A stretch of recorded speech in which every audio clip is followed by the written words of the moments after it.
The wooden door closed. All the castle windows were shut. The maid, following orders, drew the curtains. She stood before the fireplace and spoke. Well, it's about time to end this. The legend of the Blue Flame. After the Jaren Empire was founded, the king annihilated his enemies with the Blue Flame and became known as the Blue Flame Sorcerer in legend. But after King Ifron Jaren's death, he remained a legend, leaving behind a prophecy for humanity. I will pass on the Blue Flame to the one who calls my name. Many years later, in the northern lands of Errol, a man in a black cloak appeared. He turned around, his voice echoing as he asked the red-haired girl before him, "Who are you?" She cheerfully greeted him. "Hello, sorcerer." The sorcerer's name had been called. The man curiously continued, "How do you know my name?" He approached her, pressing further. "What exactly are you?" She simply exclaimed, "Oh dear." The girl pondered his question. "What am I?" "I'm just an ordinary soul, reborn. Back in Korea, I was just a regular office worker, but I died in a plane crash during a business trip. But when I opened my eyes, I became Catherine, the kind but unfortunate girl who has 5 suitors in the kingdom, in the novel Lady Catherine. I'm not the main character Catherine, a girl with pure beauty and long, flowing pink hair. Nor am I one of her suitors or a supporting character, but I became the villain, the one who tries to kill her, but fails. Iveria Oberlin. Speaking of the villain's background in this story, she comes from a duke's family. She has status, looks, but not a good personality. Her fiancé, Prince Cassian, is deeply in love with Catherine, so she tries to kill Catherine to change her beloved's heart. Of course, her plan is clumsy, and she's caught immediately. Accusatory words rang out. "You're a terrible girl, Iveria." A boy with blonde hair said, annoyed, "How could you even think of harming someone? Killing Catherine, for instance." She just thought to herself, "How foolish." The first to pursue Catherine, Prince Cassian Jaren, is also the one who holds a grudge against Iveria. In the ending, he becomes king and marries Catherine. Iveria Oberlin grumbled, "Poor Iveria, she has no taste in men. Do I really need to pine after him like the original Iveria? Things will work out for him and Catherine anyway." An idea sparked in her mind. I should just enjoy the life of a countess for the rest of my days. The thought of living a relaxed life every day made Iveria secretly happy. What's the point of liking someone who exists on a few pages of paper? She finally spoke, replying, "That wasn't an assassination." Prince Cassian's attitude shifted, incredulous at her response. Iveria Oberlin continued, "It was a fake assassination. She didn't die, did she?" Cassian Jaren angrily shouted, "Do you consider that a reasonable excuse?" She cheerfully said, "Well, anyway, let's break off our engagement. I'll leave you and live in peace." Iveria Oberlin said as she walked away, "Is that enough?" She walked past him proudly, leaving Cassian stunned. Iveria Oberlin spoke. "So," he started, turning around abruptly. She smiled brightly and said, "Let's not see each other again." After soberly breaking up with the crown prince, Duke Oberon brought me to Orel, one of the duke's villas. It's a cold and desolate land, far in the north, but perfectly suited for this lazy life of mine. At least that's what I thought. But reality was the opposite of her imagination. Iveria Oberlin stammered, "Teach this, wrapped in blankets." She yelled, "No one ever told me it would be this freezing." Iveria Oberlin turned to the servant and asked, her voice trembling from the cold, You're saying you all live in this freezing air?" Emma, holding a pot of hot tea, shivered at, "I'll get you some warm tea." Iveria frowned and asked, "More importantly than tea, why isn't there a fire? I'm freezing to death." Emma bowed her head in embarrassment and replied, that is, I knew there was only blackwood in this Orel land, but it's so cold that it can't even be lit for warmth, so it can't be used as firewood. In the end, this land has nothing to rely on except for the money earned from firewood. A week ago, the Okan store, their 100-year partner, suddenly cut ties with them. Iveria Oberlin asked. "The Okan store is now cooperating with the first prince's uncle, Count Melian, right?" Emma sadly replied, "Yes." The first prince, Lidin Jaren, lost his mother, who came from a count's family, not long after his birth. So he became the unfortunate prince who lost his position as crown prince to Cassian, who came from a duke's family. Of course, the relationship between the crown prince and Iveria was The worst. In the end, they say the heroine died after marrying him. But this cold reality disillusioned Iveria. I initially thought well of the character who committed suicide with Iveria, but how could he stab me in the back like this? She gritted her teeth in anger and rebuked, "Lidden Jaren, if you have any pity, please spare me. You shouldn't torment Iveria so shamelessly." Iveria sat down on a chair in frustration and ordered, "There's nothing I can do. Emma, throw some firewood in the fireplace." Emma, confused, replied, "Yes, but—" Iveria Oberlin said excitedly, "Don't worry, I'll use the all-purpose key. Since I've been reborn on the first day of the story, I'll summon the sorcerer from the book." She called out, "Theo Harris." A figure in a black cloak gradually appeared from a magic circle on the floor. Iveria Oberlin looked at the person before her and spoke. "No," she continued. "Instead, should I call you Demon Theo Harris?" The white-haired man just silently looked at Iveria.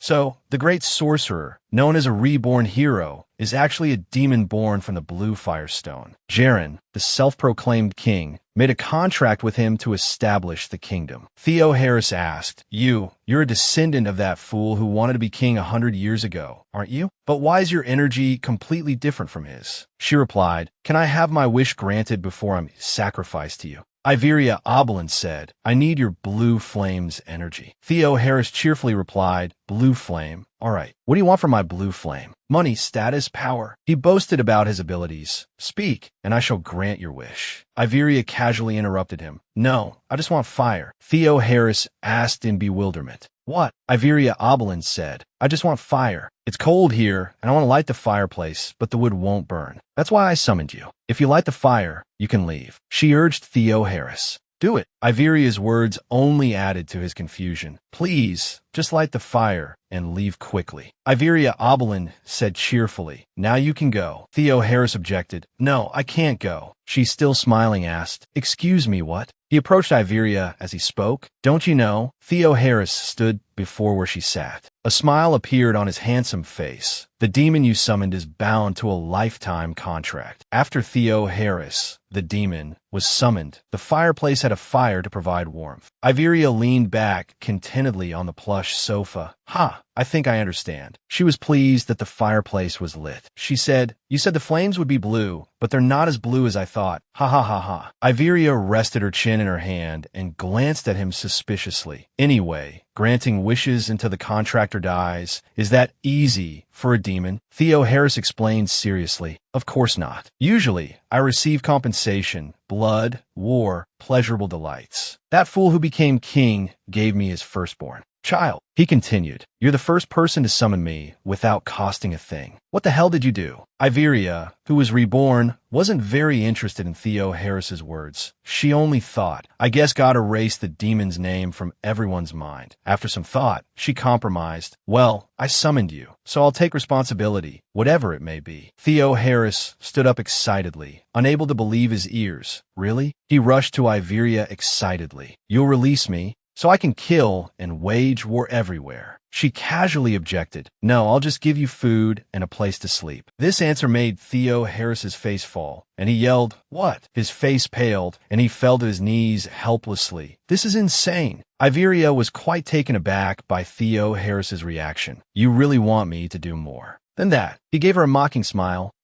What are you good at?" Iveria, not angered by his attitude, said, "You said you have to fulfill my wish absolutely." She pointed at the white wall and continued, "So, how about this? No eating or resting. I want you to just stand there and face the wall." Theo Harris was immediately terrified at the thought of being left alone, facing a wall, his voice trembling as he reproached her. My lady, that's too much." He rubbed his head in frustration. "I knew it, of course. Humans would do something like this." Iveria was also speechless at his complaints. She looked impassively at the disappointed figure kneeling on the floor. Asterisk on second thought, he's quite handsome. Maybe I should pay more attention to him instead of the prince's crown. Asterisk, Iveria called out, Theo Harris. At this moment, Theo Harris was like a small puppy, his face sad as he cried, and complained resentfully, "She really is a demon." Quickly regaining his composure, Harris said, "Just call me Harry." Iveria didn't object. "All right, Harry, let's discuss my wishes now." He flinched instinctively, his face paling as he apologized. No, I won't even think about fighting anymore. I don't want to face the wall. She retorted, no, not that. Iberia stated her request, don't kill me and protect me. Harry didn't expect her to say that. What? We obviously can't kill our master. She continued, and prevent anything that could cause my death. And also, Harry sat down and asked, there's more. You're too noticeable because of your handsome looks. So could you change your appearance to be less conspicuous? He was taken aback by her words. Immediately, Harry rushed closer to her face, excitedly asking, so you think I'm handsome? Iveria's expression remained unchanged. This isn't the first time you've heard that. Why are you so surprised? Harry's narcissistic words caused her to blush and avert her gaze. It seems my looks have made your heart flutter. I thought you couldn't recognize my beauty. He then conceded to her request. All right, less conspicuous. Got it. In the blink of an eye, Harry transformed into a small white dog with sleek fur, looking quite mischievous. Demon Dictionary. Soul count. Demons have a number of other souls connected to their own, allowing them to change shape as needed. Harry, confident in this new form, asked arrogantly, what do you think of this magnificent physique? Iveria's face flushed slightly as she rose from her chair and gestured towards the dog at her feet. I mean,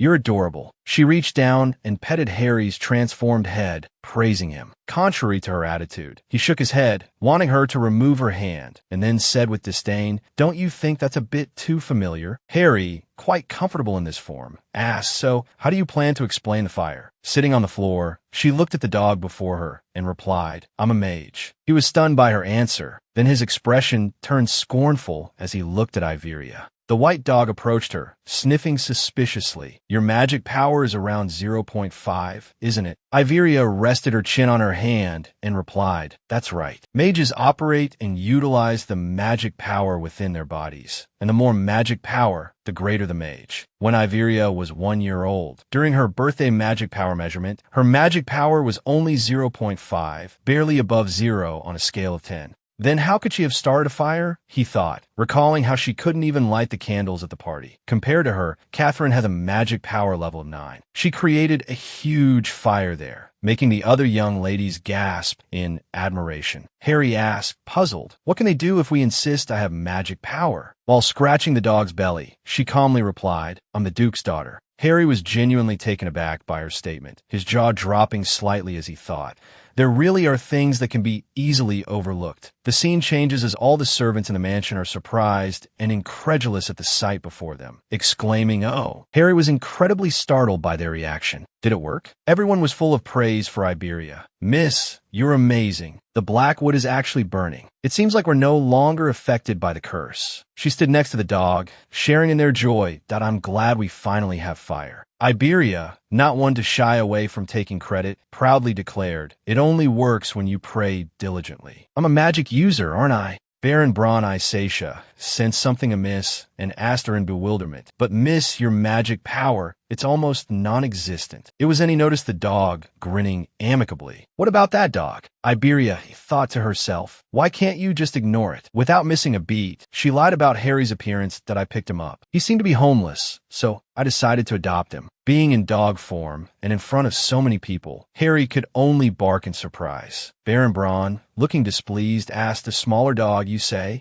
Iberia protested, scowling and lifting the small white dog up for them to see that I like him. No matter what, I like him. She emphasized with a shout, no exceptions. Iberia's loud voice made Harry, who was being held, uncomfortable. Seeing Iberia clutching the white dog, radiating a palpable aura of possessiveness, flustered Baron Braun. If that's what you want, then. First, we should see if anyone has lost their dog. If no one has, then you may keep it. Iberia, having successfully secured Harry's place, released the dog upon hearing the agreeable answer. A sob rang out, hic. Confused, Iberia thought, asterisk what? Crying? Asterisk it turned out to be the butler, weeping as he addressed her, Miss. This is a miracle brought about by your kind heart. He was deeply moved by Iberia's actions, overcome with emotion. All the servants approached her. Miss, even though you have little magic power, you said you would overcome the cold. One after another, they spoke, leaving Iberia bewildered and pale. They apologized in unison. We know the rumors couldn't be true. Please forgive us, miss. She stammered in response.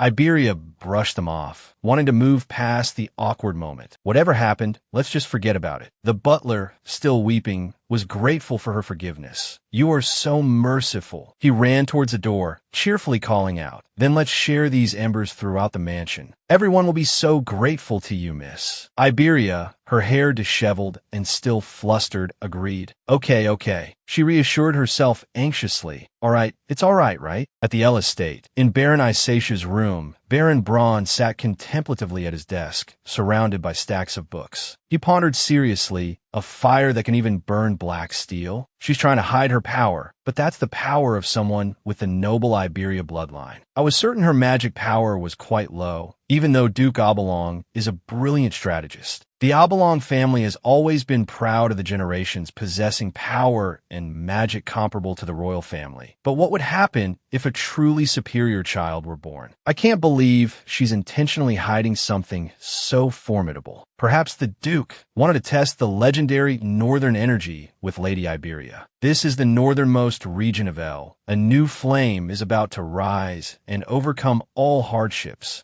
In the quiet night, the sky was filled with glittering stars like scattered diamonds. The gentle silver moonlight poured down onto a magnificent, splendid palace below. Inside a softly lit room, Iberia was deep in sleep on a soft bed, Harry beside her in his puppy form. From a chubby dog with white fur, he suddenly transformed into a handsome man. He sat up gently and wondered, is she sound asleep? A puzzled look flashed across Harry's face as he muttered, I can't believe it. He recalled her standing by the bed, hands on her hips, ordering him, Harry, I'm going to sleep now, so get out of here. At the time, he was in his puppy form, lying on the bed, looking at her and playfully barking woof. Iberia, annoyed, grabbed Harry's paws with both hands and said angrily, why do you, a dark demon, have to pretend to be a real dog like that? He used his hind legs to try and cling on, replying, I don't want to be on the sofa. Now, Harry gently touched her hand with his finger and whispered, she has a high level of alertness, but why did she fall asleep so quickly? Is it because she's still a child? Master, what is your desire? His finger slowly trailed up her wrist, his whisper carrying a hint of darkness. You said you don't need anything right now, but if one day you find your desire. Harry withdrew his hand. Iberia's hand instinctively clenched, but grasped nothing. His voice still a whisper, he continued, this demon will help you achieve it. Suddenly, there was a knock at the door. He exclaimed in surprise,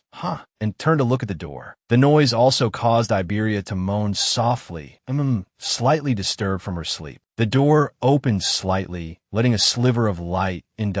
Harry looked puzzled. Then he turned to wake Iberia. Hey, master, wake up. She slowly sat up, rubbing her eyes to wake herself. What is it? She asked. He grabbed her blanket and calmly replied, someone is breaking into the living room. Then he asked, it's not an assassin, is it? She closed her eyes with a resigned expression. Not an assassin, but making that kind of noise, it must be someone. She thought to herself, after I became Iberia, in the living room, a maid sat in front of the fireplace doing something suspicious. Iberia walked in, holding an oil lamp, and asked, what are you doing? Harry transformed back into a puppy, followed behind her. Her question startled the maid. Emma turned around, her face filled with panic and fear.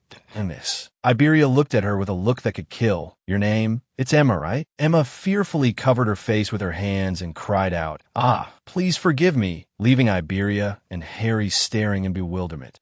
Iberia turned to Harry and whispered, did I look that scary just now? He replied frankly, a little, I guess. The fireplace roared as Emma confessed. I felt so desperate that I was going to steal a few things. Iberia sat down on a chair and looked at her, asking, what were you planning to take? Harry, with his puppy dog eyes, also looked on curiously. Emma stammered, it was... Before she could finish, Iberia interrupted, it's all right, take it. Emma couldn't help but ask in surprise what. Iberia looked up and calmly replied, the things in this house don't matter to me at all. Besides, you're desperate enough to resort to stealing. So anything. Before Iberia could finish, Emma happily exclaimed, you're saying I can take the fire, right? Iberia gasped in disbelief. The fire? Hearing her question, Emma's voice became S-A-D-S-O. I can't take it. She looked at her, stroking Harry's head. What about the fire we told you to distribute today? Emma earnestly replied. Baron Nom forbade us from taking it off the estate. He said it could only be used here. Hearing this, a flicker of sadness crossed her face. Iberia closed her eyes in thought, her voice soft. Baron Nom must have his reasons for restricting the fire like this, but the fire in the fireplace crackled merrily. She continued, this fire is probably more important to those freezing to death outside than it is to us, right? Besides, if I'm the one who takes it outside, Baron Nom won't be able to say anything. Outside, the starry sky and the moon were beautiful. Lead the way, Emma. Iberia and Harry accompanied Emma to the gate where a guard stood. Emma, holding an oil lamp, turned back to her. Miss, just as we predicted, the guard is there. Before she could finish, Iberia quickly walked forward. Let's go. Emma, surprised, called out, Miss. The guard outside opened the gate and asked, what's the matter? Emma hurried after her. Wait for me. Iberia looked at Lionel, her voice indifferent. It seems you're working very diligently, even though it's so late. He couldn't help but be surprised. Mississippi. She coldly ordered, open the gate. She looked at him and added, I want to take a walk. Lionel's expression was one of bewilderment that a walk. At this hour, Iberia patted Harry's head and explained, this friend of mine has been begging me to go for a walk. You understand, don't you? Bark, bark. He looked at her, a little flustered, that if that's the case, then I will. Before he could finish, Harry bit his hand. Lionel cried out in pain. He lost his balance and fell. You've been taught a lesson. Harry, bad dog. You see, this dog won't go with anyone but me. Lionel, slightly panicked, held his bitten hand and stammered, but Baron Nom specifically gave orders, and it's very late. Iberia stroked Harry's head, her voice icy as she looked up at him. How dare you? Her face darkened at Iberia shouted, blocking my way. She and Harry glared at Lionel with murderous intent, making him tremble in fear. Emma, standing behind, watched helplessly. She looked at him, thinking, you're scared, aren't you? The villain's face really is useful. Lionel, trembling, gave an I'll get out of the way immediately. So please don't take my fingers. Iberia looked blank. Fingers? Emma whispered in her ear, there's a rumor that Mrs. Hobby is cutting off people's fingers. She turned to Emma and asked, what do I gain from cutting off their fingers? Emma replied, I've never had it done to me, so I don't know. You know, I've never done that either. Emma said, surprised, oh my, you've never done it before? The question left Iberia speechless. The iron gates opened for them to pass. Iberia said to Emma, Emma, lead the way. Lionel stood behind, looking back and forth fearfully. He immediately ran after them, calling out, please wait for me. Iberia turned back to him, annoyed. Why are you following us? Lionel explained, it's late, so it's dangerous. Iberia coldly pointed at him. I don't think we're the only ones in danger. Lionel's face paled.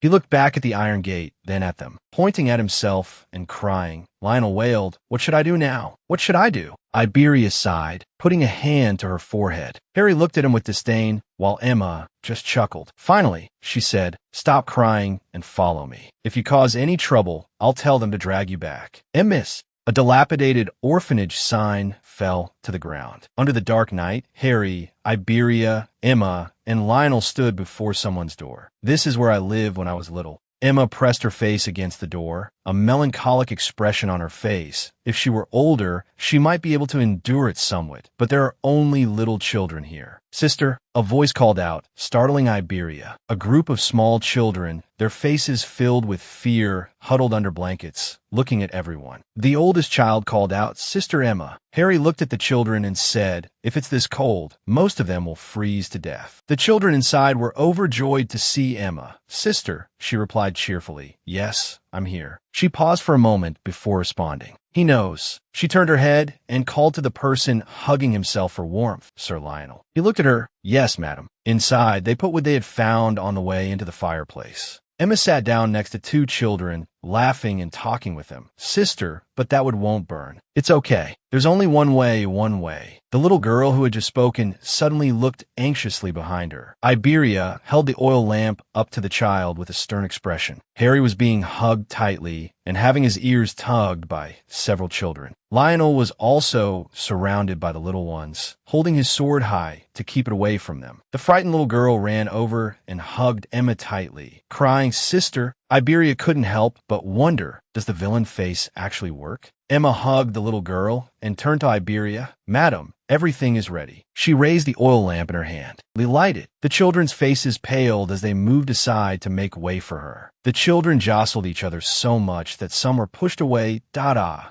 Then a loud crash echoed through the small house. Iberia and Emma looked down with expressions of both worry and alarm. Two little girls sat on the floor in pain, along with the oil lamp. The two children, pushed away, had accidentally bumped into the lamp Iberia was holding, causing both them and the lamp to fall. The incident happened so suddenly that she could only stare down. Emma and the two little girls stammered in panic. Fire! Emma, tears streaming down her face, cried, the fire that Madame was going to bring. She wept miserably, wiping her tears. Seeing her cry, the two little girls also started crying, their voices trembling. Dad, I'm sorry. Sister, don't cry. Iberia tried to comfort them. Emma, the others will start crying too. She replied shakily, but the fire, the children will freeze to death. Iberia could only sigh in frustration. She called out, Harry. He looked at her from behind her, yes. Iberia's voice was soft. Please light the fire. He looked at her, asking for confirmation that I asked that okay. There are a lot of witnesses here. She paused for a moment before making her decision. There's no other choice. The two little girls, clinging to the hem of Emma's coat, burst into tears. Iberia closed her eyes, not wanting to watch. Now, then, I understand. The white-haired man, his face obscured, said with a smile, if it is my master's wish. A sparkling light flashed across the room. The fire in the fireplace suddenly roared to life, illuminating the room, causing everyone to stare in surprise. Emma and the two little girls, captivated by the sight, stopped crying and looked on. The little girl couldn't help but turn to look at Iberia.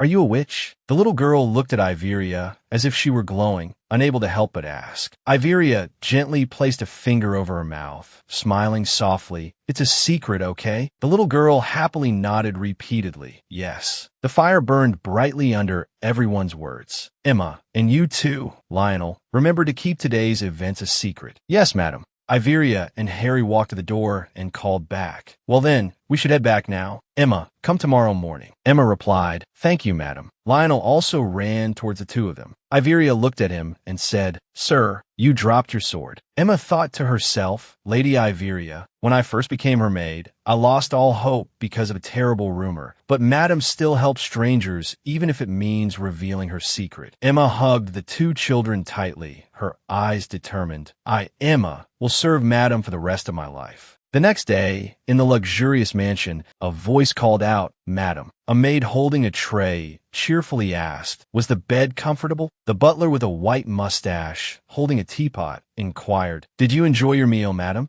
The gardener outside also chimed in, what a beautiful afternoon. Iberia walked fearfully amidst the servants who continuously called out, Madam, madam, madam, madam, madam. She was so scared that she quickly ran to the door. Iberia closed the door and sat down behind it, her face pale. A voice called out, why are you like this, madam? She looked up, both surprised and flustered, and said, everyone is suddenly talking to me with incredibly friendly faces. Emma cheerfully replied, it's because even though they're the butler and staff, they're also villagers. From the village, that is. That morning, in a room with a roaring fireplace, Iberia and a certain man were sitting across from each other, talking. Why don't you share the fire? After all, they're also people of this land. If there's no particular reason, how about we allow the villagers to have it? The man replied. Then I will share the fire among the regions. Back in the present, Emma cheerfully explained further. Didn't Madam go and negotiate herself? Madam doesn't know how grateful everyone is to her. Emma patted her chest proudly. Now everyone knows Madam's true nature. She glided past Iberia, leaving behind the words, surely, surely. Back in her room, Iberia stroked Harry's head as he lay on her lap, his beautiful face wearing a slightly perplexed expression. Whatever, a good deed is a good deed. Outside the door, a maid asked, should I bring the tea up? The door opened, and the two maids made eye contact, silently staring at each other in surprise. Suddenly, someone asked, what's wrong? Emma turned back in surprise. Oh. Then she entered the room and told Iberia, who was sitting on the sofa, they say Prince Cassian is here. To see you, madam. She exclaimed in surprise.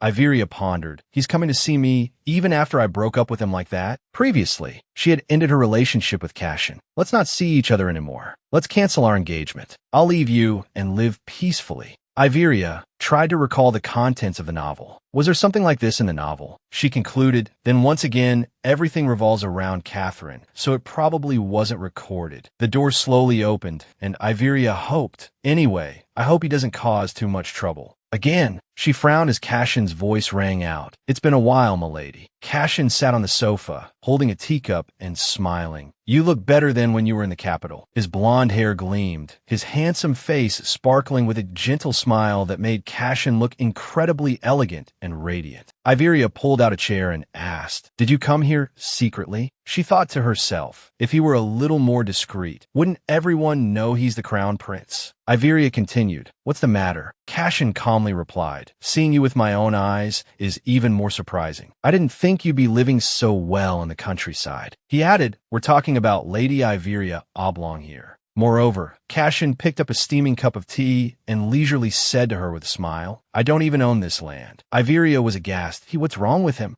She sat down heavily and seriously asked Cashin, "Enough joking. What's the real reason you came here?" With the same sunny smile, Cashin replied, "I really just came to see you." He continued, with a pity Iveria couldn't fathom, "You pretend to be fine, but you must have been so lonely without me." Iveria was dumbfounded by his narcissism. Even the puppy beside her shivered at his words. She scoffed, seeing through his false words and realizing something. So this was how he held on to Iveria while actually making her sad. Iveria, blinded by love, had given him everything he wanted. But now look, she glanced at the puppy beside her. Iveria was proud of her puppy. Our Harry is 1,000 times more handsome in comparison. Thinking this, she couldn't help but happily pat the cute puppy's head while Cashin stared at them wide-eyed. He said confidently, "I came here because I thought you might be heartbroken." Iveria quickly denied it. "Then your visit is pointless." She gave Cashin a sharp smile. "Is our broken engagement that big of a deal?" To this Iveria Oblong. Cashin abruptly stood up and shouted, "Iveria!" She calmly wondered to herself, why the sudden nickname? He clenched his hands, baring his heart. "I didn't know if I could feel love for someone. That's why I got engaged to you." Cashin continued his story, "But then I met Catherine, and I couldn't imagine marrying anyone else." His emotional confession was so awkward that even Iveria and Harry, in his dog form, shifted uncomfortably. She asked, "So, you want me to bless you too?" Hearing her question, he exclaimed, "That's it, Iveria." Cashin said joyfully, "I want you to bless my and Catherine's future." She broke out in a cold sweat, horrified by his thinking. What the hell? Cashin's words continued to horrify Iveria and her puppy. "You'll bless me too, right?" She couldn't comprehend his thought process. What is he thinking? Cashin stepped closer, reaching out to stroke Iveria's hair, making her grimace in discomfort. He changed the subject. "Your father has withdrawn the capital for the mining operation, Iveria." It seemed this was the real reason Cashin had come. Cashin continued stroking her long hair. "Thanks to you, I've run into a lot of trouble afterward." He leaned on the chair, trying to persuade her,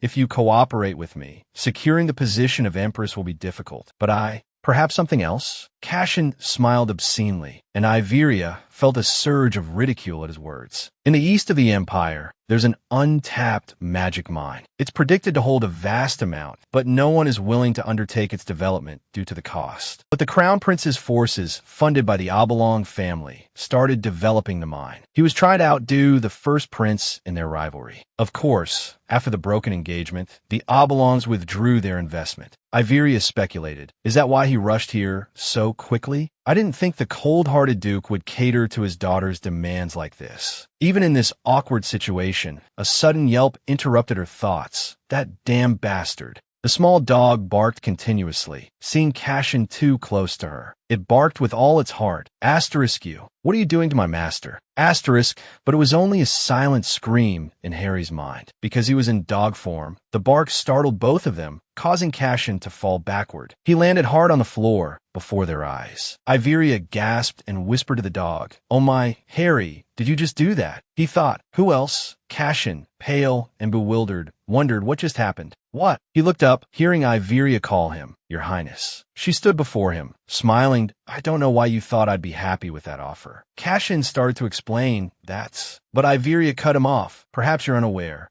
but your body holds absolutely no appeal for me. Iveria chuckled and suggested, how about? Cashin stared at her, dumbfounded. It would be better if you begged me for what you want. She let out a soft laugh. The two soldiers guarding outside were startled by the sudden bang of the door opening. Cashin stormed out and ordered them. We're returning to the capital immediately. Iveria stood at the doorway, smiling at the fuming man that I won't see you out. Cashin continued to leave in a huff, but unfortunately for him, mere seconds later, he slipped and stumbled. He cried out in pain, falling hard, causing the two soldiers to rush to his side in concern. Your Highness, are you all right? Iveria turned to the white dog beside her. Was that Harry's doing too? The small dog grinned mischievously. What do you think? She smiled brightly and kissed its cheek, causing the dog's eyes to widen. Thank you. Iveria walked away cheerfully, while the little dog blushed, flustered.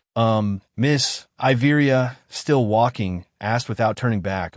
Cashin, groaning in pain as the two soldiers fussed over him, looked up as Iveria descended the stairs. Oh dear, Your Highness. Cashin, his face pale, turned to look at her. Iveria spoke with exaggerated sympathy. You must have had a tiring time recently. You fell because your legs are weak. It's quite concerning. She smiled and gave a small, encouraging fist pump. But a weaker body isn't the end of the world. Good luck. On the table, a teapot and teacup with ornate floral patterns were meticulously arranged. Beside them sat a three-tiered tray laden with sweets, perfect for afternoon tea. Iveria was sitting relaxed on a chair, enjoying afternoon tea, when she stretched and said, "Ah, so comfortable." Harry, lying on her lap, asked, "Are you happy, master?" Iveria lowered her head slightly to look at Harry and replied, "Of course, I've finally gotten rid of those human rumors." He played with Iveria's hair while sulking. Is that so? So only Master is happy, while I'm feeling sad like this. Harry finished speaking, continuing to caress her hair, pouting silently, as if waiting for someone to comfort him. Seeing this, Iveria teasingly changed the subject. Oh my, this tea tastes wonderful. Harry, seeing her ignoring him, angrily flicked her hair and said in a resentful voice, Master must be very happy.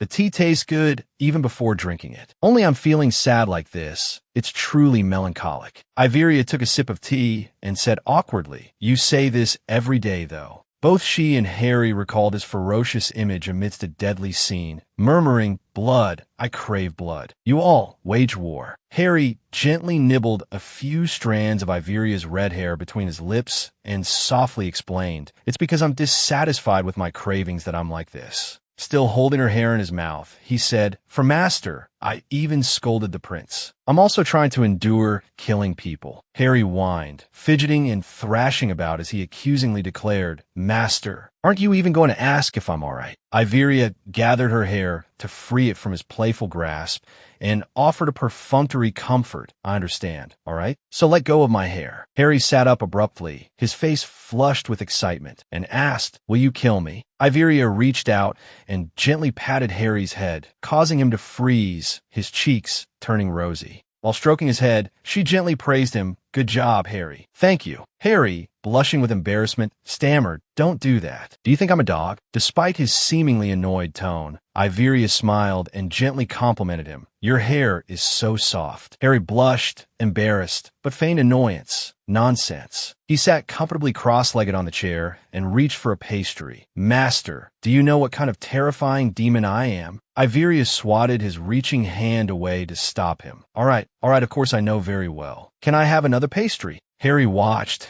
as she used her powers to levitate a pastry in the air. No, what? You know nothing about me. Iveria handed him the pastry, took a slice for herself, and said, Even so, you've received many other things. Don't you see how surprised the servants are at every meal? Harry took a large bite of the pastry after replying, You also know I can eat 10 portions at a time. Hearing that, Iveria sighed and said to him, It's all because of Harry's appetite. Harry muttered an explanation for his actions. Because I can't satisfy my desires. Only eating like this can relieve them somewhat. She widened her eyes in surprise and asked, Is that so? Harry looked at the cake in front of him and explained to her, Killing is a basic need for demons, just like hunger is for humans. Under Iveria's attentive gaze, he continued, I won't die from enduring it, but it's as agonizing as death. Like having to endure eating sweets for a lifetime. Iveria, finally understanding, sighed. I understand. Harry, gesturing with his cake fork, explained, even if it looks like this, I'm trying very hard. Iveria, hearing this, wondered, is there no other way to relieve it? He suddenly stopped, then repeated her question, another way? After that, Harry fell into deep thought, ignoring Iveria, who sat beside him with many questions. Seeing him like this, she jumped up, approached Harry, and pressed him with questions. There is another way without eating. Iveria's actions made him shyly avoid her gaze. Iveria moved closer, right up to Harry's embarrassed face, and persistently pressed him for an answer. Tell me. Finally, he spoke that there's only one other method to fill the void. After that, both fell silent. Harry turned his face away, unable to look directly at Iveria, while she focused on waiting for his answer. After a few seconds of silence, she impatiently urged, so tell me what it is. He remained listless and silent, not answering. Suddenly, Harry asked Iveria, how old are you? She heard him ask and replied, I'm 18. After my birthday this year, I'll become an adult. Harry regained his composure, leaning back against the chair, his hand waving back and forth. Yeah, anyway, I can't do that kind of thing with a piece of meat like you. Iveria, hearing this, became extremely curious. Piece of meat? But Harry, how old are you really? He smiled as he held up 2 fingers and replied, I'm 2,176 years old. She was surprised, but didn't forget to retort sarcastically, oh my, Harry, you're as old as an old man. Harry, hearing Iveria's words, angrily shouted, old man, my age is different from a human's. He looked at Iveria, sitting in front of him, and said, anyway, I can't do that with you, so don't worry about it. She, hearing this, grumbled sulkily at the Black Forest, with its dense trees shrouded in a thick fog. The Black Forest, part of Irio's territory, is the habitat of the Irio wyvern. The Black Waters are Irio's living environment. The wyvern is a ferocious, carnivorous dragon and very powerful. Because they are enemies of humanity, their eggs must be smashed and their numbers controlled before the young hatch. Iveria's maid, Emma, stood resolutely, telling her the story. Smashing the eggs that the wyverns protect is very difficult. So every year, we receive support from the royal family. If the northern trade route is attacked, the royal family shipments will be cut off, causing significant losses. Iveria listened seriously and then continued, is that so? She looked at the 2 young men busy in front of her and sighed to herself, in this remote place. The reason Cashin's 2 bodyguards came. The black-haired young man with blue eyes was Prince Moriden Jaren, famous for having the worst relationship with Ibria. The other, with light blue hair, was El Roich, the head knight of the royal guard. He also had a bad relationship with Ibria.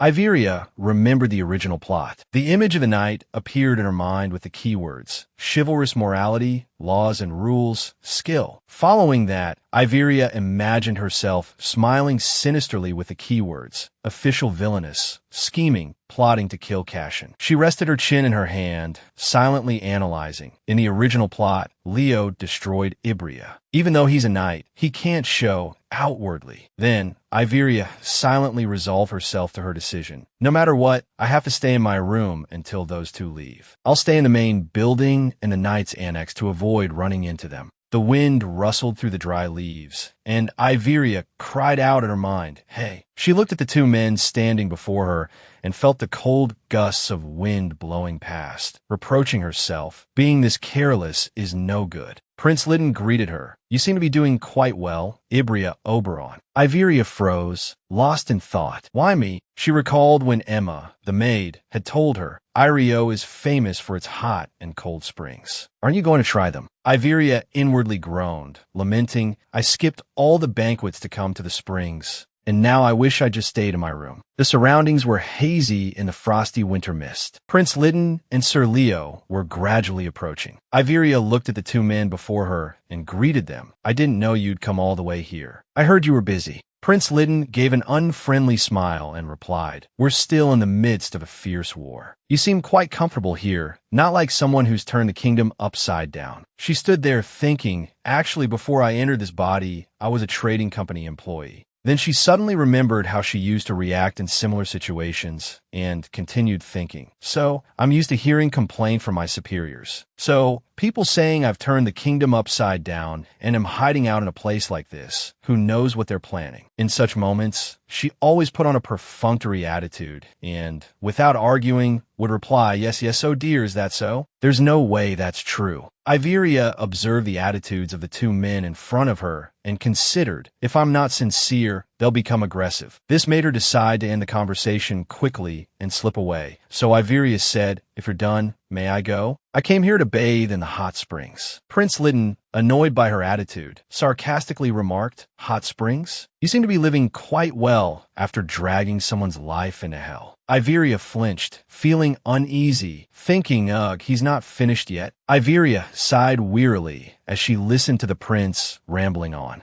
Suddenly, her clear voice rang out in the freezing air, hey, Prince. She irritably questioned the man before her. So, that person's life has been dragged into hell? That's not true, and everyone seems to have forgotten. Then Iveria looked directly into the prince's eyes and sternly asked, didn't that person abandon his fiancée and have an affair? While Prince Lytton was stammering, that well, she frowned, thinking to herself, even though I don't have things like a prince. The prince was startled when Iveria interrupted him to say, even though I know I used the wrong methods. With a repentant attitude, Iveria promised, therefore I will stay in Irio for the rest of my life, to atone for my sins. She looked at the prince before her and tilted her head slightly, asking, or do you not believe the words of a bad person? Once a bad person, always a bad person. Prince Lytton became stunned and bewildered upon hearing Iveria's question. Shouldn't a prince protect everyone in the kingdom? She continued with a friendly smile, as a citizen, I'm worried because you're too extreme. So I'll be going now. Iveria, immersed in the hot spring, felt relaxed and exclaimed, ah, this is so comfortable. She was extremely comfortable in the hot spring and said with a happy smile, this is it. Iveria called out to Harry, who was sitting on the wall far away. But Harry, why are you so far away? Harry sat on the rampart, his back to Iveria. It's more comfortable here, he replied. Her doubtful voice reached him, but it's so far away. How can we talk if I can't see your face? Iveria, soaking in the hot spring, looked towards him invitingly. Harry, come join me in the hot spring. Harry's voice drifted back, no way.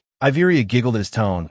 Oh, really? Harry flinched, as if she'd struck a nerve. Are you being shy? She teased. Understanding dawned on her, and she laughed. For someone so old, you're surprisingly innocent, Harry. Harry grumbled. I told you not to call me old. He walked over to the edge of the hot spring. Get out. She stared at him, bewildered. Harry scooped her up in a princess carry, lifting her out of the water. It's time to go. Iveria, surprised by his actions, let a small gasp. Oh. Their eyes met. Harry set her down on the ground. Iveria patted her clothes in surprise. Huh? How are my clothes dry? He stood beside her, nonchalant. Magic. Harry shrugged, a smug grin spreading across his face. While it might seem easy to evaporate the water with the surrounding heat, only I can do it so perfectly. Iveria ran her fingers through her hair. Wow, so I don't need a hairdryer. He looked at her, puzzled.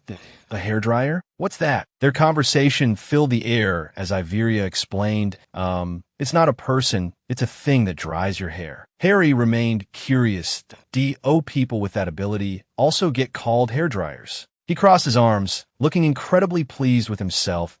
So, I'm the best hairdryer, right? Because no one can dry things as perfectly as I can. Harry's reaction left Iveria speechless. She stammered, trying to correct him, that's not. Deciding that further explanation was too much trouble, she gave up and humored him. Sure, let's go with that. Yes, yes. Harry is the best hairdryer in the world. Harry nodded enthusiastically, beaming exactly. As dusk settled, Iveria left the hot springs with Harry, who had transformed into a small dog. She was surprised to see someone waiting for her. Iveria looked at the man and tentatively called out, Sir Leo Royce? The platinum-haired young man gave a polite nod in acknowledgement. Then, without a word, he turned and walked away, leaving Iveria bewildered. Huh, he's just leaving. Harry, in his dog form, tilted his head. He one of the Rohoff family? Iveria replied, yes. Harry's expression turned thoughtful in a wonder. He looks like the one who is always next to him whenever he summoned me. Harry's canine face wrinkled, especially the part where he never says anything. As we walked, I grumbled quietly to Iveria. When I first met him, I thought Leo was mute. In 3 months, he only spoke to you first. Blood really does run thick. Iveria listened and thought to herself. Actually, Leo is fundamentally programmed to be a man of few words. 1 word is 1 Leo. 2 words are 2 Leos. 3 words are 3 Leos. And he's usually a 2 Leo. Harry chuckled, teasing Leo. The descendant of the Silent One is still the same. Huh? Did he give up talking to master swordsmanship? What a foolish descendant. Hearing Harry continuously talk about Sir Leo, Iveria asked, Harry, it seems like you're starting to like Sir Leo. I'm sad. Harry, in his dog form, raised an eyebrow and replied, of course, he's strong. He continued, laughing, strong people are interesting, Iveria looked at the little dog and wondered aloud. So you don't like me because I'm weak? Harry retorted, it's more that your lack of ambition is boring than your weakness. As they continued their stroll and conversation, Harry asked, so, taking advantage of this opportunity, do you have any ambitions to conquer the world? Iveria replied, I just don't find it interesting. As the moon rose high in the midnight sky, a sigh echoed from the castle. 2. Iveria announced to Emma, the maid, I'm very sleepy after the hot springs. Emma, I'm going to bed. She smiled and replied obediently, yes, Mississippi. Iveria stepped into her room and was immediately startled. Exclaiming up, she saw Harry comfortably lying on her bed with his legs crossed. What are you doing here? She asked. She approached, pulling her pillow from under his head, and said wearily, I'm very sleepy, so please don't bother me. Go out. Harry remained on the bed, eyes still closed, and said, we usually sleep together anyway. She argued, that's when you're a dog. Harry, stop joking around. Harry opened his eyes and looked at her seriously. I'm not joking. He then stretched out his arms and legs in an X shape, taking up the entire bed. That I really want to see blood all the time, but you always ignore that, don't you? You know how hard it is to endure basic desires. Iveria's face was now drowsy and no longer alert. She softly called, Harry. She turned and sluggishly walked away, murmuring, if you want, just grumble here. I'm so sleepy. Harry, flustered, sat up. Hey, where are you going? Iveria placed her pillow on the sofa and lay down, drifting off to sleep. Before falling asleep, she mumbled goodnight. Harry said in a panic, no, this isn't right. Harry grimaced and rubbed his head in frustration, speechless at the situation. He looked at Iveria sleeping peacefully and whispered, Master, I'm really at my limit now. The warm fire crackling in the fireplace chased away the chill in the room. The moonlight filtering in through the window cast a soft glow, making the room appear even more dreamlike. Iveria felt someone near her face, opened her eyes, and softly called, Harry. She looked at Harry crawling on top of her and said, are you going to keep crushing me like this? Iveria sat up and gently pushed Harry off, and no matter how bad I am, I won't start a war. You're heavy, so please get up and go out quickly. His hands suddenly gripped her shoulders tightly, causing Iveria to gasp in surprise. Hey. Iveria silently observed the unusually serious expression on Harry's face. She wondered, bewildered, what's this? This state is so strange. Then she tried calling out to him. Harry, are you listening to me? Seeing no reaction from Harry, Iveria continued to ask worriedly, are you all right? She was suddenly stunned when Harry's face abruptly drew close, their noses almost touching, and he softly groaned, tired. He wearily rested his head on Iveria's shoulder and moaned, I'm so tired. Harry bit in her fair, delicate neck. Iveria winced in pain and frowned. She called his name, Harry, but he, immersed in the sweetness of her blood, ignored his master's call and continued to drink. MMM. Iveria turned, trying to dodge him, but Harry held her tighter, keeping her in place. Annoyed, Iveria said, I clearly called you. Losing her temper, she yelled, snap out of it. Harry released her, clutching his head in pain from Iveria's blow, groaning out. He turned back to her, eyes brimming with tears, and questioned, that hurt. What was that for? Did you hit me? Iveria calmly asked back, are you back to your senses now? Harry rubbed the spot where he was hit and asked in an aggrieved tone, why did you hit a perfectly still demon? Iveria's voice suddenly rose as she retorted, perfectly still. She frowned and pointed to the bite mark on her neck. Perfectly still? You were about to eat me. Harry gaped in surprise at the wound on her neck. He pointed at himself, stammering in disbelief. Me? I did that. Iveria looked at him seriously and asked, "Don't you remember anything?" He immediately confirmed, "No, not at all." He was confused and bewildered. "Why are my bite marks there?" Iveria frowned, silently suspicious. He doesn't seem like he's lying. Then she replied, "That's what I'm saying." Harry looked at Iveria and exclaimed agitatedly, "Even I have my limits. I don't know what will happen in the future." Iveria crossed her arms and questioned him seriously. "So you're saying you're enduring the urge to bite people? Isn't that like complaining while stealing?" Harry said dejectedly, "I really can't control myself like this. I'm not that kind of demon. This is the first time I haven't had blood for so long. That's why. This is driving me crazy." Iveria slapped her forehead and thought despondently, "Is my life going to end by being eaten by a bloodthirsty demon dissatisfied with his cravings? Oh dear, my fate." Meanwhile, Harry, sitting in front of her, bowed his head apologetically and stammered, "I'm sorry." Stroking her chin thoughtfully, she said, "We have to find a solution somehow." Iveria frowned and glanced at Harry. "That you're such a troublesome matchstick." Harry didn't argue back, "But I'm the best at drying things." Iveria sighed. "True. Even if you're useful, the maintenance costs are high." The next morning, as they both focused on researching solutions to the problem, Iveria murmured, Books were tossed onto the table with each muttered phrase. Immense power for revenge, conquering the world. This isn't right either. Iveria stretched tiredly and wondered, why do people summon demons for such grand reasons? For revenge, for world conquest. Harry, holding a book and leaning towards her, replied, "That's normal. Who would summon a demon just to light candles?" Iveria said perplexedly, "Doing this won't help solve the problem at all." Harry retorted indifferently, "So let's just go to war. It's much easier." Iveria interjected, annoyed, "I'm working hard to help Harry. So why do you keep throwing a wrench in the works?" Hearing this, Harry raised an eyebrow and laughed loudly. "Because of me? Isn't it just because you don't like being eaten?" Iveria, with an expression that didn't deny it, shook her hands repeatedly to ease the stiffness out of course. "Who likes being eaten?" Harry replied, "You said it yourself." Harry held a piece of bonhoi and asked, "Eating here isn't referring to a meal, is it?" Iveria looked at him, sitting neatly on the table in front of her. "Then what is it? Is it blood instead of flesh? I can give you that much blood. Do you want to drink it now?" Harry was speechless after hearing what Iveria said and fell silent. Iveria, not receiving an answer, wondered, "What's wrong?" Harry turned his back to Iveria in frustration and muttered, "All right, what am I even talking about with an uncooked piece of meat?" Iveria poked him in the back teasingly with her finger. "Even when you're shaking, you still manage to say something." The sound of a crowd chanting outside the window startled Iveria. She stood up and looked out the window to see the First Prince's troops chanting in unison, displaying their determination to fight. She looked at the scene before her and said to herself, "Today is the day they march to exterminate the wyvern, isn't it? It'll take another month." Iveria suddenly remembered the first time she heard this news from Emma. She had blurted out in surprise, "What? A month?" Emma calmly explained to her, "Wyverns are weak against sunlight, so people can only go out around midday. There's no other way." Still not quite understanding, she had said, "If you don't want to face them, you have to stay indoors." Iveria sighed, thinking about it. Why are wyverns so pointlessly strong? Her eyes suddenly lit up as if she had thought of something get stronger. Iveria, while looking at the troops, called Harry over. "Harry, catching a wyvern is difficult, right? For humans, at least. Knowing when they're weak is also difficult." Finishing her words, she turned her head and looked directly into Harry's eyes, smiling as she asked, "So, what about you, Harry?" Iveria looked at him, sitting comfortably with his arms crossed on the table, and continued, "Is it difficult for you too?"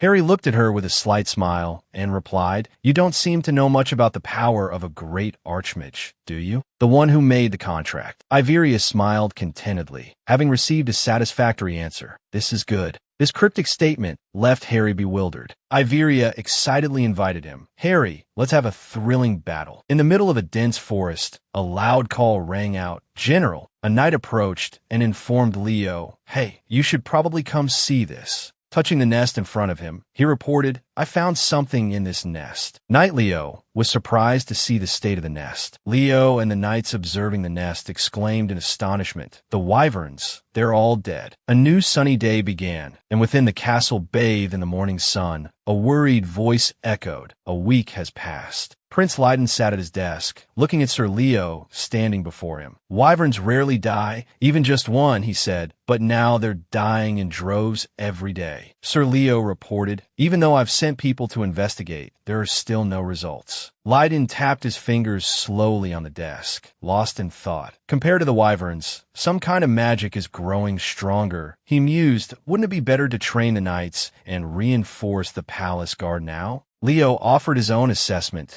that it doesn't seem like magic. The prince's steady tapping stopped. If it's not magic, then what is it? Leiden asked. Sir Leo continued his report. There are signs of fire being used on the wyverns' bodies. Based on this, Leiden analyzed, magic can't use fire. He continued his serious speculation. Perhaps the culprit is someone very clever and also very powerful. Leiden watched the crackling flames in the fireplace and added, it could also be the work of humans, for instance. He glanced at the knight before him, then fell into deep thought. Looking at the imposing young man standing before him, a myriad of thoughts ran through Leiden's mind. Asterisk Duke Leo Royce. He's a neutralist, so he wouldn't have any ulterior motives. But how will the royal family react to this unexpected incident? Asterisk he continued to analyze his own situation internally. Asterisk the Jaren kingdom's succession prioritizes the firstborn. First Prince Leiden, second Prince Cassian, asterisk. Asterisk, but after my mother's early death, Cassian overtook me and became the crown prince. However, there are still factions that support me due to legitimacy. The queen always corners and controls me. Asterisk sending me to the subjugation team, led by Leo Royce. She hopes I'll be caught making some mistake. Leiden recalled the current situation in the Black Forest and continued to ponder. But at this time, a powerful, unknown entity has appeared. Resting his chin on his clasped hands, Prince Leiden thought to himself, let's see how it plays out. In the forest, Iveria sat on a rock, chin in hand, watching a wyvern writhe in flames before her. Harry grinned with excitement as he continued to conjure the fire. Iveria felt bored and thought, Harry's really excited. She flinched as a part of the wyvern's wing landed in front of her. Seeing him rampage like this, I've summoned a terrible demon. Oh, the falling wings startled both of them. Harry, holding a piece of the wyvern, froze for a moment. Then, looking sheepish, he tossed it aside. Let's go now, he said with a nervous laugh. Iveria, puzzled, asked, aren't there still more? You say you don't want to go back every day. Scratching his head, he explained with slight embarrassment, no, it's just you seem bored. Iveria, hearing this, calmly replied, it took you a week to notice? Harry walked towards her, continuing his explanation. It's because you've been getting quieter. He scratched his head, looking away to avoid Iveria's gaze, and muttered as expected. Under his breath, Harry mumbled, I wonder if it's because you're starting to get scared of me. Iveria was slightly surprised by his words. Harry's words. He then hastily added, embarrassed, to reassure her. Of course, from an ordinary person's perspective, this is surprising power. But I take this pact with you very seriously, so don't be afraid. Iveria calmly comforted Harry. I didn't say anything. I'm just bored from waiting. Suddenly, a giant wyvern appeared from above, gradually descending towards them. Both were stunned by the appearance of the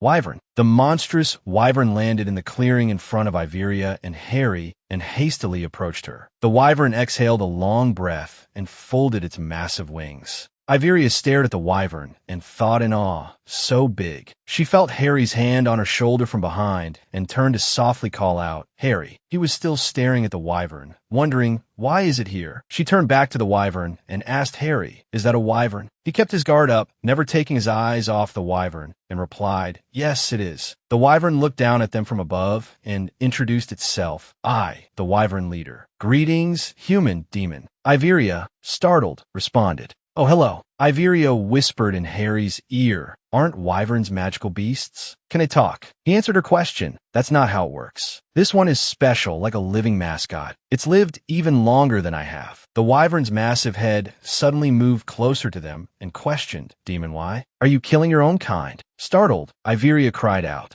Harry shielded Iveria in his arms and looked directly at the wyvern. Demons don't need a reason to kill. Did you come all this way just to distinguish that? Aren't you supposed to be living alone in the south? The wyvern growled in response. You made a pact, human. A reason is necessary. Iveria looked at the wyvern and thought, I didn't expect a wyvern to question the reason for killing them. She thought with exasperation, if I had known this, I would have found another way. Then she said, let me explain, Harry. Iveria left Harry's embrace, stepped forward, and explained to the wyvern, demons lose their reason if they can't satisfy their desire to kill. So they came up with the idea of capturing wyverns. The wyvern looked directly at her and roared, satisfy desires. There is another way. Startled by the roar, Iveria exclaimed, ah. Harry stepped forward to support her and snapped irritably. What other way? They're not just some oversized chunks of meat. Isn't your clan the one raising demons like us? The wyvern, taken aback by the outburst, paused and fell silent. It then carefully observed Iveria from head to toe. After a moment, it sighed wearily, a young human. Very well, I was mistaken. Harry was satisfied with its words. That's right, isn't it? As Iveria stroked its head, the wyvern asked, but why are wyverns facing trouble and extinction? Her hand continued its movements as she replied, because wyverns have been disrupting trade and not allowing harvesting or logging. Iveria, filled with remorse, apologized. It was done to protect humans. I didn't know I could talk to you. I'm sorry.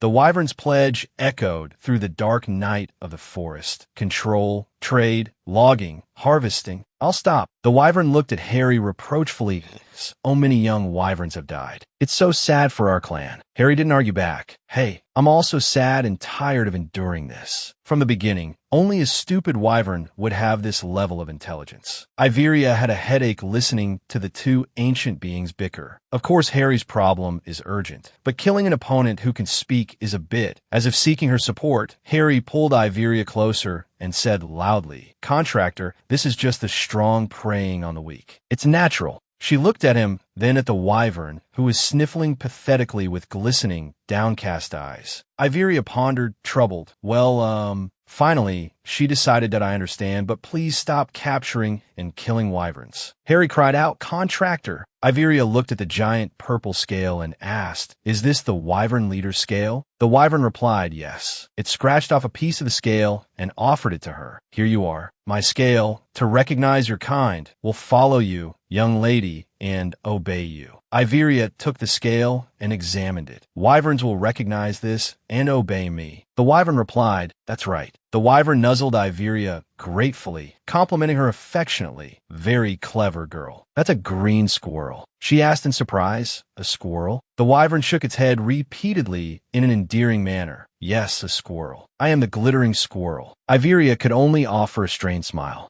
Iveria stammered hesitantly. That's a compliment? Thank you. The wyvern straightened up and spread its wings wide, creating a powerful gust of wind that dispersed around them. Then it said farewell. Of course. I'm off. If you need anything, just call me. Shout Starfish. That's how you summon me. Iveria gave a forced smile at its words, while Harry said irritably, Wait a minute, Starfish is me. The wyvern soared into the air, calling down, I'll come anytime. Stay well. Iveria, still holding the scale, breathed a sigh of relief that it's gone. In contrast to her, Harry called out peevishly, Master! Iveria had to cover both her ears to protect them from Harry's whiny, indignant outburst. Why did you do that? Side with it and abandon me? As if it were obvious, she turned and said firmly, that no matter what in that situation, I had to do that. Iveria looked at Harry, who was tearing up, and continued, It's my conscience. You know I like you, Harry. I have to find a new way. Iveria held up the scale for Harry to see.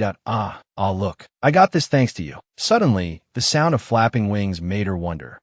What's that sound? In the sky, a flock of wyverns was approaching them. Both stared in disbelief at the swarm of wyverns filling the sky. That, a flock of wyverns. The wyverns landed, surrounding the two of them. Iveria stroked the wyverns nuzzling against her affectionately and said softly, I'm sorry for killing your kin. Suddenly, a shout rang out from somewhere. Lionel the guard suddenly appeared, falling in front of the two of them while crying out, My lady. Ow! Iveria worriedly asked him, Sir Lionel, what are you doing here? What happened? Harry quickly transformed into a puppy while Lionel, seeing the wyverns, fearfully crawled towards Iveria, trembling as he said, My lady, please protect me. Iveria, bewildered, thought to herself, What am I supposed to do? Lionel looked at her in confusion and stammered, Iveria looked towards the sword Lionel had dropped in the distance and asked, "Get your sword over there." Lionel mumbled in a daze. Another loud call came from afar, "My lady." Iveria, Lionel, and Harry all looked towards the sound, and Iveria said with little anticipation, "What now?" A squad of 4 soldiers approached with their swords drawn, wondering what in the world is going on. Iveria sighed in exasperation, complaining, "Seriously? We snuck out for this." In the night sky, a wyvern could be seen carrying someone. Lionel was being carried by the wyvern, clutched in its talons, while Iveria and Harry sat comfortably together on its back, excitedly whooping woe. Harry asked with concern, "Aren't you scared?" Iveria laughed excitedly and replied, "No, I'm enjoying the speed." She felt the cold wind rush past and thought to herself, "This is so much better than riding in a carriage. How is this even possible?" Wanting to fully enjoy this rare experience, Iveria thought for a moment and then decided, "Oh well, I'll think about it later." The wyvern's appearance in the sky above the castle caused a commotion among the people below. "It's a wyvern! Ah!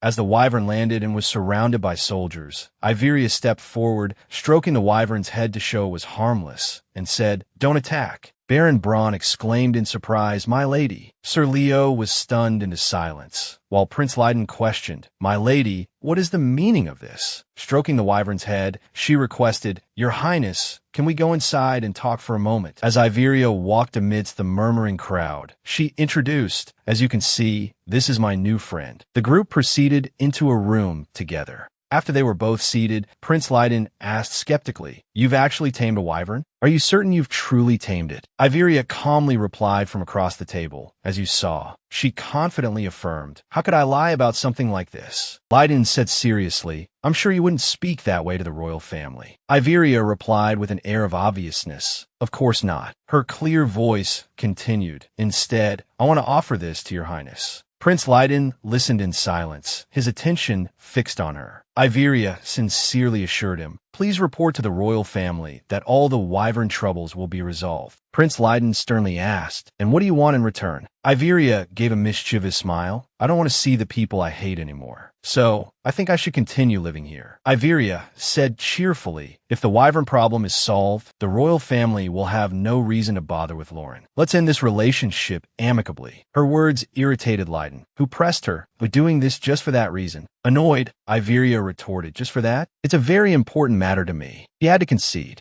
All right." Iveria calmly continued her request. "Give it to Prince Leiden yourself. I'm not interested. He came by not too long ago and annoyed me." She spoke while stealthily observing the prince. Leiden, looking at the prince before her, Iveria recalled the original plot. In the novel, it was written that Leiden abruptly left when Cashin became king. A few months later, Leiden's bloodstained watch was discovered on a distant continent, likely murdered by an assassin sent by Cashin. The only main characters who died in the story were Leiden and Ibria. Iveria sighed inwardly, thinking too, so that's why I feel a sense of camaraderie. Lost in thought, she suddenly heard a voice call out from across the room, "Hey, Iveria?" Prince Leiden spoke, fine. With a determined look on his face, he continued, "I'll take the poisoned wine you're offering." Iveria was exasperated. "Goodness, I told you it's not poisoned." "Well, whatever. I'll explain the details tomorrow." It was late, and the moon outside the window was high in the sky. It was getting quite late. The door opened at that moment.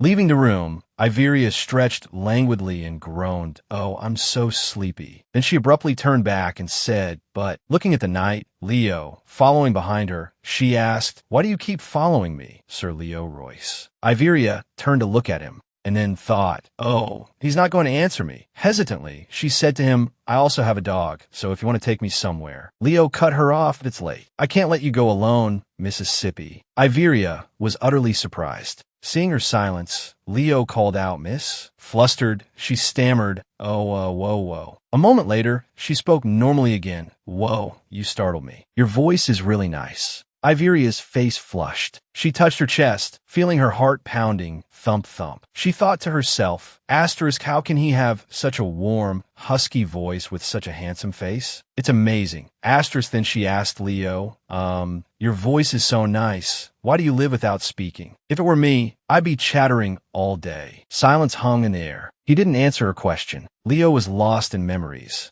of being bullied by his older brothers as a child. Haha, look at this little runt. And Leo could only cry out in frustration, "Brothers, give me back my sword." His brothers ignored him and continued to tease, "Where's that crying baby?" One even mimicked a whiny voice, mocking him, "I'll give it back, followed by boisterous laughter. Ha ha ha. The Royce Knight family, with its prestigious reputation. But because I was small and weak, I was always bullied by my brothers. Before my voice broke, it was the target of their teasing. They'd drag him into a corner and continue their torment day after day. One would kick him while another sneered, "Don't whine like a baby. You're so noisy." Leo could only wipe away his tears and endure, unable to fight back. "It wasn't until I was older that I learned they were jealous of me. You inherited the strongest bloodline of the family. That's why, even though I grew taller and my voice changed." He then fell into deep thought. Speaking in front of others is still very difficult. Though she hadn't heard his answer to her question, Iveria said, "Such a nice voice." Hearing this, he murmured to himself, "But that, Iveria Oberon, though I think you're teasing me,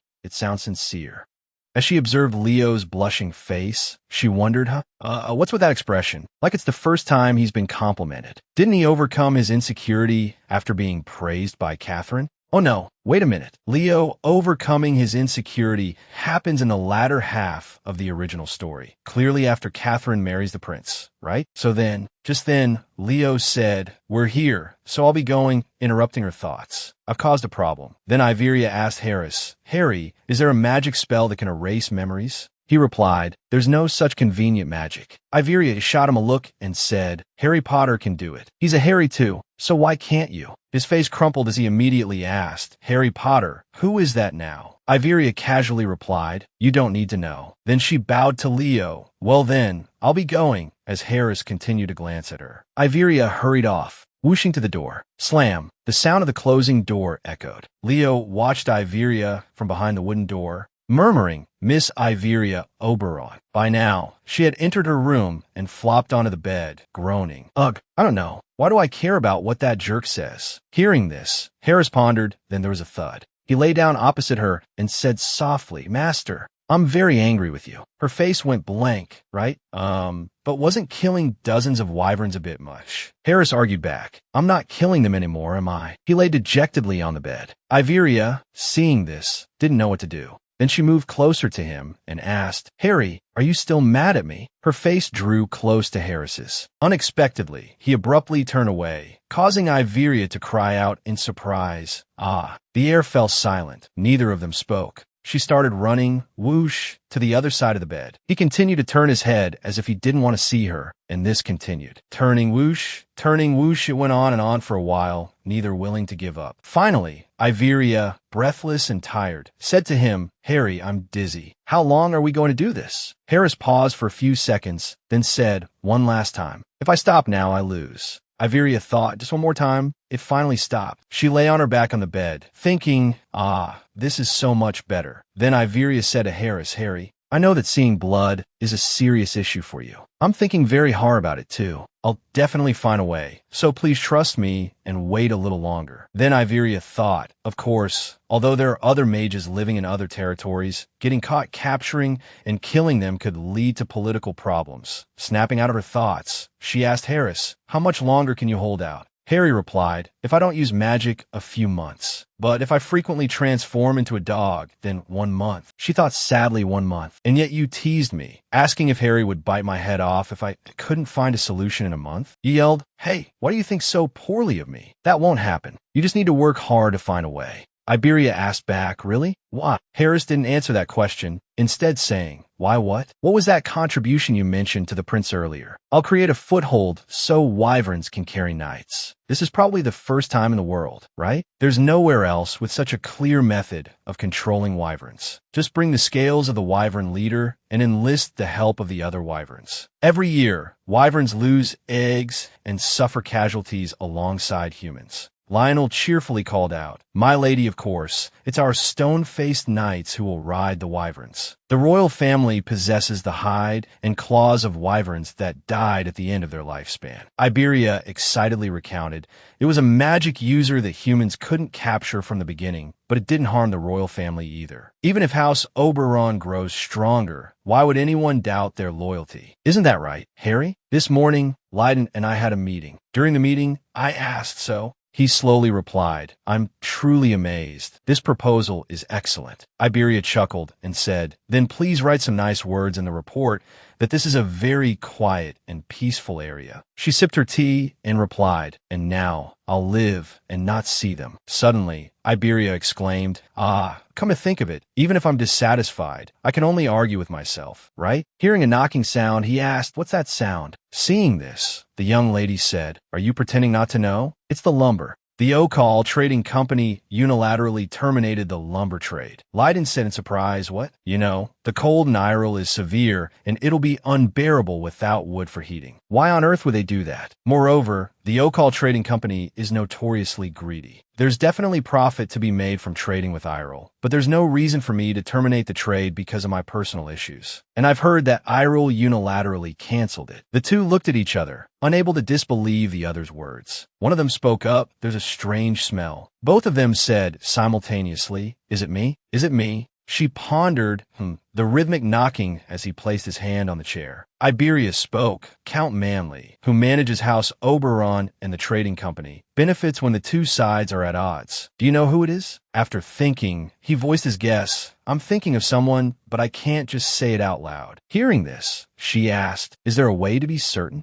Leiden thoughtfully replied, there's a reliable guide. She thought to herself upon hearing him, he's talking about Luke. Luke is the leader of the Information Guild behind the scenes and a genius in transformation techniques. He has a very close friendship with Leiden. They met when Luke happened to encounter Leiden while he was on the run. They solved many problems together and became close friends, along with Catherine, of course. She froze for a moment, then thought, if it's about investigating, then asking for a favor now would be the perfect time. Leiden said sincerely, I owe you a great debt this time. I will definitely repay you. She quickly replied, oh, if you want to repay me, money is fine too. He chuckled and said, you sound like a con artist. I'll keep my promise. The conversation with the prince, despite everything, had ended smoothly. But the ambush was still outside. Lionel fell with a thud where the wyvern was lying da-da. It heard the noise and approached him. Finally, Lionel froze, realizing he was lying on top of it. Iveria and Baron Braun, observing this, were speechless. After a moment, she said to him, I heard about what happened yesterday. You really couldn't mount it? The knights usually consider one of the Oberon lineage as their master, almost loyal to the Duke. But the fifth-generation knight is close to the wyvern living in the Black Forest. I couldn't be loyal to anyone in the Oberon family. Iveria thought to herself. So she both reconciled with the wyvern and prevented someone from becoming unemployed. Two birds with one stone, perhaps. He wiped his sweat with a handkerchief and said, truly a knight chosen from anywhere. After all, it's a barren and cold land, so the applicant standards are understandable. Thinking about how the selection process ultimately landed on someone like Lionel, Iveria put a hand to her forehead and sighed. Leiden approached from behind and said, that knight down there must be exhausted. Huh? Hearing his voice, she turned around and exclaimed, Prince Leiden. He jokingly suggested, why not just send the wyvern to the royal knights? Iveria playfully jabbed him with her hand and retorted, don't you know that greed leads to ruin?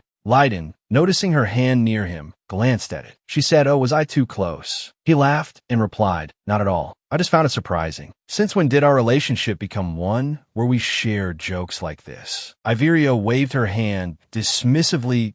EW. I don't want to have that kind of special relationship. He laughed easily. Only you are this cold to me. Iveria's face remained expressionless as she thought. Oh, right. Just then, a sound caught her attention. Both she and Leiden looked towards it. Seeing the large number of people gathered there, she exclaimed in surprise, huh? Then, glancing at him, Iveria thought, oh, right, he's a prince. She quickly turned and ran. Leiden, his head full of question marks, wondered why she reacted that way. Leiden shouted, Iveria, catch. She saw an envelope and asked, what is it? Leiden said, you said to repay the debt. Hearing this, she quickly guessed. Is it money? Iveria fumbled with the envelope, asking Leiden. The prince is quite prompt. She struggled to find the opening. Where is it? She froze when she saw what was inside. In disbelief, she asked him again, is this real? Leiden replied, of course. Inside the envelope was a blank check. Iveria clutched the check and asked Leiden, aren't you trusting me too much? You don't even know how much I'll write. He calmly replied, I don't think you're the type to write an unreasonable amount.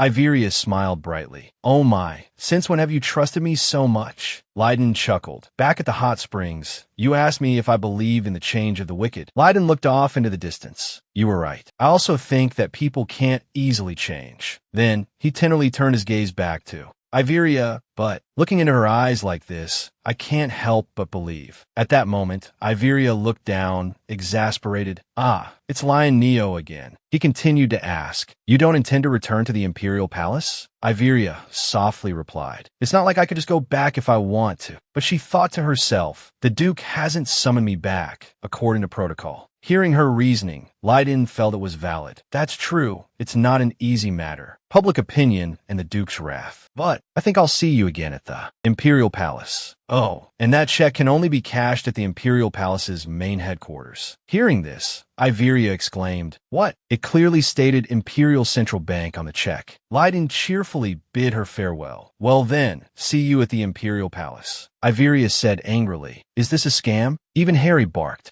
Woof! She yelled, come back here. Her eyes followed the direction he was going. Asterisk anyway, I've given the prince a big gift, hoping it will help him a little in his survival. It's just a small token of sincerity for a comrade who died in the novel. Asterisk. At the Imperial Palace where the first prince resided, Lydon entered his room. Seeing another person in the room, he said, I didn't invite any guests. The person, whose face was completely covered by a scarf, handed a letter to Lydon and said, this is a letter sent from Oinmani. Oinmani was a term for the most skilled information gatherer, used as a code word to designate the leader of the Information Guild. Seeing the letter, he thought of someone. It's Luke, he asked. No message other than delivering Oinmani? The person replied, yes, your highness. Lydon repeated, nothing else? The person bowed their head and answered firmly, that is correct. Just the letter. Lydon drew his sword as he spoke. Is that so? Then you're not the one I asked to deliver the Oinmani message. The person stammered in fear. What?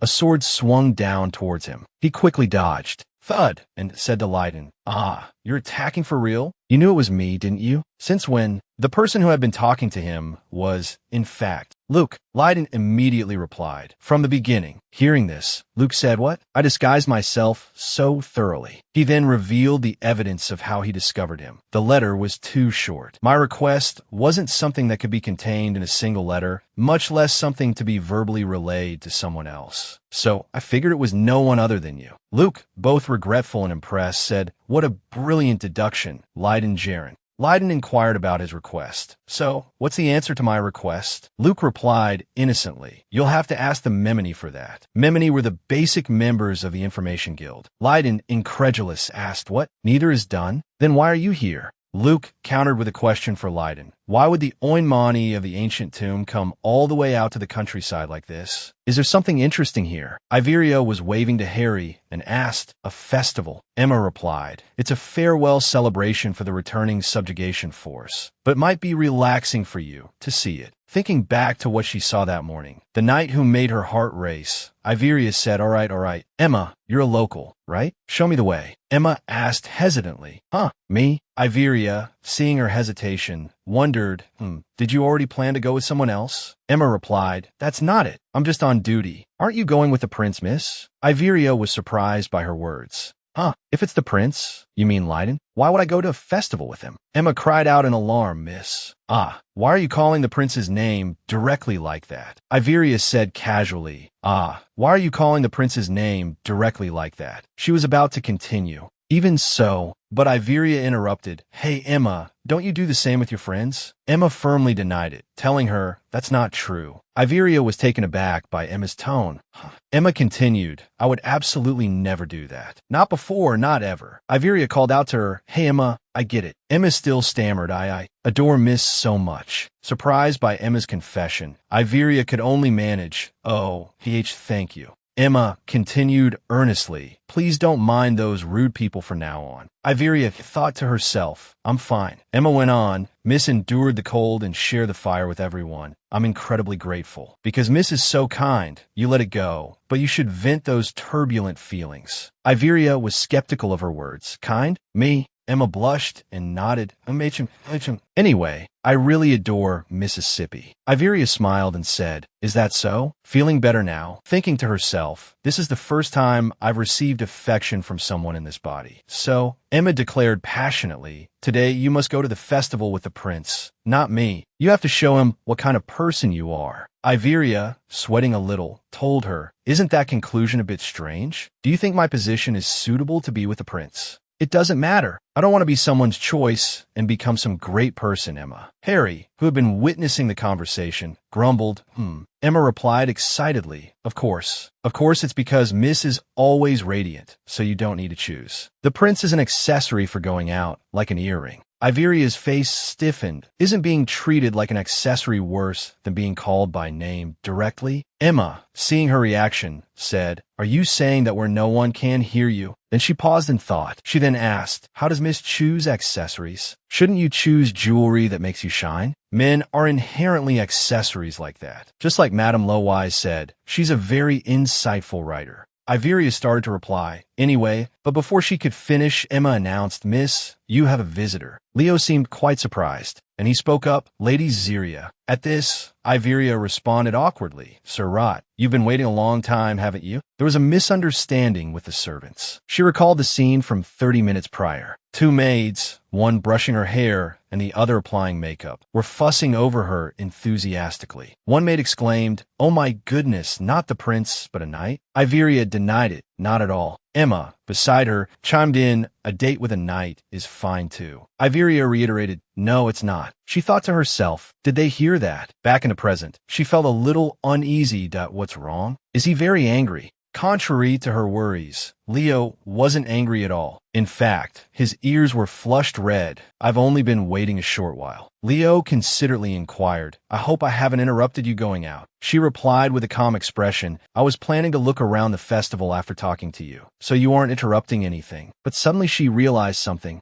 Her surprise grew as she exclaimed, Iveria scrutinized the space behind Leo, suspicion lacing her tone. Really? Who am I talking to right now? Is there someone behind you? He just stood there, murmuring, My lady. Iveria quickly composed herself, replying calmly, I was just joking. You're speaking well now. Leo's expression was incredibly embarrassed. He stammered, so? Then his expression changed. Didn't my voice sound strange to you? At this, Iveria could only exclaim, Oh my God! Still astonished, she answered vaguely, yes, it did. She thought to herself, is it real? She still couldn't believe what just happened. He had improved because of what she said. What about Catherine? Thinking of this, Iveria broke out in a cold sweat. Because his role isn't heavily emphasized, issues related to his voice are the biggest problem. Suddenly Leo spoke, my lady. His voice interrupted Iveria's train of thought, making her jump and cry out, yes? He continued, I think instead of watching the knight's training session like last time, you should come to the headquarters tomorrow. It's quite rude of me to come without an appointment like this. Please accept this.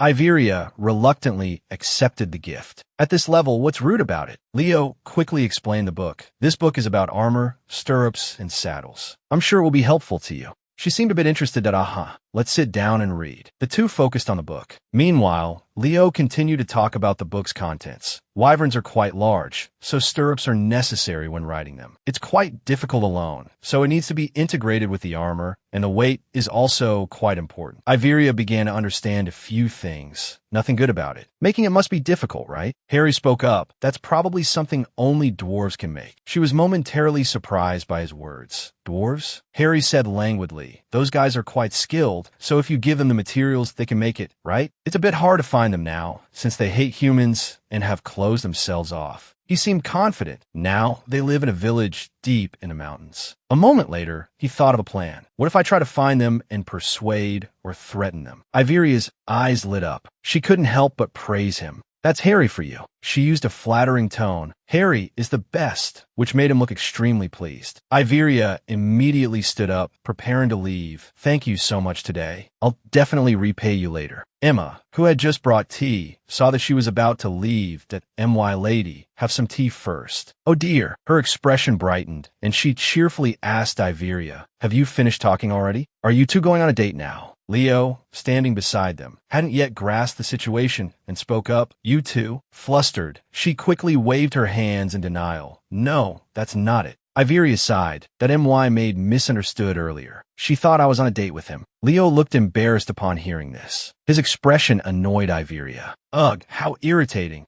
He then said, I thought you had another appointment. She calmly replied, yes, with my mother. Emma, standing between them, frantically gestured, denying Iveria's words. She said, I suddenly have something to do. Her eyes shone with an intense desire for them to go on a date. If I'm not there, Miss will be alone, all alone at the festival. Emma repeatedly emphasized, alone, all alone, as if urging Leo to ask Iveria out. Iveria quickly reassured him, that's just Emma. I'm fine. But Leo quickly responded, Lady Oberlin. He extended his hand towards her, expressing his sincerity. Shall we go to the festival together? Silence fell, broken only by Iveria's surprised gasp.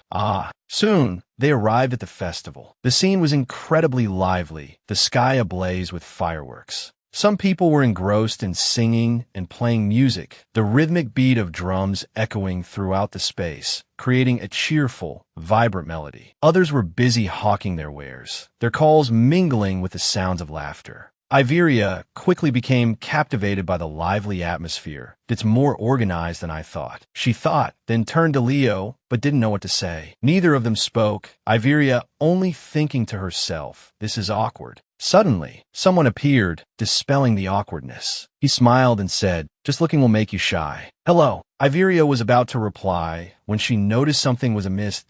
No, that's not the right face. The man bore a striking resemblance to Leiden. Despite her words, he calmly continued, am I not the one who opened the festival? You can call me Eden. Leo, bristling at the man's familiarity, said, don't be so casual. The man retorted, using a false name and lacking any sincerity. The two began to bicker. Leo said, isn't it better to hide it? The other man immediately quipped, such a principled man. Standing between them, Iveria felt incredibly uncomfortable, thinking to herself, I want to go home. Why am I stuck between these two fish? Harry then arrived, interrupting her thoughts, causing her to exclaim, Harry. He quickly and smoothly pulled her away.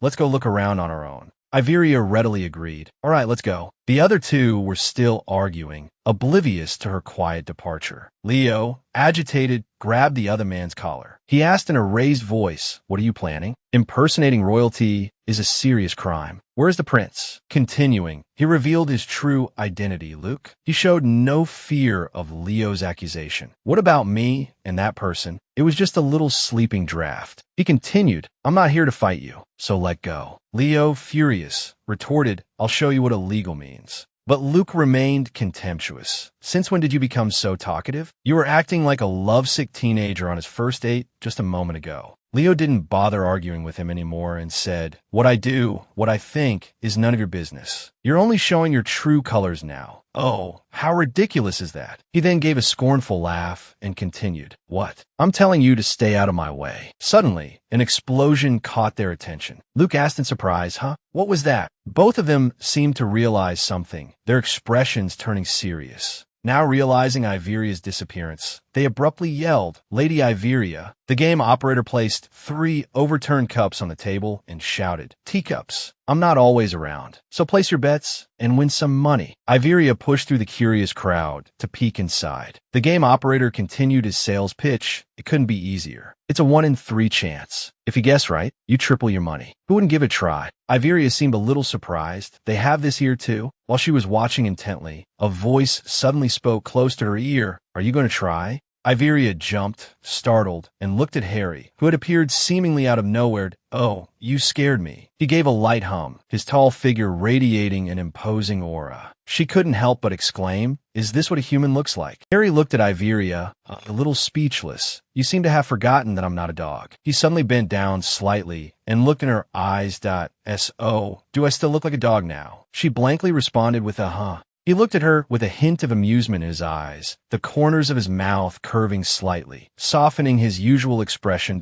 Iveria couldn't help but blush at seeing his handsome face so close. She could even hear her heart pounding in her chest. Annoyed, she thought, ugh, this face, every time I see it, it feels unreal. Embarrassed and flustered, she scolded him. Where did you learn to use your good looks on your master? Harry narrowed his eyes and smiled. Master? So you like it like this? Iveria immediately retorted, not you, Harry, just the face. He continued to press her. Isn't it the same thing? She turned back to him and said seriously, being handsome and liking someone are not the same thing. Harry seemed unconvinced. What? Then what am I really like? Iveria pointed to his chest. Try putting your hand on your chest and see. He unconsciously followed her instructions and placed his hand on his chest. What? Not even half a minute later, he said dejectedly, I don't feel anything. Iveria stared at her unresponsive tail, trailing off. She sighed in resignation. All right. Iveria regained her composure, pointed at the game operator who was still busy hawking his game, and said to Harry, instead, look over there. He looked in the direction she indicated that I've been watching him. That guy, even from a distance, they could hear the argument between two children and the game operator. The little girl said resentfully, Mister, you clearly switched them just now. Give me my money back. The game operator said to the little girl with a straight face, do you have proof? Proof. Harry couldn't help but comment, how unpleasant. Iveria whispered in his ear, help me punish that guy. He's using tricks to make money. I'll ruin his game. Harry happily nodded. Suddenly, he gave a mischievous grin and said to her, that's a good idea. How about a quicker method? Iveria asked curiously, what is it? He pointed to the other side that. A bang echoed, and she followed his gesture to see the game operator's stall engulfed in flames. Harry squinted, a smirk playing on his lips as if asking, aren't I great? How about it? Iveria's face went blank as she silently decided, let's run. They fled into a narrow alley. Iveria leaned against the wall, gasping for breath. Seeing this, Harry solicitously asked, are you all right, contractor? He lifted her face to see her pale complexion. Between gasps, she replied, huff, huff. I just exercise, huff, huff. He reminded her, breathe, then speak. Suddenly, someone grabbed Iveria's wrist. She jumped, startled, landing against Harry, her eyes wide with fear as she looked at a cloaked figure who had appeared beside her seemingly out of nowhere. The woman offered her something, her aged voice muffled by the cloak. Look here, Mississippi. Take this back. Iveria, confused, uttered, huh. In the woman's hand was a silver ring with a sparkling red gem. This belongs to you, Mississippi. Iveria hesitated, and oh, it's not mine. The woman persisted, look closely. It's clearly yours. As she finished speaking, she suddenly pushed the ring into Iveria's hand. Here, quickly. Iveria frowned, looking at the ring in her hand with a flicker of alarm. As if remembering something, her eyes widened, a question forming in her mind. Why is this here? A familiar scene flashed through her memory. The vendor had introduced it to her. This is an ancient ring made from the heart of the sun god. Iveria recalled buying it during a business trip to Peru before being pulled into this book. She bought it, and then, on the flight, the image of the plane exploding. Iveria snapped back to reality, her head jerking up in alarm. Excuse me, she asked, where is this? She froze, staring at the empty space before her. Gone. Back at the mansion, Iveria sighed, fiddling with the ring in her hand. Point two. After a moment, she closed her eyes in frustration, groaning, I don't know. It's just the same shape. It's a different ring. If it really were the sun god's ring. She slipped the ring onto her index finger and exclaimed in surprise, it fits perfectly. She remembered Harry's words back in the alley. I can't sense any power from it at all. Annoyed, Iveria grumbled. Harry said the same thing. The more she thought, the more confused she became, and she slammed her head onto the table, kicking her feet in frustration. What is this, really? Suddenly, a maid's voice called out, Mississippi. I heard the knights are returning to the capital. Iveria lifted her head, asking in confusion, huh? So, Emma gave a strained smile. Miss, aren't you going to see them off? Iveria questioned. See them off? What? Iveria rested her chin on her hand, propped up on the armrest. Why should I go? Emma patiently explained. If Sir Rot leaves, you won't be able to see him for a long time. Harry, in his dog form, tilted his head, listening to her. Speak that he was looking for you all day yesterday. Harry communicated with her telepathically. Asterisk K. Master, it seems you don't know, so I'll tell you. That's not your maid. Asterisk Iveria blurted out, what? Harry stated seriously. The scent of blood is different. Iveria thought to herself, if it's not Emma's twin, then who came and pretended to be Emma? She glanced at the maid who looked exactly like Emma, thinking, you're doing this. Noticing her gaze, the maid addressed her. Miss, wait, are you listening to me? Iveria silently confirmed it was him. A smile suddenly bloomed on her face, surprising the maid. Yes, I'm listening. The person she was thinking of was Luke, whom Leiden had asked to investigate the issue with Israel and Okol. Luke found it interesting and came directly. The guild's principle is not to kill, so Emma must be sleeping safely now. Iveria observed the fake Emma's smiling face, maliciously thinking, just watching this is a bit of a waste. The devil inside her chuckled wickedly. Let's give him a little shock. Having decided, she softly called out Emma. Luke, with a smile in his eyes, replied, Yes, Mississippi. Iveria suddenly stuck out her foot, that MY foot. Luke flinched at the sight. That what's wrong? He stammered, Why yes.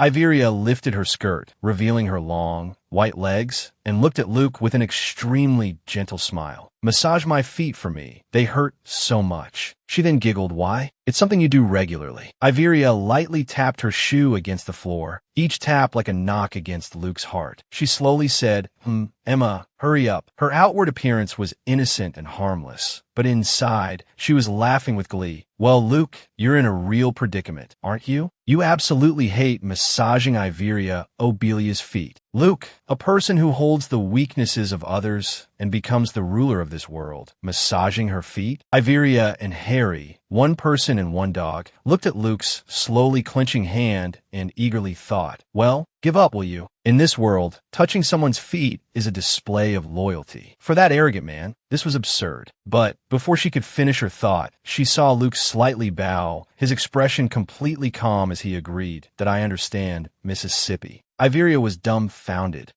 Luke acted as if there was nothing to be surprised about. Of course, Mississippi. Iveria's smile immediately became stiff. Really? What are you planning? Luke calmly walked over to where she was sitting, sat down, and while lifting her foot to remove her shoe, replied, It's something I do regularly. Iveria suddenly thought, Emma. Luke suddenly chuckled and asked her a seemingly unrelated question. Is life in Israel inconvenient, miss? Iveria asked back, puzzled, life inconvenient. While massaging her feet, Luke replied, You've come from the capital, Mississippi. In Israel, there's no time for banquets, masquerades, or tea parties. Iveria, struggling internally while enjoying the massage, thought, He's good. If he weren't Luke, I'd hire him as a Mosa employee. Suddenly realizing she hadn't answered Luke's question, she smiled and said, Lately, I prefer quiet. I like it here more than the capital. He didn't seem very focused on her answer. I see. Iveria was annoyed. Don't you believe me? He suddenly looked up slightly and smiled at her. In any case, you've adapted very well, Mississippi. You've even tamed a wyvern. Iveria, seeing his strange expression, wondered silently, what's his goal? Wyvern. She waved her hand dismissively, her demeanor nonchalant. It's nothing. It wasn't difficult. Luke played along. Really? That's amazing. As expected of Mississippi. He was praising her profusely when he suddenly stiffened as she nudged his chest with the tip of her shoe. You're my servant, so I'll teach you how to tame a dragon. When Luke bowed his head humbly, such precious information. How dare I listen, miss? Iveria disagreed. I don't think so. You're not an ordinary servant, so I'll tell you. Luke abruptly looked up, his face flushed with excitement. Miss, what an honor. Iveria leaned closer to Luke, her tone especially serious. The way I tame wyverns is by singing. Seeing Luke stunned, Iveria tossed her hair and explained, Those creatures are very sensitive to sound, so as soon as I sing, they're tamed. But I absolutely have to sing this song. Luke, and Rudin too, began to sense something wasn't right. What is it, miss? Iveria gave him a triumphant smile. Then came the performance of a song titled, Idiot. Singer, songwriter. Iveria, you actually believe that? Idiot. Stupid Luke, so dumb. You still haven't realized you've been tricked. Here, she clapped her hands and announced the end. Luke, by now, was frozen, his face pale as he stared at her. A moment later, he snorted and stood up. Iveria, watching his body make strange noises, couldn't help but exclaim, Oh, how miraculous. Luke, now back in his own form, glared at his hands, my hands.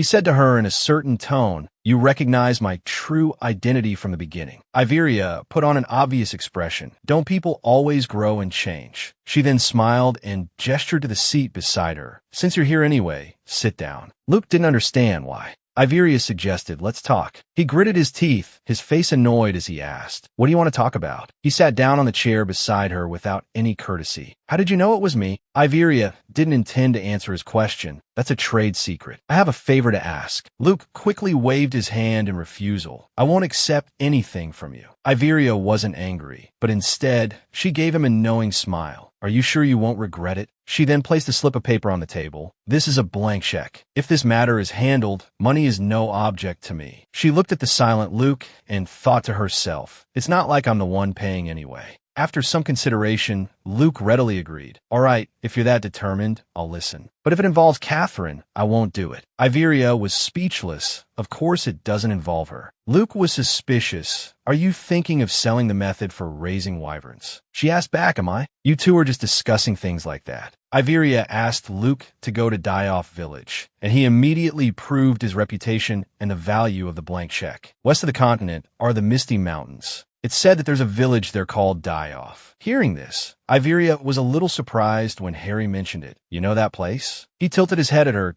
I went there when some idiots summoned me. Iveria quickly guessed. Ancestor Jiren. There's a sword called Jupiter stuck there, so I wanted to pull out, but that idiot couldn't do it. She excitedly asked him, Harry, how do you pull out? He looked annoyed. Why would I pull out a demon's sword? Let's not talk about that anymore. Harry asked her, anyway, who are you sending? That's how it all happened. Iveria, wearing a warm cloak, stood at the door with Harry in his dog form. She smiled and said to Emma, I'll be back soon. Emma, while I'm gone, keep everything hidden. Emma was restless and worried. Miss, only you. Iveria immediately comforted her. It's all right. What are you worried about? She then scooped up the fluffy Harry and said to Emma, well then, let me introduce you. This is Harry. He's a fairy. Harry asked anxiously, is it okay to reveal this? Iveria reassured him, it's Emma, it's fine. She placed him down with a sigh and said, I've been pretending to carry him alone this whole time. He's so heavy. She added, Harry will help me with magic. Iveria turned to Emma, say hello. She began but stopped abruptly. Emma, frightened, sat down hard on the floor, stammering that at the dog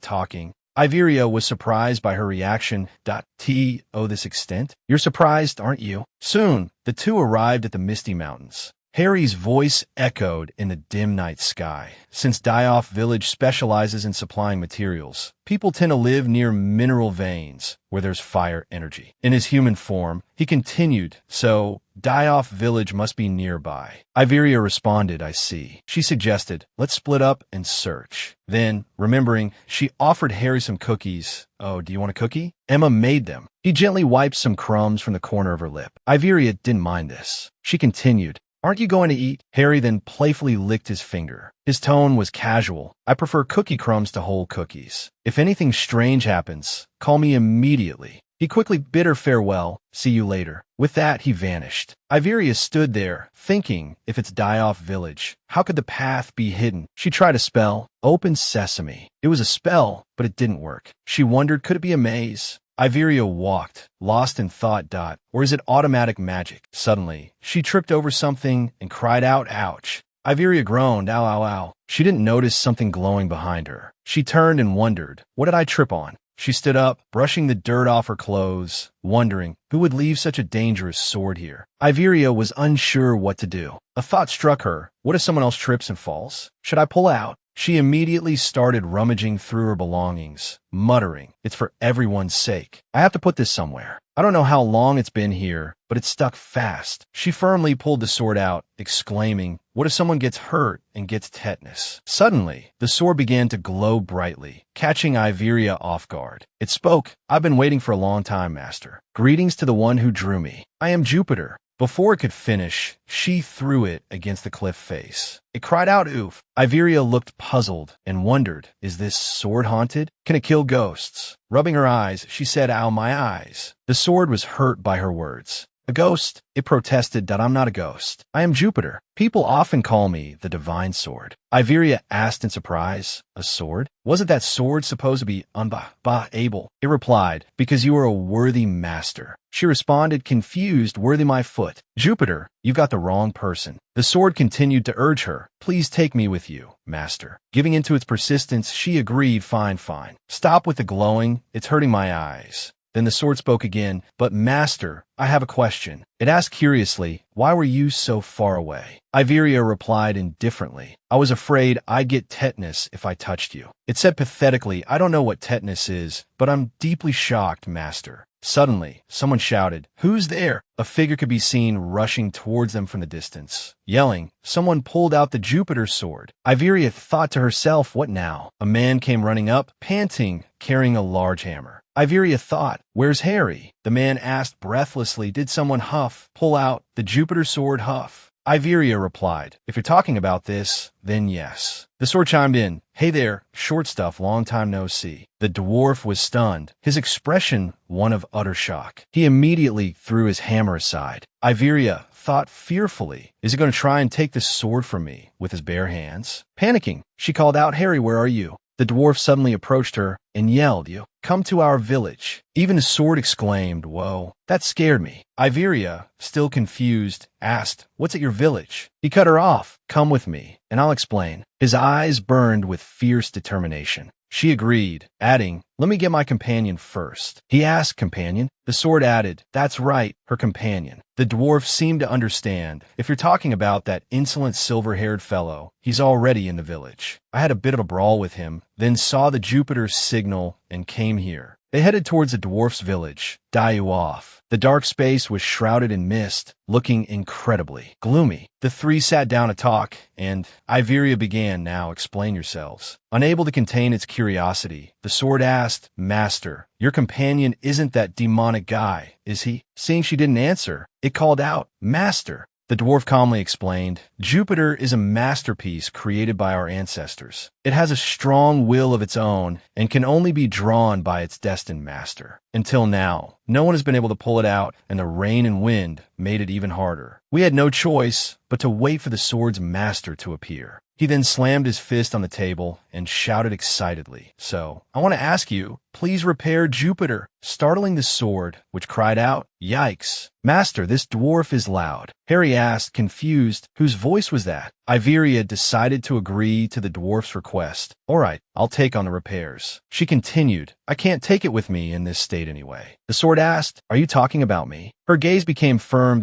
In exchange, I have a condition. Iveria smiled and said, I want to recruit a skilled blacksmith. I'll entrust the repair of Jupiter to that person. The dwarf, Lapachi, calmly replied, You'll bring that person to the human realm? Iveria answered directly and quickly, of course. Looking at his somewhat somber expression, Iveria thought to herself, This must be a difficult task for the dwarves here. He excused himself, telling Iveria, Give me some time to discuss this with everyone. She cheerfully replied, Of course. Iveria and Harry prepared to step outside. She said, I'll wait at the village gate until sunrise. The sharp dagger chuckled, I look cool even without repairs, master. The two sat outside, staring blankly, Harry lighting a fire for Iveria as she sat dejectedly, her face in her hands. Harry asked seriously, Will the dwarves agree? Iveria asserted confidently, Of course, they built and protected this village from the beginning. However, Iveria already had a backup plan in mind. If they say they don't like it, then we'll have to transport the wyvern saddle ourselves. From afar, the dwarf elder, Lapachi, appeared with a young woman. Seeing them, both exclaimed, They're here. Iveria, with a respectful and humble demeanor, bowed her head slightly in greeting.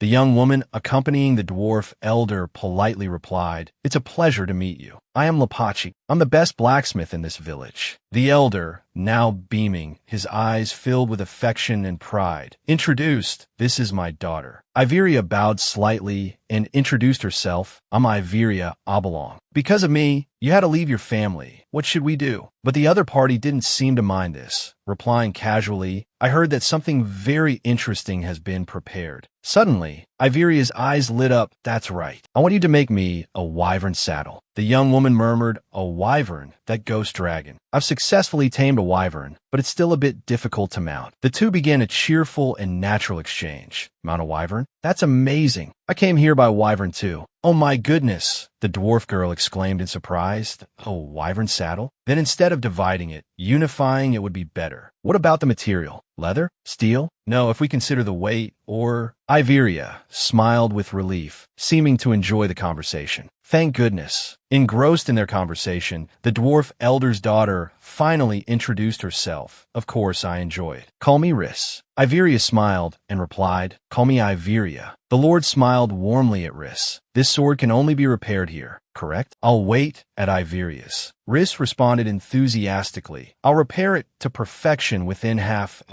month. After a night, the sun began to rise, the horizon ablaze with a beautiful orange-yellow glow. Iveria, incredibly happy and grateful, said to Harry, I'm so lucky, aren't I? I found the dwarves right away, and the sword too. But no one could pull that sword out, yet I did. Seeing Harry's silence, Iveria became a little worried. So, she asked, why aren't you saying anything? Suddenly, Harry blurted out, seemingly out of nowhere, it's not fair. Iveria asked in bewilderment. What? It turned out not to be anything serious, just a bit of playful sulking. Harry expressed, her name? I have to keep calling you Master, but you let that girl call you by your name the first time you met her? Hearing this, Iveria stared blankly, sharply questioning the petulant boy. Harry, don't you know my name? He replied softly, of course I do. Iveria affectionately stroked Harry's cheek and said softly, then just call me that. I do everything else my own way, so I don't find it strange. Try it. Harry obediently opened his mouth and called her name, Iveria. After calling her name, he rested his head on Iveria's shoulder. She chuckled, teasing, see? Easy. Time passed, and not long after, thanks to Lapachi, the forging was completed. The person arrived in Irel with the Jupiter sword perfectly repaired. The Knight Squad, having been thoroughly trained from the beginning, had everything go smoothly. Riss, clenching her fist, declared vehemently, the material must be mithril. The only thought stuck in Iveria's mind was, how will we pay for the materials? Money, for Iveria, was a slight problem. Lost in thought, she suddenly heard a loud call. Iveria, a hand holding something, a mouth chattering. This. Riss held up the pitch-black lump in front of Iveria and asked hurriedly, what is this? Iveria pointed to the right, indicating its origin, and replied, oh, Blackwood? It's a specialty of our region. There's a lot of it in the forest nearby. Riss wasn't satisfied with this answer. She exclaimed, Blackwood? No, is this used so widely? Iveria responded reflexively, that's right, because it's so hard, it doesn't burn even in fire. Riss placed it on the table and declared firmly, Iveria, this is magic wood.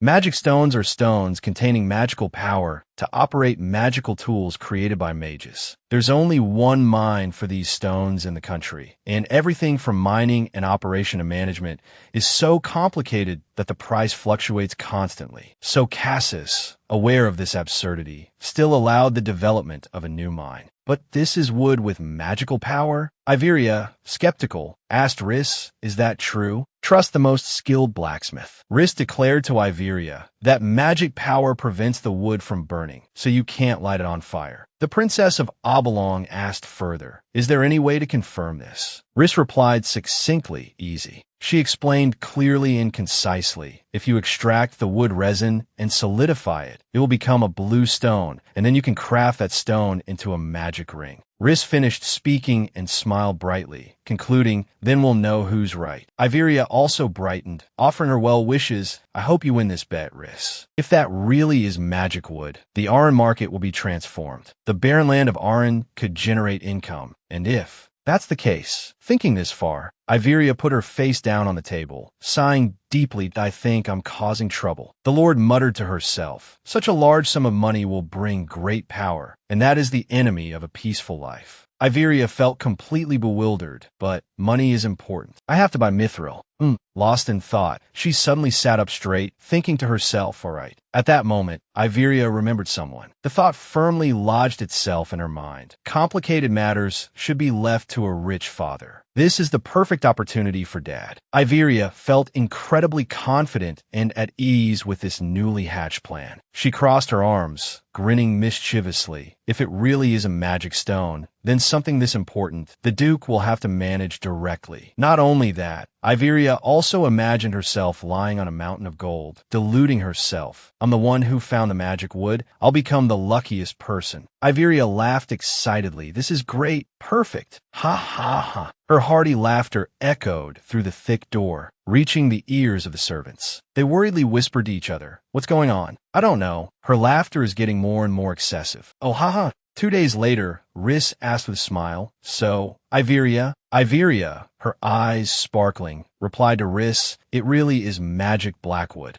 After that, I sent the magic circle that Lapachi made to the Duke while waiting for a response from him. I also learned swordsmanship. My teacher was Sir Lionel. She recalled that time, Lionel cheerfully raising his hand and saying, yes, I volunteer, Mississippi. Seeing everyone else cautiously avoiding her gaze, she asked him, are you the only one who volunteered? He laughed and replied, thanks to that, I have the honor of being assigned this task. She frowned, thinking to herself, while he's busy training wyverns, he should hate having to assist a noble lady. Even if Sir Lionel is a bit of a pushover, he might be a capable teacher. Her thoughts cleared, and she decided, all right, I look forward to your assistance, Sir Lionel. Leave it to me. So it's like this. The basic stance is like this. Like this, ah no, left foot first. Isn't it always? I'm suddenly a bit nervous, Mississippi. Iveria and Harry rested their chins in their hands, worriedly thinking, Lionel is Lionel. While watching him, a voice suddenly rang out, startling her. His movements are clumsy, but that knight has excellent physical condition. With proper training, he could become very successful. Thinking about it, his physique did seem quite good. It spoke again. It would be better if his right foot were a bit wider in that stance. Hearing this, she suggested to him, hey, try widening your stance. He immediately followed her advice. Huh? Like this. The sword then said, relax your shoulders, stand up straight. She repeated its words, relax your shoulders and straighten your back. He followed her instructions and continued to practice. He then turned back and cheerfully said, it feels much more natural now, Mississippi. She looked at him, impressed. He's so obedient. Harry peeked one eye open and asked Iveria, can you see the future, Iveria? This went on repeatedly, with the intensity increasing each time. Of course, seeing Lionel still diligently practicing, she said, it's not me, it's Lionel. Even though he's doing well, I'm still worried. As a result, Jupiter's teachings had sunk in. Jupiter then spoke up, now it seems worth watching. Iveria was already sprawled on the ground. She weakly muttered, just kill me. Amidst Harry and Lionel's panic, she said to Jupiter, actually, no matter how much I train, I can't last 2 rounds in the arena because my body is weak. Jupiter said, it seems the magic power in your body has suppressed muscle growth. Quite a rare case, huh? Iveria's face darkened as she listened. No, my magic power is only 0.5. How can you even say that? Jupiter wondered, if that's the case, why did you pull me, Jupiter, out in the first place? At the time, I thought I might be important to my master, someone who wants to achieve their goals with a sword. I wouldn't have been able to do it without me. Hearing Jupiter's words, she asked back, does that mean, out of all the people who pulled out the sword, I'm the one whose body is the least capable? Jupiter was momentarily speechless. Iveria called out, why aren't you saying anything? She squeezed Jupiter in her hand, making it squeak. Suddenly, someone called out, hey, Mississippi. Iveria looked up to see 2 knights looking at her questioningly. They asked, can we see the sword? She frowned and asked what? Seeing her expression, the 2 knights paled and stammered. Iveria's face remained annoyed. It was just a question. One of them finally managed to say, we heard your abilities have improved recently. Isn't it all thanks to Mrs. Teachings? Miss is truly knowledgeable about swords. Me? Iveria asked, exactly. Your sharp critiques, your relaxed posture that can still see all the openings. It's an unpredictable situation. Iveria said shyly, that person, but before she could finish, the knight, eyes sparkling, said, as expected, you're actually training us to help us. Hearing this, Iveria panicked, sweat dripping down her face as she thought, no. He continued rambling, we didn't know that, and just thought it was bothersome. Iveria internally screamed, no, that's not it. The surrounding people were equally enthusiastic. I'll follow you for the rest of my life, miss. Us too. Iveria silently screamed, oh no, are they going to bother me like this? Again. And so, the following scene unfolded. Swish, thwack. Everyone began training with Lionel. Under Jupiter's guidance through Iveria, chin down, waist in, Rosetto, left foot down. Lionel, good job. Chirping voices rang out. Thank you, miss. Iveria sighed, wondering what is going on. Seeing her dazed expression, Harry chuckled at her misfortune, muttering, hee hee. I knew it. Her hand tightened slightly as she snapped at him. If you're not going to help, be quiet, Harry. Just then, the calm voice of a visitor rang out. You seem to be enjoying yourself, Iveria. The newcomer was the Duke, her father. Seeing him, she exclaimed in surprise, Father! The Duke, with his usual displeased expression, said coldly, long time no see. Iveria responded with equal formality, I didn't expect you to come personally. The father and daughter reunited without a smile or a hug. This made Harry curious. Her father, why did he ask if she looked happy? The gloomy atmosphere between them made Harry shrink back. Whoa, they both looked scary. The divine sword, also sensing the dark aura between the two, quickly whispered to Harry, that demon, Master's father, hates Master, right? With a face like that, he doesn't look like an enemy. Iveria glared at them both. I heard that. Iveria forced a smile. The magic circle that can be seen at the dwarf Lapachi's workplace. You've discovered it. He responded to Iveria with silence. The Duke, after a few seconds of silence, furrowed his brow, a hint of surprise in his voice that you're not going to guide me directly. His question was like a gunshot. Bang. The divine sword and Harry, still reeling from being scolded, continued to whisper to each other. They look so in sync at times like these. They're really alike. Well, that's what they say about genetics. Iveria scowled, snapping again. Are you really not going to be quiet? Then she sighed, oh well. Iveria said to her father, let's go then. She let her father walk ahead and followed gently behind, but it's a bit far from here. Should I call a carriage? He replied, no, let's walk. On the quiet forest path, the atmosphere between Iveria and her father, the Duke, was awkward. Iveria glanced at her father and muttered to herself, this is strange. But she suddenly remembered, well, it makes sense. We don't have a good relationship. Even in the original story, we weren't a harmonious father and daughter. Lost in thought, she was startled when the Duke suddenly asked, you seem happy? Iveria stammered, yes, yes. Iveria felt conflicted. He brought me here to punish me, and now he's asking why I'm happy. But outwardly, she replied dutifully, because everyone is very friendly. The Duke frowned, seemingly displeased, and growled friendly. Duke Oberlin stared at his daughter and repeated the word as if interrogating a criminal, then scoffed. You say the Northerners are friendly? That's a first. Iveria forced a laugh. Haha, while thinking to herself, you look pretty villainous yourself, father. Iveria maintained a calm and polite demeanor. Well, not at first. The Duke continued to question her with a slightly condescending tone. Oh, it seems you have many memories here. She replied lightly, yes. Iveria suddenly recalled the original plot. In her letters, she had only written about the dwarves. So she asked aloud, don't you know everything about how I've been living? Her father replied indifferently, I only receive periodic letters. Iveria thought to herself, right, it's like my being exiled was just a minor incident, not worth monitoring. But then, the Duke's voice deepened as he said, since you don't send letters, I have no choice but to hear from others. That's how I learned about you raising a dog. I thought you hated dogs. Iveria listened to her father, her eyes glazing over. She thought in confusion, is he justifying himself to me? Aloud, she simply replied, is that so? The conversation fell silent again, and the two walked side by side without speaking. Just as the Duke started to say, he was interrupted by Iveria's sudden enthusiasm. Ah, there's the workshop. A voice called out from afar, for us. It was a house fully equipped with tools. Iveria and her father entered. Rhys was already waiting inside. The Duke picked up a blue stone and examined it carefully. He asked, is this really made of blackwood? Both girls replied in unison, yes, it is. Rhys was the most knowledgeable about it there. She explained, if you get the timing right, it's not difficult to make. He gently set the stone down.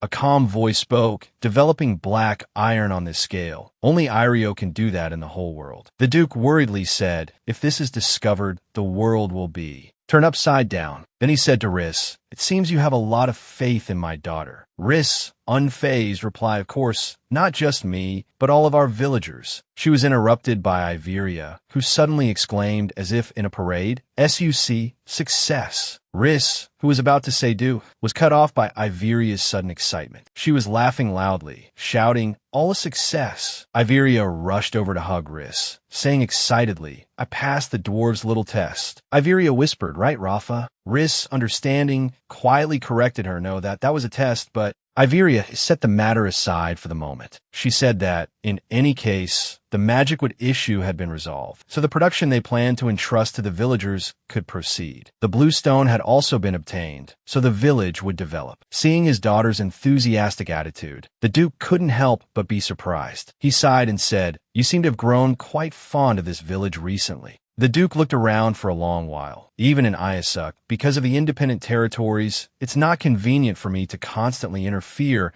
but I will raise my guard within the royal family. He looked out at the peaceful scenery. His voice was light, but his heart was firm. Therefore, we must make the right choice. Live in humiliation or become so strong that nothing can stop us. After he finished speaking, he looked at his daughter again. Duke Oberon looked at Iveria for a long time before speaking, of course. If I chose to live quietly, I wouldn't be Oberon. With only Riss as a witness, he declared, Iveria, from today onward, you are the Lord of Irio. Iveria was shocked and dismayed at the words Lord, but he continued, break free from your shackles and return to the capital with your own strength. The Duke grew more emotional as he spoke, and when that time comes, we'll also deal with those bastards who dared to abandon my daughter for an affair. Iveria rushed to her father. Father, wait, what about Baron and Sisha? But her heart was telling her to speak up. Besides, I don't even need that position. In response to his daughter's question, the Duke simply replied, the Baron has already agreed. Suddenly, the image of Baron and Sisha encouraging her flashed through her mind. Miss, do your best. She gritted her teeth, her fury simmering. Baron, doing that behind my back. The Duke gently placed his hand on his daughter's shoulder. Besides, even if you don't step forward yourself, he declared, as if this position was undoubtedly hers, unavoidable, that I will find a way to lead you back to the capital. He reassured her, just believe that, my daughter. The carriage slowly rolled away from the dwarf village. Iveria could still hear her father's voice echoing in her head. Asterisk, I will prepare a splendid coming-of-age ceremony for you in the capital. Asterisk, Iveria stood still, waving goodbye, leaving those words behind. The Baron relayed everything and returned to the capital. At this moment, a pang of bitterness welled up in her heart. If only Iveria had truly known the Baron's feelings before she died. The Crown Prince's downfall was also due to a lack of family love. The Baron gently said, Lord, if the master is left, shall we begin? Iveria asked vaguely what. Mr. Braun smiled kindly. What else, my lady?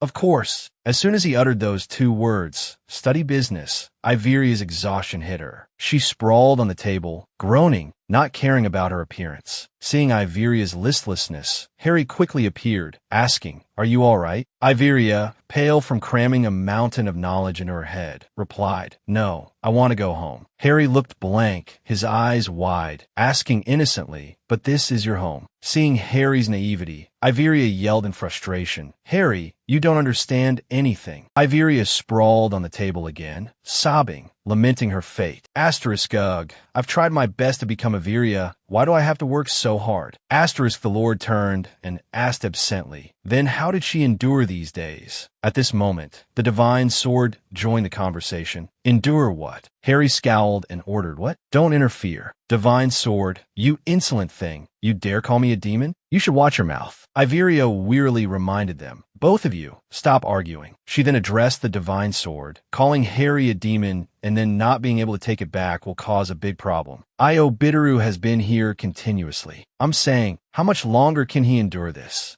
The divine sword's voice dripped with sarcasm. Endure? Oh my. It continued in a rush. You mean to say that the craving for blood or the need to fulfill sexual desires is a base, demonic instinct? Hearing those two sensitive words, both Iveria and Harry blushed crimson and yelled, Fulfill what? Iveria asked in bewilderment. Sexual desires. Harry's face was a picture of stunned disbelief. He roared furiously, Hey, you sword, why would you say something like that? He slammed his hand on the table, startling the divine sword. It mumbled, Was that a secret? Sorry. Iveria felt confused. Figuring a direct approach was best, she asked, Harry, you said there were other ways besides killing people. Was it that way? Seeing Harry's silence, she assumed she was right and continued, So why don't you use that method? Harry hesitated. Well, it's... Iveria nudged him. What is it? Harry's voice was low. Humans are disgusting. I don't like them. Iveria was even more bewildered by this answer. That aren't you standing in front of human right now? Harry replied, You're an exception. He explained, Because of the contract, my sin is ingrained in your soul, so I don't feel any disgust or anger towards you. It's a perk for the contractor.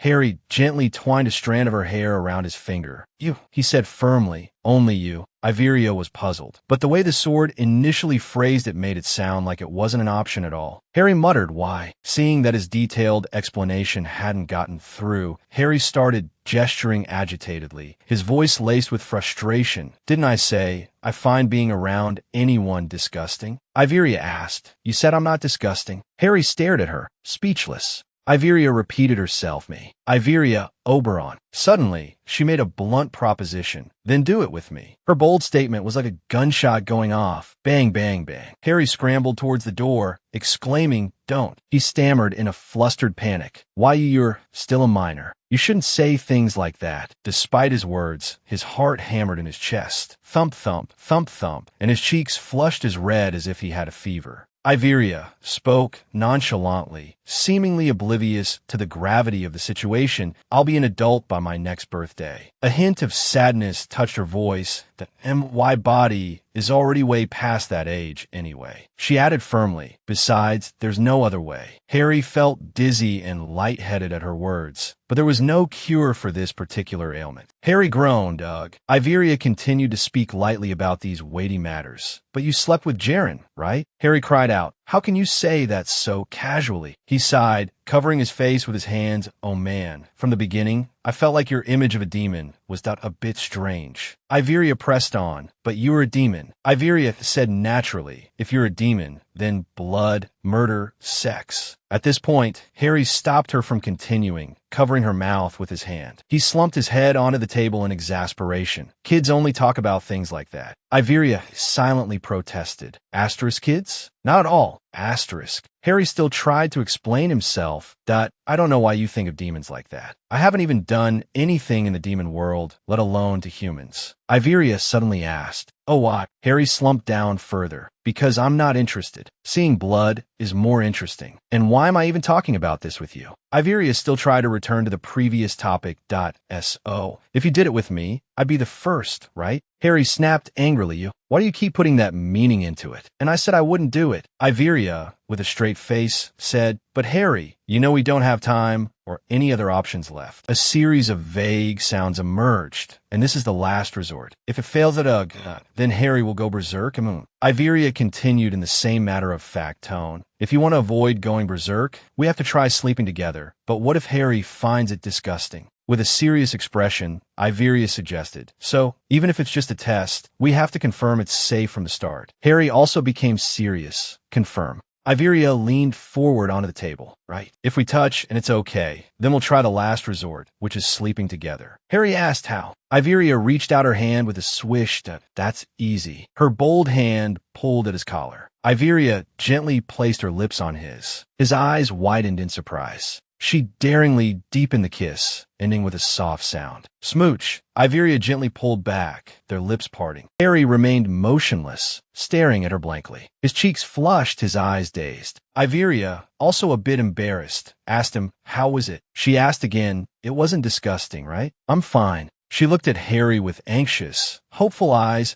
"As long as Harry's okay, it's fine. Even if I don't like it, it's okay." Iveria continued, despite Harry still staring at her. "I'm fine." His senses returning, Harry stammered, I'm okay too." Iveria breathed a sigh of relief. "That's good. We found the last resort." Jupiter, the divine sword, finally spoke up. "Master." Iveria turned. "Huh?" Jupiter said in a pitiful voice, "If Master intends to use this method, please take me far away." Iveria understood. "Huh? Okay." Aaron had officially started producing magic circles under Rissa's direction. Following Emma and the Baron's advice, I entrusted this work to the widows. The crafting was given to the children at the orphanage. The territory grew busier day by day, but the most important thing was creating an idol. Harry muttered, "Idol." Iveria, incredibly excited, said, "I'm going to have Harry debut as the center." Harry was bewildered. "What are you talking about?" Iveria sprawled back on the table. "Simply put, we'll be the face of the city. And Harry likes it too." Iveria said casually, "Living in the form of a dog must be tiring." Hearing this, Harry whipped his head around to look at her. He slammed his hand on the table. "I can't turn into a dog anymore, okay?" Iveria asked innocently, "Or are you addicted?"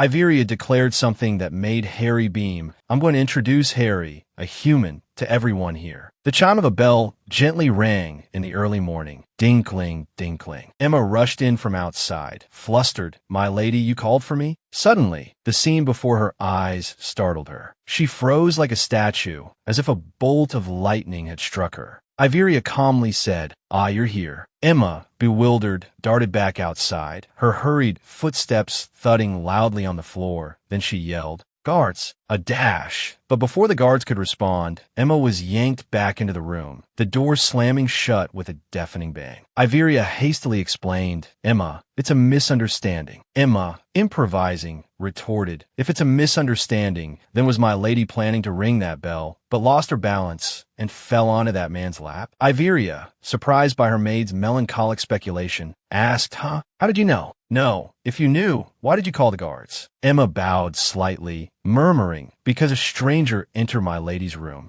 Emma looked up at him. "Just who is he?" "That face isn't someone from the village." Harry cheerfully introduced himself. "We're acquaintances." Emma looked bewildered again. "What? There's no way I could forget that face." Iveria quickly said, "I'll introduce him. Emma, this is Harry." Iveria explained to Emma, "He's a dog fairy, but actually, he's human." Having said that, Iveria turned to stare intently at Emma. "Now I want to formally introduce him, so I really need your help." But before Iveria could say more, Emma fainted, collapsing to the floor with a thud. Iveria immediately called out, "Emma." It must have been the words dog fairy. Ordinary people had never heard such a strange name before. Iveria quickly helped Emma up, asking, "Are you all right?" She replied dreamily, "Why, yes, my lady. I was so surprised that my legs lost all their strength." Quickly regaining her composure, Emma asked, "But how can I help, my lady?" Iveria slowly said, "Just verify Harry's identity. I'm planning to say that I brought this talented person here with great difficulty to train the soldiers." Emma understood, quickly replying, "Ah, then we just need to say he's from the poorhouse." Tracing his past would be difficult. Iveria was very satisfied with Emma's quick wit, praising her with a smile. "Good." Thanks to Emma's introduction, Harry joined the knights without incident. The other knights started to get jealous, asking in a slightly sarcastic tone, "Are you the lady's bodyguard?" Harry politely replied, "Yes." A jealous expression appeared on one knight's face as soon as Harry finished speaking. He grumbled,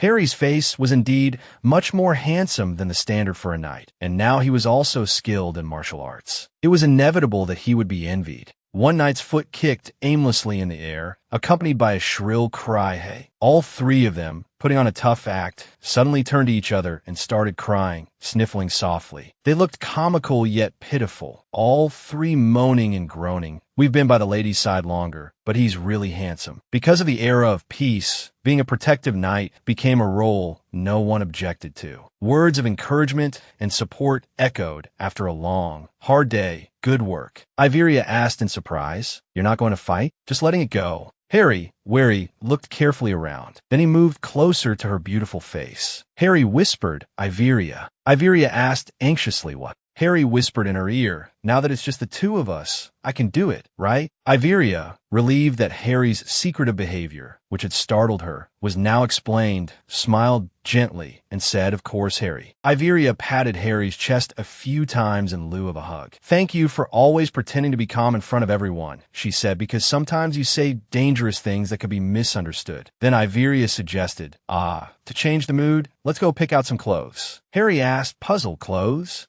Harry suddenly remembered a moment earlier when one of the knights had struck a cool pose, hands on his hips, and announced dramatically, "This is the knight's new uniform design." Another knight had muttered sheepishly, "Isn't it a bit much?" A snowflake motif made of gemstones was attached to the helmet, giving it a luxurious look. The other details on the uniform weren't cluttered. On the contrary, they were equally impressive. Iveria exclaimed, "Harry will look so cool in it." It was true. Harry's tall, well-proportioned figure and his usually cold but warmly smiling face would suit the dignified yet magnificent white knight's uniform perfectly. Iveria continued to gush, "Just being a knight is cool enough, but with this outfit too." Her heart overflowed with joy, excitement burning brightly within her. She exclaimed triumphantly, "If this is revealed to the public, people will flock to Erin just to see the knights. It'll be a war of the idols, because they're so handsome." Iveria looked at Harry with an expression full of confidence. "And the star of the show will definitely be you, Harry." Harry replied simply, "If you like it, then whatever." Overwhelmed with excitement, Iveria volunteered, "I'll take your measurements for the uniform, Harry." Iveria's instructions rang out, "Stretch out your arms a little." Harry, finding this a bit tedious, asked, "Didn't we already do this?" Iveria, brimming with enthusiasm, replied, "Did we? We have to do it again." Harry, fully aware of the dream filling her heart, said in a low voice, "Iveria." Seeing that Iveria was about to continue measuring, Harry quickly took her hand and said, "We really did take all the measurements earlier." Iveria laughed brightly. Oh, you're quick-witted. Harry asked, bewildered why. Iveria, still smiling, confessed, no, it's because our demon lord's body is just too beautiful. Hearing these words, Harry blushed again. He didn't know how to react to this mischievous young lady. He always felt like he was one step behind, being teased by her. Suddenly, pulling himself together, Harry gently lifted Iveria up. He said, look here, master. Then he gently set her back down on the ground with a soft thud. Face to face, Harry said to Iveria with a serious expression, don't treat me like a joke. I'm a demon. Iveria wasn't afraid at all. On the contrary, she affirmed, a demon who treats me like I'm made of glass. Harry was utterly surprised by his master's calm demeanor, his eyes fixed on her. Defeated, he sighed, good grief. He then moved his face slightly further away, looking off to the side. That can't you pretend to be a little scared of me? Iveria playfully suggested. Can I try touching you? She then shyly leaned her head against his shoulder. Iveria looked at him with a gentle smile. How's that? Iveria deliberately moved her face even closer, pressing further. How does it feel? Harry's arms went limp, hanging loosely at his sides. Iveria continued her gentle assault. You like this, don't you? Harry didn't seem to know whether he liked it or not, his face frozen as if his soul had been stolen. Warrior Harry had officially fallen. Harry, his cheeks flushed crimson as if about to emit steam, tried to maintain a semblance of dignity. He murmured, no. Iveria returned to their previous topic. Right? Then let me take your measurements. A visitor arrived outside Iveria's office. A servant knocked, knock, knock, my lady. Baron Anstecia is here. Iveria quickly replied, come in. Baron Braun presented her with an item, reporting, this is the reply from the royal family. Iveria read the contents and said sternly, just as predicted, increase the gem production and deliver them to the royal family as planned. Seeing the Baron's bewildered expression, Iveria asked, what is it? Baron Braun slowly said, I never thought you would accomplish something so magnificent. In response to the Baron's praise, Iveria laughed heartily. Haha, is that so? She then added with a softer chuckle, even so, I'm still 1% worried. Harry immediately asked her, what's wrong? Iveria stretched languidly and replied, it's the letter. She continued, the letter about selling the gems. She explained to Harry, there's only one gem mine in the country. Have you heard that Count Nada has monopolized it? Iveria elaborated. So, first, we have to let the Count know that we've successfully produced gems. The Count said he definitely won't sell, that he'd rather sell them himself. Even the Crown Prince was betrayed,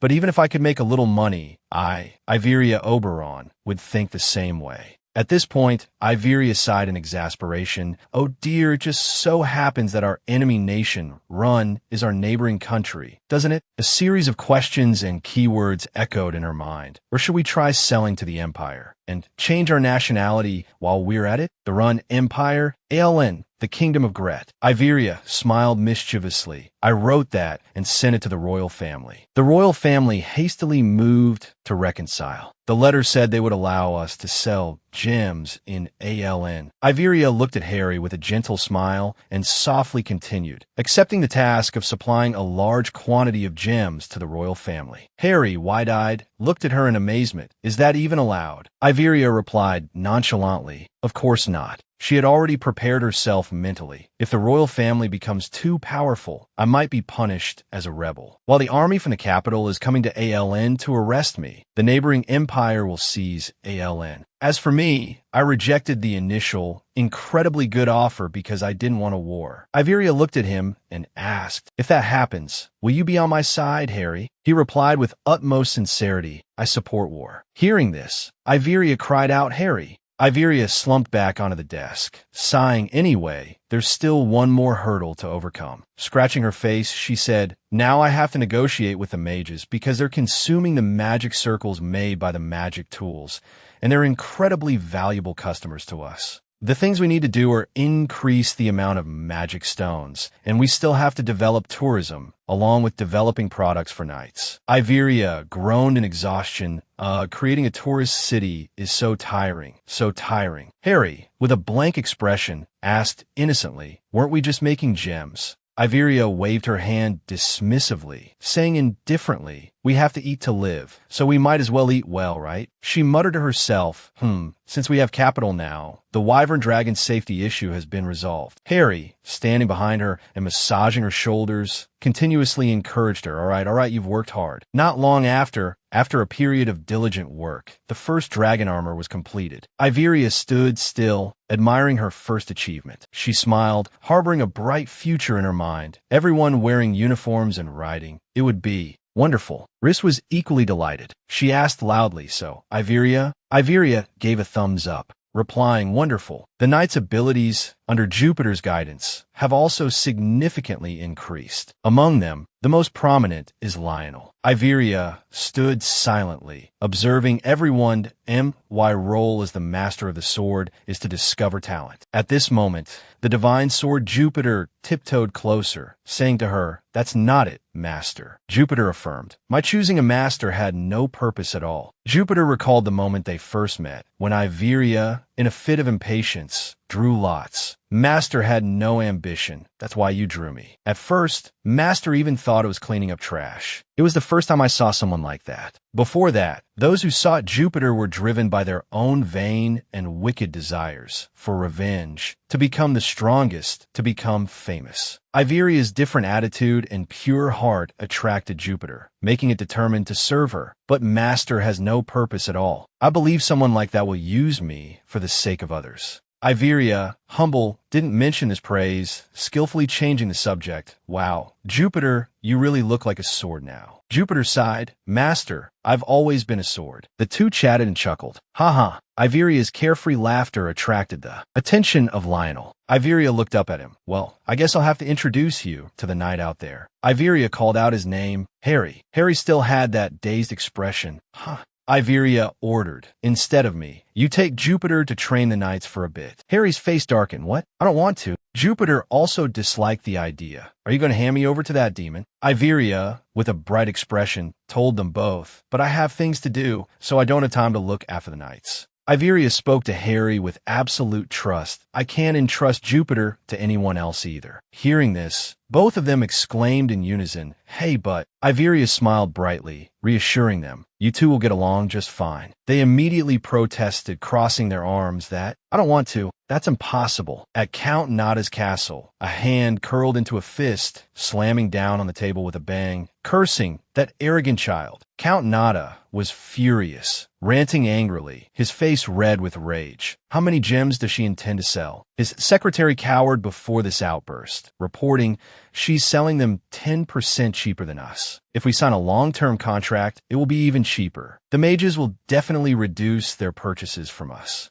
Count Nada grew suspicious. Why is she selling them so cheaply? He remembered the sugary sweet letter. She pretended to be polite in the letter, and now she's turning against me. Count Nada roared as if he wanted his entire city to hear. Moreover, the royal family, whom we once trusted, is siding with her. The secretary trembled with fear, whimpering, seeing his fist clench tighter and tighter. The secretary shuddered, Not only did he yell late into the night, but Count Nada also smashed things. Loud crashing sounds echoed repeatedly, frightening anyone who heard them. Asterisk crash, asterisk bang. The terrified secretary screamed, "See, Count, please calm down." Count Nada gritted his teeth, growling each word. "Iveria Oblin, I will not forgive you." In Irel, Our Lady Iveria was extremely relaxed. She yawned widely and contentedly. Asterisk yawned star. So peaceful. Fireworks boomed in the clear, tranquil weather. This was a party being held to welcome the Dragon Knights. The party also included all the local nobles, and everyone was eagerly waiting. The boisterous atmosphere outside reached even the spacious room where Iveria stood, watching the ongoing party and the succession of distinguished guests arriving. Iveria turned and asked, "Have the bluestone crests been prepared?" Baron Braun slightly bowed and presented a wooden chest. "We have prepared enough for all the nobles, my lady." Iveria praised him, her tone very much that of a lord good. Let those who receive these spread the rumors. She continued, the nobles in the capital, who consider themselves at the forefront of time, will flock to Irel. Baron Braun hesitantly asked, You aren't sending invitations, my lady? Iveria replied, her face slightly stiff. It sounds a bit negative to use my reputation to send out invitations. Baron Braun, seeing the logic, replied,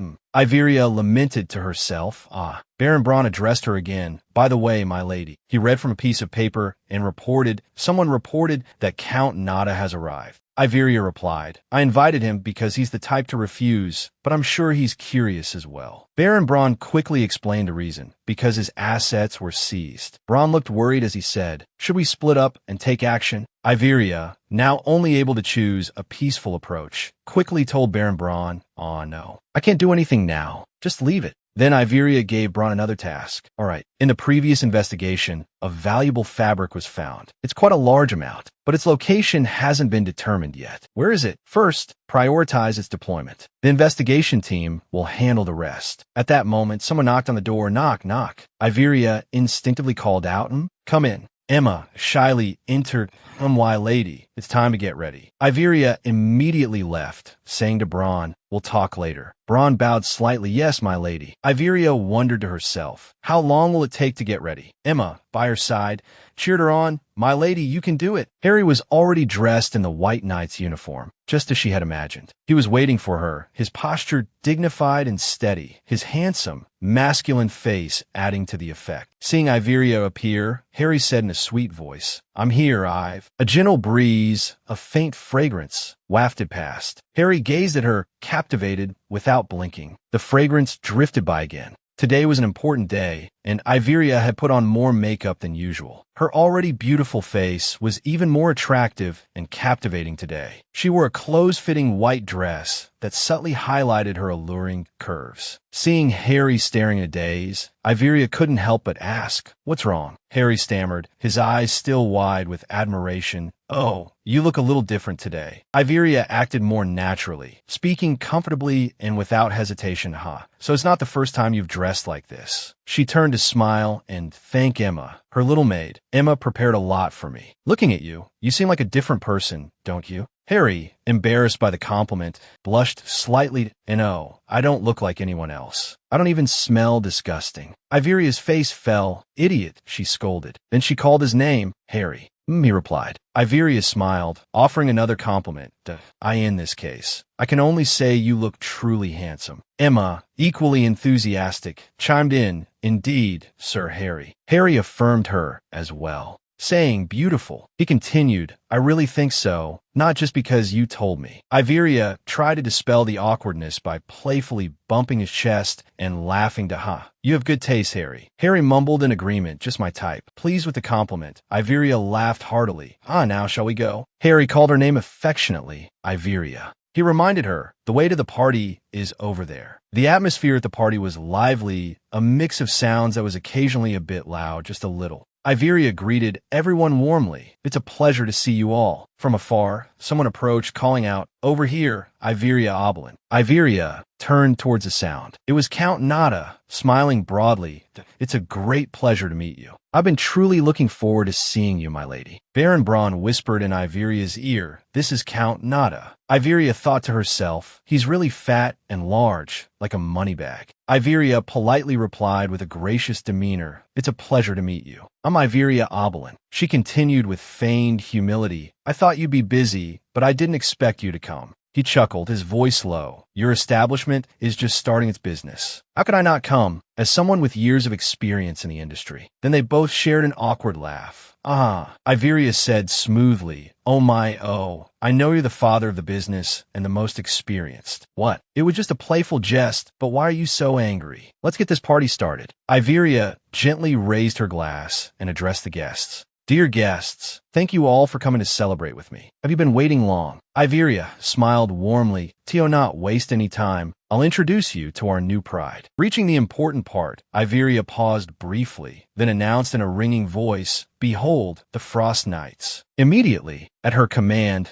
the Dragon Knights appeared one after another. The guests were astonished. "Oh my God, what?" They looked up in awe, murmurs and whispers rippling through the crowd from that moment on. Iveria watched silently, thinking to herself, "Good, just as planned." After their grand entrance, Harry and Lionel divided into two teams. And with Harry's dramatic victory from the center position, Harry's face always radiated mourning. Iveria happily clapped her hands, and the distinguished guests enthusiastically clapped along with her, the applause echoing continuously. Iveria thought to herself, the main characters today are the Dragon Knights, no matter what anyone says. Suddenly, a loud rumble echoed from afar, startling Iveria. Huh? Iveria wondered in bewilderment as she saw the knights advancing towards her. Why are the knights coming down here? The audience was also surprised, their expressions bewildered. What's this? The knights' voices rang out clearly, "We the knights," as if prepared beforehand. The knights simultaneously knelt on one knee and shouted, "All of the knights feel indebted to my lady." Faced with this situation, Iveria, still disoriented, stammered, what? A knight presented a sword and shouted, "Please accept our oath, my lady." They repeatedly shouted this phrase, leaving Iveria bewildered. What is this? The distinguished guests attending the tea party were extremely pleased. What a wonderful tea party, just like in a fairy tale. Before leaving, everyone lingered to chat with each other. They were impressed with the party, especially the final scene. The image of the knights bowing before her, joyfully pledging their loyalty, was etched in the minds of the guests and Iveria. They had thought that the Oberlin heiress was a very strict person. More than that, and wonderful too. But Iveria seemed to think differently. From then until now, she looked dazed. When the guests had all left, she leaned her head against a tree trunk, her posture clearly showing exhaustion. Harry muttered to himself, "Even though I've won a resounding victory, why am I not happy?" Iveria stared intently at the tree in front of her and exclaimed, "This is completely awkward." The situation was unfolding far differently from what Iveria had imagined. I only planned to live a leisurely life of ease. Iveria lamented to herself, long live loyalty, the knightly legion, and now I have to be responsible for the lives of others. This responsibility is too heavy. At that moment, someone called out, "Sir Harry." A knight was calling him. "Sir, come over here for a moment." Iveria exclaimed, as if threatening, "Go ahead and see, I'll just get bored again." Harry walked over and patted her shoulder, comforting the anxiety swirling within her. "Don't worry, those knights just swore their oaths casually. I will definitely take Jupiter with me." Iveria brightened up, laughing as if nothing had happened. "What? I'm the one who accepted. Let's go." In the quiet twilight space, a sigh echoed. Iveria continued talking, preoccupied. "All right, let's go there and get to work, not noticing a pair of feet quietly approaching her. Iveria still hadn't noticed, engrossed in her instructions. Get there and handle it. After a while, she finally noticed and looked up slightly. "Oh," she exclaimed, seeing the furious face, seething with rage, looking down at her. "Count Nada." A thud echoed and then died away. When she woke up, Iveria felt a splitting headache. She groaned, "Ow, my head." The surroundings seemed strange. Iveria wasn't in her familiar room. Before her eyes was a dark, hazy space, cobwebs strung everywhere. It looked like a dungeon. Moreover, one of her legs was chained. Iveria was frightened. What in the world happened? Finally, she noticed her delicate leg bound by a chain. The dirty, dusty surroundings gradually brought realization to Iveria. Her face hardened, and she said darkly, "Count Nada, could it be that I was kidnapped in my own castle?" "Me?" Iveria fumed, running a hand through her hair and cursing. Was this the crazy, loyal retainer from the rumors? Had she suffered a head injury? Just then, the sword spirit, overjoyed, blurted out, "You're awake, master." Iveria, startled, cried out, "Jupiter, what's going on?" The sword spirit hastily replied, trying to reassure its master, "It appears we're in a dungeon beneath the castle." It explained, "You were knocked unconscious, so I used a spirit stone to teleport us here immediately." Iveria sighed deeply. "Oh wait, don't say anything, I'm dizzy." "So Jupiter offered, let me heal you." "Huh?" Iveria exclaimed, surprised. "Jupiter, you can heal too?" It replied, yes, I suppose I haven't mentioned it before. Iveria chuckled dryly. This is the first I'm hearing of it. I only know what you've told me. The sword spirit took the opportunity to boast a little. Haha, I have 1047 abilities. One of the coolest is that I can create a shimmering aura of light when you make an appearance. Iveria gave an awkward laugh. Whatever, that's nice and all, but just heal me already. Suddenly, it said I can't. Iveria stared wide-eyed. Huh? I thought you said you could heal. The sword spirit continued to explain, to heal you, I need to be held aloft while you shout a command. But when we got here, someone found me and took me away. Iveria fumbled around, searching. Is there really no other way? Where are you now? Jupiter looked towards the dark dungeon door. I'm with the jailer guarding the door outside. He reported that I didn't look expensive, so he kept me for himself. Iveria was thankful that at least the sword spirit was within reach. Well, that's fortunate, I guess. Is there really no other way? Jupiter suggested, what if you try calling that demon? Those bound by contract can usually communicate regardless of distance. Iveria exclaimed, oh, right. In the silent night, Iveria softly called, then a little louder, Harry. At that moment, Harry yelled her name from somewhere, making her jump. Iveria. Hearing his frantic call, Iveria laughed with amusement. You must have been worried sick about me, huh? Harry rapidly questioned. Say something. Where are you? I'll come right away. Was it that Count Nada? Iveria, surprised by how quickly Harry found out, responded, where am I right now? She looked around. All she could see was darkness. I don't know. This place. Iveria replied helplessly. I don't know. She tried to look around again, but her answer wasn't any better. There aren't any distinguishing features. Can't you just teleport here? Harry paused, still remembering the previous events. S.O., what's your holy sword doing? Iveria replied, someone took it when I was unconscious. Harry exclaimed, oh, is that so? Yeah. Iveria decided to focus on what she could do for now. S.O. For now, just keep investigating Count Nada and look for me. I'll contact you if I find anything new. Harry replied, all right. Iveria sat alone, hugging her knees in the pitch-black darkness. Her eyes were filled with worry. She thought to herself, being in a dark place like this makes me even sadder. Suddenly, a pang of sorrow welled up in her heart. Harry, what if you can't find me? The more negatively she thought, the clearer the image of Harry betraying her became in Iveria's mind. He was incredibly zealous, a fire of malice burning brightly within him. He laughed loudly, a dangerous laugh. Ha ha ha. All right, I'll turn this place into a sea of blood and then go find my master. Iveria shook her head, rejecting the vision she had just conjured. She told herself, I really shouldn't think like that. He must be worried too. What was his voice like just now? As the negative image dissipated, Harry's warm smile appeared in her mind, accompanied by a sweet call, Iveria, just like his usual voice. At that moment, the cell door opened. Count Nada entered, asking flatly, awake now, brat? Seeing him, Iveria immediately jumped to her feet, yelling, Count Nada, but her lingering headache made her dizzy, and she collapsed back down. Seeing this, he sneered, ha ha ha. Count Nada's voice hardened, a sinister smile spreading across his face. Don't act so smug with me anymore. Iveria remained remarkably calm, her wit still sharp in this moment. Oh, you think this sets a good example for others to follow? Still have a sharp tongue. I see, Count Nada said. It's tiring to work without considering the situation. He smiled sinisterly, beginning his threats. This is a place known only to the Lord and the heir, so you have two choices. The Count looked at Iveria like a prisoner, his voice a warning. Point 1, be tortured to death here, or 2, hand over all the jewels to me. Count Nada produced a piece of paper and said, this is a contract stating that you will leave Aria's blue stone to me for 500 years. He had the audacity to add, of course, I'm a businessman, so I won't take it for free. I'll pay 10% of the value of each divine stone. Iveria, leaning against the wall, replied cryptically, your chef will be very sad. He, not understanding the implication, asked blankly what? Iveria, with a face of captivating beauty, spoke words as sharp as daggers. Because you've been fed expensive food, yet you utter such nonsense. Hearing her insult, he frowned and said, it seems you still haven't grasped the situation. With that, the Count turned sharply and left, leaving a final threat. After a few days of starvation, I'm sure your attitude will change. He deliberately slammed the door shut as a final warning. Iveria worried silently. What should I do now?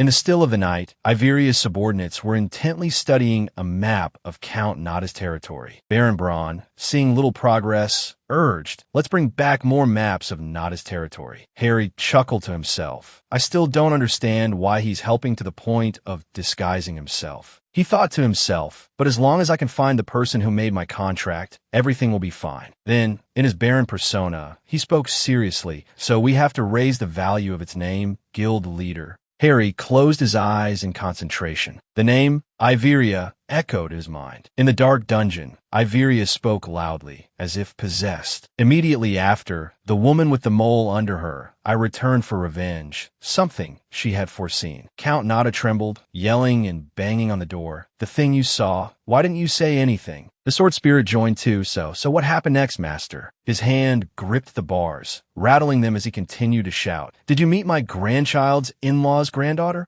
Seeing such a violent reaction, Iveria was taken aback. Good heavens, I didn't think it would be this effective. A moment ago, Iveria had asked the sword spirit Jupiter, "How many people are outside?" It replied, "There's one person guarding, and inside the prison, besides master, there's one other person." Iveria's face went blank with fear. "You said there's another person? Oh my God. So Count Nada is totally a repeat offender of kidnapping." Iveria felt disheartened, growing more and more hopeless. The call of nature hit Iveria, making her feel sluggish. She groaned, the bathroom. One can endure hardship, but not the need to use the bathroom. So Iveria yelled pathetically, "I need to use the bathroom." "Hey, jailer," she thought to herself, "I have to yell. Staying quiet like this won't do." I had devised a noise-based tactical plan, but the performance soon fell apart and I started narrating a suspenseful movie. Iveria was a little scared of her own thoughts. She hadn't expected her imagination to run so wild. The holy sword, the jailer, and even the kidnapped people. On the other side of the bars, someone banged and asked loudly, and then, what happened next? Iveria was thrilled, her mood considerably brighter. Good. Iveria started to pretend, collapsing onto the floor, one hand rubbing her head, the other her neck. "Ow, my neck hurts so much. I don't think I can continue. A glass of water would be nice right now." The guard hesitated a bit. That's a bit. Seeing him starting to give in, Iveria continued her act. "Oh dear, there's no other way then. I'll just have to sleep." The other prisoners banged on the walls, yelling, "Hey jailer, bring her some water. Don't you want to hear the rest of the story?" Hitting a nerve, the jailer gulped. The door creaked open. Iveria put on a melancholic act, luring him in. "Jailer, thank you so much, but my body is a little inconvenient. Could you come a little closer?" The jailer asked, "Here's the water, what is it?" Waiting for him to step inside, Iveria immediately commanded, "Jupiter, shine your aura for 5 seconds." Blinded, the jailer cried out, "Ah." Stepping outside, Iveria sighed in relief. Phew, first just cure his dizziness. Jupiter, the sword spirit, wondered, "Shouldn't we make him a bit healthier too?" Iveria replied, "Even if the other kidnapped person is fully conscious, they might get suspicious." The banging on the door resumed. "Hey, did you escape already?" Iveria turned around, startled. "Huh?" The prisoner's voice pleaded, "Can you let me out too?" Iveria couldn't ignore him, so she rescued him. The door creaked open once more, and footsteps echoed as he emerged.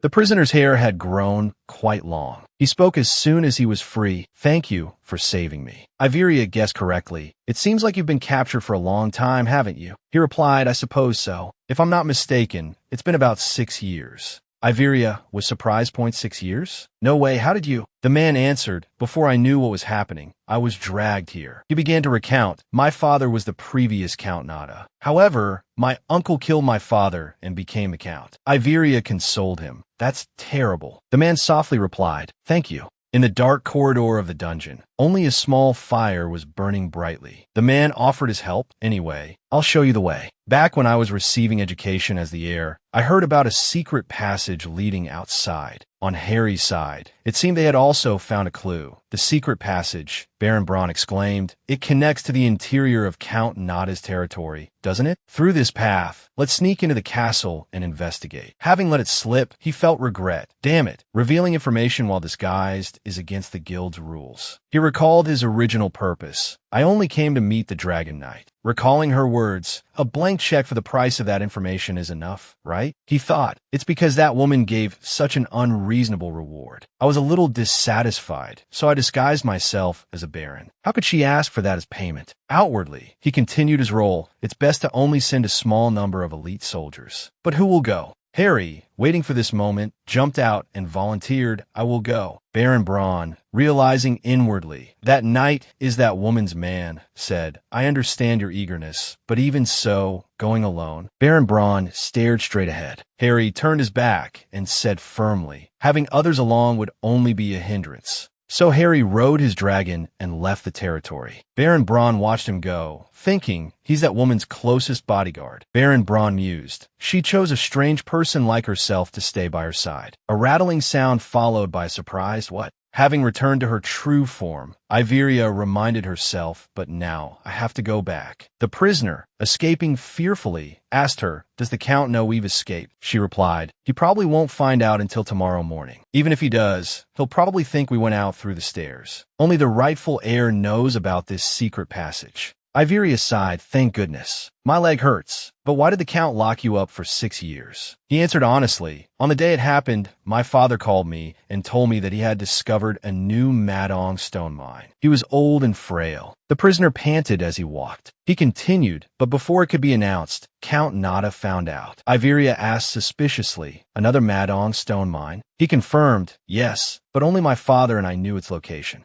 Iveria pondered, then she asked, "What do you plan to do if you get out?" Without hesitation, he replied, "Of course, I will take revenge and reclaim my position." Iveria quickly said, "That won't be easy." He agreed, nodding slightly. Iveria extended her hand. Then she smiled brightly and said, "Let me reintroduce myself. I am the Lord of Arrow, Iveria Oberlin. If you need any help, come find me." Iveria felt a surge of gratitude. Meeting like this is also a kind of fate. She started to let her imagination run wild, assuming he would declare dramatically, "Mwahaha, I will definitely repay your kindness." But he still didn't say anything, just silently looked at her. He extended a flat hand, and they shook hands. He confessed, "Thank you for the offer." Honestly, his expression sorrowful, his voice hesitant. "Even though I've escaped prison, I don't know if it's because I've been in there so long, but everything still feels so uncertain. Thank you for promising to help me. I will definitely repay this kindness." Hearing this, Iveria's face stiffened. Her heels clicked against the floor as she moved. She told him, "If you want to repay me, then promise me one thing. If you plan to mine the minerals, don't collaborate with the Crown Prince." He asked, bewildered, "The Crown Prince?" Iveria's face fell. Explaining it would take a while, she said. Suddenly, heavy footsteps echoed. "What's that?" Iveria panicked. What is it?" Iveria drew her knife. "You said Count Nada didn't know about this passageway?" He quickly defended himself. "Of course he doesn't. Not since 6 years ago." The footsteps echoed steadily, then clicked. Iveria stood in front of the prisoner. "I'll protect you. Get ready." Her hand tightened around the knife's hilt. The person's hair gently fell forward. Iveria lunged, shouting with bravado now. Just then a familiar voice called out, "Iveria." Iveria recognized the voice. It was Harry. He looked at her with worried eyes. Seeing him, Iveria slumped down, exclaiming, "Oh, I was so startled." Harry gently reached out and touched her face. "Are you hurt? What's with this get-up?" Iveria, as if waiting for this moment, burst out, "That Count Nada is completely insane. That man-ugh." Harry watched attentively, waiting for her to continue. Iveria complained, whining as if tattling to a lover, and "Oh, how can he kidnap and imprison people so casually? Look at these wounds." Harry quickly comforted her. All right, let me kill him." But Iveria said, "Oh no, there's no need for that." The three of them walked silently through the dungeon. Iveria, now nestled in Harry's arms, said to the former prisoner, "You really don't need us to escort you all the way to the exit, do you?" He replied, "I can go by myself, and besides." Internally, Harry was fuming, screaming, "He'll be safer going alone." Iveria resignedly said, "Well, I'll wait." Before leaving, Iveria extended an invitation. "What you said earlier was very helpful, so please come to the Ariel region to meet with me." Harry's eyes widened. "What?" he asked. With that, the two of them disappeared, but Harry's voice could still be faintly heard. "Meet with what?" And so, the former prisoner was left alone in the dungeon. After experiencing so many ups and downs, I finally returned to the castle and had a convalescent stay here. Iveria was resting, reading a book. Harry lay silently beside her, within her embrace. Iberia suddenly looked at him tenderly. Then she gently stroked his soft fur. He startled, asking shyly, "Well, what is it?" Iberia giggled. "I just like doing it," she said. "During the entire time I was kidnapped, I barely slept a wink, but now, with Harry by my side, I can finally sleep soundly." A knock came from outside the door. A servant announced, "My lord, there's a visitor." Iberia called out, inviting someone in. Secretly delighted, she thought, "Finally, the guest I've been waiting for has arrived on my last day off." It was the prisoner from before. He greeted her, saying, "You've become quite famous, haven't you?" Iberia exclaimed happily, "You shaved. I almost didn't recognize you. Brian has returned with the 5 Dragon Knights to Baron Nada's castle." "Not only that," she continued, "Brian exposed the Baron's crimes to the world." Faced with Baron Nada's groveling, Brian said coldly, "I won't kill you. You'll live out your days atoning for the crimes you've committed." Brian locked him in that dark dungeon, just as he did to me. Iberia explained, "I in that cell. He kept yelling, 'Get me out of here.' Baron Nada is imprisoned in the very dungeon he used to imprison others. Brian has also successfully reclaimed his position. And with the new Baron Nada in my territory, mining for gems, he returned to the magnificent capital of the Zirin Kingdom with its towering spires. The Oberlin family castle appeared incredibly grand and imposing, exuding an air of utmost luxury. Everyone was dining together, the atmosphere stiflingly silent, punctuated only by the clinking of cutlery. Duke Oberlin broke the silence, saying, "You've had a long journey, my child." Young Duke Akiban also inquired with concern, "Have things been difficult lately?" Iberia replied casually, "Everything's taken care of, so you don't need to worry." He responded, "Is that so? That's a relief." The Duke then continued to sip his wine. Akiban didn't say anything more and quietly ate his meal. The atmosphere became silent again, the space filled with awkwardness. Iberia felt inwardly disgruntled, silently complaining, "Then why did you tell me to come here early and make everyone worry?" "I'm swamped because you all keep causing trouble." A few days after the kidnapping incident, Iberia was leisurely enjoying a cup of hot tea at her desk. She asked in surprise, "Excuse me?" Baron Braun replied, "Yes, the Duke has requested your immediate return to the capital." She tried to negotiate, "My birthday is only 2 days away. Can we have a birthday party in Ellen first?" But unfortunately, the Baron disagreed.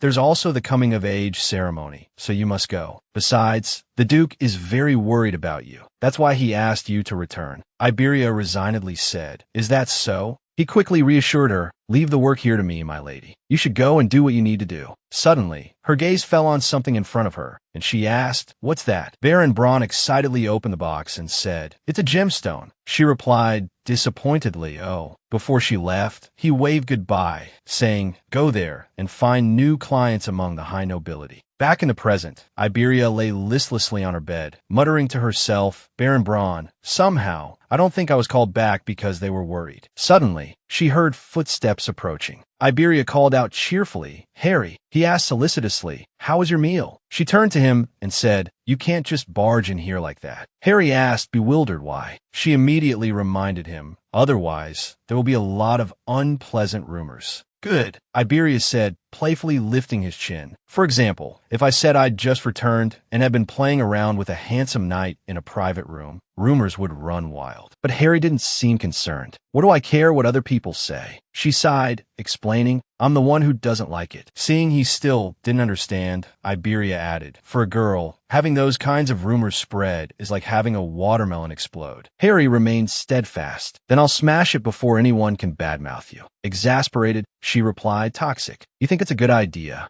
He puffed up with pride. "Right." Seeing this, Iberia quickly changed the subject. "By the way, how have you been suppressing your urges lately?" she asked with concern. "It's been a while since you've hunted a wyvern." Harry seemed to realize something. "All right," he wondered aloud. "How have I been okay?" Iberia asked him suspiciously. "Don't tell me I've been holding back for nothing?" But Harry quickly denied it. "Oh no, I just don't want to be zooming around uncontrollably every time I accelerate." She thought to herself, "So, in the meantime, your needs have been met, haven't they?" Iberia calmly asked. "It's not because I kissed you last time, is it?" Causing Harry to blush crimson. He stammered, "That's difficult. I'm a demon, you know." Suspicion was written all over her face. "Difficult," he shyly replied. "Well, it is very difficult." She seized the opportunity. "Well, there's nothing else to guess besides that, right? Since we're on the topic, let's recharge." Harry, caught off guard, asked, "What? Do what?" Iberia said plainly, "Recharge." "What am I supposed to do if it suddenly runs out?" Seeing Harry's embarrassed expression, she continued naturally, "What if I suddenly get kidnapped like last time?" Iberia placed her hands on Harry's shoulders and said softly, "So?" Then, without hesitation, she straddled him, her tone strangely calm. "While we can, we should do it often." He stared at her, seemingly unable to tear his gaze away. A moment later, he agreed to her suggestion. "Good thinking." He placed a passionate kiss on her lips, his hand gently sliding around her waist. They immediately became entangled, their overflowing emotions impossible to contain. Iberia lightly gripped his shirt and whispered, "How does it feel?" Before she could finish, he interrupted, "I don't know yet," and continued to shower her with passionate kisses, causing her to gasp. Amidst the grand space within the castle, the two were immersed in romance. A moment later, he cheerfully embraced her and said, "Doing this really is recharging. I'm sure of it now." Iberia responded comfortably. "It's a good thing Harry is still a pure demon." She thought to herself, "It seems like this kind of recharging worked for me too." Suddenly, someone interrupted them. Ahem. The sword beside them spoke up indignantly. "You too. Perhaps you've forgotten I'm still here." He angrily scolded it. "You don't need to flaunt your existence like that, you damn sword." She suddenly remembered. "Oh, right." The sword retorted angrily. "Then leave me out next time, please." Suddenly, a knock came at the door, and a voice called out, "Miss, it's Emma." She replied, "Come in." Emma handed her the letter and said, "These are invitations to your parties." Iberia, her expression unchanged, replied, "Decline them all." She didn't hesitate to add, "All the unpleasantness is over, so it's better for me to attend my own coming-of-age ceremony. It's more advantageous to be on my home turf." Faced with her response, Emma stammered, Theirs." This piqued Iberia's curiosity.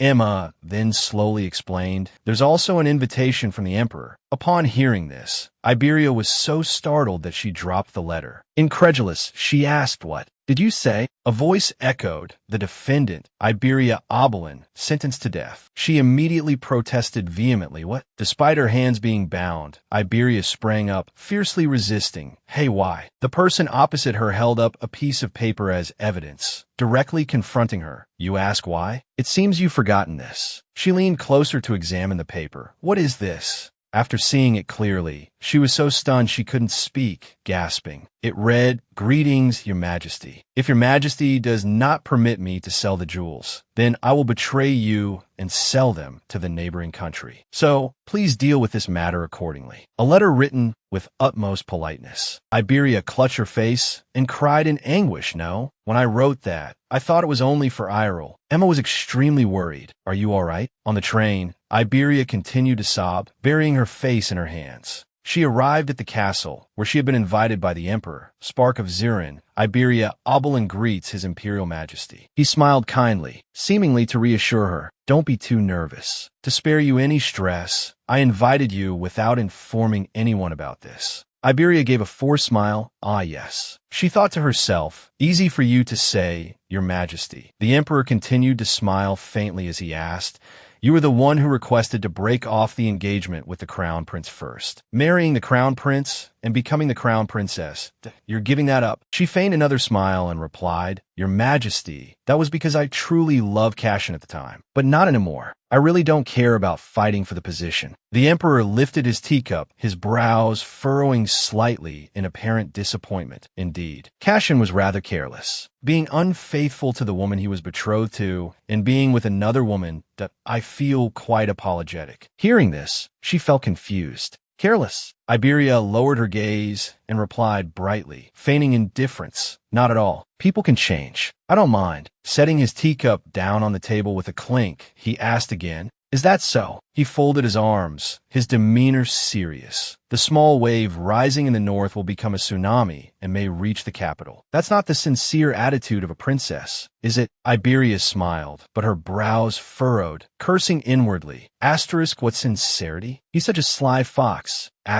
My only desire is to eat well and live well. Also, I beg Your Majesty to forgive my threatening letter. It was because I absolutely had to sell the jewels to improve Irel's financial situation." The Emperor looked puzzled. "What?" She gave a bright smile, her eyes closed innocently. "I thought I would never see Your Majesty again. But here I am. I won't send things like threatening letters anymore. The Emperor finally understood what she was getting at and let out an amused chuckle. You're more interesting than I thought, Lady Oberlin. Ha! Back in her beloved room, Iveria completely relaxed, flopping onto her bed. She pounded her fists and feet on the bed in frustration. I'm so angry. That sly, cunning fox, she yelled repeatedly, startling Harry. Are you all right? Iveria, with a tearful face and tears welling up, turned to Harry. Harry, what should I do now? Just tell me. She stroked the soft fur of a small dog. Having transformed into this form, he lay on top of her, letting her embrace him fully. Harry asked, Is this better? Iveria sighed contentedly. I need comfort like this. Then she complained, recounting everything that had happened. That Emperor kept talking in circles, his voice dripping with sarcasm no matter what he said. When I worked at the trading company, customers like him were the most difficult to deal with. She buried her face in Harry, pretending to be exhausted. He lifted his head and asked, Should I just go kill him? Iveria's eyes widened at his words. Stroking him gently, she said, Who? Igu, that's treason. He wagged his tail cheerfully, teasing, Since I'm committing treason, why don't you become the Emperor? Harry finally succeeded in making Iveria laugh freely. That would be even more troublesome. Oh, but Harry, Baronatha, he was attacked by a stranger in prison and broke his back. Turns out I'm not the only one who hates him. Noticing her staring, Harry shifted his eyes nervously, sweating profusely. What? He deserved it. His behavior made her even more suspicious. Iveria brought her face close, nose to nose with Harry. Certain of her suspicions, she yelled, You devil, you've been so well-behaved lately, and you still wanted him half-dead? So recharging wasn't from the kiss, but from that. Iveria clutched her head in exasperation. I told you I'd find a way, so please bear with me a little longer. Turn back into a human. Harry yelled, No. She was taken aback by his reaction. Harry hung his head, his face flushed, gritting his teeth as if trying to restrain himself. The air grew thick with tension. She reached out to reconcile, wanting to pat his head. Harry, are you angry? He seemed unable to bear it any longer and buried his face in the mattress. He transformed back into the small dog, whimpering and questioning Iveria. Why are you scared? I'm yours. I wouldn't hurt you. Touched, she stroked his fur, comforting him. I know, I'm not scared. I was just surprised. This time, it was Harry who stared intently at Iveria, scrutinizing her. Don't lie. You were clearly scared. He then sulked, curling his body away from her touch. Iveria continued to coax him. Why would I be scared of Harry? She nudged him repeatedly. A demon who's sulking because he's worried I'll be afraid? She turned his face towards her, laughing as if nothing had happened. Found you. Iveria looked directly into his eyes. Besides, you promised you wouldn't hurt anyone. I trust you, Harry. He turned away, sounding hurt. You believe that promise? She hugged him tightly, comforting him. Of course I do. Harry is the strongest demon, and I'm just an ordinary human. Let's make up. Lying beside each other, Harry told Iveria she was strange. Someone had hurt her, and she asked, as if to confirm what he was saying, Count Natha? He softly replied, Yeah, that's why I was angry. It's not like I kill people for fun. Touching her forehead to his, Iveria smiled, Oh, I see. Sorry for the misunderstanding. Harry readily forgave her. It's all right now that you know. He nuzzled her a few times before snuggling back into her embrace. He closed his eyes to rest, looking so adorable that she couldn't help but chuckle. While patting Harry's back, Iveria thought, I've really become a parent. No, this is more like being a trainer. From beyond the door, a servant called, My lord, the prince is here to see you. Iveria asked in surprise, The prince? What? Why me? Then she suddenly remembered, exclaiming, could it be because of that blank check I gave him? That check was the price for the location of the dwarf village. She recalled him taking the check and laughing heartily. Iveria Oberlin, I'll spend all the money you gave me. She had been speechless. You gonna spend it all?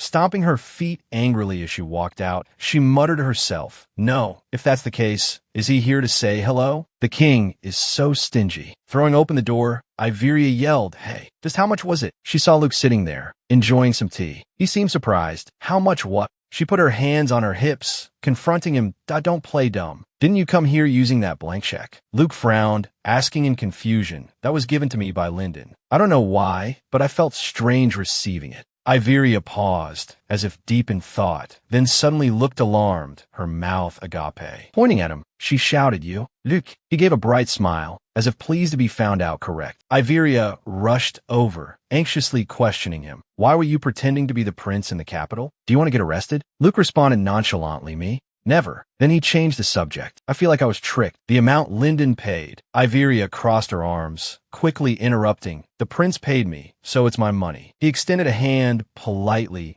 It's just a matter of principle. I didn't know about that, so I even worked overtime. Iveria tried to remember, embarrassed. Overtime? Ah, that. She smiled sincerely. Thank you for that, Luke. Thanks to you, I was able to escape easily. But he replied bluntly, just pay me quickly. She leaned forward, waiting for him to continue. Anyway, Luke stared intently at her, scanning her from head to toe. Iveria was completely puzzled by his actions. Sighing, Luke scratched his head and turned away. Seeing you this alert is enough. She looked in the direction he was facing. Are you leaving? Opening the door to leave, he paused to add, oh, and I haven't used that check yet. Luke turned back, pointing at the back of his neck with a cool expression. Be careful of your neck from now on. Though few, there are many. This angered Iveria. What? Watching him walk away, she wondered what was that all about? What does he mean? For a while after that, many invitations arrived at the house, but until my birthday, I had to decline the flood of invitations from high society. During the remaining time, I decided to visit the capital, because as a businesswoman, grasping trends is of utmost importance. Wearing a beautiful dress, Iveria twirled around and asked, how do I look, Emma? Adding a cloak, she said excitedly, like this, no one will know I'm an oblin, right?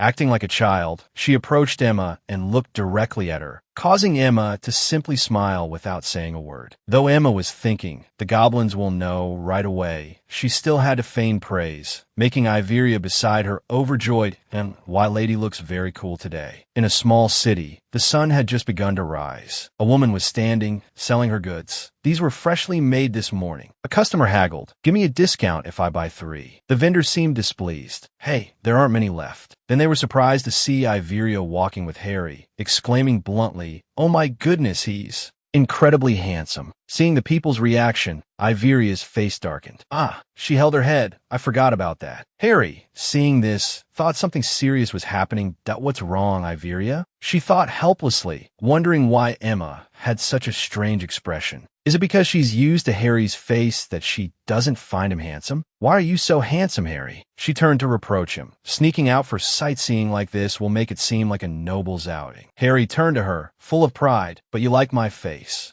As if realizing something was wrong, he asked in surprise, you don't like my handsomeness? Iveria couldn't bring herself to say no. No, I like it very much. Then she brightened up again. It looks just like a young master and his bodyguard. Everyone's only looking at Harry, so I can move around more freely. The people here were selling a variety of things. People coming and going, creating a bustling and noisy atmosphere. Iveria thought to herself, there really are a lot of people in the capital, 10 times more than Arin, or maybe even more. Compared to guessing, seeing this directly will help with market assessment. Harry's voice interrupted her thoughts. Iveria. He covered his mouth, his face full of discomfort. I'm about to be sick. Iveria became flustered, not knowing what to do. Harry. She seemed to remember something.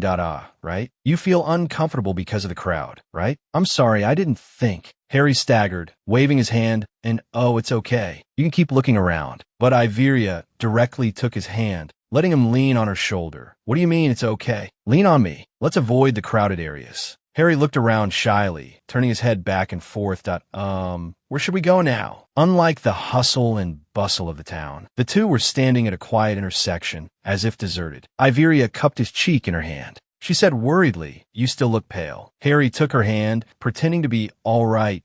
It's just because I was in a crowded place for a long time. Hearing him say that, Iveria blamed herself even more. If you had told me earlier, I would have brought someone else along. Harry immediately replied, that's why I didn't say anything. And then you spread your arms wide, and the important thing is you hug me like you just did, and I'll feel better, okay? I need your scent. He pulled her close. She wrapped her arms around his neck, embracing him. They held each other close. Harry inhaled deeply, as if trying to memorize her scent. He seemed to come back to life. This was exactly what he needed. A moment later, Iveria asked, are you feeling any better? Wait here for me a moment. Harry, as if unable to bear being away from her for even a second, hurriedly asked, why? Where are you going? Understanding his feelings, she soothed him gently. I'm going to get something to help you feel better. But he still clung to Iveria's clothes that let go together. She had to pat his head comfortingly and patiently explain, there are a lot of people there. Wait here. I'll bring you back something nice, sweet, and cold. Harry seemed satisfied and stood waving to her like a child. Iveria turned back to call out, I'll be right back. She held 2 glasses of cold lemonade in her hands. The vendor trembled and bowed his head in fear. He shouted, Miss, have a safe trip. This startled a nearby child, who burst into tears. Why? I'm scared. Iveria, meanwhile, was wary and suspicious. This guy has a shady face. Returning to where she had left Harry, Iveria was surprised by the scene before her. She looked at him quizzically. What's going on? A girl in a red cloak was talking to Harry. Are you all right? You look pale. She spoke quickly, as if afraid he would think she was a bad person, that I'll call a doctor right away. I'm not suspicious or anything. Reaching out to touch him, she continued, I just want to help. Immediately, Harry glared at her with a sharp look and shouted, Don't touch me. Iveria called out from afar, Harry, what's going on? Seeing her return, his demeanor instantly changed. He smiled brightly and turned to call, Iveria, Iveria, the girl in red repeated. Harry walked towards Iveria, his face full of joy. Heavy, isn't it? Give them to me. He embraced her. See? We should have gone together. Iveria replied to the girl, A doctor isn't necessary. This is my companion, so Mid-sentence, she gasped in surprise as she recognized the person before her. Oh, Catherine Ufferson. The girl turned around at the sound of her name, asking in surprise, Lady Oblong. Iveria thought to herself, oh no, she's the female lead. What's she doing here? Catherine chatted excitedly. I heard you were coming to the capital, but I never expected to run into you like this. She was very enthusiastic that I was just passing by and saw that this gentleman didn't look well, so she trailed off to oh, he's traveling with you. This made Iveria a little awkward. Yes. She hurriedly pulled Harry away, waving to Catherine. Well, we'll be going now. Catherine, however, called out, Wait a minute. She seemed sincere. Did I make you uncomfortable? If so, before she could finish, someone else shouted Iveria's name from afar. Iveria Oblong. Get away from her. It was the male lead, Cassian. Iveria thought to herself, Igu, you're here too. He quickly approached her with an angry expression. Catherine, seeing that the situation seemed tense, quickly explained, Cassian, it's not like that. Cassian pulled Iveria into his arms, asking solicitously, Are you all right? What did that woman do to you? They looked like they were in a romantic drama, leaving Iveria wide-eyed and Harry scowling. What the hell? He suddenly turned to her and yelled, I'm so sick of you. How long are you going to keep bothering us? Today, you followed us and even interfered with the opening of the magic stone. You want to get my attention, don't you? Unfairly scolded, Iveria clutched her head in frustration. Let's go, Harry. I'm starting to feel unwell too. But Cassian wouldn't let her off so easily. You're trying to run away. He reached out to grab her. You need to apologize to Catherine first. Iveria spun around in surprise. Catherine fearfully covered her mouth, speechless. Cassian himself was also surprised. Harry grabbed his arm and forced his head down, saying furiously, Where do you think you're putting your hands? Catherine cried out, Scene. He gritted his teeth and angrily warned, If you dare touch my master again, I won't let it end like this. He then threw Cassian against the wall, causing him to cry out in pain. Ouch. Cassian clutched his throat in shock, gasping for air. Catherine beside him was also worried. Scene, are you all right? Returning to Iveria's side, Harry became exceedingly gentle, putting his arm around her back. He asked solicitously, Are you okay, Iveria? She glanced at the other two without saying a word. Catherine struggled to help Cassian up from the ground. The moment he looked up, he was stunned by the sight of Iveria and Harry walking away hand in hand. She became cheerful. Let's go, Harry. He blushed, extremely embarrassed that she was holding his hand so openly in public. Iveria continued walking resolutely. The previous incident was just a fleeting interlude. When it was all over,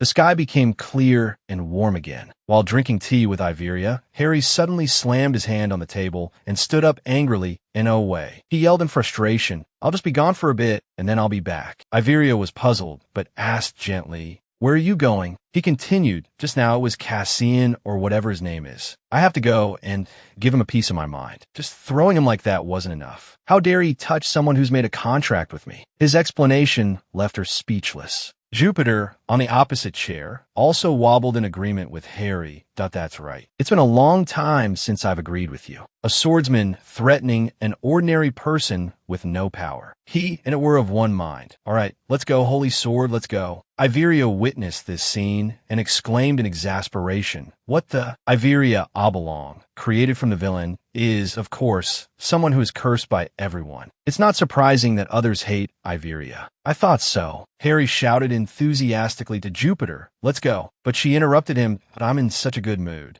Her words stunned Harry. He asked in confusion, "What? Iveria, are you in shock or something?" The holy sword beside him also wondered, "Roar?" She just smiled gently and explained, "Do you know this? This is the first time someone has been angry on my behalf. But I didn't expect to feel this good." Having said that, Iveria smiled contentedly. "Thank you, Harry Jupiter." Harry, holding Jupiter, also started to look at her more cheerfully. His face flushed red with embarrassment at From now on, I will protect you so that nothing upsets you again. So please rest assured. Jupiter chimed in, "Me too, master." Iveria laughed brightly. "Haha, I'm sure you will." Cassian didn't mention being thrown by Harry, as predicted. If he reported it, he had more to lose than gain. It would be like admitting he was pathetically beaten by his ex-fiancée's escort. Meanwhile, my 18th birthday steadily approached. The mansion bustled with people decorating for the party. They ran around, arranging everything, constantly chattering, "Should we buy more candles?" The tablecloth goes this way. Iveria paced back and forth in her room, struggling to choose the guest list.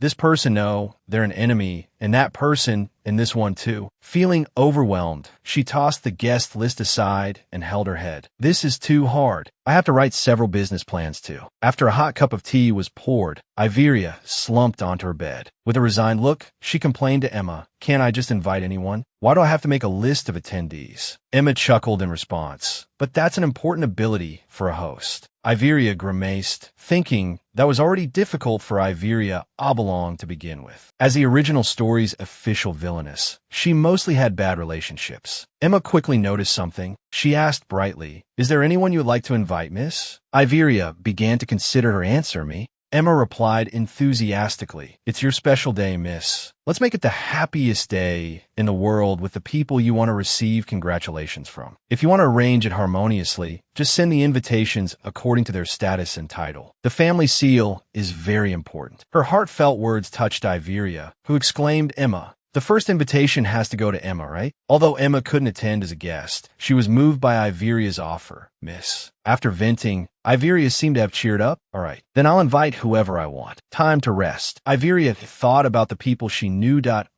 Wyvern is out of the question, isn't he? In her eyes, he was adorable, but not to others. Emma replied helplessly, "Well, that's a bit." Elsewhere in the mansion, Harry stood next to Wyvern, petting him attentively. Iveria watched from above, praising him, so handsome. Then, as if remembering something, she glanced to the side. And since Harry's arrival, many maids had been lingering around. Nearby, the maids were also peeking at him from above, whispering excitedly, "Look, he's so handsome. What's he talking about with the dragon?" Seeing this, Iveria decided to play a prank and approached them, startling them. Turning around to see Iveria, they imagined a frightening girl scolding them. "How dare you look at someone without permission?" They cried out in fear. "Oh, I apologize, miss. Please forgive us." She thought to herself, puzzled, "That's not it at all. I was just smiling because I thought my puppy was cute. Oh well, my expressionless face looks even scarier." Then she nodded to them. The maids bowed repeatedly. "Thank you, Mississippi. Thank you, Mississippi." Then they tiptoed away. Iveria felt a surge of power. "I've got Harry all to myself." From below, Harry saw her and waved repeatedly, calling out, "Iveria." She smiled back. "Harry." Wyvern, beside Harry, bowed his head fearfully, eyes glistening, while Harry just grinned innocently, showing no other reaction. As expected, Harry wasn't fazed by the maid's fawning. Walking down to him, she asked, "Are you training too, Harry?" He replied, "Not training, just playing with Wyvern." Then he hugged the dragon, explaining, "We were sparring a bit in the sky, but Wyvern says it wasn't a spar." "Stop teasing me." Iveria stared so intently that Harry finally spoke up. What is it? Why are you staring like that?" She replied casually, "Because your hands are beautiful too." He shyly pulled his hands back. Ditto. His action annoyed her slightly. "But why are you hiding them?" "I'm complimenting you." "They're not going to wear away, are they?" He argued back. "Is that a compliment?" Then she held out her hands as if to prove a point. Look, I'll let you look at my hands all you want. Harry leaned in, startling her and causing her to stumble back, so he caught her. Wait a minute. He took Iveria's hands, looking concerned. What's this? She asked, confused. What? Holding both her hands up, he said urgently. Your hands. Why are they so pale? I can't even see the color of your blood. Are you eating properly? She reassured him. On the contrary, I've actually gained weight recently. Harry asked incredulously. Gained weight? Iveria nodded repeatedly in response. He stepped back, causing her to call out in confusion. Harry. He stared at her as if deep in thought. He stepped closer and suddenly lifted her up, startling Iveria. Oh, she cried out, worried. Harry, he said casually, you're still this light. She laughed, and he laughed with her. Aren't I perfectly within your standards? If you couldn't lift me, wouldn't I have to weigh more than Wyvern? Someone approached and called out, Lady Obolong. She turned and replied, Lord Lured. Then she said to Harry, Put me down, Harry. Leo approached formally and said, Thank you for granting my request to meet your dragon knights. Leo approached formally and said, Thank you for granting my request to meet your dragon knights. Iveria waved her hand dismissively. I read the book you lent me and chose the appropriate methods, so this much is only natural. Thanks to the Encyclopedia of the 100 Nails, training dragon knights has become much easier. Having said that, Iveria turned brightly to Harry. Let me introduce you. This is Duke Harry. He's the best of the dragon knights. He extended his hand in greeting. I'm Harry. However, the expected handshake didn't happen. Instead, they stared intently into each other's eyes, Harry's hand still outstretched in midair. Suddenly, Leo commented, silver hair and red eyes. I've seen him before. This made Iveria exclaim in surprise. What? Iveria panicked, quickly covering Harry's face. No, that's impossible. Where did you see it? She was terrified. Had Harry's identity been exposed? What should she do? Leo continued his explanation. My ancestor, Zenros, was a talented painter. Some of his works still remain. Recalling one of his ancestors' paintings, Leo turned to Harry and asked, Duke, are you a descendant of Occam's? You really resemble the painting. Iveria gave an unnatural laugh. She thought to herself, right. Usually, people wouldn't think of it immediately. Harry asked back, somewhat surprised, What? Did your ancestor use magic?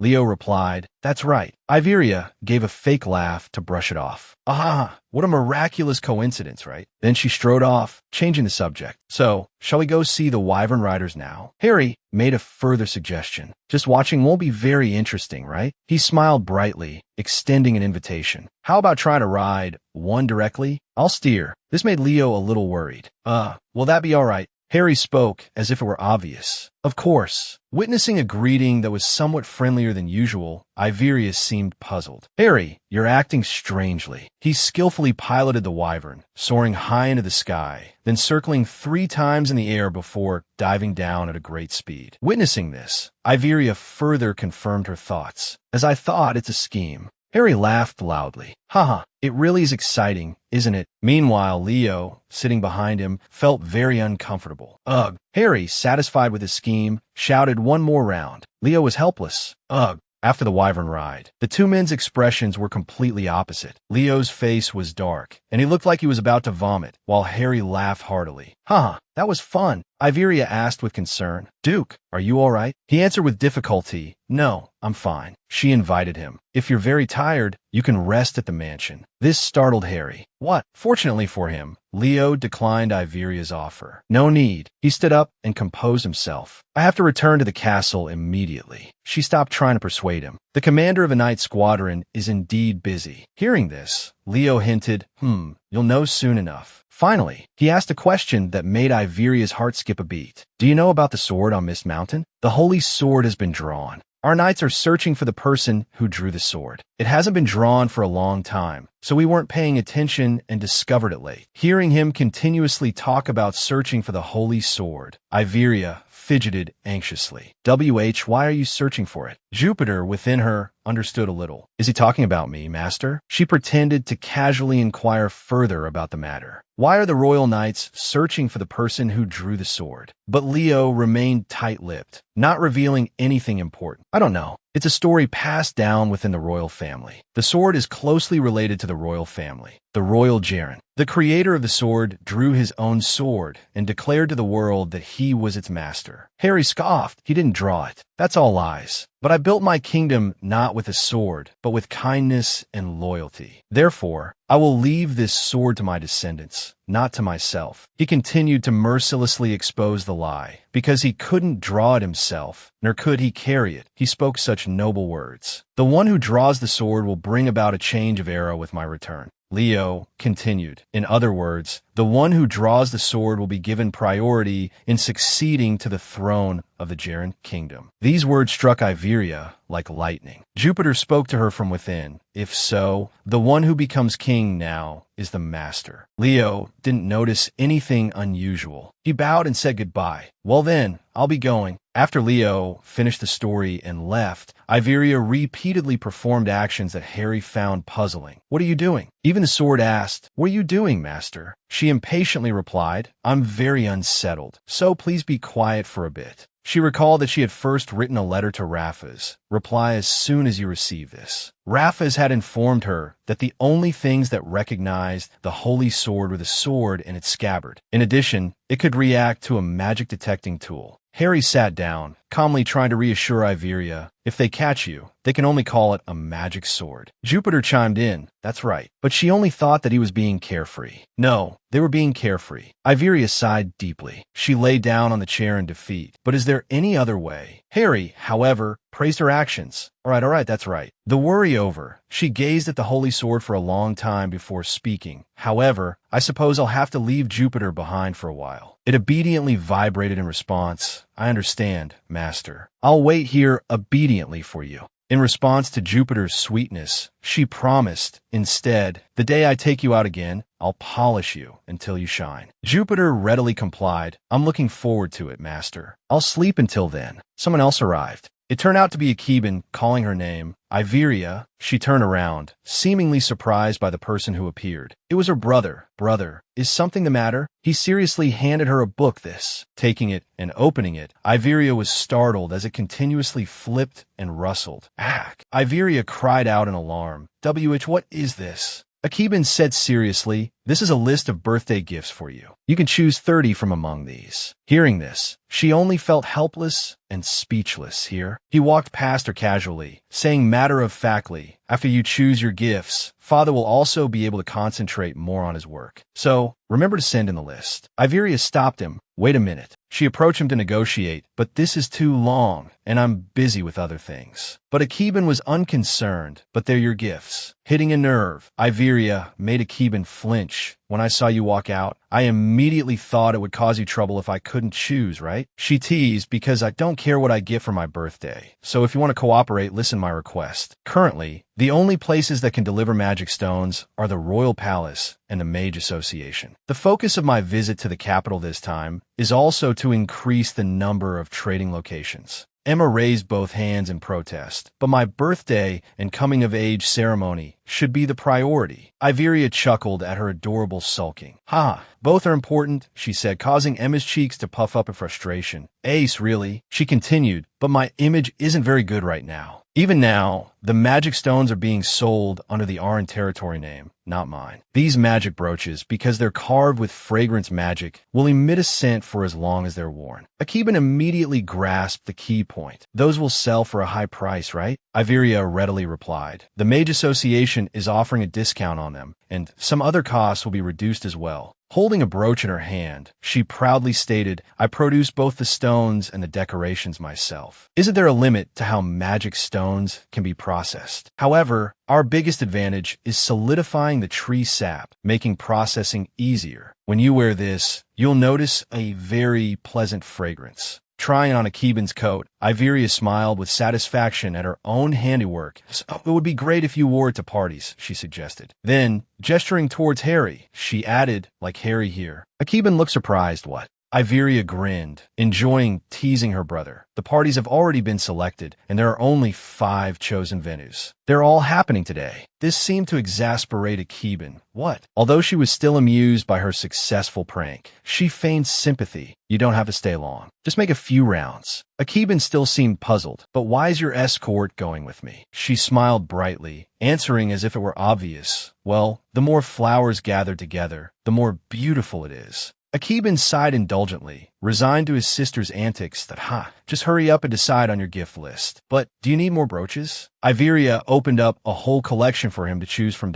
I also have cufflinks and rings containing magic. Akiban's eyes landed on one item. Pointing, he told her, the cufflinks are good. Give those directly to father, he instructed. Iveria was taken aback. What? He smiled, pleased with himself for putting her in a difficult position. That wouldn't it be proper to give it to father first? She seemed to object, but he cut her off emphatically. Definitely. Directly. You have to give it to father yourself. He stepped closer, glaring at her. You're making me go around to 5 places today. So you'll do this, right? Backing away, she stammered yes. Walking towards the Duke's room, Iveria sighed before entering the It's like being called to the office to get scolded. Again, old memories flooded her mind. When we met in Aelin, he wasn't as bad as I thought. But, reluctantly knocking, she still felt uneasy about this visit. But being together feels unnatural. Iveria called out, Father, it's Iveria. There was no response. She felt impatient and a little confused. Isn't he in his study? I want to get this over with quickly. Suddenly, the door swung open, making her jump and cry out, ah. Duke Obolong stood just inside the doorway, inviting her in. Come in. Iveria was still breathing heavily from the fright. She answered with difficulty, yes, her heart still pounding. Looking at him, she thought, what's with him? My impression of him wasn't good to begin with, but the Duke's mood today is really strange. I need to make this quick, give him the gift, and leave. Sitting down beside the table in the reception area, she stated the reason for her visit. This is the first cufflink made in our territory. It's enchanted with magic, so I thought you would like it, Father. She pushed the gift towards him, exhaling heavily as if she had completed a major task. Iveria cried internally, don't like it, just say something. Let's get this over with. She told herself this, then said to him, I'll put it on for you, Father. When Duke Obolong didn't say anything, she started to hope, if he refuses, I can leave, right? Please refuse. But right after that, he spoke, all right, put on for me. Things weren't going as planned. She froze for a moment. Yes, put what on? The cufflink. Seeing him offer both wrists at once, she felt a little amused and reminded him, Father, one at a time would be better. Duke Obolong cleared his throat at his own blunder, withdrawing one hand to cover his mouth. All right, of course. Leaning over to fasten the cufflink for him, she continued to think absently. This is harder than I thought. He watched intently as she fastened the cufflink. A moment later, Iveria exclaimed happily with a bright face, There, all done.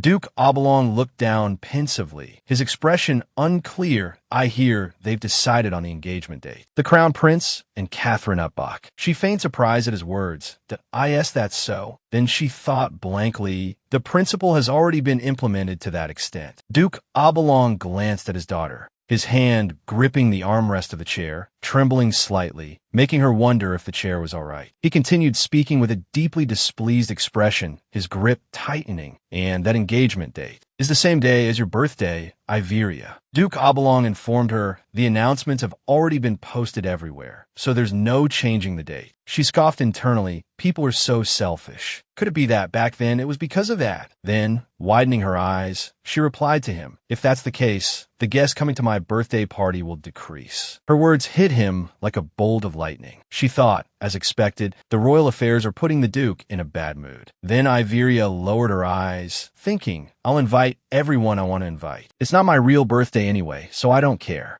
Duke Obolong called her name again, Iveria. She politely replied, Yes, Father. He sighed, trying to comfort her, as if afraid she would be heartbroken. You don't need to worry. He tightened his grip, resolute that I will definitely throw you the most wonderful birthday party. I promise. Iveria was touched by the affection Duke Obolong showed for his daughter. Thank you, Father. If everyone gathers, they'll definitely be gossiping about which party has more guests. A betting pool will open on who's going to which party. It's getting bigger and bigger. In the end, they'll be divided into 2 factions, those attending the prince's party and those who aren't. Since they belong to a faction from the beginning, it doesn't matter. The neutral faction will definitely have to protect their position. In the end, my birthday has become more political than anything. Even so, my business is thriving thanks to Akiban and Harry. Orders for the magic rings have skyrocketed, and I've started trading with the royal capital. Lying in bed receiving special care, Iveria still held the work papers, saying Emma read that part back to me. Emma smiled helplessly at Iveria. Miss, while you're getting a skincare treatment, can't you rest a little?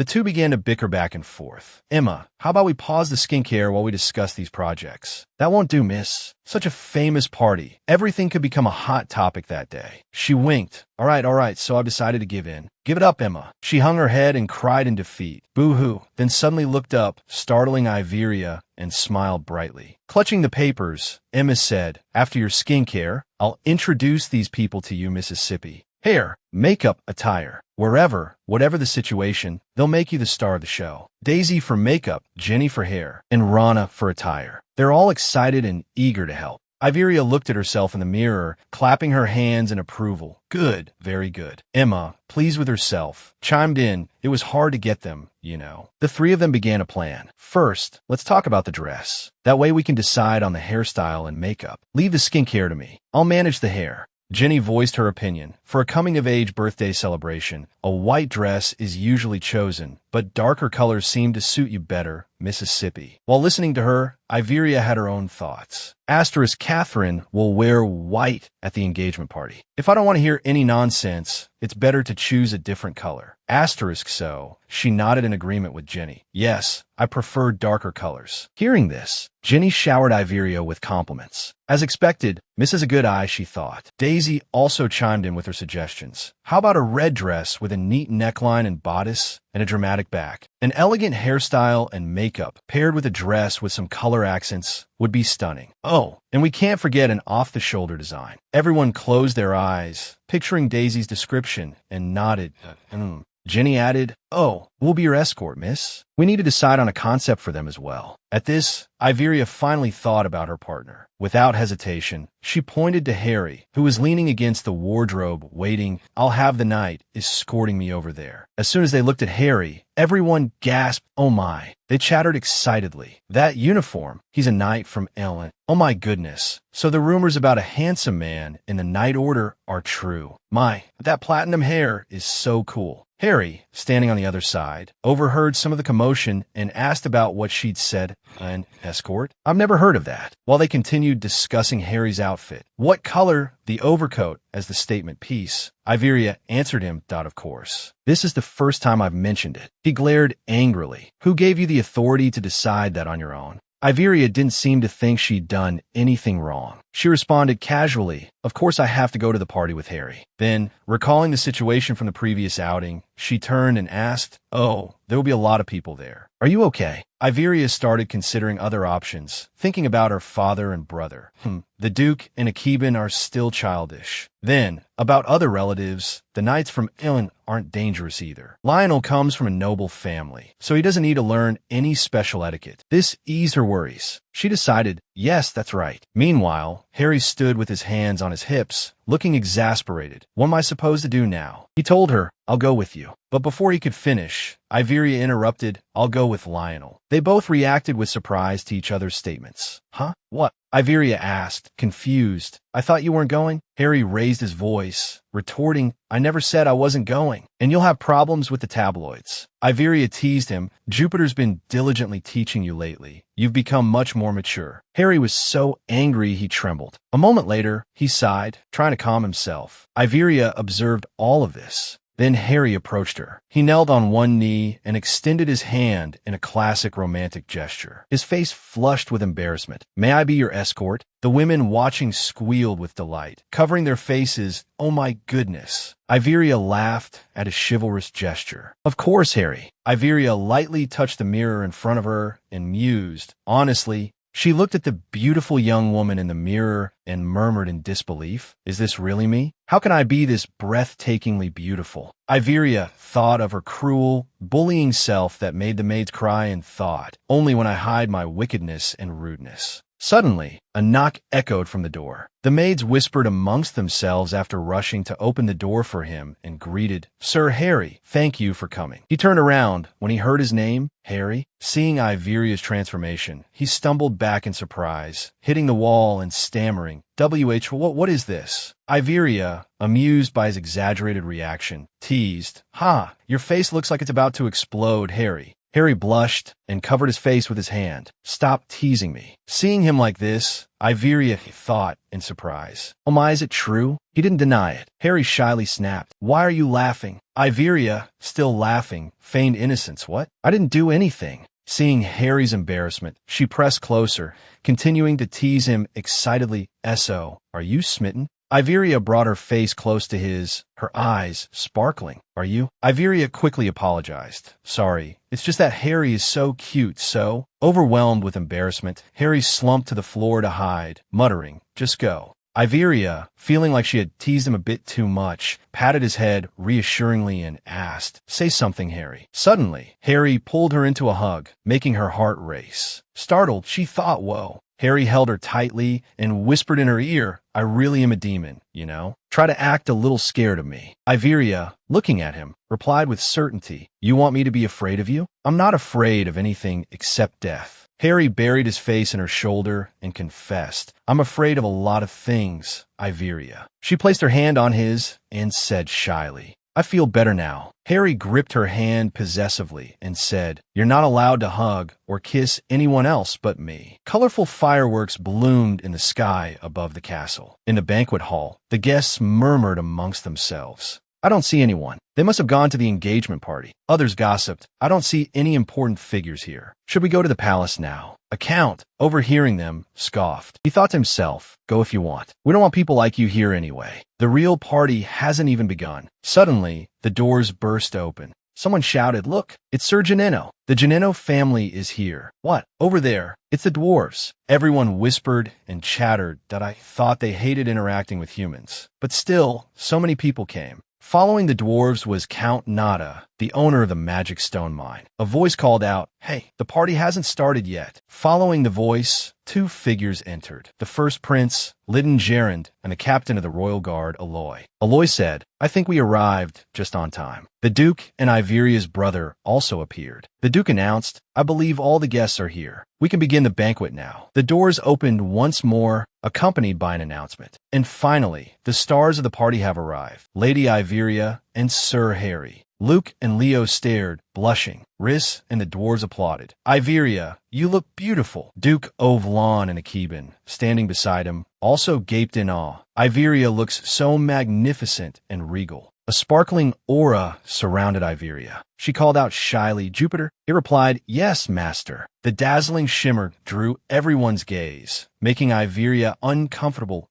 Oh, you think this aura is a bit much? Jupiter, from within the folds of her dress, sounded puzzled. Master, what are you talking about? This is the coolest of all my abilities. Harry, agreeing with the holy sword, blushed and complimented her. It is. You look amazing, Iveria. She sighed regretfully. Earlier, I told Jupiter to stay behind because I was worried about being discovered, but they insisted that appearing together would increase our power. Glancing around, she mused, well, thanks to that. Seeing everyone's astonished expressions and hearing their excited chatter, she felt satisfied. It was quite effective, wasn't it? Then, as if afraid she was angry, Harry switched to flattery mode. Even without the aura, you look beautiful today, Iveria, Jupiter chimed in. Indeed, Iveria seemed surprised by their agreement. What? Since when were you two so close? Duke Ovlon approached them, calling Iveria. She and Harry politely bowed their heads. Father, he didn't spare any praise for his daughter. Your appearance is magnificent and truly befitting the host of this party. She beamed, replying, if so, then I'm glad. Then, she took Duke Ovlon's arm. Shall we go? Glancing down, Iveria noticed something sparkling on his cuff. Oh, she thought in surprise. It's the cufflink I gave him. Overjoyed, she turned to him with a bright smile.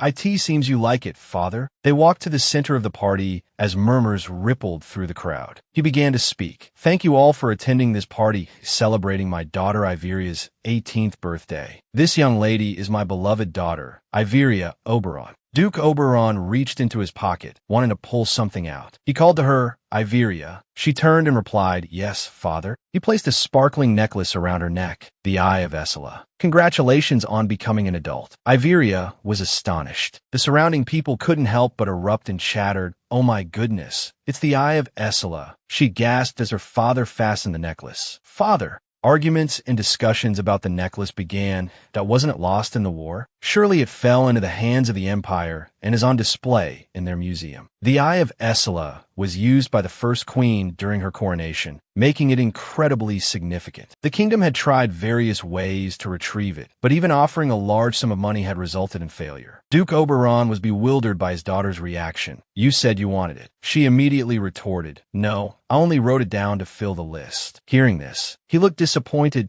"Don't you like it?" Iveria immediately changed her demeanor and, "Oh, I love it, father." She knew he had gone to great lengths to obtain it. From afar, Akeban approached, exclaiming in displeasure, "This is a bit much, isn't it? Giving her this gift right at the start." Iveria turned to him, "Brother." He then presented his own gift. "Here, emerald earrings from Julidan's." Akeban thought to himself, "Now it won't be as awkward when you give your gift next. This item is quite rare, after all." Receiving the gift, Iveria was overjoyed. "Thank you, brother." After that, gifts of various shapes and colors poured in. Although they couldn't compare to the Eye of Essela, they were all high-quality items. The gift that left a particularly deep impression on her was seeing Riss running towards her from afar. Iveria opened her arms. "Riss." She presented Iveria with a mystical blue gem. "This is the gift we prepared." Iveria was surprised. "What is this?" Riss winked mischievously. "We'll give Iveria the whole universe, so be prepared." The surrounding lights suddenly went out. Only a single light illuminated the entire castle. She gasped in amazement. "Oh my, it's beautiful." Standing in that space, Iveria looked like a little princess in a beautiful dress, overjoyed at her own birthday party. A moment later, Iveria opened the door and stepped out onto the balcony. She called Harry. He immediately turned to face her. "Why are you out here?" She replied, "I have to dance with my partner, don't I?" Iveria walked towards him with a bright smile. "Come on, Harry. If you don't know how to dance, I'll teach you." Looking at her cheerful expression, he asked, "Are you that happy?" Realizing the playful tone in Iveria's words, he replied confidently, "That you're asking if I know how to dance? I may look like this, but I was the kingdom's archmage." Where did the fabric on the back go?" he yelled, blushing in embarrassment. She shrugged as if there was nothing she could do. "It's designed like this. You saw it earlier, too." Harry argued. "Earlier? I wasn't thinking clearly then, so I didn't notice." Iveria pressed her advantage, teasing him. "Because of me? Because I'm too beautiful?" Then they both laughed brightly. "Come on, let's dance." They embraced and began a beautiful dance under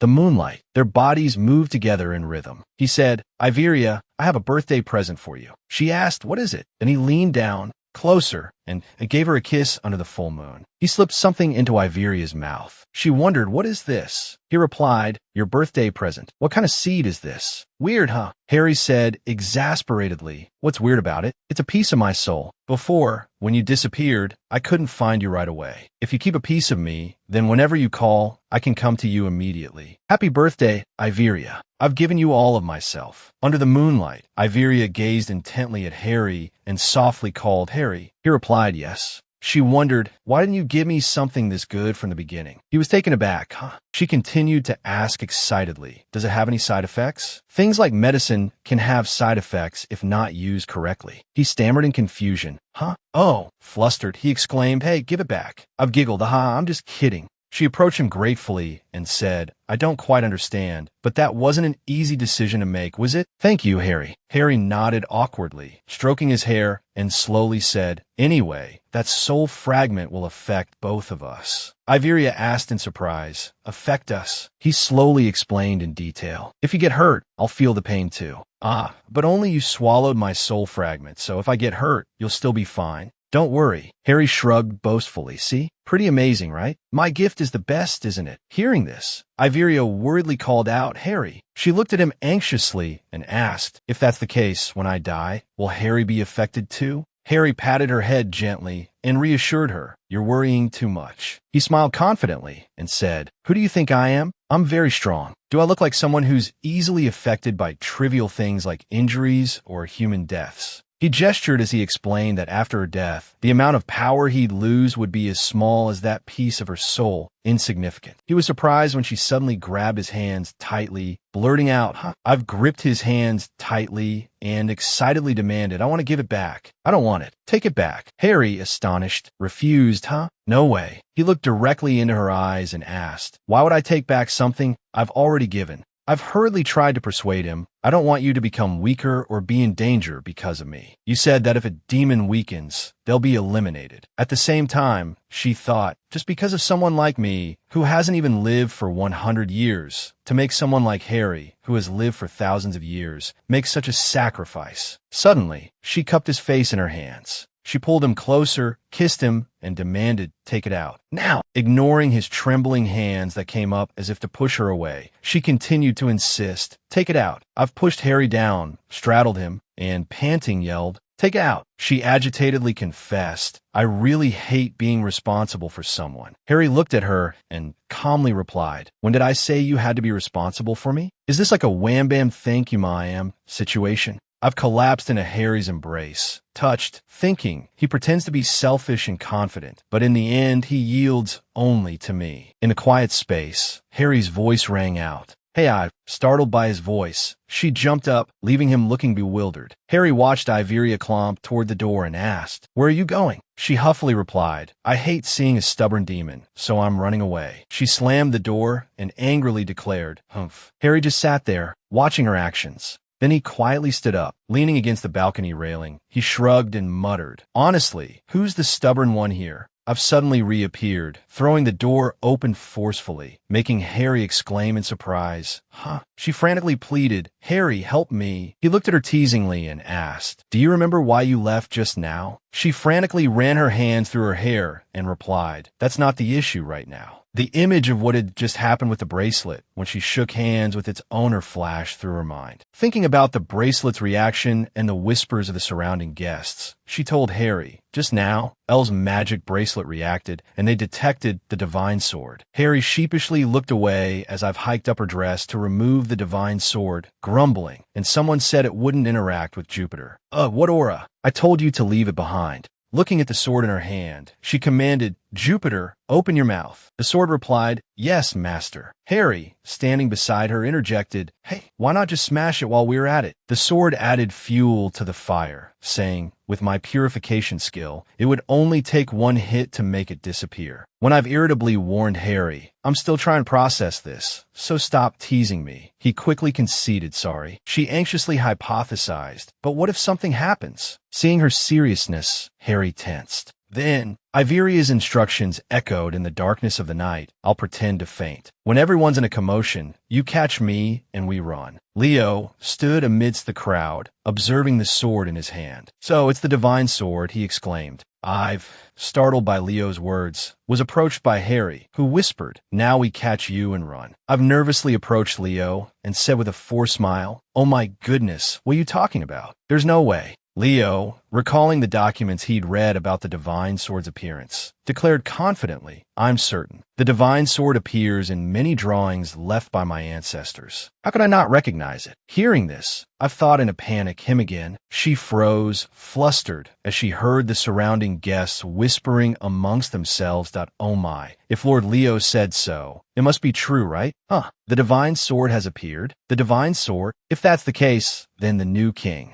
I've, trying to cover up her anxiety, laughed and said, "It's probably just something that looks similar." Leo replied, "All right then." Looking at the sword, he goaded her, as if wanting to see her distressed. "If it isn't the divine sword, then I can destroy it, right? I'll compensate you with however many new swords you want." Hearing this, I feigned nonchalance and agreed. Although I don't like the idea of my sword being destroyed, I hate being misunderstood even more. I agree. Inwardly, however, she comforted herself. He's probably just pretending to destroy it to test me. The two locked eyes, neither willing to back down. Each thought, "You think I'll give in?" Leo, drawing his own sword, said, "I'll go first." Raising his sword high, Leo announced, "My sword is nicknamed Retreat Breaker. It can destroy anything." I've feigned composure, reassuring herself, "It's okay. The blade will probably veer off and hit something else." Seeing him swing down, she whispered to herself, "Jupiter is holding up well. There's nothing to worry about." A loud clang rang out as the two swords clashed. At the same moment, a dwarf, clutching his head, rushed forward to intervene, though too late, after the impact, Jupiter lay trembling on the ground as the dwarf's echoing voice questioned, You, what have you done to the divine sword?" Iveria, seeing Leo's broken sword and Jupiter intact, covered her face with her hands, squeezing her eyes shut hut and groaning inwardly, "Oh my God." Sensing an unusual stillness around her, she opened her eyes to look. Before her, everyone was kneeling, bowing at her feet, and chanting, "Master of the Divine Sword." Hearing the knight's oath, "We, the royal knights, pledge our loyalty to you." I froze, thinking in terror, "Oh, I'm doomed." Everyone bowed with utmost reverence. "That is the master of the Holy Sword. The founding king, Ifrandran, has returned." Leo knelt, offering the sword to her with both hands. "Your Majesty, savior of the Empire, please take what is rightfully yours." Iveria reached out and touched the sword. As she grasped it, the sword flashed brilliantly. Iveria screamed internally, "What are you doing, Jupiter?" "Well," Jupiter responded, "I figured since things have already come to this, I might as well make a grand entrance. I've silently commanded, turn it off right now." "Yes, but Master, it seems to be working." Exclamations are breaking out one after another. As expected of the Master of the Divine Sword. "The light emanating from that holy sword," she replied. "That's right." Iveria breathed a sigh of relief, secretly whispering to Harry behind her. "Then let's proceed with the plan." Harry asked doubtfully, "The plan?" A thud echoed. The chaotic crowd screamed, "Look, the Master of the Divine Sword fainted." The next day, the whole empire was in an uproar. The Master of the Divine Sword had appeared. On her 18th birthday, the Master of the Divine Sword awakened. The one who received the blessing through divine light is Princess Iveria of the Overlong family. Everyone who heard the news had the same thought. In the tavern, lively chatter and hearty laughter intertwined. I should have been there. Whatever, the legend has returned. It's a good omen for the Empire. At the same time, in a dark room, Cassian held his forehead and thought, impossible. How did things turn out like this? The engagement ceremony went off without a hitch. That reluctant engagement was canceled, and now I'm married to the woman I truly love, with the blessings of many. Everything was perfect, but reality crumbled in an instant. Cassian had always lived in the shadow of his parents. His parents were never satisfied, even though they reigned at the highest position. They wanted to control more than anyone else, with cold, hard hearts. They pointed at the crown and told him, "Look, Cassian, you must obtain this. Otherwise, you are worthless. You will forever remain stagnant. Forever." Cassian was haunted by it. Just like that, he was given his life's goal. All he had to do was keep moving forward. Although Iveria was the perfect target for him to achieve his goal, in the end, this card couldn't be used. A selfish, wicked, and incompetent person like her is only fit to be someone's shadow, not a partner to progress together. Suitability for the position to achieve the goal. Lady Catherine opened the door and entered, bringing light with her. "Cien, why is it so dark in here?" He lifted his head and replied, "Rin." She approached, embraced him, and kissed Cassian lightly on the forehead, reassuring him, "Don't be too sad." We received enthusiastic congratulations from everyone. He thought everyone must have already forgotten about that. Her voice was gentle. "It's not certain that the Master of the Divine Sword will become the ruler." Cassian replied anxiously, "I'm uneasy, Rin." Catherine said affectionately, "It's okay to be sulky, but don't worry too much." Lady Iveria becoming the ruler? It sounds absurd. That's right. How could that be? I'm just overthinking things, right? Suddenly, Cassian tightened his grip on Catherine's hand. She cried out in pain, "Hey, Cien, that hurts." Doubt filled his mind. The light I chose couldn't possibly be wrong. Could it be that the woman I abandoned? Catherine's reassuring voice interrupted his thoughts. "Everything will be all right. Your goddess is right here. Believe me." "All right, my goddess." Cassian recalled Iveria. She was the kind of woman who would cling to him annoyingly, even if he scolded her. That day, Cassian angrily threw his tea in Iveria's face. "You hateful woman, I helped you become an investor in the mineral quarry. You need it, don't you? If you want to get closer to the throne, you really need it. Even if you humiliate me, it doesn't matter. So, tell me you love me." He was stunned when he heard that. Even though she doesn't say she loves me anymore in eye roll, there's no way that vicious woman is being sincere. Just looking at her, it's obvious she still has feelings for me. She definitely does. Inside the palace, Iveria yelled, "Ifrandran, I never chose the sword, and even if I did choose the sword, how did that turn into becoming the king again? Your Majesty, the son of the Empire?" Don't make me laugh. Harry sipped his tea and glanced at her. You've said that 100 times already. She retorted, only 96. Close enough. Even saying it 1,000 times wouldn't be enough. Because of that person, I can't even bring myself to leave my room anymore. She recalled what she had once said. I found out who betrayed the relationship between Irel and the Oaken Merchant Guild. So, I hope you'll accept my invitation right after the birthday party. That's what he said, but when the chaos broke out, he didn't show up. She trembled with anger. Efrondrin, her maid suddenly rushed in, panicked, shouting, my lady, it's serious. Iveria turned her head, asking suspiciously, someone else is here? I told you to tell them the master of the divine sword isn't well and can't see anyone. Emma hesitated. About that. His Majesty the King summons you, my lady. Hearing this, Harry suggested, whatever it is, isn't the simplest way the best way? Just blow everything up and escape to another country.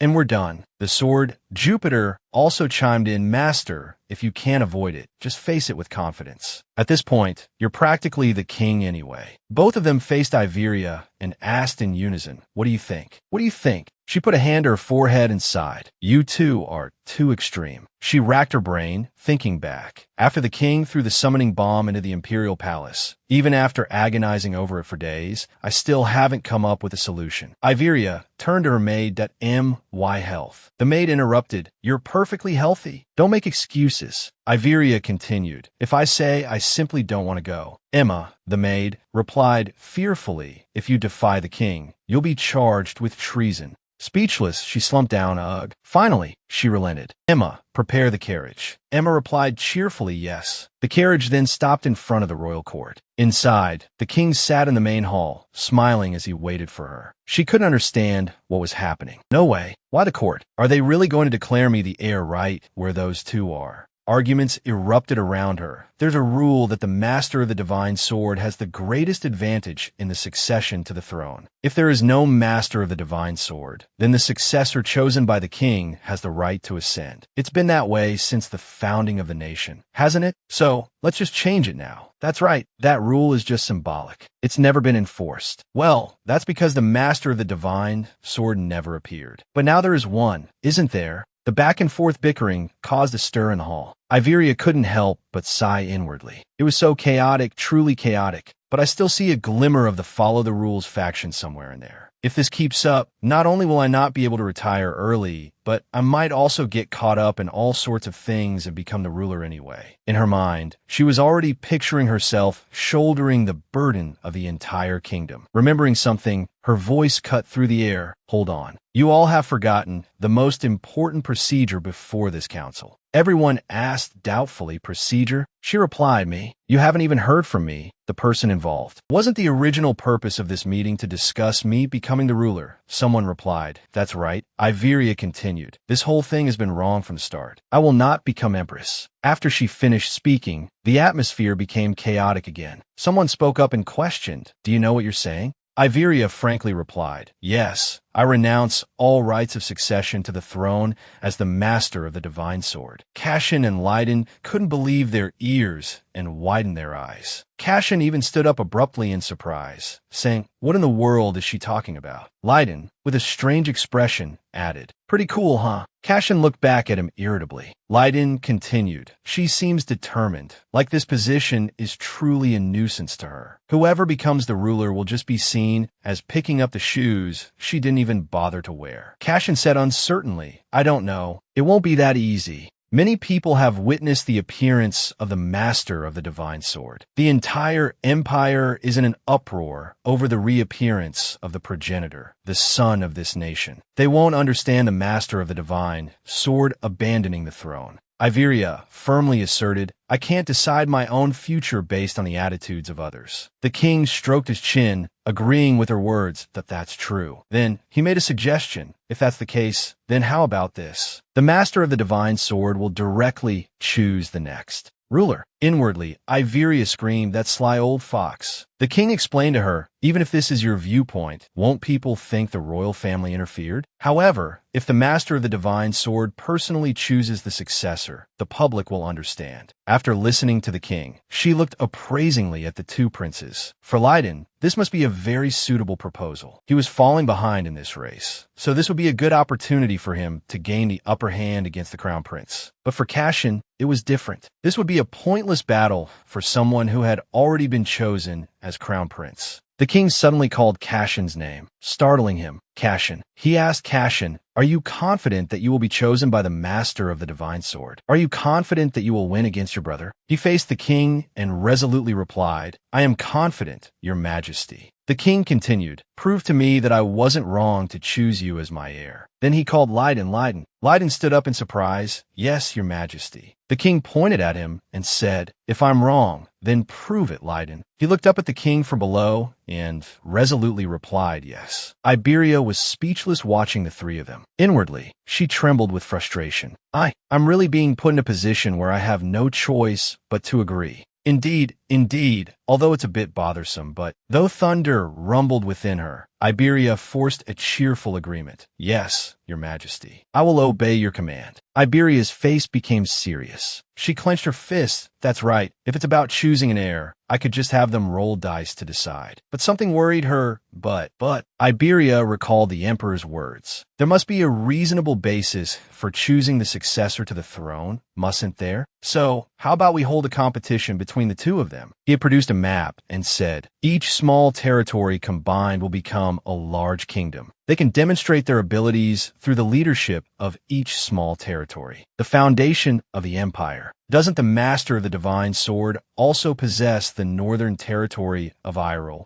He had also instructed Iberia, "Have the two princes act as your aides, as a sort of competition." Inwardly, she vehemently protested, "No, I don't like this." The directives were issued. Point 1. For 3 months, the two princes will serve as aides and co-manage the Iroh territory. 2. After 3 months of observing the prince's abilities, the master of the divine sword will assess who is more suitable to become king. 3. The king will make his decision based on the assessment of the master of the divine sword, and the princes must obey. In the drawing room, Cashin sat in silence. The emperor quietly gazed at the scenery outside the window. He suddenly spoke, startling Cashin. "That I know it's difficult to accept." Still looking outside, he continued, "But the situation has changed." The emperor explained to Cashin, "The entire royal knights and the officials are supporting the master of the divine sword. If I give in, the throne will undoubtedly belong to her." He emphasized each word. Cashin listened silently.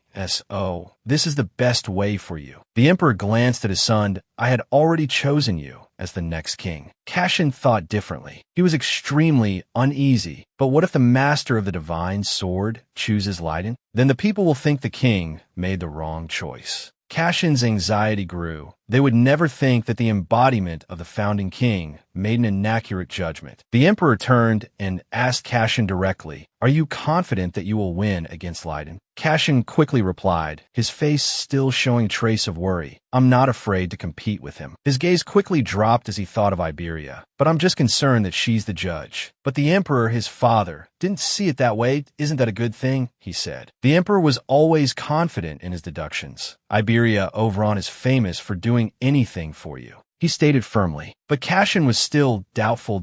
So, the cards are on the table. The emperor had absolute faith in Cashin's victory. This alone was enough to silence the first prince's faction. He also added, "And observe Iroh carefully." The emperor cautiously reminded his son, "That place has seemed rather strange lately. You should act as an assistant while investigating the magic stones." Cashin suddenly realized something. He looked at the emperor with surprise. Could it be that his father chose Iroh as the competition location too? The emperor gave a sinister smile. He said calmly, "My dear son, anything obtainable should be taken. Isn't that right?" Early morning, sunlight shone upon the Iroh palace. Dragons soared through the sky, creating a whooshing sound. Iberia, riding a dragon with Harry, her eyes bright, cried out excitedly. Iroh, mixed with the wind, was Iberia's joy at finally returning. The dragon landed, flapping its wings powerfully. Baron Braun came out to greet them. He hesitated, although I've heard the explanation. The Baron's eyes were fixed on Cassian and Leiden. He said, "But I never expected you to bring back such noble guests." Iberia quickly whispered to the Baron, her expression disgruntled. "It's not like I wanted to. The king ordered it, so what could I do?" The Baron disagreed, telling her, "You are the master of the divine sword. You must have a firm stance." Iberia sheepishly admitted, "I'm not higher than the king, you know." There was another reason why Iberia had to do this. She said, besides. She glanced at the two princes. Those two standing over there are the male lead and the second male lead in the novel. They're definitely talented individuals. The Baron was drowning in a mountain of work, and she feared something might happen to him. Iberia exclaimed, "Baron, please bear with it a little longer. There's just so much work."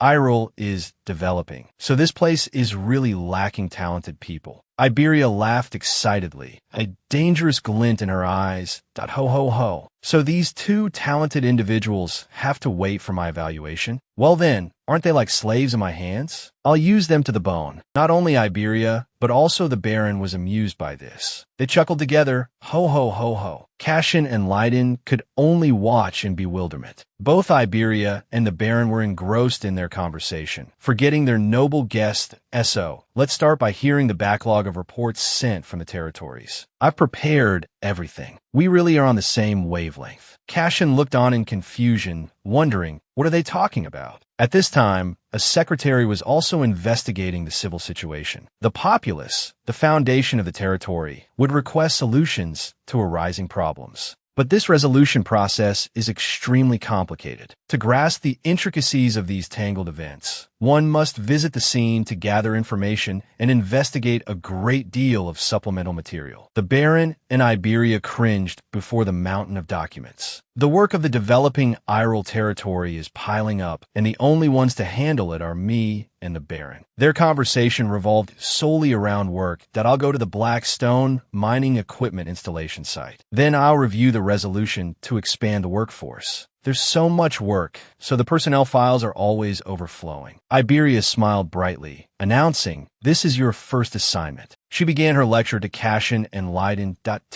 Oh no, the heart of a ruler. You must understand the hearts of the people. You too will process these files and directly attend to the people's livelihood. She added one more instruction, causing even the calm Leiden to gape. Of course, you too must also conduct investigations. More. Leiden feigned a pitiful, bashful expression and asked, "And what's the deadline?" Cassian looked equally bewildered. "Probably within 3 months. Iberia responded with a saintly smile.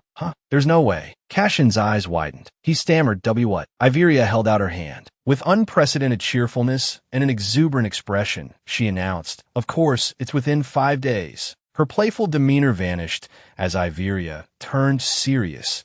You princes take governing the country as a joke? The people are eagerly awaiting our support." Both of them said in unison, "Oh." Iberia continued, or could it be? Though her expression was innocent, her words held a barbed edge. That you two aren't capable of running a country? Cassian and Leiden froze at this question. After a few seconds, they both erupted in a flurry of denials. In no way. Right? Waiting for just this reaction, Iberia cheerfully delegated. "Then I'll leave it to you two." Finally having some free time, Iberia went to see her close friend, Riss. Riss was working at the time. Seeing Iberia appear, Riss teared up and said, Iberia." Iberia rushed over, worried. "Oh my, what's wrong? Did something happen? I heard about it." Riss sadly blamed herself. "It's because my father suddenly burst in. That's why everything became so chaotic afterwards." Iberia quickly offered a gentle, reassuring smile that, "Oh no, it's not your fault. He told me, from the beginning, not to bring Jupiter along. That guy's aura is just... Besides, the fact that the Holy Sword was revealed is actually..." Iberia immediately pictured Cassian and Leiden diligently working. "Thanks to that, we have 2 excellent runners." Iberia stepped closer, looking at the mess, and the 2 princes sprawled on the floor. She asked Baron Braun, "What is this?" Baron Braun chuckled, pleased. They finished processing all the documents within 3 days, so they just collapsed from exhaustion. Iberia was surprised, although I did intentionally give them a workload that should have taken 5 days to complete. Looking at Cassian and Leiden sleeping soundly, she marveled, talented people truly are talented. Iveria pondered, a thought forming in her mind that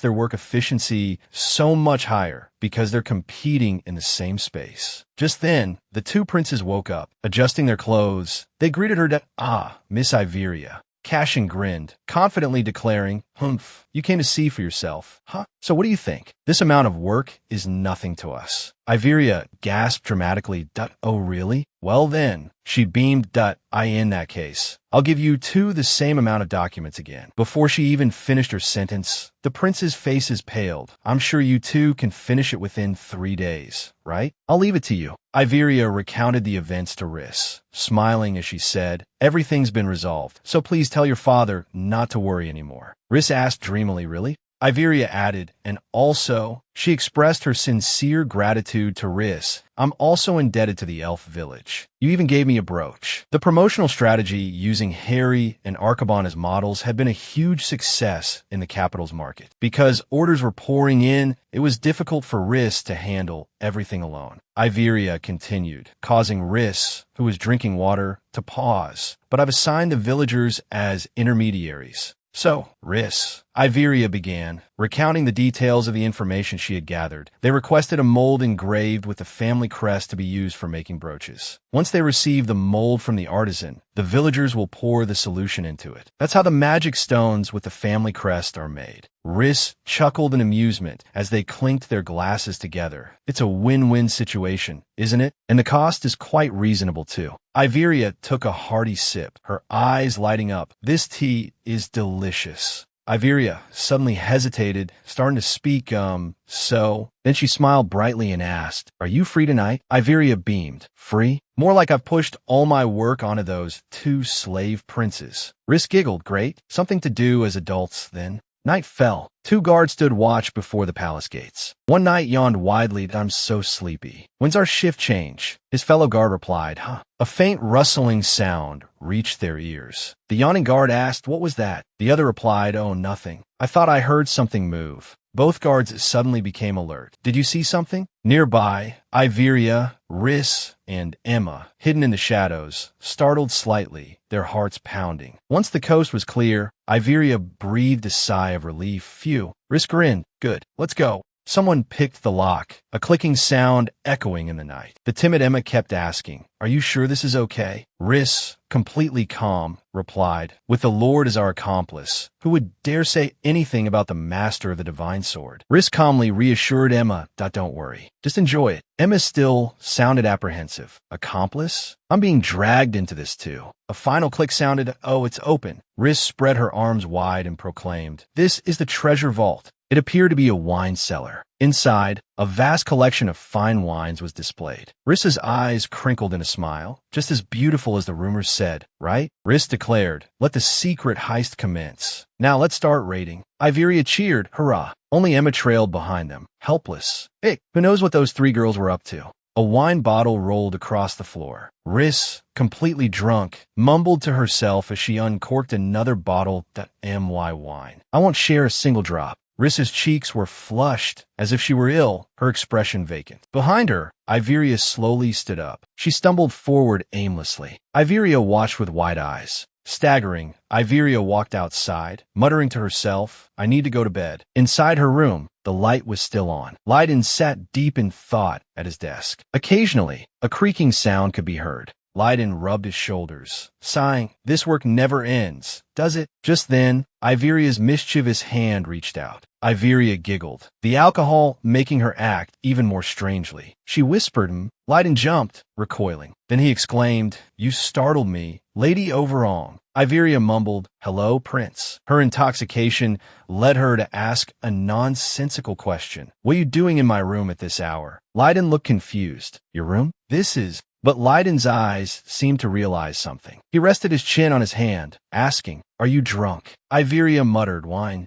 As if anyone who's drunk would admit it, Iveria denied it. "I did drink, but I'm not drunk." Leiden chuckled in exasperation. "You're definitely drunk." Iveria stood dumbfounded in the room. Leiden looked at her with concern. "Isn't there anyone else? Who did you drink with?" Iveria honestly recounted the events to Leiden, with Emma and then Rafaz. Suddenly, he asked, "Where did you get the alcohol?" Iveria, already inebriated, spilled everything in the Baron's treasure vault, lots of alcohol. Leiden's face went blank. He asked, "Did he give you permission?" Hearing his question, Iveria proudly recounted it, as if it were a great feat. "I stole it. Emma and Rafaz, too." Leiden's eyes widened. "Stole it." Unable to let Iveria stay with him, Leiden sighed. "Good grief. Wait here." Leiden stood up, instructing Iveria to stay put for the time being, and said, "I'll call someone to come get you." Iveria's eyes went wide, and she said loudly, "I don't want to." Leiden was shocked, his mouth agape. "What?" Iveria ran to the corner of the room. "I'll sleep here. I'll sleep on the bed." Leiden displayed a panicked expression. "What?" Leiden tried to stop her. No. He reached out as if to grab Iveria,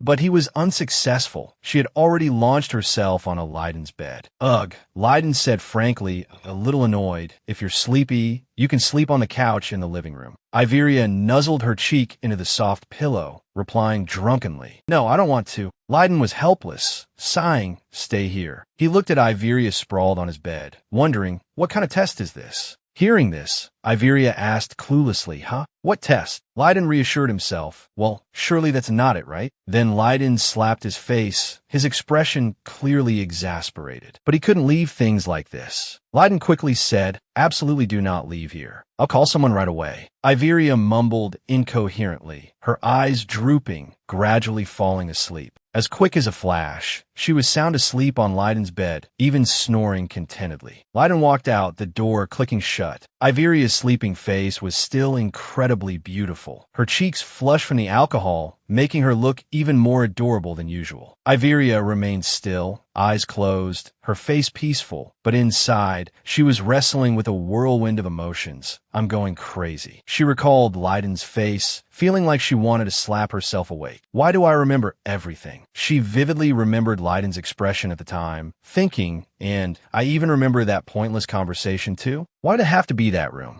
Tears welled up as Iveria lamented. "He definitely thinks I'm a crazy woman." At that moment, a voice called out to her, "Are you awake?" Harry had arrived. He was standing at the door, waiting for Iveria to wake up. "Huh? Harry?" Harry seemed a little annoyed, his voice sharp. "Do you recognize anyone now?" Iveria sat up in a daze, asking, "What happened?" "I remember falling asleep in Leiden's room." Harry roared angrily, gripping Iveria's hands tightly. "What happened?" "I should be asking you what happened." Being shaken so hard, Iveria felt like she was getting drunk again. "Ah, stop shaking me." After a moment, she suddenly remembered her two close friends. "What about Rafaz and Emma?" Harry replied curtly, "I'm sure they're busy." Harry tried to warn Iveria, "Don't hang out with those kinds of friends anymore." She replied nonchalantly, giggling, "We were doing it together." Harry sat on the bed, his hand gently twirling strands of Iveria's hair. "They're just a bad influence on you." Iveria deflected. "Oh, my head." Harry gently touched Iveria's ear, and she looked over, flustered. Iveria turned her face, pressing her cheek against his ear, giggling, "Ah." This unexpected action made Harry blush with embarrassment. "Hey, what are you doing? Are you still drunk?" Iveria squeezed her eyes shut, replying reflexively, "Yeah." She'd only spoken a simple word, but it made Harry's heart pound. "This healthy drink makes me feel good." Iveria turned again, smiling shyly. "Let me borrow your hand for a bit." She remembered last night's events and asked Harry, "But what happened last night anyway?" "He hemmed and hawed last night, huh?" Even before recounting the events, anger was evident on Harry's face. At that time, the person Leiden went to find help from was Harry. Harry coldly replied to Leiden, "What did you say?" Then he recounted to Iveria, "That prince said you were sleeping in his room." Hearing this, Iveria sat up abruptly, asking in alarm, "Wait, were you in my room at that time? And what time was it?" Harry responded with a nod. She cried out in embarrassment, "We can't do that yet." Harry, unfazed, asked why. He further emphasized to a stunned Iveria, "My bed, my books, my shoes, they were all in your room." After all, Harry held Iveria's hand, his voice softening, "I belong to you, so it's only natural that I'm in there." Iveria gritted her teeth and said, "That's when you were a dog. Sir Harry of the Knights can't do that." She tried to explain her thoughts. "When you were a dog, it was fine if you stayed by my side all day or even slept with me, but now you're human. What will other people say?" Iveria frowned, reproaching him. "Harry said you'd sleep in your own room. Why did you come to me last night?" Harry stood up, and Iveria's eyes followed him. He grabbed a nearby pillow. Then Harry looked at Iveria and asked, "Iveria, are you curious why this pillow is here?" "No, right? Because it's in its rightful place." It turned out Harry was trying to persuade Iveria that he, too, was in his rightful place, by her side. Iveria looked at him and asked, "Don't you want to do anything else?" Meaning, besides things related to her. Silence filled the room after Iveria's question. She became serious, expressing, "I don't want to be Harry's everything." Harry asked anxiously, "Why? Do you feel pressured?" Iveria answered firmly, "No." Her delicate hand reached out. Iveria cupped Harry's cheek, gently saying, "I want Harry to be able to try more things in this place." Harry softly replied, "In this place?" Hearing Iveria's words, Harry looked at her blankly. Iveria immediately understood that vacant look. He didn't understand. So she tried a different approach. "Harry, what did you do when you first came to the human world?" Harry murmured, repeating the first time. He pictured that time, his eyes filled with a ruthless, competitive spirit. "I went to the battlefield, I think. I killed and killed." Iveria understood a little and asked, "Because that's what the contractor wanted, right?" She continued, "What about this time?" Iveria looked at Harry and smiled gently, her eyes full of affection that I don't expect anything from Harry, not since the fire incident. Harry asked, bewildered, "But you stopped me from doing a lot of things." Iveria chuckled, "Except for those things." She emphasized her point. Harry just needs to do what he wants. Hearing this, Harry just stood silently, saying nothing. Suddenly, Harry's eyes dropped. His hair obscured them, making it impossible to tell what he was thinking. His hands curled into tight fists. Iveria gently placed her hand on top of his. She leaned her head against his and whispered, "I wish Harry could live an ordinary life like everyone else." She emphasized her desire, adding, "Not because of any pact." Iveria maintained her gentle demeanor, coaxing him, "Can you think of it as coming to this world to spend some time with me, your friend?" Harry seemed to disagree slightly. "Friend." Outside, rain began to fall, the pitter-patter a pleasant sound. The downpour swept across the Iral Palace. Iveria reflexively glanced out the window. At that moment, Harry abruptly confessed, "I don't like it." Iveria, confused, asked, "Don't like what?" Harry nodded, stating frankly, "I don't like being friends with you." Iveria seemed not to grasp the implication of his words. Thinking he was criticizing her, she crossed her arms defensively and retorted, "Why? What kind of friend is better than me?" Still misunderstanding, she pressed on, "I'm saying this because I'm worried about you." Suddenly, Harry brought his face close. Iveria startled, flustered, and only managed to say, "But you." Harry gently kissed her lips. Her eyes widened in surprise, but she remained still, letting him kiss her. Harry kissed her lightly and then looked at her. Then he said casually, "Friends don't do this." Harry sat up, chuckling teasingly as Iveria remained stunned. "Isn't that right?" His actions shifted Iveria's surprise to anger. She clenched her fists, gritted her teeth, and glared. The rain poured down, but her yell was still audible. "Get away from me." Iveria's attitude only seemed to amuse Harry further. He laughed loudly, "Ha ha ha."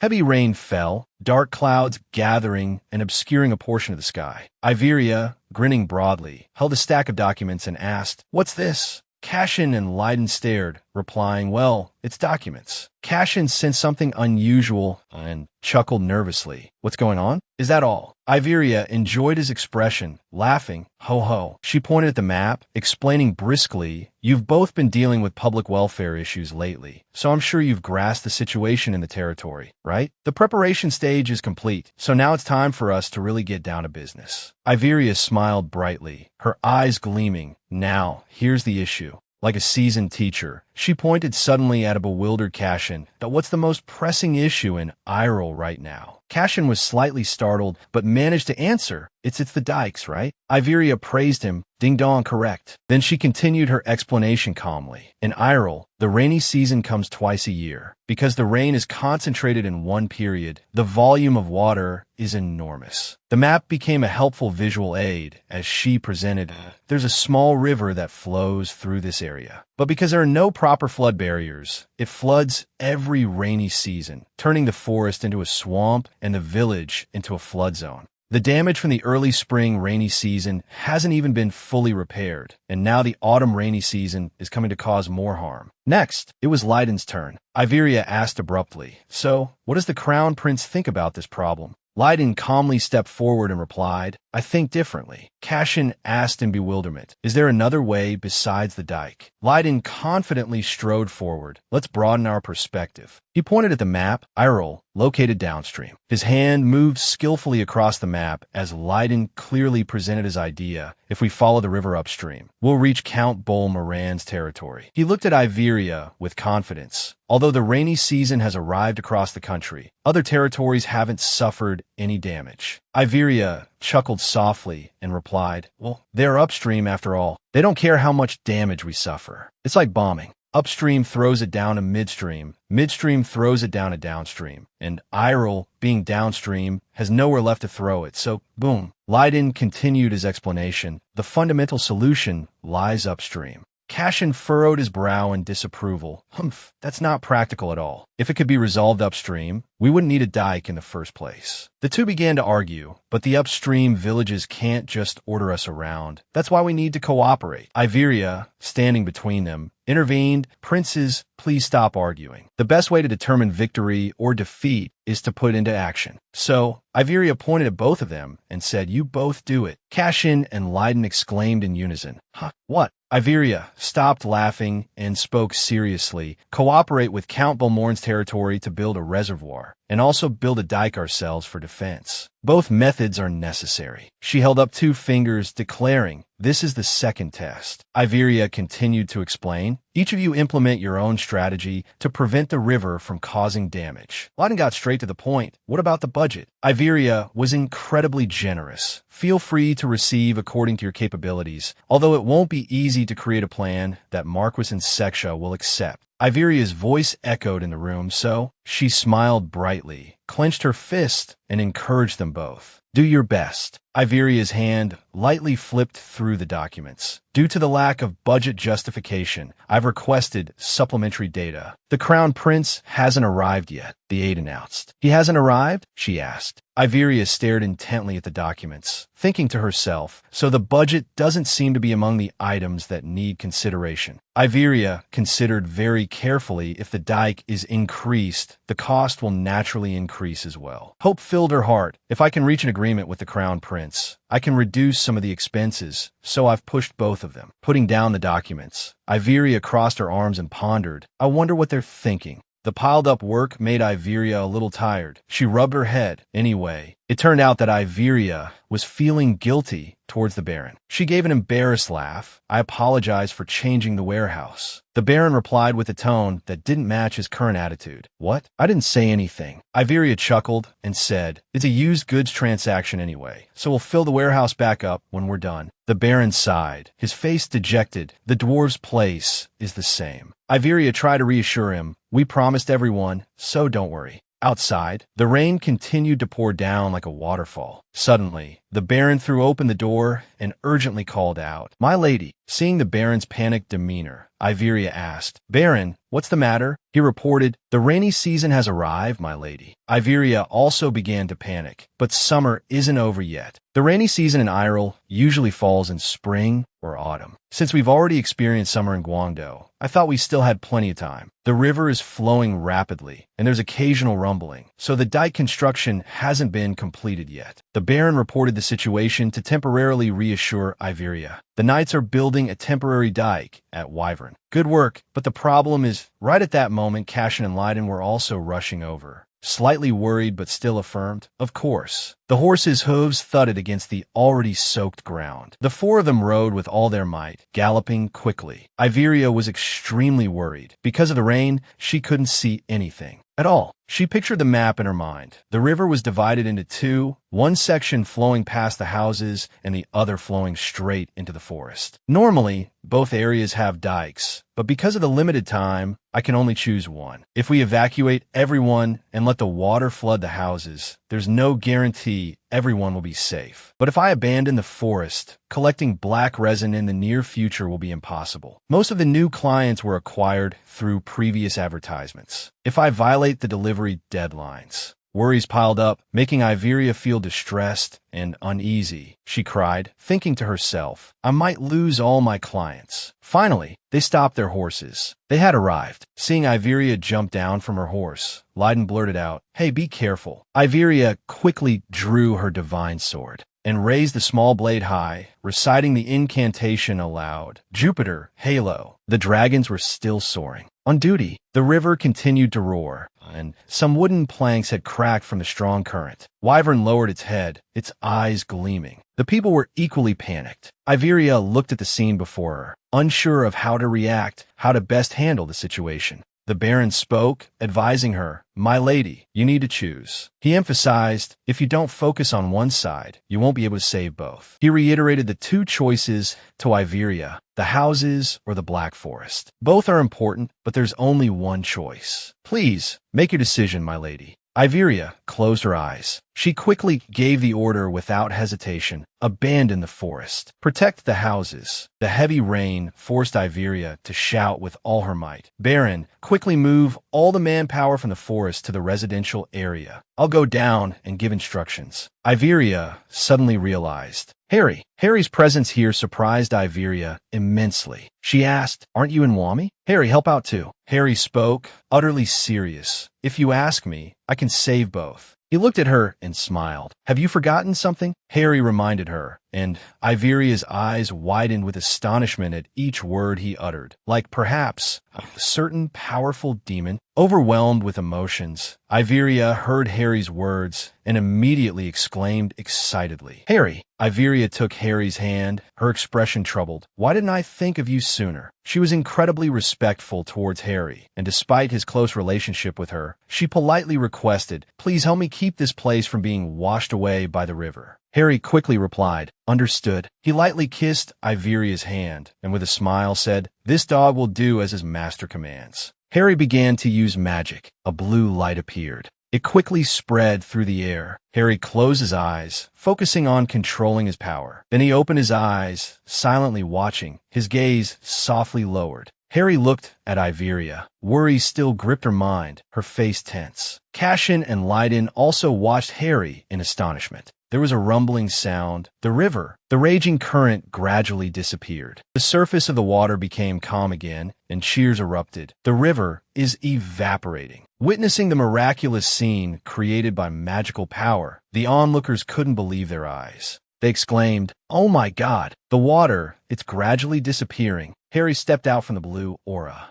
That legendary sorcerer? Iveria anxiously called his name. "Harry!" She was so worried she choked up. "Hiccuy, you startled me." She said happily, "Harry, you're amazing. It's truly like a miracle, but your face is so pale." He cheerfully called her name. "Iveria, don't be too surprised." She replied, doubtfully, "Yes." Harry placed his hand on Iveria's cheek, comforting her. "It's just from using a lot of magic." His action made her heart race. In that moment, Harry collapsed onto her shoulder from exhaustion. She cried out in alarm. "Harry!" Later, in the mansion, the doctor examined Harry and told Iveria, "He's fine." She asked anxiously, "Ow!" The doctor said awkwardly, "No matter how much I examine him, I can't find anything wrong. He's just tired and sleeping." Iveria angrily called out, "Baron." He replied hesitantly, "Yes. Didn't I tell you to bring a proper doctor?" The previous doctor, being dragged out the door, cried out indignantly, "Hick, I'm telling the truth." But the doctors who were summoned later all gave the same diagnosis. "Aha, this is the first time I've seen such a healthy body." The female doctor also said in bewilderment, "What? He's so healthy. Why would he need medicine?" After that, they all came to the same conclusion. He's just that healthy. Iveria still couldn't believe it and cried, "But I can't accept this." Seeing her like this, Leiden reminded her, "Be careful, he's still sick." She said to Leiden through her tears. He continued, "Is the sorcerer with the blue flames?" She agreed, continuing, "It's like the flames that remained in Seza. But if it wasn't that, there's no other power that could create such a miracle. It's like going against the principles of the gods."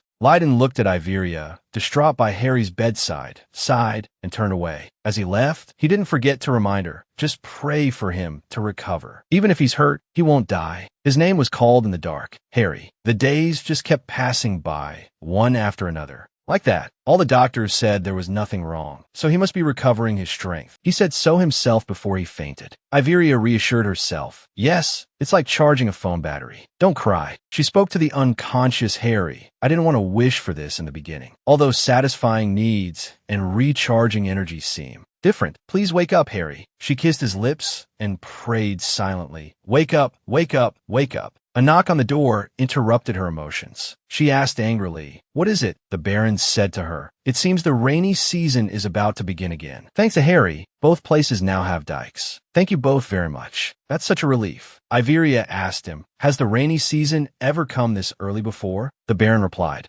"No, sometimes there's a difference of a week or two, but this is the first time there's been such a big difference." She asked suspiciously, "Is this simply due to the capriciousness of nature, or is there another reason? But is there a difference between this rainy season and the last one?" He thought for a moment, and then answered her question. "Different if there's a difference. Come to think of it, their direction is very strange." "Direction? How?" The Baron explained. "Rain clouds always travel from north to south, but this time it's the opposite. The timing is also faster than usual. It's not a simple natural phenomenon." Iveria asked further, "What's in the direction of the clouds?" He went over to the large map and explained to her, "Everything is normal. This is a map of the entire continent. This is Irel, right? By Irel standards, the rain clouds should be coming from the other side, heading straight south. There's the headquarters of the Mages Association and Zasso Tower. Zasso Tower has existed since before the other nations were formed. Everything is hidden, so people rumored that it was created by the gods. On the day the tower collapsed, people believed the end of the world would come soon. But legends are just legends. Now the tower has been turned into an observatory. I know a lot about the tower.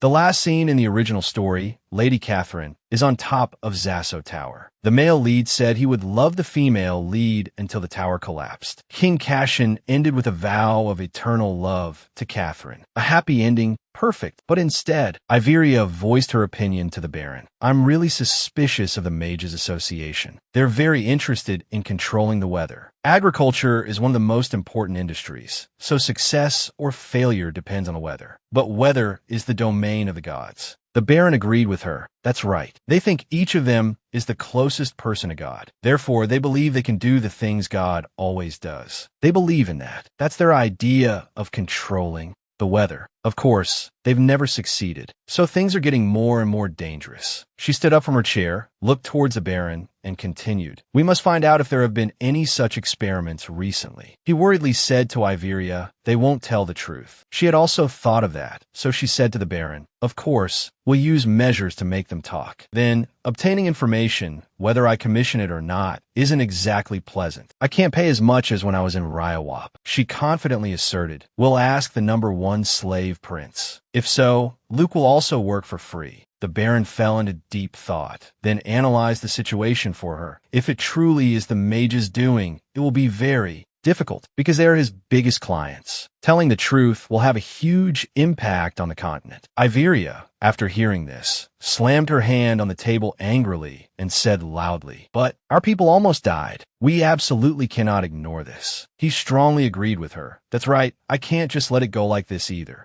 This is the related content. Although you tried your best to join, there were too many eyes and ears. Following the Baron's words, she suddenly remembered and said, "Harry, right? There's really no other way, as it's a big issue." He confirmed the phenomenon of that day. That place is completely dried up. Even the upper reaches of the river are the same. That's an incredibly immense power. There are many rumors about his identity. They say it could be the legendary mage or a descendant of a god. She asked for his opinion. What does the Baron think? He uncertainly replied to Iveria, "Normally, of course, he wouldn't be a descendant of a god, right?" Hearing that, she laughed loudly, unconcerned, and said, "Then let them ask him directly." After that, she thought, if it's Harry, he'll be happy and then go around bragging about it. She recalled his previous boastful appearance. "Did you see my power? It's totally awesome, right?" At that time, she just absent-mindedly replied to him, "This time it really is awesome." He happily told her, "That's the blue flame of Theo Harris." Currently, she felt very regretful and promised herself, "Next time, I'll listen to you, even if you talk for hours." Then, she silently prayed for him. "Wake up, Harry." At a place ravaged by the previous heavy rain, Leiden asked Iveria in surprise,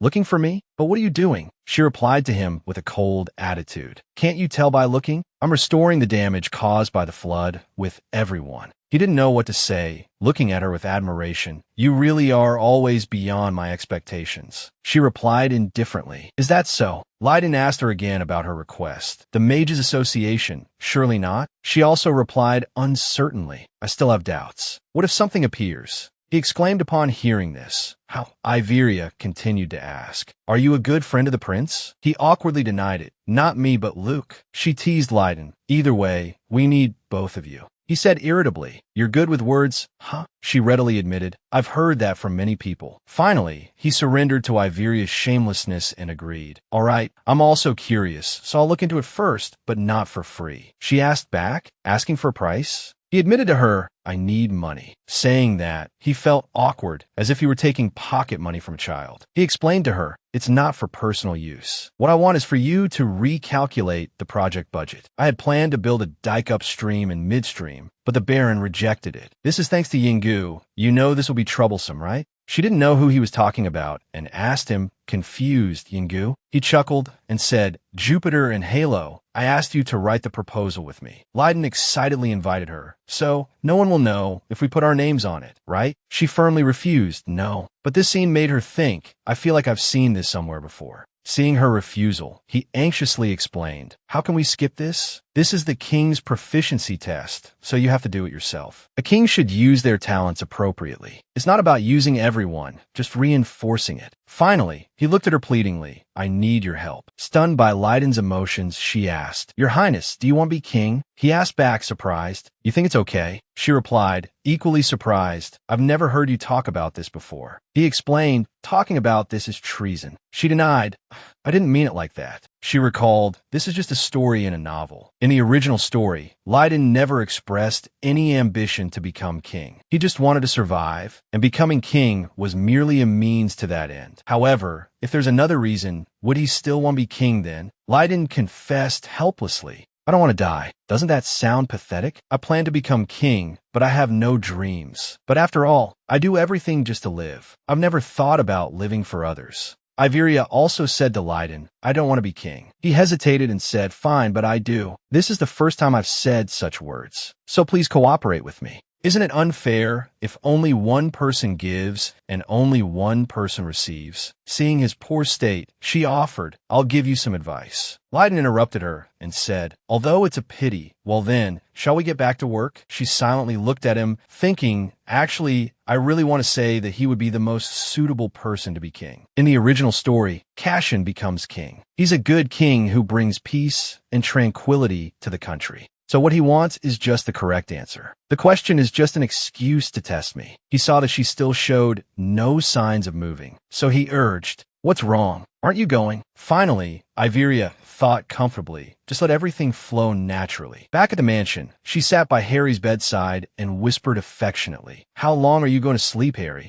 Recharge your batteries quickly. Come on, wake up. Suddenly, her hand was grasped tightly by him. She screamed in alarm.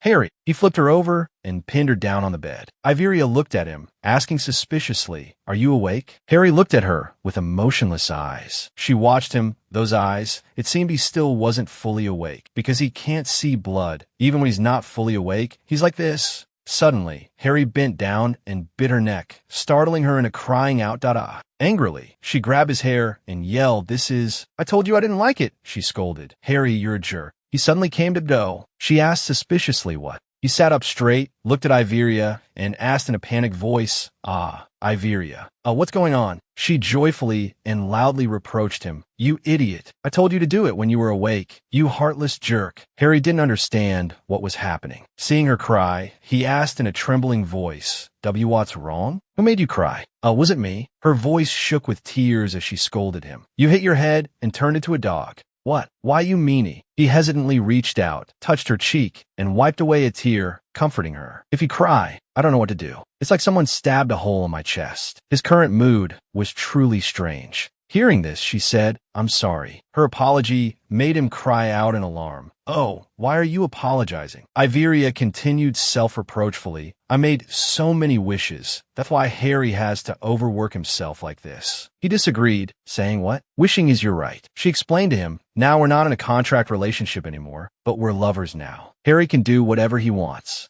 So I made a wish as your master. Seeing Harry's silence, Iveria urged him anxiously. Say something. Her mind felt very confused. This is so embarrassing. He suddenly kissed her cheek. Startled, she looked at him, her hand rising to touch the spot where he had just kissed her. He said to her in a gentle voice, I want to make all your wishes come true. I like being asked by you." Touched, she scolded him. "You're such an idiot." Harry continued to express himself. "I don't know. I just like you," she said helplessly. "You really are an idiot." As if thinking of something, Harry suddenly blushed and said, "Oh, Ivy, I suddenly want to do this." She asked him vaguely, "Do what?" He bravely said, "Something friends can't do." Iveria was astonished, meeting Harry's gaze. She asked him in surprise, "Now? Right now? Do you want to kiss?" Seeing Iveria's adorable expression, he couldn't help but lean closer and tease her, asking, "Now?" Then Harry moved closer and closer to Iveria. He carefully touched her toes as if touching a precious treasure.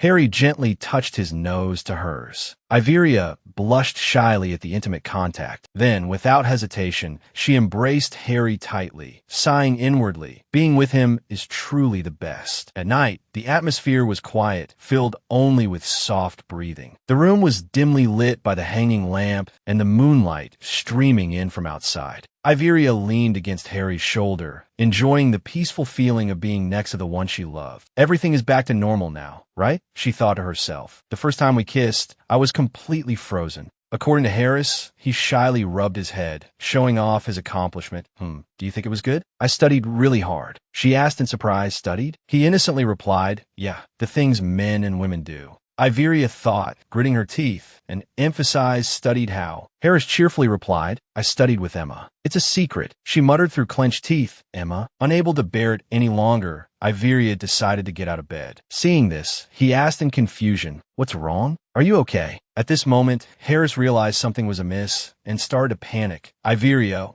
what's wrong? Are you angry?" Seeing her silent, he anxiously called out again, "Hey, Iveria." She looked at him with a cold gaze, an aura of stay away radiating from her. "No, this is my problem, so please don't worry about it." After that, she resolutely turned and left, deliberately slamming the door on her way out. After leaving the room, Iveria slumped down and yelled, "Ack." She ruffled her hair in frustration, thinking, "Right, I have no right to be angry. Even though that demon is my dog, if he wants to do something with someone else, I can't stop him. It's just that I was mistaken myself as a special existence to Harry." She blushed crimson with embarrassment, covering her face with her hands to calm herself. "Ugly, so embarrassing. If Harry knew, he'd laugh in my face." Iveria recalled the time she leaned her head against Harris's, saying, "I hope Harry can live a normal life like everyone else. Do you want to make friends with humans?" Yet, now she felt jealous and wanted to keep Harris to herself. She told herself, "I'm just a companion to fulfill his needs. Honestly, I'm just like a lunchbox." The image of herself turning into a rice roll popped into Iveria's head. She cried out in a panic. If he's as arrogant as Harry, he wouldn't like a lunchbox, right? The image of Harris holding her in her lunchbox form appeared in her mind, and she said, "Be friends with me." The more Iveria thought about it, the more embarrassed she became. Now, red as a tomato, she lamented, "Ugly, so embarrassing." A gentle voice rang out. "Once upon a time, there was a great wizard who ended his adventure and left the Black Forest. And a long time after that, when the adventure was still a legend, a descendant inheriting his talent appeared and saved Ariel from danger." Iveria held the descriptive painting in her hand and said with a smile, "I'll say it like that. Now the rumors are spreading, so I can't hide it anymore." Harris asked excitedly, "So, can I use magic?" Iveria replied casually, "Yes, it's up to you." After her reply, the atmosphere suddenly became strangely silent. Iveria turned to look at him in confusion. Harris anxiously asked her, "Why aren't you looking at me? Are you treating me like this because I didn't kiss you all last time?" She stood up and asked him back, "Huh? When did I say that?" "Well, I'll go explain this to the Baron." After saying that, she resolutely left without looking back. Harris, noticing her strange behavior, could only frown in silence. By now, Iveria had run out of the room, her face buried as she leaned against the wall. Iveria thought sadly, "I'm still so angry when I see his face." The next day, the rumor that the descendant of the mage had saved Ariel spread far and wide. When Baron and Seisha heard that Harris would be staying for no particular reason, his jaw dropped in surprise. Not long after, a polite boy bowed and introduced himself. "I am Zero, the head of the Mages Association. I've come to meet the descendant of a mage." And that boy was indeed Zero. A servant whispered in Iveria's ear, "This person is very persistent. He won't leave easily." Hearing this, Iveria sighed, "This is so troublesome." Zero continued to approach Iveria. Harris haughtily told the boy, I won't talk to you. Zero, startled, replied, I haven't even said anything yet. You're going to ask me to teach you magic, aren't you? Harris folded his arms, emphasizing each word. Absolutely not, he said angrily. In research, too. Go away. I won't agree. Zero didn't give up, thinking, but if that's the case. Iveria, watching the scene, chuckled to herself. It seems like he's not in a very good mood. Zero, still focused on persuading Harris, blurted out, You haven't even heard my offer yet, have you? I promised to provide you with the best position. Hearing this, Harris sighed impatiently. Then he walked over and hugged Iveria from behind, firmly stating, I can't go anywhere because I belong to this person. This unexpected statement shocked Zero, who exclaimed what? Iveria, afraid of a misunderstanding, quickly explained, No assistant. He's my assistant. Zero asked in surprise, Oh, assistant? So, until when is your contract? She responded, flustered, Let me see, I'll have to check to be sure. Then, Iveria frowned and pinched his ear, whispering, Harris, cooperate with me a little. Zero, determined to have Harris no matter how long it took, declared, Then I'll pick him up as soon as the contract expires. Harris pondered silently for a moment. A moment later, he slowly said, For my entire life. I'll be hers for my entire life. His words stunned Iveria into silence. Even Zero was left speechless. He stammered yes. Elsewhere, Zero secretly reported to a mysterious person, I failed. The person exclaimed, Failed? You said you had enough to satisfy him. He clenched his fists angrily, That's right. He's clearly been brainwashed. He's acting like a lovesick fool. An image flashed in Zero's mind of Harris obediently wagging his tail and saying to Iveria, Master, I agree to sign a lifetime contract with you. She praised him happily, Good job. Zero exploded in frustration. What? He even said he'd be a lifelong slave, and he was smiling stupidly. He's clearly not in his right mind. The communication orb flickered, and the person on the other side replied, Oh my God, that's terrifying. Zero yelled, This can't be ignored. The other person agreed, That's right, I support you 100%. Zero declared resolutely, I will definitely find a way to help him. By now it was bright outside. Zero roared fiercely, I definitely won't return until I save him. The only thought in his head was, I will definitely save him from her. Narration If you infuse mana into a promise, you're bound to it for life until it's fulfilled. The person on the other side of the orb couldn't believe he'd go this far and said, trembling, Zero, to save that person, you went this far? This noble act can't continue. Meanwhile, he was out of breath from all the yelling, now leaning over, panting. At the same time, in the study, Cashin and Leiden were working when Iveria entered and greeted them. Hello, everyone. Is everything all right? As soon as she entered, her eyes were drawn to something. It was the stacks of paperwork, the work that the two of them had already completed. Seeing this, Iveria happily thought to herself, directly witnessing the damage caused by the flood has become good motivation, hasn't it? I'm just trying to find a better solution. Then she stepped forward and asked Leiden, Is everything going well? He replied, I'm preparing to negotiate with Belmont. If we want to get the budget from the Baron, we have to do this first. If we set a budget, we'll be constrained financially and might not even be able to carry it out. Spending on restoring the flood damage will cost a lot of money. Leiden continued, So first, after negotiating with Belmont, I'll make a clear plan. Iveria suggested, the more specific, the better compared to before. And also, she said, turning to Cashin. He asked, puzzled, What is it? She looked at the stack of papers on his desk and asked, although considering the design is good, what about the budget? Iveria thought to herself, although I've wanted to ask about this before, why didn't you care about the budget from the beginning? Leiden was the first to approach Baron Sisha to secure funding, but he had no intention of approaching Cashin. Cashin interrupted her thoughts. The budget isn't important. Iveria asked a series of questions, yes, but do you know how much this project will cost? What about purchasing building materials and hiring workers? She wondered, what about the design costs? Surely you knew this beforehand. Are you planning to use your own money? Cashin smiled reassuringly. Don't worry, I'm not that rich. Iveria widened her eyes in doubt. Then where will the money come from? Cashin replied, We've received support from the government. Leiden, who was listening from the side, was astonished. He stopped writing mid-sentence, causing the ink to smudge on the page. Leiden looked up, witnessing the conversation between the two of them. Iveria asked Cashin, Why would they support you? He calmly replied, Because we have the blue stone. It's an important asset of the Empire. If the river floods, it will also cause a lot of damage to the empire, so I used that to persuade His Majesty. I only persuaded him. I didn't do anything illegal. If we receive support from the empire, we'll save the budget for Aereo. Isn't that a good thing?" Iveria listened to his opinion and fell into silent contemplation. Then Cashin concluded, "In the end, we had to ask His Majesty for help, but the result is the same." Leiden, listening to his thoughts from the side, was stunned. Iveria wondered, what about interfering in the territory's operations in exchange for aid? Cashin, having prepared everything, replied, "I wrote the agreement beforehand. Absolutely will not touch the territory." Iveria read the agreement written by Cashin and was astonished by his clever calculations. She muttered, "It's really true, isn't it?" Leiden, standing to the side, couldn't take it anymore and slammed his hand on the table, abruptly standing up. His sudden action startled Iveria. Iveria was taken aback. Leiden lowered his head, gritting his teeth. Then he turned to Cashin and asked, "Cashin Zero, how can you accept this so easily?" He calmly replied, "This isn't illegal." Leiden scoffed contemptuously. Then he faced Cashin directly and asked, "Weren't you just asking His Majesty for help? Meeting His Majesty is easy, isn't it?" A moment later, Leiden continued, "But I will do my best to handle this well." Then he stepped on the scattered papers on the floor and left. Both Iveria and Cashin stared after Leiden's retreating figure.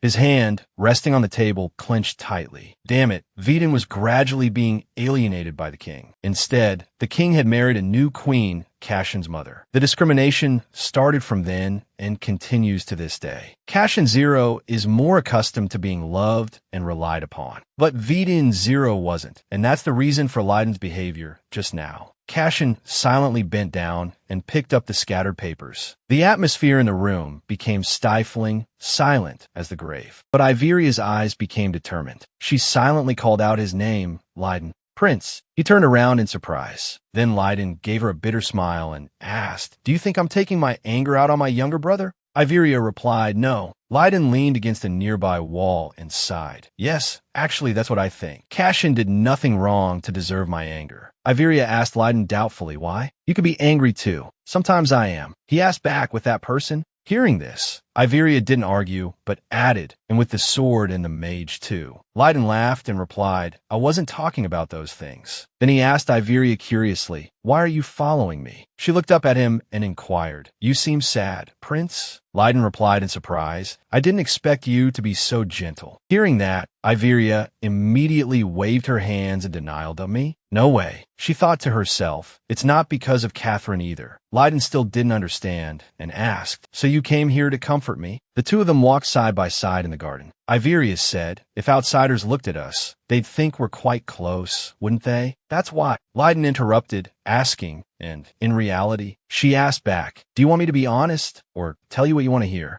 After saying that, Iveria gave a bright smile. Leiden's mood had improved. He chuckled and said, "Just answer me." Iveria replied with a smile, "I don't know what to say." Leiden was at a loss with her. He sighed and replied, "That's hard to understand." Iveria, unconcerned, said with a laugh, "I'm inherently hard to understand, so it's fine." He muttered, "That's strange." The two stopped in the middle of the bridge. Leiden looked into the distance and said, "There's never a day I'm not comforted by Iveria, Oberon." Iveria asked, puzzled, "What have I done?" A gentle breeze blew by, and Iveria softly brushed her hair back. Thinking to herself, "Is the prince sick too?" Leiden played along, saying, "All right, I'll comfort myself with my own willpower." By now, dusk had fallen. Theo Harris sat sullenly on the bed, staring at her. He pouted angrily and puffed, looking very adorable. Iveria, however, was bewildered, unsure of what had happened. Seeing the situation wasn't good, she decided to make a run for it. That's right, I still have things to do. So I'll be going now." With that, Iveria dashed off without hesitation. But just as she reached the door, Theo Harris's arm blocked her way. He lowered his head and asked, "Do you absolutely have to do it right now?" Iveria stammered a denial.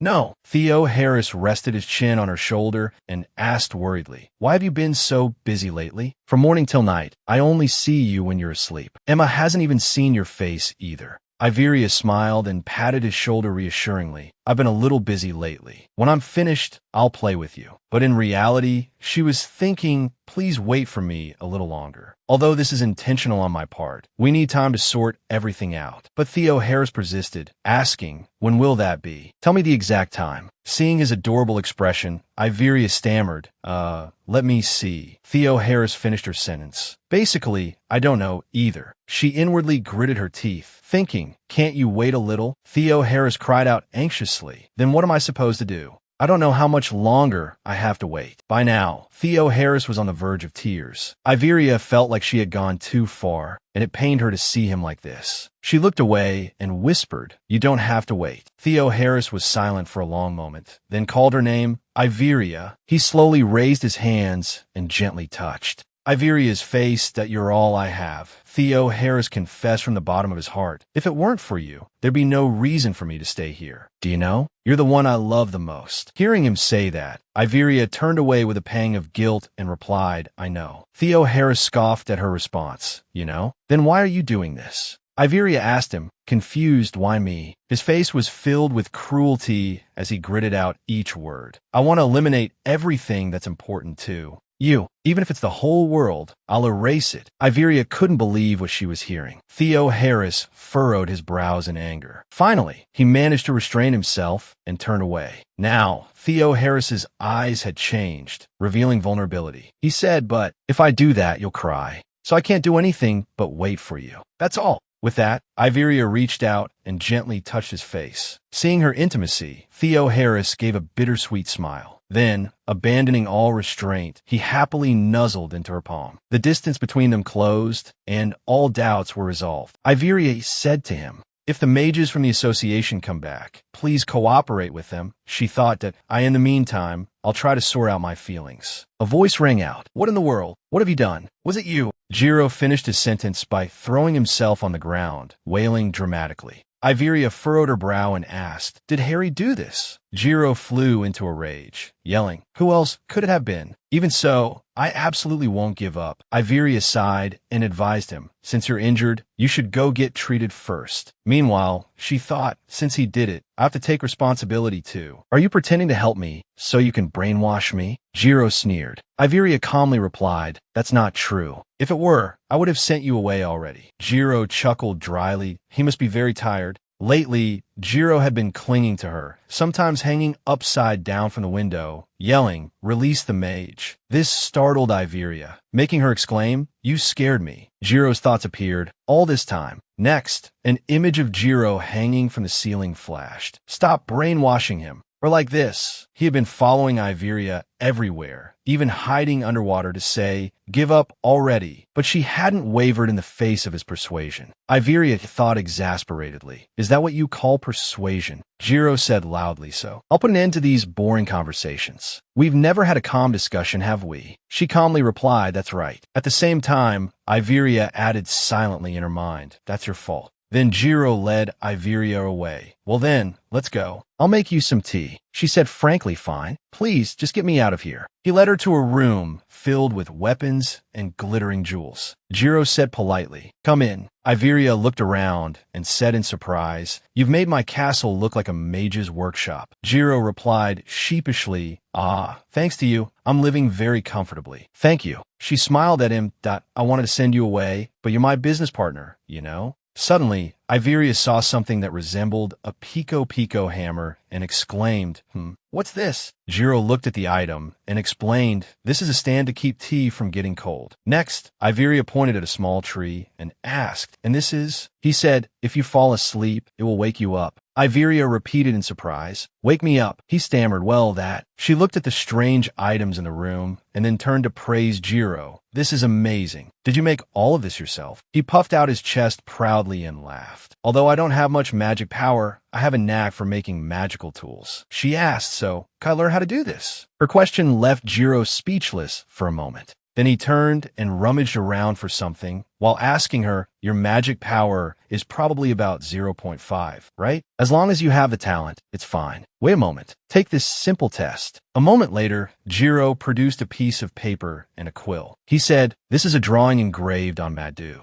You have to draw it without a single millimeter of error. Even a slight deviation will alter the magic. Jiro instructed Iveria, "All right, now draw it with the pen." She took the quill and thought to herself, "I'm not very good at art. All right, let's begin." Sometime later, Iveria finished drawing. Jiro flipped through the magic circles she had drawn. He looked at it for a moment and said, "This, not bad." Iveria asked in surprise, "Really?" Jiro praised, "Although it's clumsy, you have some talent." Iveria thought to herself, "Talent? Is this really Iveria's talent? It's unrelated to my own will. Since my hand moved on its own, it's highly likely." However, in the original story, Iveria never knew about her talent. Did she envy Catherine's abilities and live her whole life like that? Then Iveria asked him, "So how can I learn more?" Jiro replied casually, "Well, you need a teacher." Iveria curiously continued, "But I don't know anyone who teaches magic." He answered, "Of course. All those people belong to the association, working exclusively for them, so they'll never teach anyone." After hearing that, Iveria turned away and remained silent for a long time. She thought sadly, this talent is ultimately just mediocre. What talent?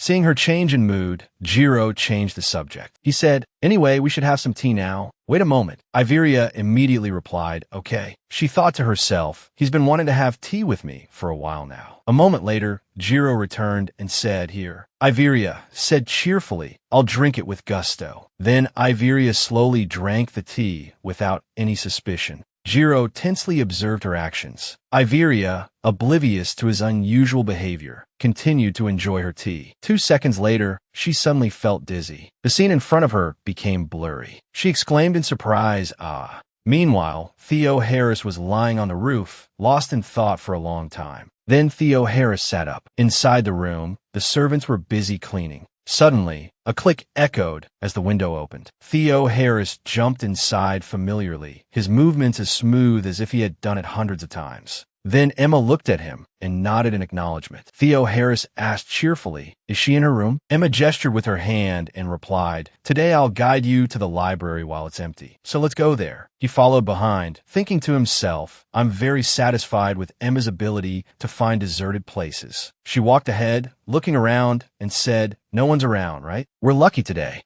Don't just look and run away," she said, stopping in front of a room. "Come here," Theo Harris ordered. "Start now." She replied, "Yes, it is." Then Emma pulled out a book and announced loudly, "The latest release from Lady Lewis, Boa Flowers. This is the work that's shaking the whole country." Theo Harris sat watching her and clapped admiringly. Wow. He wondered, but why did Lady Lewis choose that title? Emma immediately answered his question.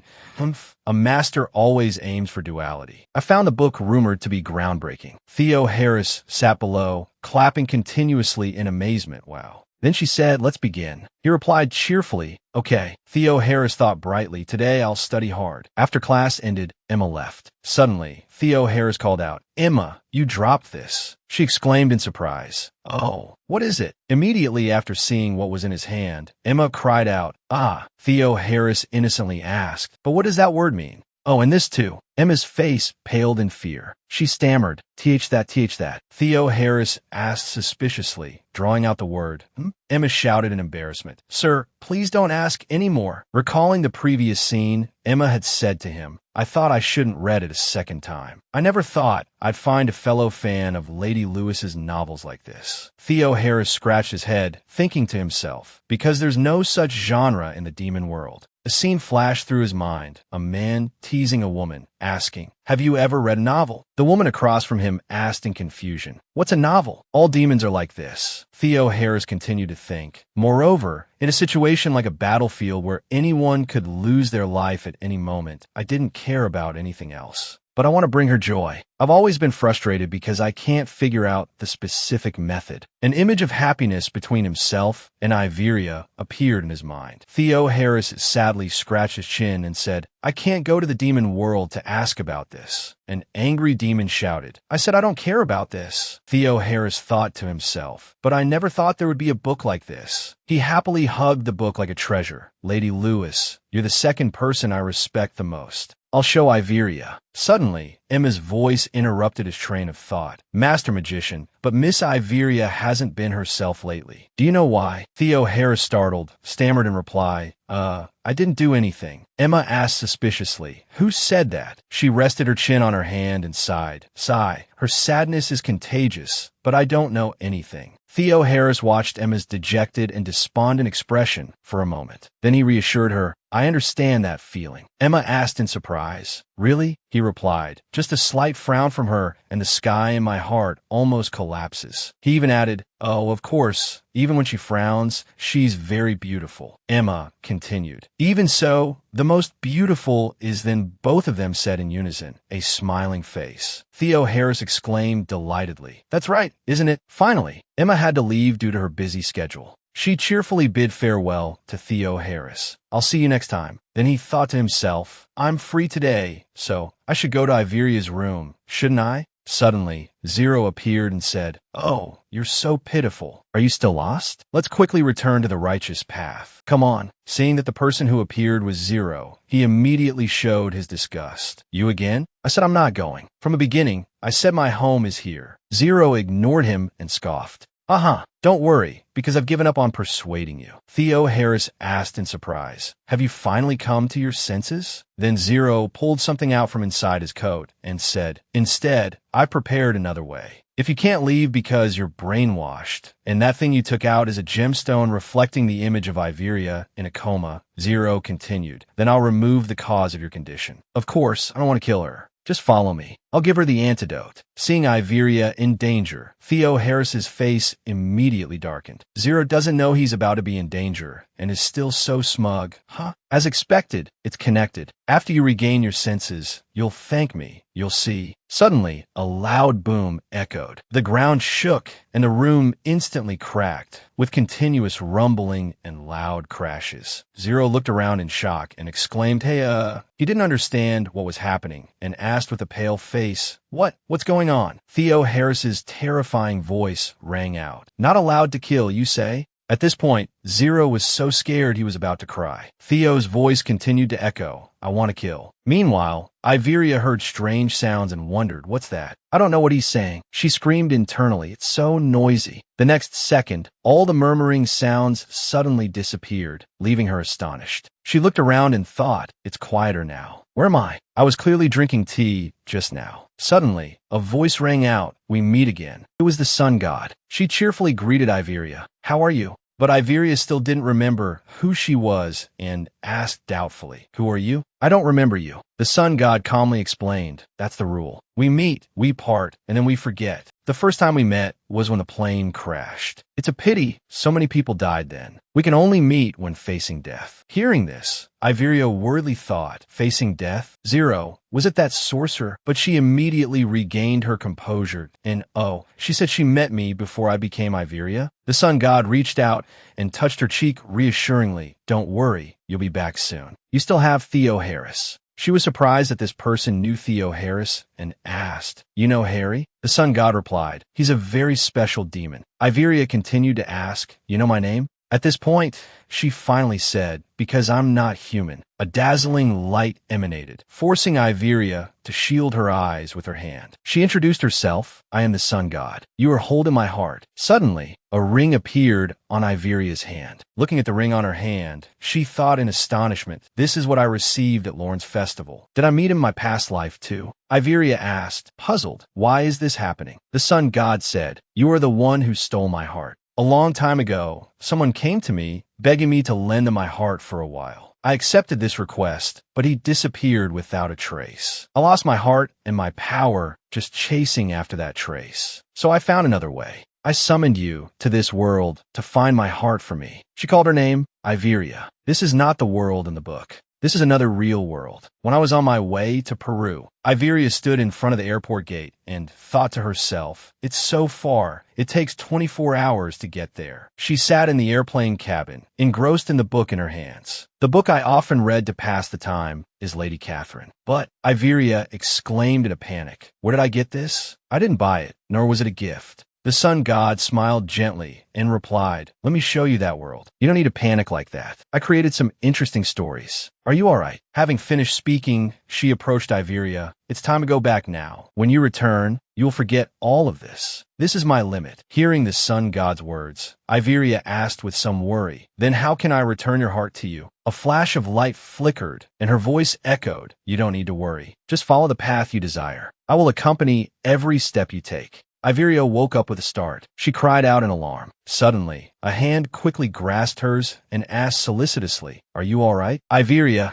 tilted her head towards the source of the sound. Before her eyes was Theo Harris's worried face. Iveria called out in surprise, "Harry." She lay weakly on the bed and said, "I drank a very fragrant tea." He quickly explained, that tea was poisoned. Iveria stared at Theo Harris. "Harry, did you wake me up?" He gently comforted her. "I used the antidote." Zero realized his mistake and gave it to me. Iveria was silent for a long moment, then suddenly asked, "Is he dead?" "No, he's not." Theo Harris worriedly and hastily defended himself. "Huh? You told me not to kill anyone. I just helped him realize his mistake." She asked suspiciously how. At this, he hesitated before replying, "I might have been a little rough." Iveria slowly sat up and said, "We need to call a doctor first." Theo Harris asked in a panic, "A doctor? Are you still in pain? Is your stomach upset? Let me call a doctor." She shook her head helplessly and said, "Not for me." After that, the two quickly went to check on Zero, who was lying on the bed covered in injuries. Iveria quickly inquired, "How long will it take for him to recover?" The doctor honestly replied, "At least a month." She worriedly considered a possibility. If he doesn't contact the Mages Association for a month, they'll get suspicious. Then she spoke up again. "Can he talk normally now?" "It'll probably take about a week." "But did he run into a wild animal or something?" Theo Harris, hearing the doctor's words, felt a little uncomfortable and turned his face away. Suddenly, the doctor turned and spoke seriously. "All right, I'll keep quiet about the mage being injured." Iveria looked at Zero's trembling form and said coldly, "Then we'll have to deal with the problem after a week." "What?" After the examination, Iveria and Theo Harris went to the tea room to discuss. "Why did you heal him? He hurt you." He still didn't understand and kept questioning her until they were done. Iveria finally explained calmly, "Because I didn't want him to become a victim, and I couldn't let him die." Theo Harris took the opportunity to hand her some documents and continued to persuade her here, but he did wrong. The conversation continued until Iveria emerged from the bathroom, but he didn't hurt me. Theo Harris still wouldn't give up, but Iveria finally snapped, throwing the door open. "Harry, stop following me. He's a patient, for goodness sake. Don't be so stubborn." He asked, bewildered. "Stubborn? What do you mean?" She sighed in exasperation.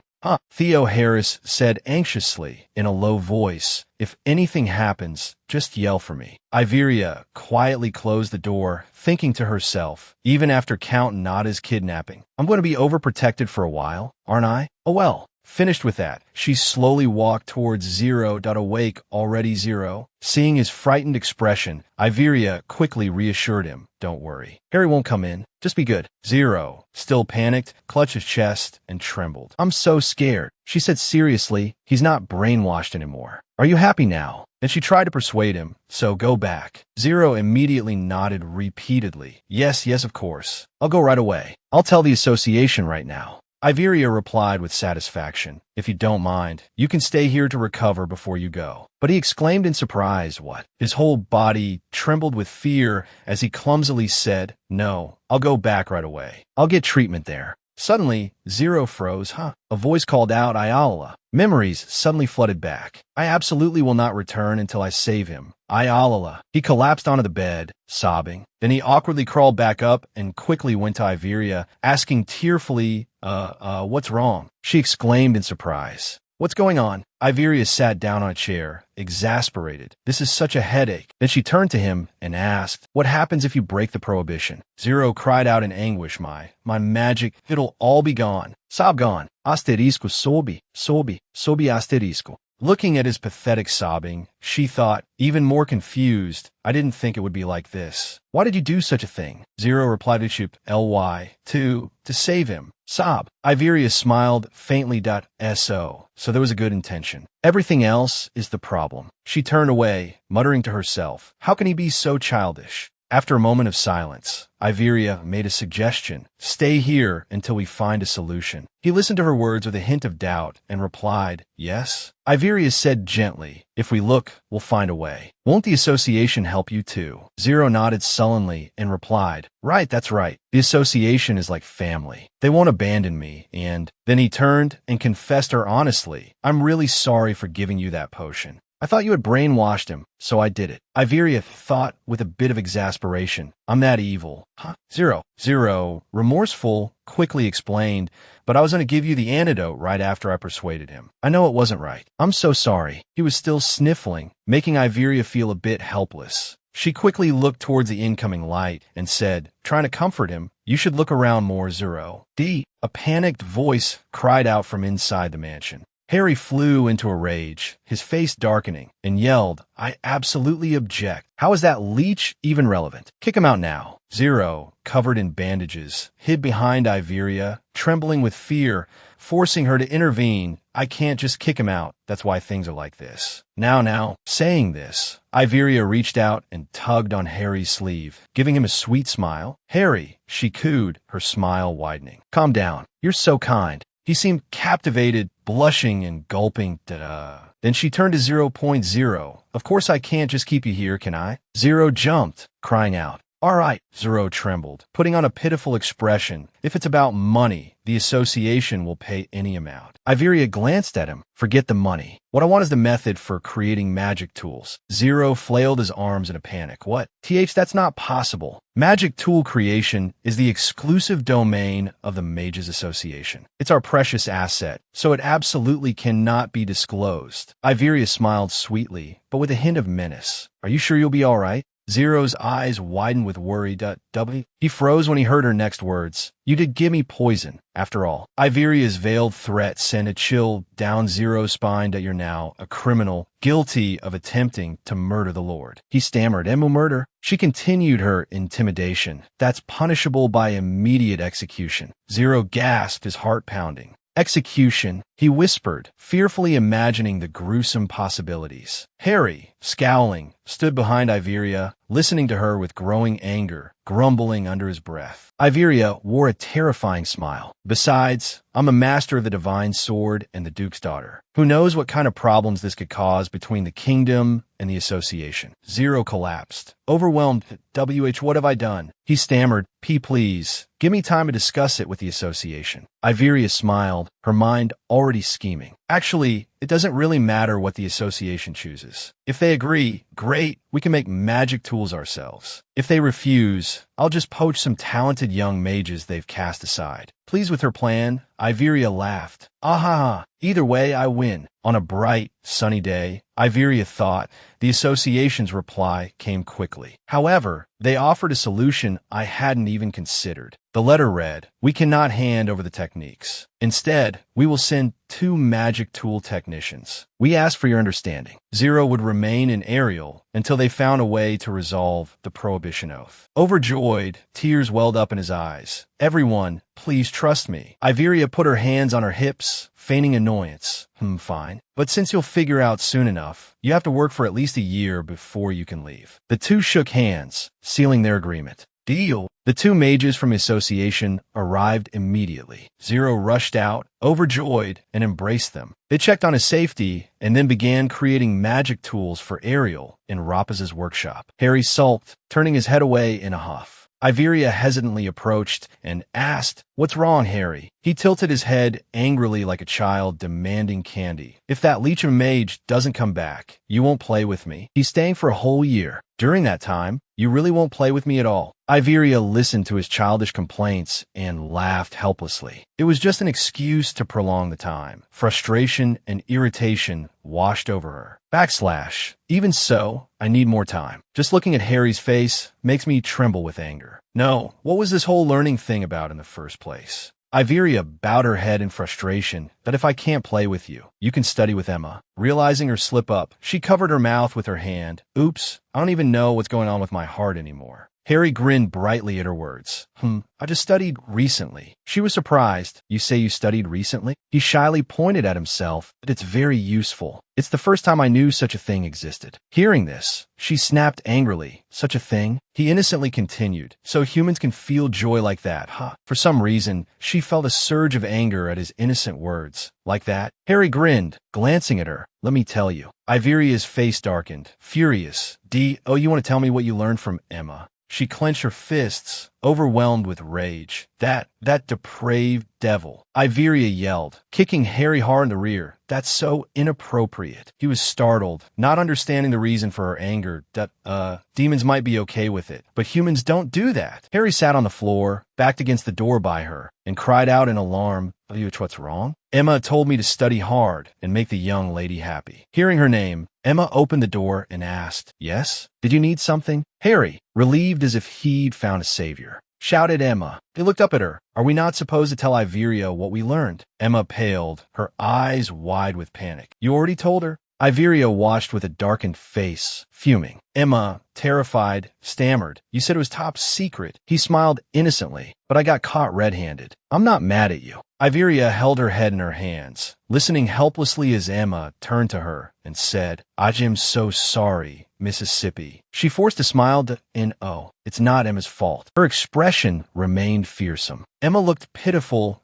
I really won't do it again. Iveria crossed her arms. I really don't care. Emma, knowing she was just saying that, pleaded pathetically. Miss, she cried out, I was reading erotic novels during work hours. Please forgive me. Iveria was taken aback. Novels? What novels? Emma picked her nose as she replied. The dog fairy caught me and said he'd keep it a secret if I let him read them. Now we're erotic novel buddies. Harry was horrified.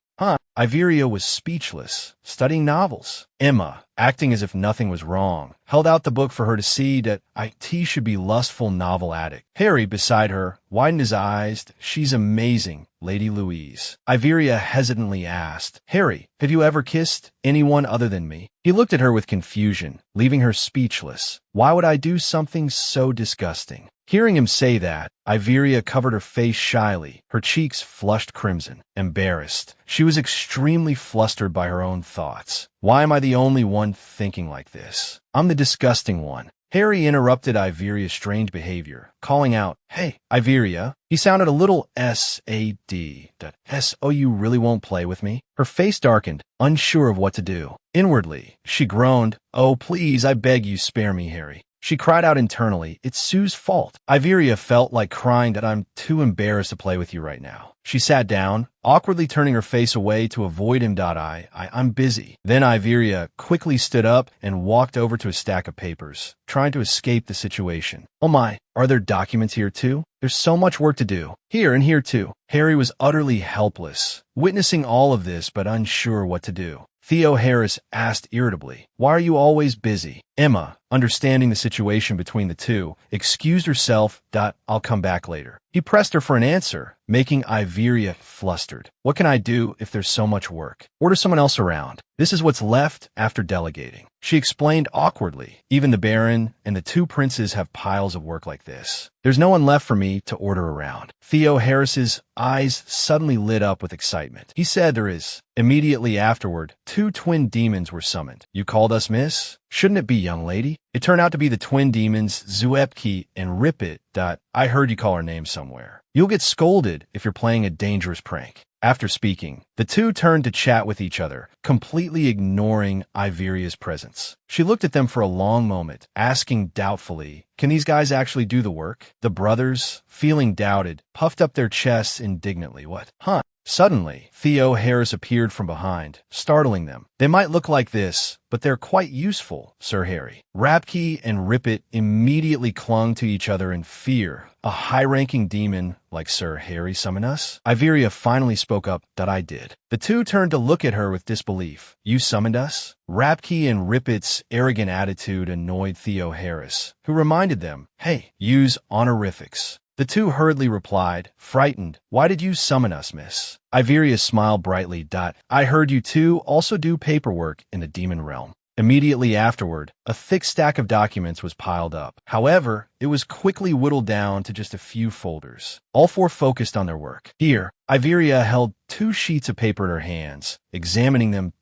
Looking them over repeatedly, she seemed pleased. Iveria looked at him and admitted, They're quite fast, and the content is perfect. Theo Harris grinned. Right? You should just hand it all over to them. He added under his breath, 1 sentence, 2 lives saved. Iveria suggested enthusiastically. From now on, I'll have you two help with the paperwork. Rapke, rip it. Ah, and please keep it a secret that you're demons. And of course, killing is also forbidden. Rip it hurriedly explained, we're low-ranking demons, so we can't kill anyone, which surprised her slightly. Why? Rapke stopped writing and replied, low-ranking demons aren't allowed to desire pleasure. Only demons who commit sins are reborn as low-ranking demons in their next life. They must forget their desires and devote their entire lives to service. Only then, in their next life, can they be reborn as high-ranking demons. Hearing this, Iveria couldn't help but think of something like the phenomenon of reincarnation. She curiously asked, what is sin? The two of them cheerfully replied, well, the biggest sin. Before they could finish their sentence, Theo Harris, who was next to them, cut in, is breaking a contract. Demons don't trust each other, so they have to wager their power in contracts.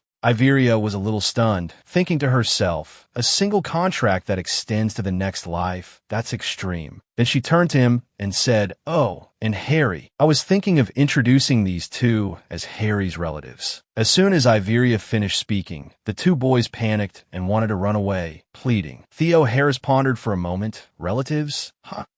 Their hair is also a rare platinum color. It should be easy to convince them. Rapke and Rippet were so scared that they didn't dare to speak, only able to scream silently. The human dares to speak to Lord Harry like that, without fear. There's going to be blood and gore again, with that gruesome appearance. The two of them trembled while excitedly imagining Theo Harris's demonic form. Iveria asked, don't you like it? He responded with a satisfied expression. If Iveria says so, then, all right. A moment of silence followed. Rapke and Rippet were utterly astonished. There should be rivers of blood. In the end, Iveria and Theo Harris cheerfully left, leaving behind only a single sentence. Well then, please process the documents today. Do your best. Let's go, Sway. And so, the two boys were left with the pile of papers beside them. Did we just see that? A dream? Or are we still in the demon realm? Although the documents were processed, the final problem remained. The mages of the association had begun crafting magic tools to sell in Eel. Brooches engraved with individual designs, which previously had to be ordered from outside, had begun to be produced locally. Zero, now somewhat recovered, stood before a magic book, seemingly preparing to summon something. Although this is a time-consuming task, Zero's eyes suddenly changed. But if I'm the only one producing them, I'll have the benefit of a monopoly. That is a monopoly on magic tools in Eel. Inside the old castle, I must develop it. At this moment, Theo Harris's face was constantly flushing, and he gulped a few times.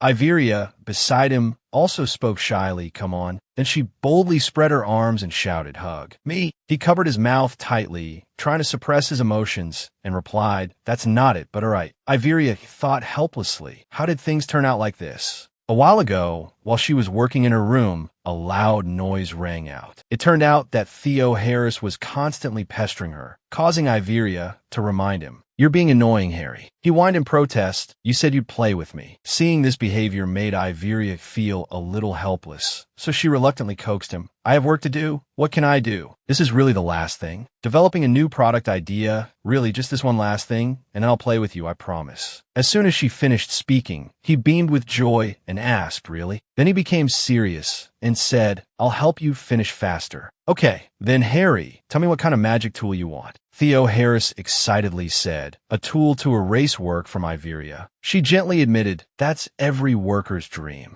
The two chatted animatedly, discussing for a while. What about something else? Something that can tell me where you've been? Hearing this, Iveria paused thoughtfully. Did SO, a tracking device? Okay. She diligently finished her work while saying to Theo Harris, go on. He obediently sat beside her, chattering nonstop, and, Iveria excitedly exclaimed, done. She happily finished her work and turned to Theo Harris. Harry's story about the item from the demon realm was really helpful. Thanks. He curiously asked, you're finished? Iveria nodded in response. Suddenly, her whole body was lifted into the air. Theo Harris cheerfully carried Iveria and said, now can we do what I want? Flustered by his actions, she stammered in agreement. Okay. Theo Harris snapped his fingers, and candles quickly lit up. The whole room sparkled, filled with a romantic feeling. He placed Iveria on the bed, gazing at her happily. Iveria asked him, confused, do you want me to rest my head on your lap? Theo Harris gave a warm smile and replied, I have to keep looking at you. His overflowing joy made Iveria feel a bit contemplative, a bit deflated. After that misunderstanding, I unilaterally pushed him away. She recalled the past that I've been a bit down lately. When I'm done with everything, I'll play with you. Iveria always made promises, then quickly moved on, leaving Theo Harris behind. After the association's mage returns, we'll play together, okay? Still have things to deal with, right? Harry waited, completely clueless.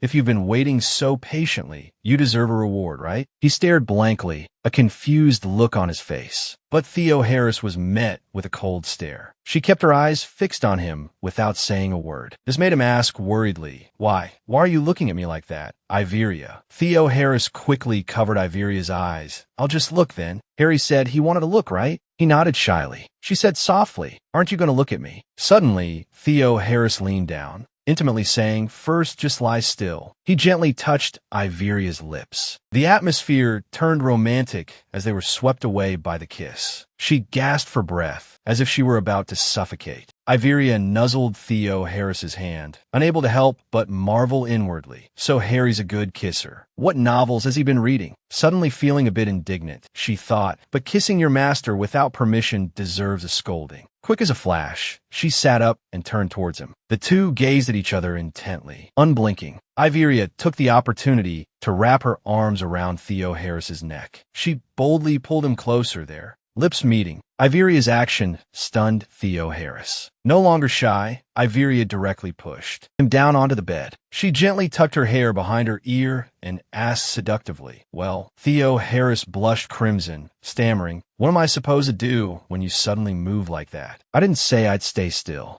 Then whimpered to herself, embarrassed. After calming down, Iveria casually lay beside Theo Harris and asked, So, what you wanted to do was kiss me. You should have just said so. Contrary to her composure, he was still immersed in the sweetness of the moment, stammering, No, the kiss was just spontaneous. He paused, then shyly added, I originally wanted to lull you to sleep. Hearing his words, Iveria was a little curious. Lull me to sleep? Me? Theo Harris quickly patted her head. I haven't been able to sleep next to you lately. When I'm in human form, sharing a room is more difficult. Iveria was suddenly a loss for words. She sat up abruptly and suggested, Then let's sleep together. Theo Harris stared blankly at Iveria, stunned. Then, as if suddenly realizing, he excitedly asked, Is that okay? Iveria cheerfully replied, Why wouldn't I be able to sleep with my puppy? She then opened her arms and gently said, Come here. Theo Harris practically exploded with excitement, stammering incoherently, I didn't think of this, but he closed his eyes and threw himself into Iveria's arms, shouting, This is so nice. He pounced on her like a large puppy. He gently laid her down on the pillow, and the two of them laughed and played together, not realizing the space around them had changed. Iveria nuzzled against his chest, happily sighing, You smell wonderful. She teased him further. If you sold a perfume that smelled like Harry, it would be a huge hit. Theo Harris blushed crimson at Iveria's words, exclaiming, Hey, Iveria. He then shyly embraced her and said, If you want to take a nap, you shouldn't do that. They held each other tightly. Suddenly, Iveria lay flat on her back, contentedly saying, I just want to take a nap today, so I'll stay still. Theo Harris, immediately curious, turned to look at Iveria and asked, So, are there days when you don't want to take a nap? There must be some time, right? Hearing her reply, he joyfully hugged Iveria tightly, making her protest, I'm going to suffocate. Harry. A shimmering light illuminated the room. The entire space felt strangely warm. On the bed, two pairs of legs were intertwined, inseparable. Iveria sweetly said, Good night, Harry. He immediately kissed her forehead and softly replied, Good night, Iveria. For a moment, the whole space seemed to pause, holding only their happy moment. A voice echoed within the castle. The royal family is requesting assistance. Baron Bron Isakia immediately reported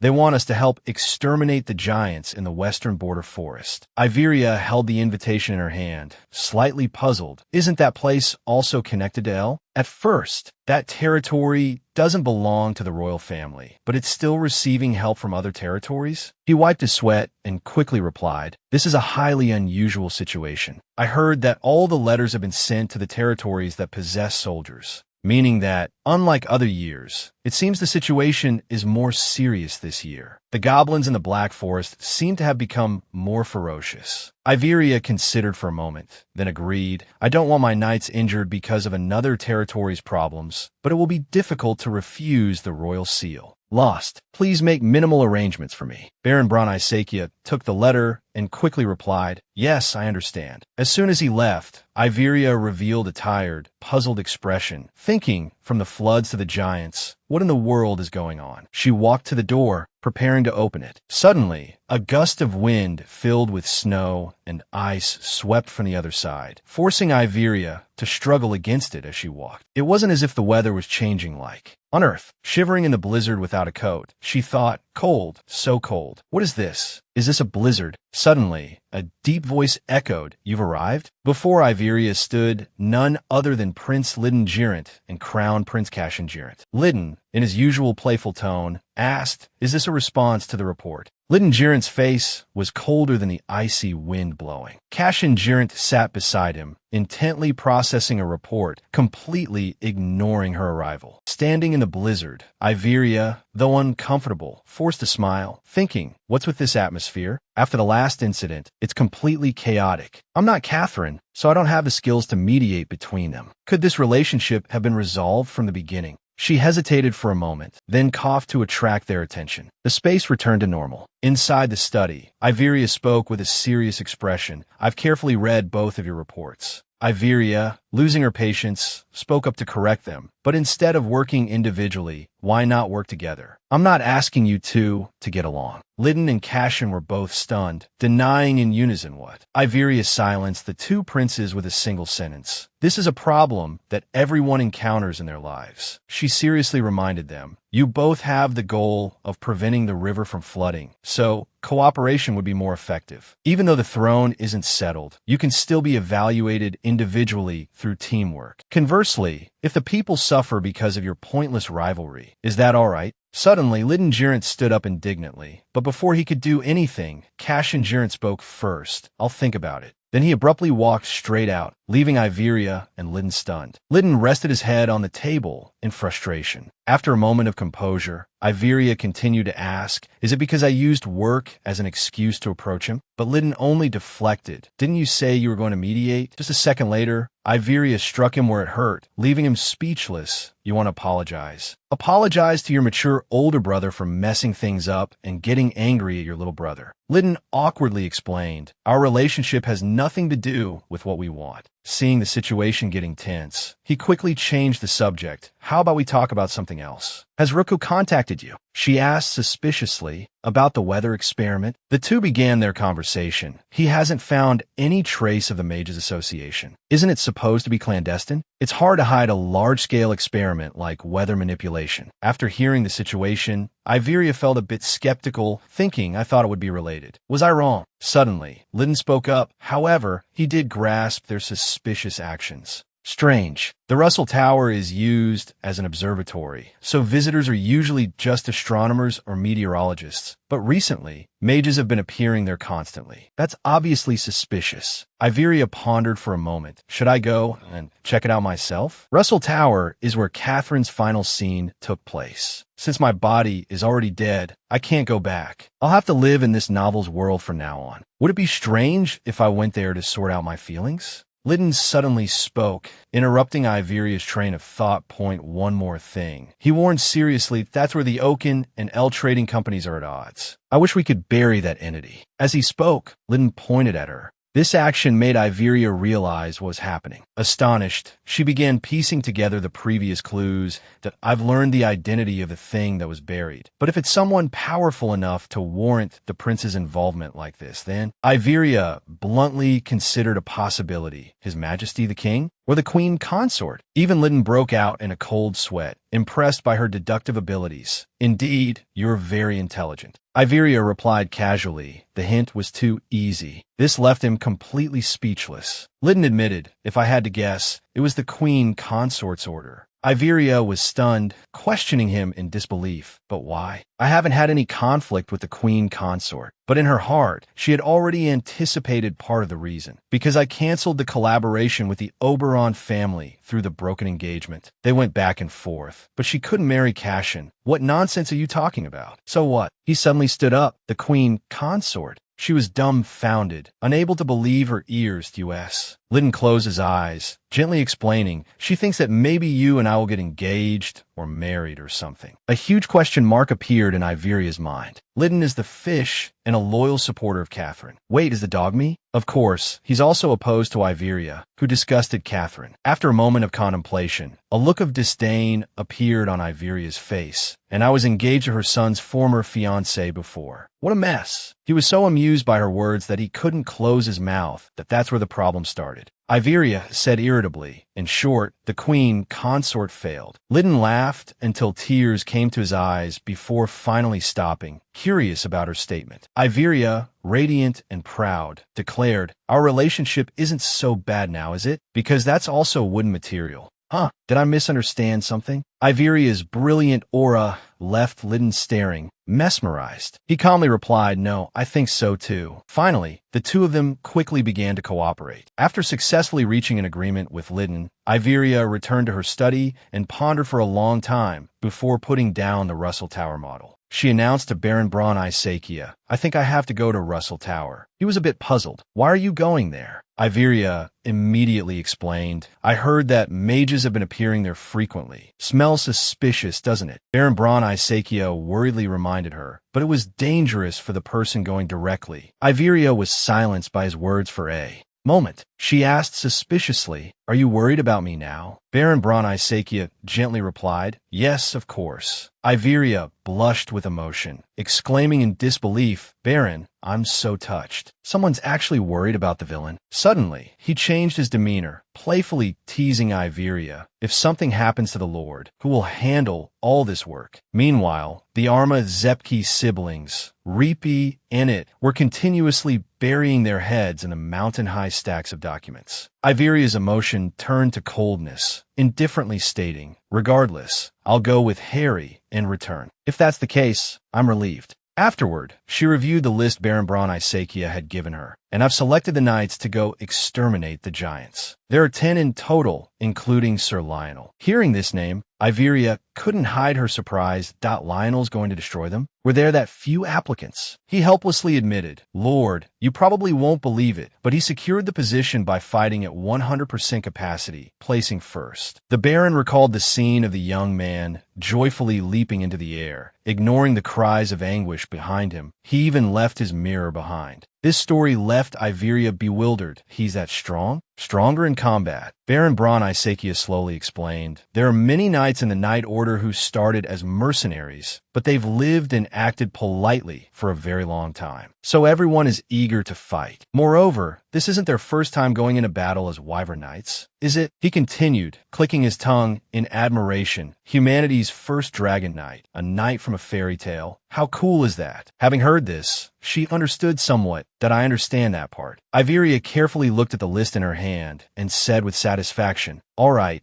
then once the send-off ceremony is finished, I'll also depart immediately. Just as she finished speaking, a knock came at the door. Emma entered, carrying a tray of gifts, and said with a smile, Lord, the gifts are finished. Baron Braun Isakia, looking at the items she placed on the table, couldn't help but exclaim, these are gifts for the departing knights? I see, to hang on their sword hilts. Emma quickly added, they've been enchanted with a spell to clean the sword blades. The glittering emblems were mesmerizing. If the knights fight continuously, their swords will become dull, which is dangerous. The two, one older and one younger, took turns praising Iveria. Only the Lord added practicality to the gifts. That's a good thing. She forced a smile, recalling the previous conversation between herself and Emma, and felt a bit of existential doubt. What were you planning to prepare as gifts for the send-off ceremony? What was that? Emma told me about it, and that's how I survived. It's a good thing they were completed on time. Will the knights like them? Of course. On the day of departure, the knights were even more excited than anticipated. Iveria completely ignored their moved cries, directly announcing, "I don't need achievements. Your friends and families are waiting for you, so return safely." For some reason, the more she spoke,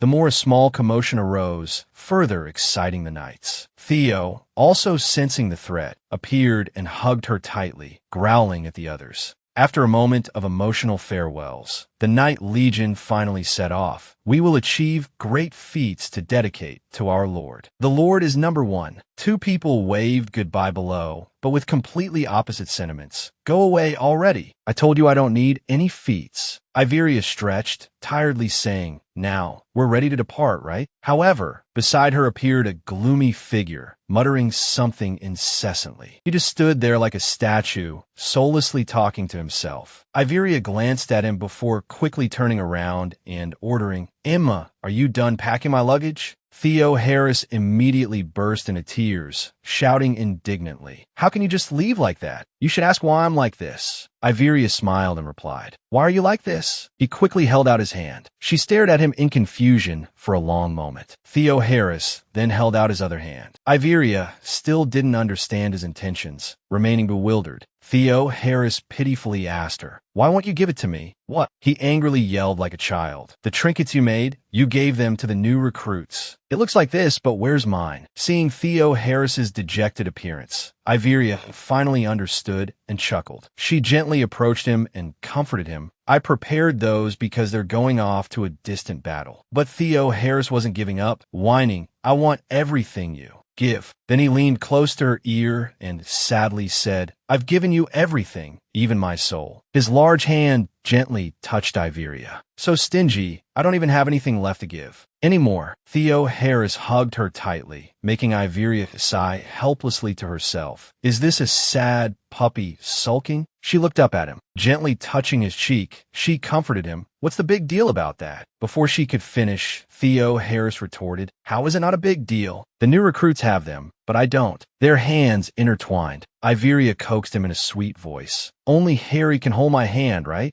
Theo Harris shyly looked at the beautiful woman leaning against him, constantly soothing him, and sleeping together in bed too. Like this, Iveria then stood on tiptoe and boldly gave Theo Harris a sweet kiss. And kissing too, he blushed deeply, taken aback by the sudden attack. Iveria playfully teased him. "Are you still feeling upset?" No, not at all." She gently patted Theo Harris's head. Good. But in her heart, she was still pondering the previous matter. "I should still prepare a gift, but not the kind for the knights. Harry gave me a piece of his soul, which is very precious to him, but he didn't hesitate to give it to me." Lost in thought, Iveria suddenly asked, "When is Harry's birthday?" He was surprised, pointing at himself. "Huh? Me?" She smiled and said, "Harry gave me a birthday present, so I have to prepare one too, right?" At this, Theo Harris's expression immediately changed, excitedly replying, "Me? My birthday? My birthday?" After thinking for a moment, he turned his face away. "Tomorrow." Iveria stared at him, slightly dumbfounded.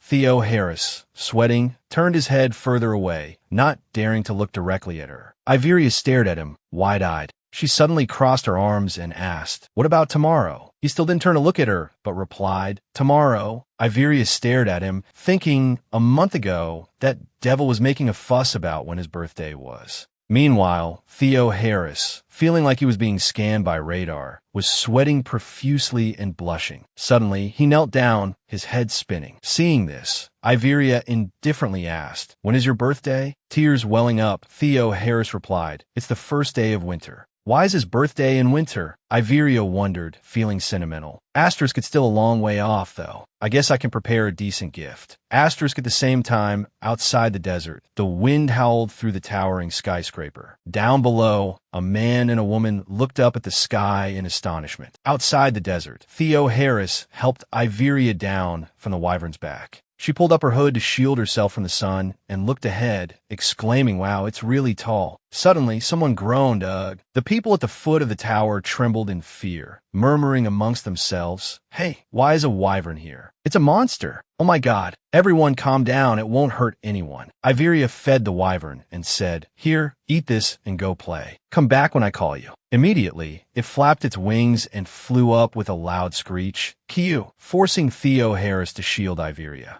Seeing this, the people gaped in astonishment. Whoa. They watched the two and commented, "That girl treats the wyvern like a puppy, and that silver-haired pretty boy." Meanwhile, Theo Harris and Iveria, oblivious to the chatter, were busy being lovey-dovey. "Your hair is messy. Let me fix it for you." Suddenly, both of them jumped and turned around when someone shouted, "They're the master of the Holy Sword and the descendant of the Blue Mage." At the same time, the Holy Sword asked, "Master, should I use my aura?" Iveria angrily transmitted, "Who asked you to?" But Jupiter, unafraid, continued to boast, "I'm very proud of your reputation." Asterisk, ha ha ha. Asterisk, but she scolded him. Asterisk, stop it. Asterisk, asterisk, honestly. Asterisk behind them. The people watched admiringly.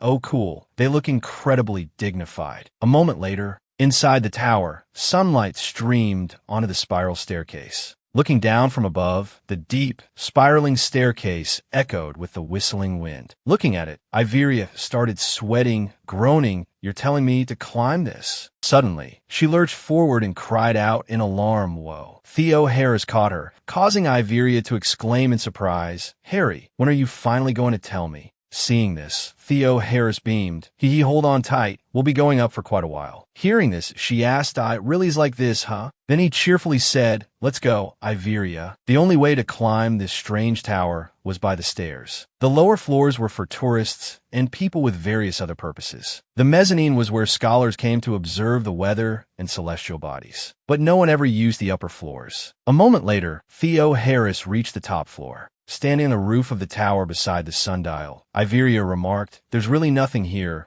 But Theo Harris was concerned with something else. The wind too cold. She replied, "It's fine." Then Iveria squinted into the distance, thinking, asterisk, "I didn't see a single mage on the way up. They caused trouble and then ran away." Asterisk. So, Iveria gazed into the distance, pondering. But what is it ultimately? She frowned at the red crystal in the center of the sundial. "Is that all there is?" Suddenly, Theo Harris exclaimed, "So that's the sun's heart." Hearing this, Iveria picked up her sword. The heart. It cleared its throat. Ahem. Then it began to explain. The sun god, the creator of the world, maintains the balance of the continent by shattering his own heart into 5 pieces and placing them throughout the land. The lottery tower also has a piece, and the most famous of the 5 hearts is located in Russo Tower. The god's powerful magic will strike down anyone who approaches to protect his heart. Taking the information, Iveria assessed. Lightning, huh? Truly divine generosity. A new question arose in her mind. But how close is too close? Currently, they were standing inside the sundial, right next to the red heart, completely unharmed. "Aren't we pretty close already?" The sword chimed in.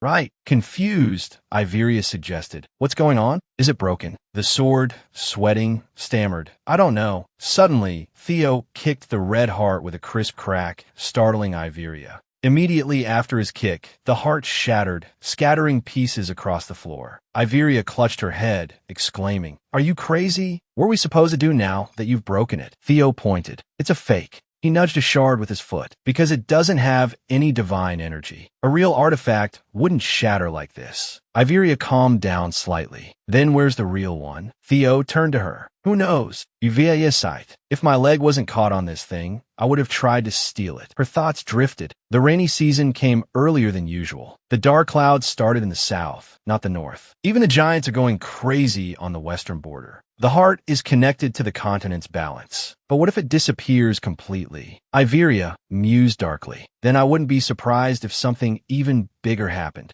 She thought of Theo resting his head on her shoulder and worried. But no matter what happens, I don't want it to happen to Harry. She clenched her fist, determined. If that's the case, I have to stop it. A thief with the power to withstand lightning. Fools who disregard the safety of the continent. I don't have proof, but my gut tells me I'm right. Standing in the wind, Iveria called out, "Harry, let's go to the Mage Association." Looking down at the Mage Association from above, someone said, "We're here." Theo, piloting the wyvern with Iveria in his arms, asked, "Shall we go in?" Looking down, Iveria instructed, "They're not trustworthy. We'll make them come out." He asked, "Out." Moments later, the wyvern landed with a powerful flap of its wings in the courtyard of the Mage Association. It stomped its feet, its tail sweeping across the ground and knocking over a nearby statue. Growl crash. Seeing this, Theo Harris's face was covered in sweat, and he felt dizzy. Iveria, however, gave a thumbs up, squinting in approval. "Nice shot." Praised, the wyvern narrowed its eyes and chuckled shyly.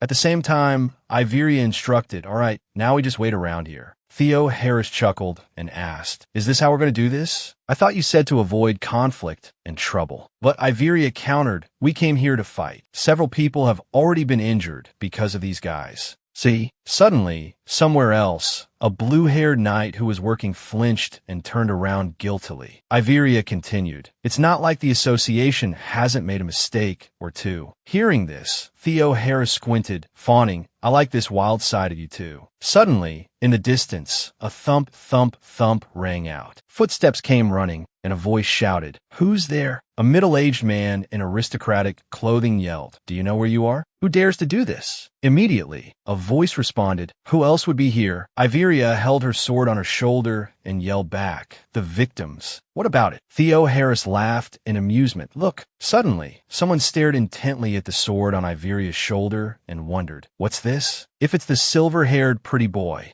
And looking at the platinum hair of his companion, he continued, referring to Theo Harris, accompanied by the girl with the dagger. Then the middle-aged man gasped, "Is that the descendant of the great blue flame Archmage?" But someone corrected him, "While I also call him that. Isn't that title a bit too long?" Suddenly, the two nobles turned their backs to them and said, "Please wait a moment." They whispered amongst themselves. Looking at the setting sun, they said, "We'll invite the leader." A moment later, an old man with white hair and a beard, holding a moon staff, bowed and spoke, "I sincerely welcome you two to the White Fortress. I am Sultan, leader of the Mage Association." He continued, "As expected of the owner of the Holy Sword, you visit quite freely. If you had knocked on the gate, we would have come to greet you." But Iveria crossed her arms sarcastically. "I have some unpleasant memories of entering mage territory, so I was a bit cautious. Anyway, that's not the main issue. We just came from Russo Tower. It's quite beautiful." This puzzled Sultan. Then Iveria cheerfully added, "I heard that mages frequent it too, right? Especially the upper floors. They're very beautiful." As soon as she said this, Sultan tilted his head and instructed his subordinates, "You all step back for a moment." They left, and only the leader of the Mage Association remained, facing Iveria and Theo Harris under the setting sun. Then, sweating, he inquired, "You must have known the heart was a fake, which is why you came here, right?" Iveria immediately praised him. "You're quicker than I thought, aren't you?" Sultan squinted and suggested, "Even if that weren't the case, I was going to ask for your help. I need your assistance." Hearing this, Iveria asked, was bringing Harry to the association also because of this? He confirmed, yes, Geron was just following orders without knowing the full situation. Next, the two of them exchanged questions and answers. What exactly happened? "We borrowed the Sunstone to power an experiment. It must have been stolen." But Sultan then revealed completely unexpected information. However, that stone was stolen again. This startled Iveria. She was shocked, as if something had shattered into pieces, and she gasped, "What? Stolen?" Then Sultan recounted the process. The thief entered the Liancho forest on the western border where the giants are rampaging. Not long after, it was stolen again. The thief entered the Liancho forest on the western border where the giants are rampaging. Having heard this, Iveria put her hands on her hips and asked with a sullen face, "You expect me to believe that?" Sultan firmly replied, "It's the truth, my lord." Then, remembering the Sunstone heart at the top of the tower, he continued, "We also temporarily placed the Sunstone heart in the tower while borrowing it for the experiment. We also imbued it with magical power, but the criminal stole the real one. I intended to resolve this as discreetly as possible, but I am not capable." Hearing this, Iveria sighed and said, "That's absurd." Sultan also admitted, "Yes, it is a very absurd story." But Iveria clenched her fist and objected, "No, I'm saying your handling of the situation is ludicrous. Then she angrily shouted, "If the situation was like that, you should have confessed and asked for help. Don't you know what happened just because you kept hiding it until the end?" Then, remembering the historic downpour, she scolded. Both houses and people in Eel were almost submerged by that sudden rainy season. Harry almost died trying to stop it. Theo, however, blankly corrected her. "I wasn't about to die." But Iveria paid no attention and continued to nag. The giants in the Liancho forest were enraged, so the knights had to risk their lives fighting them. "You created this tragedy, and you're still afraid of being scolded." And Iveria stepped in front of Sultan and yelled, "Isn't this all because of your experiments?" causing him to sweat and gulp, unable to refute. Gulp. Iveria frowned, incredibly annoyed. Then she closed her eyes and turned her head away, not wanting to bother with him. Then she turned around and said, "Although there's much more to discuss, we must first deal with the urgent matter. If you know where the criminal went, you must also know who the culprit is, right?" At this point, Sultan couldn't help but answer, "Yes." He thought of the mysterious man with long golden hair and replied, "It's an elf, a race of the forest." Hearing this name, Theo was startled and asked, "An elf? They always stay in the forest and don't come out, do they?" Sultan narrowed his eyes and explained, "Well, we had a little problem during the experiment, and the elves' world tree withered, so they said they would save it." Immediately, Theo exclaimed in disbelief. Then he held his head and cursed. "This is insane. The world tree is more precious than their own lives." Suddenly, Iveria stopped him from continuing and said, "All right, Harry, there's no point in saying anything more." Sultan was ashamed and speechless. Suddenly, Iveria made a condition. "I will help you, but I will receive compensation." He immediately replied, "I will pay any price. We also don't want the continent to fall into chaos." As soon as these words left his mouth, Iveria quipped, "And yet you still stole the Sunstone heart for your experiments?" Hearing this, Theo smiled at her indulgently. Then Iveria cautiously asked, "Just words aren't enough for me to believe, so make a bet like Geron." "What? Are you afraid to bet because you fear losing your magic?" Sultan wore a gloomy, thoughtful expression. Then he hung his head, resigned to fate. "No, it concerns the future of the Mage Association after all." Then Sultan sincerely declared, "I, Sultan, pledge my magic as a wager. If the Sunstone heart is retrieved, I will pay the price the holy sword wielder desires. Life is the beginning of forest." The elves gathered and cared for it, transforming it into a lush woodland. Elves are natural gardeners and love nature. It's very difficult to encounter them because they live in seclusion within the forest. In the dense Liancho forest, which they tend, finding elves hidden within is quite difficult. Indeed. So, Sultan introduced a disciple to Iveria, and, according to Harris, they can detect magic within the Sunstone heart, so please guide them. We have a companion. However, Iveria angrily clenched her fist, opened her mouth wide, and made a demand. "You better apologize quickly so I can go retrieve the heart from that expert gardener." Theo Harris, narrowing his eyes, asked, "Expert gardener? Are you talking about the elves?" Iveria immediately turned and said, "Those guys are good at farming too, right?" Then she cheerfully suggested, "Well then, maybe we'll learn how to farm an L." Theo, sweating, said, "That's a combination I never thought of." Immediately, Iveria responded excitedly, "First, let's try talking to them." Then the two raised their hands and cheerfully shouted, "Let's go." Okay, time swiftly passed. Within the forest, blue magic suddenly appeared, like will-o'-the-wisps, accompanied by a voice. I was leisurely thinking like that, when suddenly someone yelled, "Freeze!" At this moment, Theo Harris, holding Iveria's shoulder, knelt on one knee, and their companion sat huddled inside a transparent protective sphere. Outside, two spears pointed at them as a voice shouted, "Try moving a finger."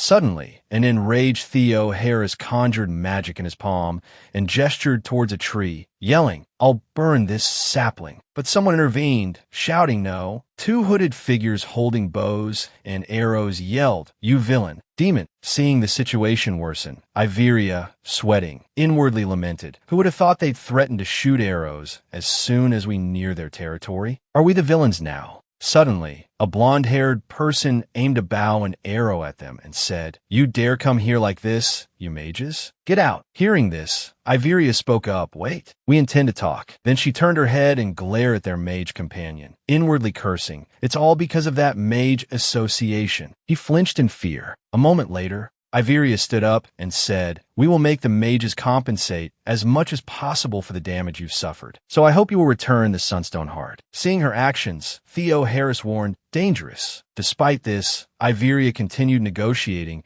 "If that thing isn't where it's supposed to be, you know what will happen, right?" The blonde archer listened as she added, "Innocent people almost died," and fell silent. Then he said, "Even so, we can't. We need the Sunstone Heart to heal the World Tree." Hearing this, Iveria angrily bit her lip and cursed, "Damn it." Theo Harris, still sitting, looked up and said, "Iveria, let's just burn it all down." Suddenly, rumbling sounds echoed through the forest. Theo Harris embraced Iveria, protecting her. The hooded blonde figure was also startled by the rumbling. He thought to himself, the sound is getting closer. Suddenly, Iveria yelled, "Hey elves, can we deal with that first?" Hearing this, he replied, "Agreed. After that, we'll drive you away, humans." A moment later, Theo Harris said, "They're here." At the same time, two giants wielding spiked clubs approached. Someone witnessing their murderous aura gasped, "Are they giants?" "Yes, they have strong regenerative abilities, so they're quite troublesome." Seeing this, Iveria tilted her head back and sighed. Honestly, she looked at the three giants and criticized, "They're so ugly. Even ghosts would be scared," leaving them stunned and shocked. Then, innocent as a fairy, she turned to Theo Harris and asked,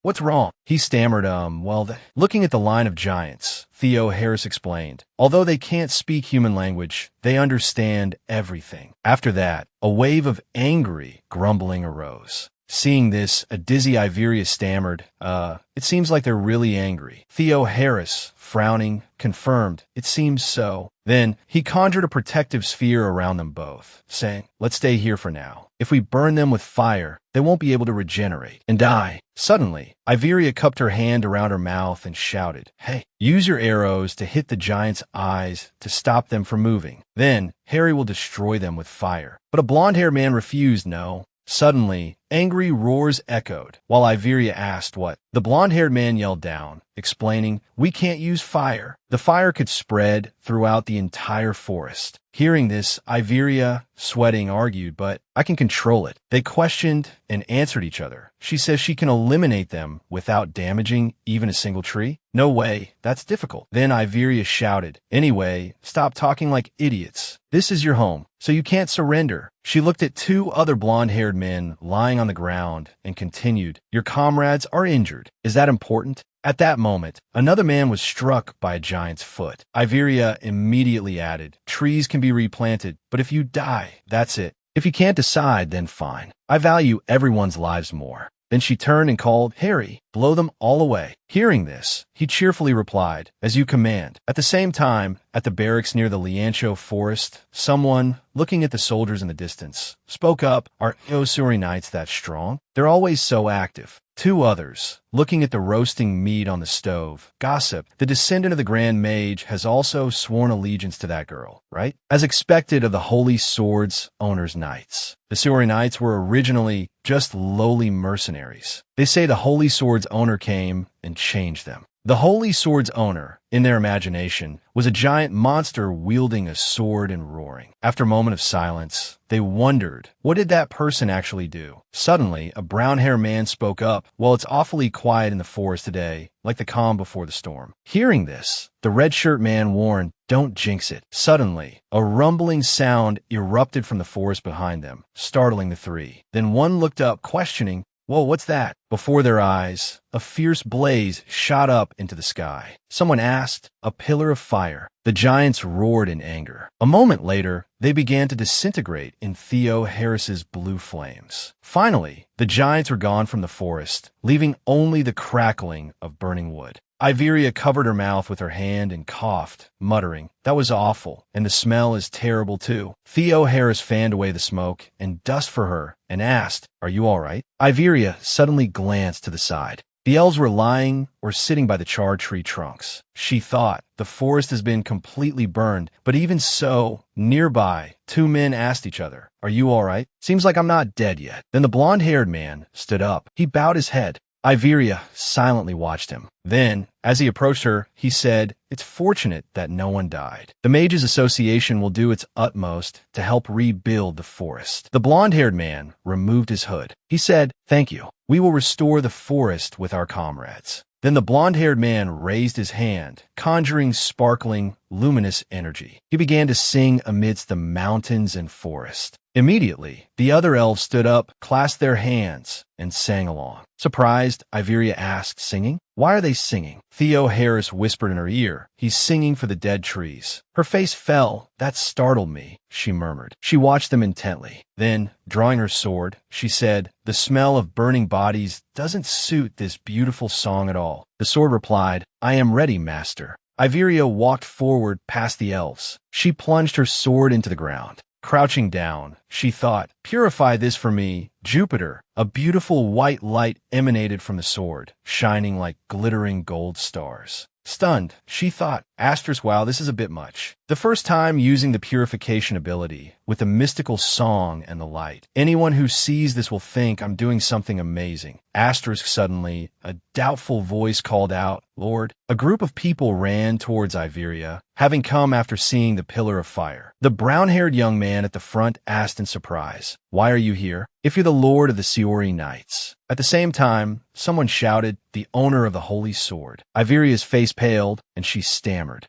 That." She quickly pulled her sword out, sheathed it, and waved her hands dismissively, and "Oh no, it's a misunderstanding. Jupiter, turn off the light, quick. It's all a misunderstanding, so don't think about it." But the people continued to murmur, "Look at the mountain of giant corpses." Distressed, she said, "No, I said it wasn't me." They continued, and praised by the elves too. It must be true. Suddenly, they shouted, "Hooray!" The owner of the Holy Sword drove away the giants. Exasperated, Iveria scowled and yelled, "Will you please listen to me?" Suddenly, they stomped their feet in unison and shouted, long live the owner of the Holy Sword. The owner of the Holy Sword has saved the West. Our Lord, our Master." Iveria swayed and called, "Harry, come look at this." He approached, puzzled, her face pale. She pointed at them and ordered, "Harry, quickly explain that you did it." Theo Harris cheerfully asked, "Why? Our Iveria is so talented. Or is something missing?" Then he snapped his fingers, creating fireworks that filled the sky. Iveria was so shocked she froze, thinking, "I shouldn't have said anything." Suddenly, someone asked, "Are you the owner of the Holy Sword and the Lord of Oberon?" The question came from a middle-aged knight. He introduced himself. "I am Count Linmo of the Western Nobility Alliance. This time, I am in charge of the giant extermination operation." Hearing this, Iveria pictured a map out of its Count Linmo's territory, the Leantro Forest. Count Linmo's territory would be the first to suffer if the area bordering the forest collapses. It's also the location of the largest and most developed city in the region. So that's why he's in charge of this extermination operation. Suddenly, he bowed his head and said, "Thank you very much," making Iveria suspicious. Linmo continued his explanation with his head still bowed, that we struggled against them, but there were too many giants, and I felt despair. But unexpectedly, the owner of the Holy Sword stepped forward to resolve it directly. The Dragon Knights you sent also provided a great deal of strength. Hearing this, Iveria's face paled as she thought in embarrassment. "No, this touching atmosphere is continuing again." She denied it aloud, "No, it wasn't me." Linmo listened with a dumbfounded expression as she said, "Everything, in every aspect, was coincidental. I absolutely did not intend to help." Immediately, his face flushed with happiness, as if he had met his idol. He praised Iveria, "You're even humble." Iveria panicked, thinking, "I said it wasn't me." She gave an awkward, empty laugh, not knowing what to do. He. "I'm doomed. I'll just stay silent and laugh." But Linmo exclaimed, "Even your laughter is full of dignity, truly worthy of the owner of the Holy Sword." Oh. The more he spoke, the more embarrassed Iveria became, forcing a laugh. He. After a long while, Linmo bowed slightly and said, "The West will never forget your help." Iveria wiped away sweat, waving her hand and thinking, "You can forget it. No, if you're grateful, please forget it altogether." Suddenly, Linmo squinted and continued with a smile, "When things are settled, you must visit me." Watching them leave, Iveria continued her fake laugh. "I'm so done." Then she turned her head and looked in a certain direction. There, a blonde-haired elf man was waiting. She said, "So, now it's time for us to talk, right?" Hearing this, he stood silently in the afternoon sun, staring without saying a word. The blonde elf spoke, "I am Teramon, chieftain of the elves, descendant of the forest." Hearing this, Iveria was surprised and exclaimed softly, "Aha."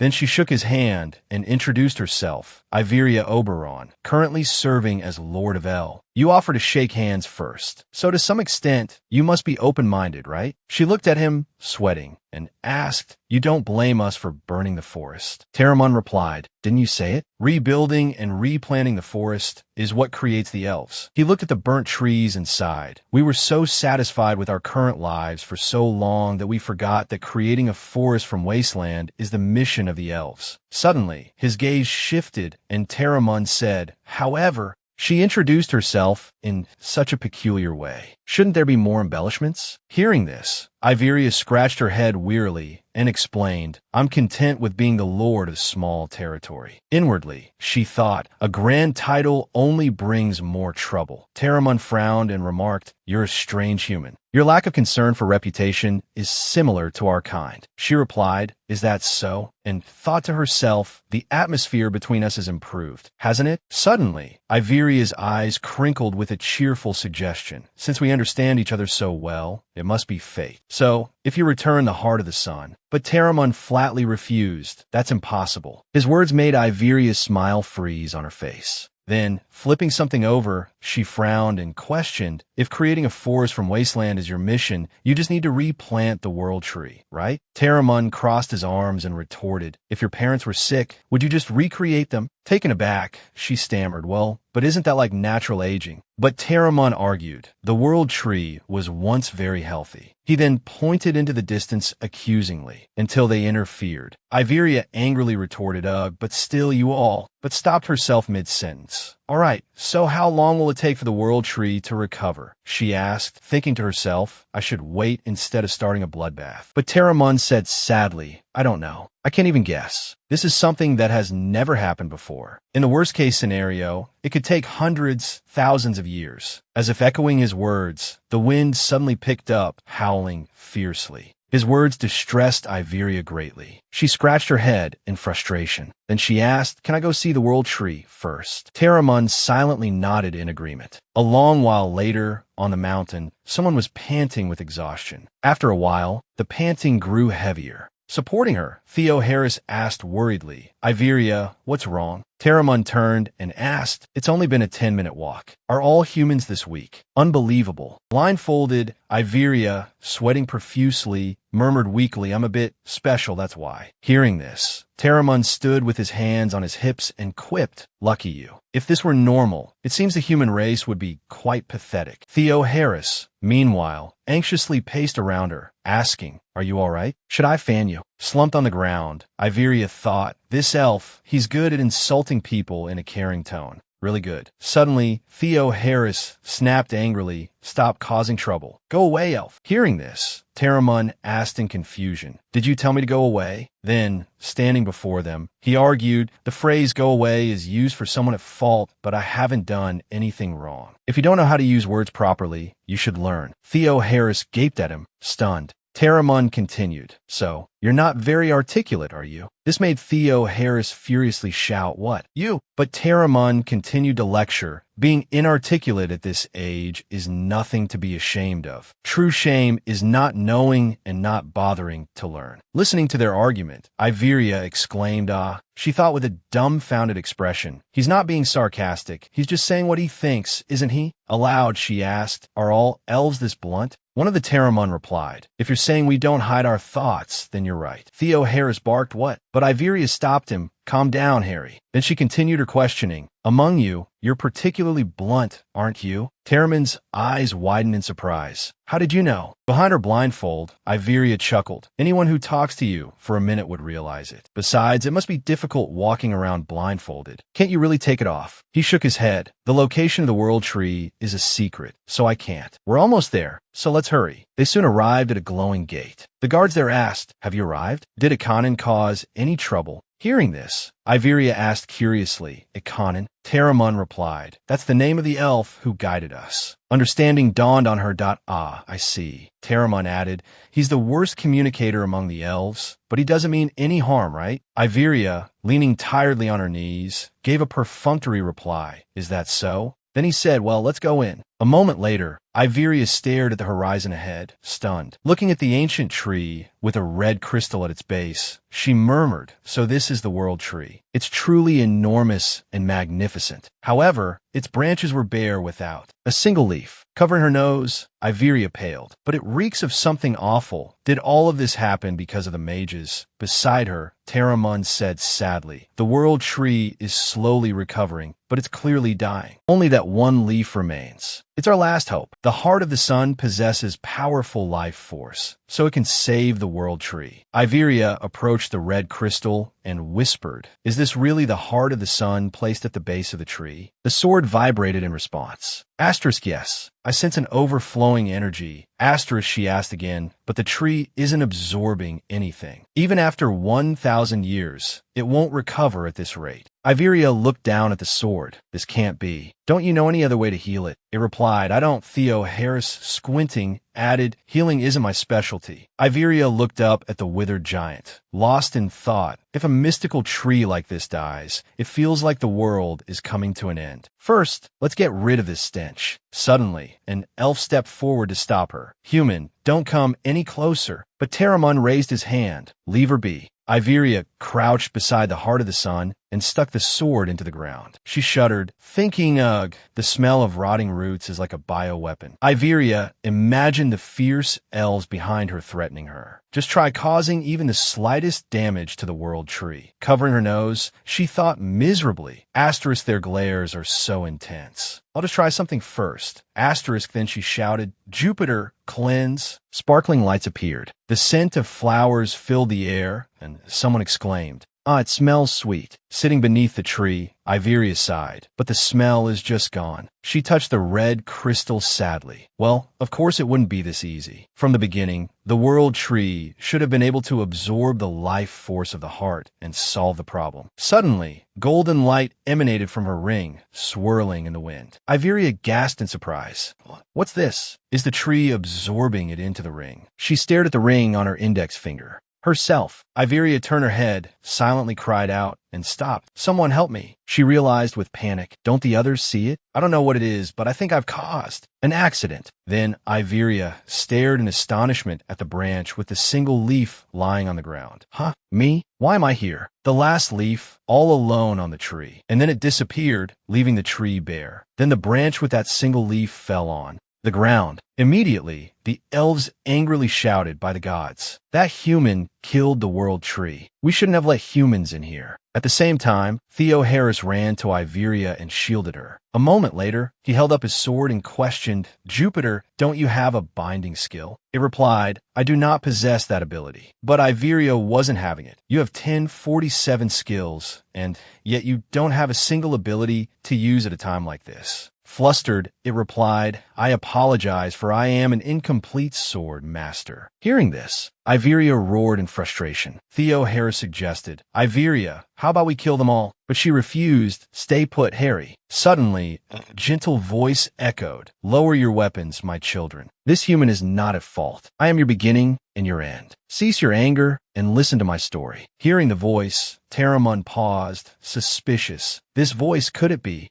Then he shouted, is it a person? Is it the creator? Iveria wondered, the creator? Isn't it the world tree talking? Suddenly, the voice rustled in the wind again. Indeed, my children, listen to my final message. Taramon, with tears in his eyes, swallowed hard and replied, final. Then the voice slowly continued, my children, those who bear the mission to make all lands green, have stayed in one place for too long. The energy of the ancients has made me sick, and I cannot overcome the lightning. Take this last leaf and go to a new land. Iveria stared blankly upwards as it continued, build a new home and make the land green. I will be reborn there. Follow this human. She is the guide who knows where we must go. As soon as it finished speaking, Iveria's face fell, and she lamented to herself, I knew it would be like this. Again, then she looked at Taramon, thinking, Even if I talk until I'm blue in the face, he won't listen. Sure enough, Taramon asked, "Are you our guide?" She looked at the other elves crying and thought miserably, "He's asking me to be responsible for all these elves?" At the same time, they asked, "Where should we go, guide?" Tears streaming down her face, Iveria said, "I don't know anything about elves or trees. I'm used to gathering firewood, not planting anything." In her head, she knew even if I say that. Suddenly, Taramon spoke. "So you're saying the world tree was wrong?" Causing Iveria to stumble forward, crying out,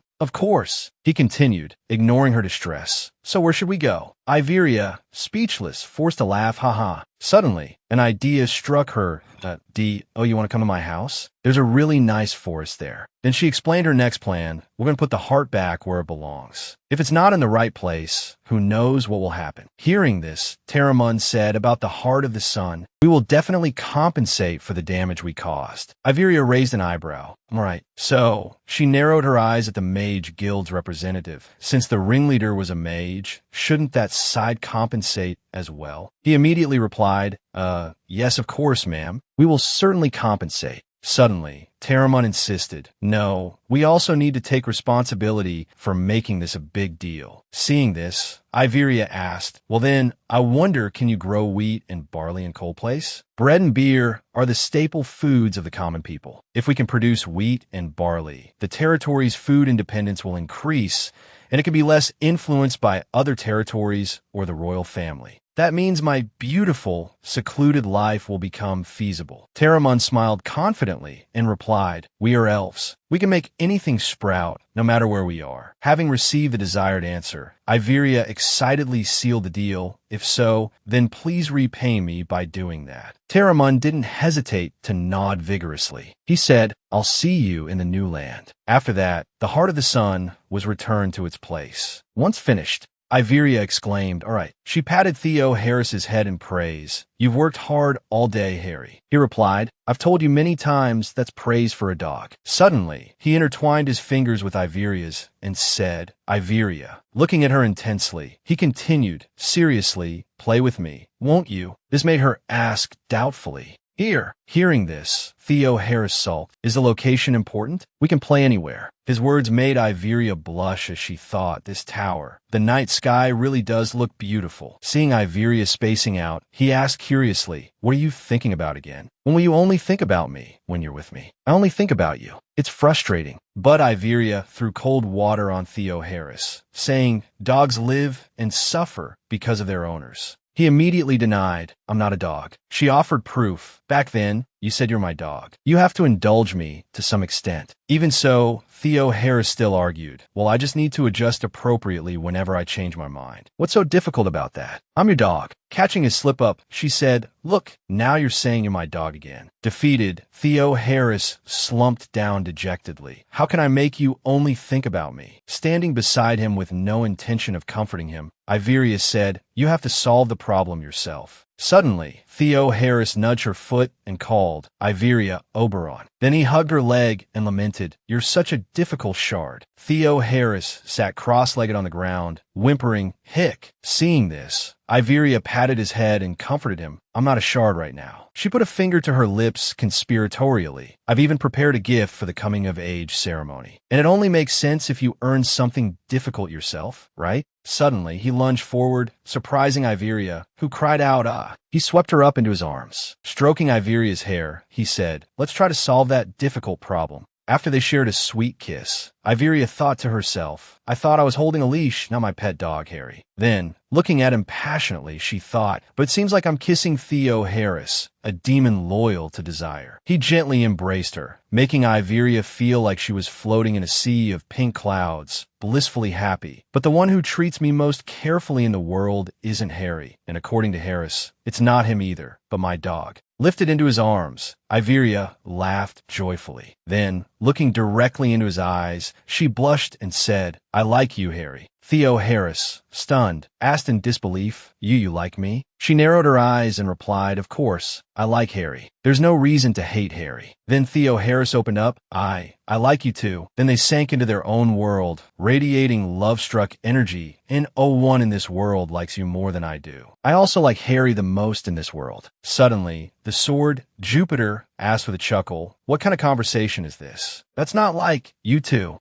Hey, Jupiter, are you jealous? Iveria looked at the sunstone and sighed, but it seems like nothing has changed. I was so worried when the goddess spoke like the world tree. Children, listen. It's a good thing I didn't actually meet a god. Then she said to Theo Harris, By the way, Harry, don't you find this stone strange? She held up her hand, feeling it for a moment, and said doubtfully, It's like my strength has decreased, or I can't feel it. Then, remembering when she touched it under the world tree, she thought, clearly, the light emitted from the sunstone was absorbed into the ring. It seems like no one else saw it, but I feel uneasy. But Theo Harris denied it.is there. I don't know what's strange. Hearing this, she felt somewhat relieved. Really? That's a relief. Closing her eyes and sweating, she comforted herself. If Harry doesn't feel anything strange, then there's probably no problem. Aloud, Iveria said, Let's go home. After a while, they flew in the sky, looking down at the town below. Iveria wondered, why are the lights illuminating the entire mansion garden? And everyone seems to be in a commotion. Right. As soon as the two landed in the courtyard, a man ran up and called out, Lord. She looked at the middle-aged man and asked, Baron, what's going on? He hurriedly said, You're finally back. Suddenly, a guest from the Imperial Palace arrived. Hearing this, she wondered, From the Imperial Palace? Who is it? Suddenly, a voice spoke up. Is everyone making such a fuss just because I'm visiting? The platinum blonde-haired man adjusted his glasses and continued, Even someone of L's level can understand, right? I am Prime Minister Marson. He added, We're not strangers, so let's skip the greetings. Marson, the head of the administrative officials and Catherine's favorite. But among those favorites, he had a particularly nasty personality. He looked down on everyone and didn't acknowledge anyone. The only person he acknowledged was the heroine, Catherine. And of course, he despised the foolish villainess, Iveria. In reality, used to admire intelligent people, but hearing this, she smiled brightly and retorted, After acting as you please, you ask that? Does it even matter? Marson raised an eyebrow, nitpicking, Are you insistent on exchanging greetings with me? Iveria argued back, It's not about that, but if you skip it first, it puts me in a bad mood. Marson replied, That's not important. I should indeed skip the greetings. Then the two glared at each other, metaphorical lightning crackling between them. Marson, like a venomous snake, got straight to the point. I came here for the levy construction funds that the capital is providing. Iveria, like a roaring lioness, growled back. Have you read the agreement that states there will be no interference with EEL due to the funding? The two then launched into a heated argument. The scale of the funding you requested is quite substantial, so I need confirmation. Did you really have to come all the way here for that? No comment, because I can't trust anyone else's judgment. Finally, he puffed out his chest, panting, and continued, Because I wanted to see you off guard. Now is the most opportune time. Iveria, also breathless, questioned, What's the situation now? Marson confirmed, Yes, everything is appropriately chaotic, and if there's a vulnerability due to carelessness, it's the perfect time to exploit it. Wonderful. Hearing this, Iveria's face fell in annoyance as she thought, As long as you think it's good, right? Time flew by. Later that morning at the castle, someone asked, Did you say the Prime Minister has arrived? Cashin, flustered, corrected them. I meant that Marson fellow. Liddon, sitting with his legs crossed, sneered, He's always digging around and poking his nose everywhere in the territory. Iveria, resting her chin on her hand, asked curiously, It seems like neither of you likes him very much. Marson is Cashin's official supporter. Of course, it's not because he genuinely believes he's fit to be king. After all, if we're talking about unreliable thorns, wouldn't the thorn Catherine chose be slightly better? Cashin was well aware of this half-hearted support, so he couldn't help but feel irritated. Iveria crossed her arms and closed her eyes, assessing the other prince, A.S. for Liddon. Of course he'd be annoyed with his opponent's supporter. Thanks to that, it's been a while since everyone has shared the same sentiment. Isn't this the first time? Suddenly, Liddon and Cashin began bickering. This is all because you're doing useless things. Why did you call Marson here? He came on his own. How would I know? I just asked for the funds. Hearing this, Lyddon scolded, "What a mediocre ambassador." Cashin retorted, his jaw dropping, "Why am I the mediocre one?" As Iveria watched, the two brothers continued their squabble. Understanding yourself is also an important virtue for a king. How can you say that so casually? Have you forgotten what we're competing for? Suddenly, Iveria interrupted, "It seems like you two have gotten closer after not seeing each other for a while." Lyddon immediately turned his head and replied, "Being separated from so many things here, I feel a bit more at ease." Cashin added, "Besides, we have a common enemy." Then, in unison, they both said, "There are no eternal friends nor eternal enemies. Only interests are eternal." Iveria hesitantly pointed at herself and asked, "Is that common enemy me?" Someone denied it. "We're talking about the river flooding. You must be feeling guilty." But Iveria countered, "I have a conscience, you know." Then she muttered under her breath, "So they do know they're exploiting my labor? But what can I do?" Iveria cleared her throat. "Ahem, in that sense." She beamed brightly and suggested, "I'll entrust you too with guiding Prime Minister Marson. I've given you full authority over the flooding issue. The Prime Minister is also here for that matter, so guiding him is also your responsibility." They immediately jumped up in surprise. "What? I'm in charge of building the upstream dam, not the levee." Cashin explained, "Ultimately, it's all connected. Any surplus funds from the levee can supplement the construction." Hearing this, Lyddon yelled, "You!" The two then bickered back and forth like it was a marketplace. "You're actually going to do that?" "Yes, I'm actually going to do that." Having delegated the task, Iveria stood up, her eyes crinkling with amusement. "Oh, you two discuss it and decide. It doesn't matter who takes charge." Lyddon reproached her, "You're really good at passing the buck, aren't you?" Walking towards the door, she tilted her head and emphasized, "Well, I do have a conscience. So for the sake of both your thrones, good luck." She left Lyddon and Cashin standing there dumbfounded. Later, in the main hall, Iveria muttered, "Well, I've taken care of one troublesome matter." Then looking out the window, she exclaimed, "Ah, there they are." Outside, a man and a woman were talking. Suddenly, Iveria opened the door, poked her head out, and called, "Baron." Seeing her, the two bowed. "Greetings, Lord." She asked, "I have something to tell you about the Russo Tower. Do you want the long explanation or the short one?" Seeing that they had business, the maid stepped back. "I'll excuse myself." The Baron replied, "Just the conclusion, please." Hearing this, Iveria's eyes crinkled with amusement. As expected, the Baron, like me, prefers things simple. Leaning against the window, she said, "The elves will live in the Black Forest." This left the Baron looking utterly bewildered. He then heard her continue, "In return, they'll help us cultivate wheat and barley and eel." The elderly Baron was then swept into a whirlwind of confusion as Iveria continued. "Ah, there's something I want to receive from the Mage Association, but it feels a bit much to decide on my own. So, I wanted to discuss with you, Baron, what we should accept." After that, the Baron's cry echoed through the castle. "Please explain from the beginning." In a deep place in the north, within the dark forest, is where the wyverns dwell. To the east, we'll collect resin to produce blue crystals, and to the south, we'll allow the people of the territory to harvest lumber. And to the west, there's a preserved area due to the difficult terrain, perfectly suited for the elves. There's plenty of empty land in Eel to grow wheat and barley, so I've decided to utilize this area. Iveria, leaning against the window, looked at the middle-aged man standing outside and continued, "Indeed, Baron, you know Eel better than anyone, don't you? You made that decision in a snap." He, however, looked bewildered. "But Lord, is it truly possible to farm an eel?" The Baron worried, "Because it's been a cold and barren land for so long. I can't imagine it." She replied, "Let's see." Then Iveria recalled Terramon's words. There's no land that elves can't make flourish. But even though he had said that so confidently, Iveria clenched her hand and replied, "I'm not entirely certain either." Quickly regaining her optimistic cheer, she added,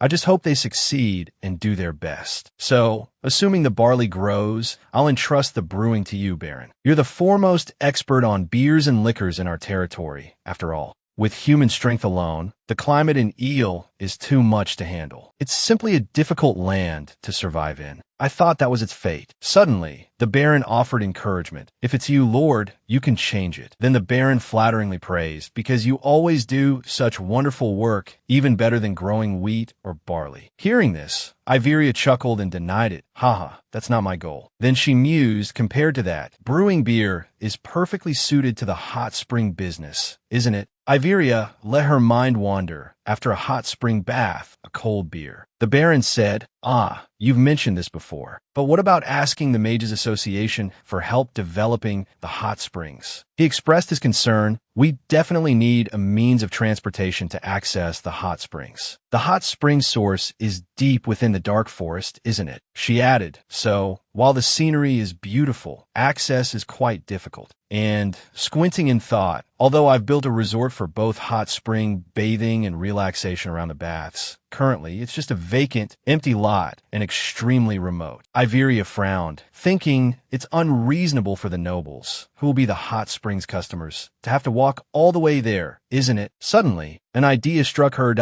Iveria, imagining a cable car, exclaimed, "A cable car! I'll provide the idea, the dwarves will build the cable car, and the mages will provide the power. It's definitely possible. If even the construction costs of the cable car are transferred to the Mages Association, it'll be perfect. I should write a letter right away." Then from somewhere a voice cried out, "Wonderful!" A round-faced, orange-haired dwarven woman excitedly asked, "What does this thing you call a cable car look like? How does it move? Please draw it for me." Looking at the sparkling expression of the dwarven woman, Iveria squinted and replied, "I don't know exactly, but..." Then, picking up a quill, she said, "Like this, we hook it onto a rope to move the carriage body. Then it will run, right?" Meanwhile, in her head, she was worried, "I don't know the exact principles, so my explanation is lacking, isn't it?" Afterward, brushing her hair back and wiping away sweat, she said, "Perhaps it's like this." The orange-haired woman stared at the drawing in amazement. Ooh. We need to think about the technical aspects, but this is an interesting idea. I'll contact my colleagues in the Misty Mountains. Suddenly, Marcin appeared out of nowhere behind Iveria, asking, "What's this?" Startling her, she cried out, "Eek!" Then both she and the dwarf flinched and yelped. Marcin, looking down at the drawing, marveled, "Oh ho." Iveria, clutching her chest, asked, "Why are you here, Your Excellency?" Marcin, still scrutinizing the drawing, replied, "I was returning to the mansion when I saw you coming here." Hearing this, Iveria was dubious. The mansion is in the completely opposite direction. Then, her eyes widening in realization,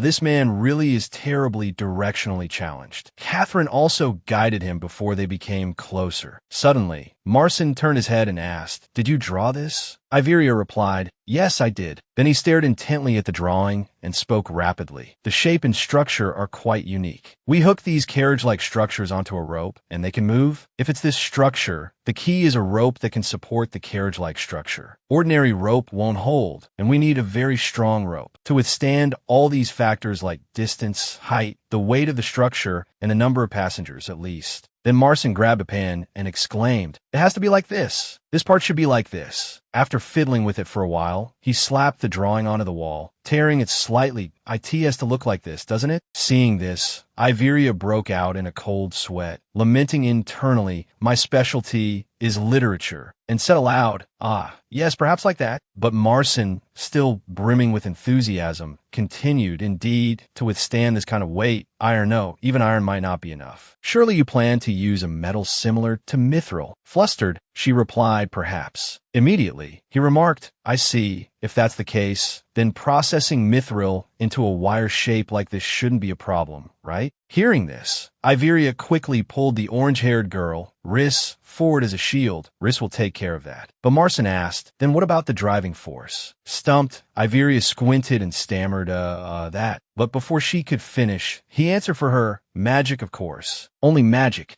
After that, Iveria could only sigh internally, "Save me," as Marcin bombarded her with questions. "What about that? And this? Like this?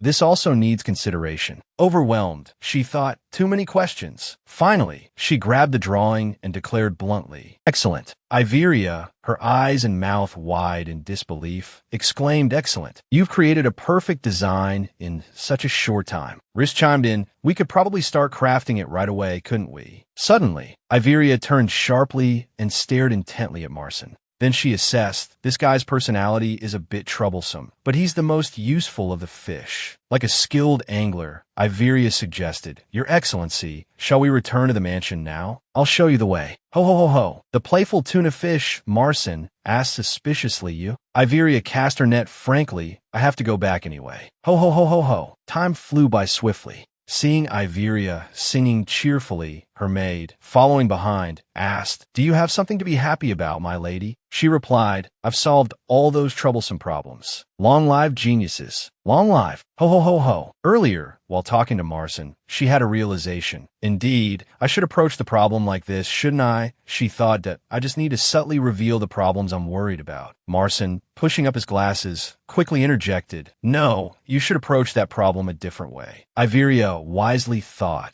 Then Marcin will come up with a quick and accurate solution. So now she was extremely satisfied and excited. In the meantime, I'll take it apart and refine it. Mwahaha. Suddenly, a concerned voice asked, "Why are you so happy?" She turned towards the voice and saw Theo Harris sitting on the balcony railing. Puzzled, she asked Harris. He continued, "You seem very happy with that idiot." Seeing them conversing, the maid bowed and excused herself. "If you'll excuse me." The two of them continued their exchange. "Why do you call Marcin an idiot? He's so intelligent." "Hey, why are you taking his side?" Iveria stepped forward to explain. "I'm not taking his side. It's just the truth." Hearing this, Theo Harris became even more displeased, questioning, "What does the truth matter? Does that guy make you happier than I do?" She approached him and scolded, "You're talking nonsense again." But Theo Harris, with a sad look in his eyes as if he'd lost something precious, asked, "Iveria, are you only nice to me? Is that okay?" She looked at him doubtfully. Harry, she thought, why is he always so insecure? If she had to give her affection to someone, it would only be Harry. Then she mumbled in reply, "Uh-huh." She looked at him cheerfully and invited, "Harry, let's go for a walk." The maids blushed and stared in their direction.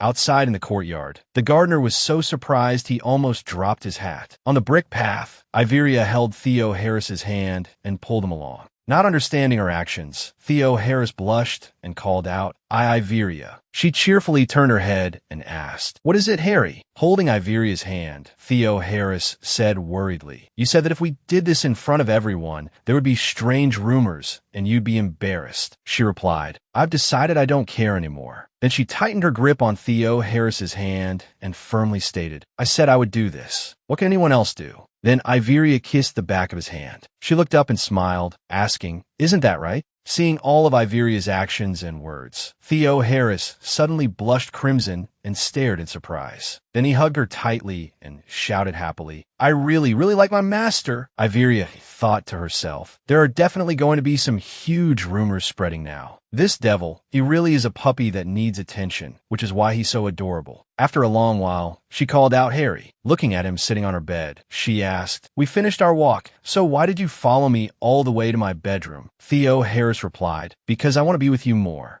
Then, with wide eyes, he said, "Since everyone has already seen us, can't we do anything now?" Hearing this, Iveria's face went blank as she thought, I did intend to spread rumors, but not for the plan to develop this quickly. Suddenly, Theo Harris cried out in alarm.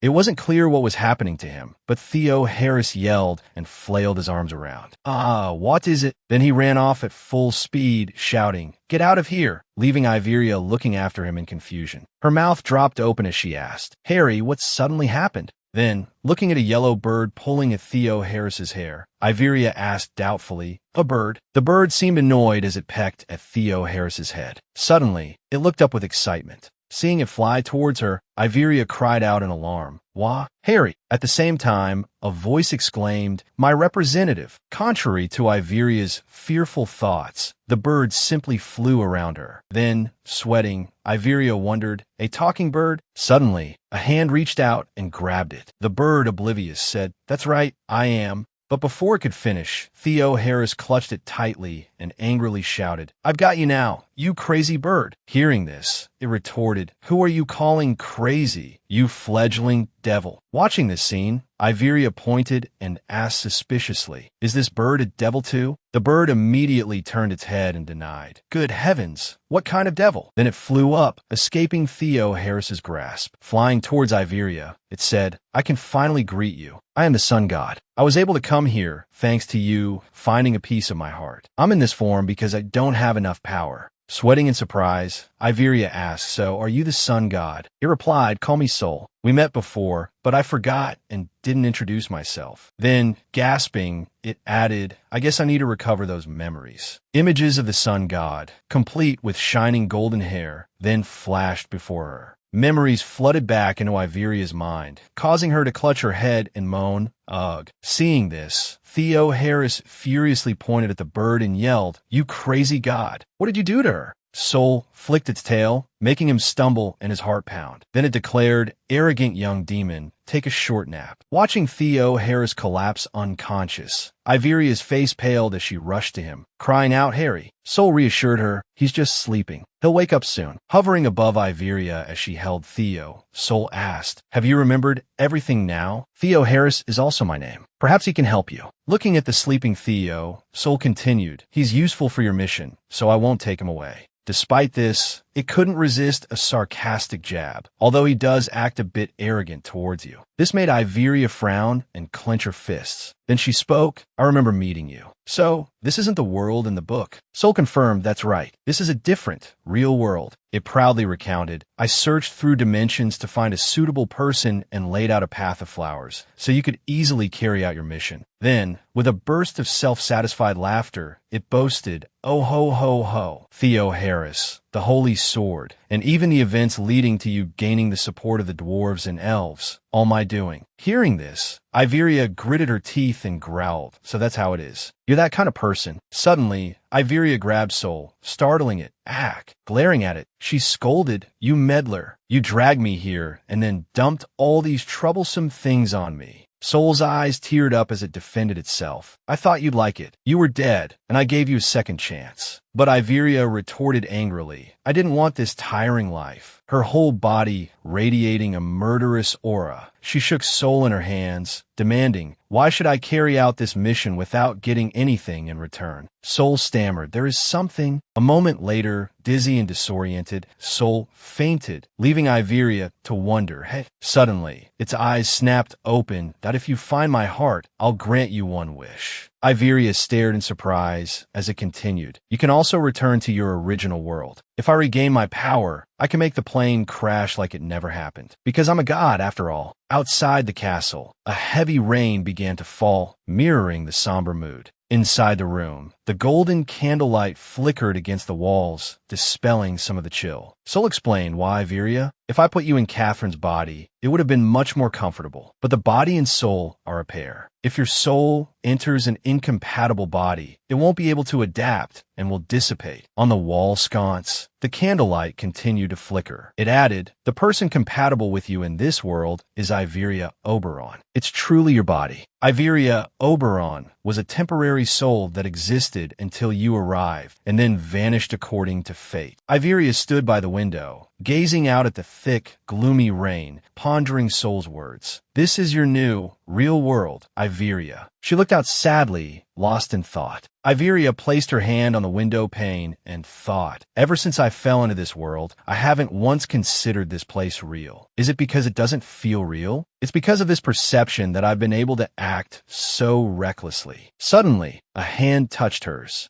Iveria turned around questioningly to look at the person behind her and called out, "Harry." He asked anxiously, "Are you all right?" Following up with a sorrowful gaze, Harris asked, "Did the sun god say something absurd to make you like this?" Lightning flashed outside. Iveria didn't answer him, instead thinking, "Even so, is this body, this whole world, all real?" Sitting on the sofa, Iveria looked at the cloaked man, his face completely hidden, and recalled, "After falling into this world, everything has been easy for me. I thought of the characters in the novel like chess pieces, and in reality, I used them that way too." Imagining the chess pieces, Iveria thought to herself, "It almost feels like playing a game. Since this place is a fake world anyway, I'm not guilty of anything." She had reasoned, so there's no way I should feel like it's real life. The goal of the game is simply to eat well and dress well. But then, suddenly, someone said that all of this is real. Iveria was startled to hear Soul say, "Even if you find it confusing, you must ultimately collect the fragments of my heart." He raised a wing to touch his cheek and continued, "At some point, you will have a true wish, and you will seek me out yourself to pray for that wish." But Iveria thought, that sounds like a curse. Suddenly, Soul flew up and kissed her forehead. He said, "Don't worry, your days ahead will be a path of flowers, just like now. So, I'll leave the matter of finding the heart fragments to you. but Iveria angrily refused. I said I don't like it. I won't look for the remaining fragments either. Do you hear me? And she only heard Soul's voice echoing. Oh dear, with the power you've regained, it seems this is as far as I can go. Then he vanished into thin air, ignoring Iveria's curses. You deceiver. After a while, the heavy rain continued outside. Theo Harris cupped her face worriedly. Your complexion isn't good at all. Then he roared angrily. That so-called god, what did he say? I'll teach him a lesson. Seeing this, Iveria had to comfort Theo Harris in return. You can't scold him if you're acting like this. This only made him angrier. That's because I was taken by surprise. Then Theo Harris whimpered defensively. I said if we stood close together, I wouldn't be pushed away, and I wouldn't be like this. Iveria quickly agreed. Let's just say that's the case. But he wouldn't give up, insisting, it's true, and she just laughed loudly in response. Suddenly, Theo Harris reached out and brushed Iveria's hair, startling her. Flustered, Iveria turned away, saying, Wait, Harry. This confused him.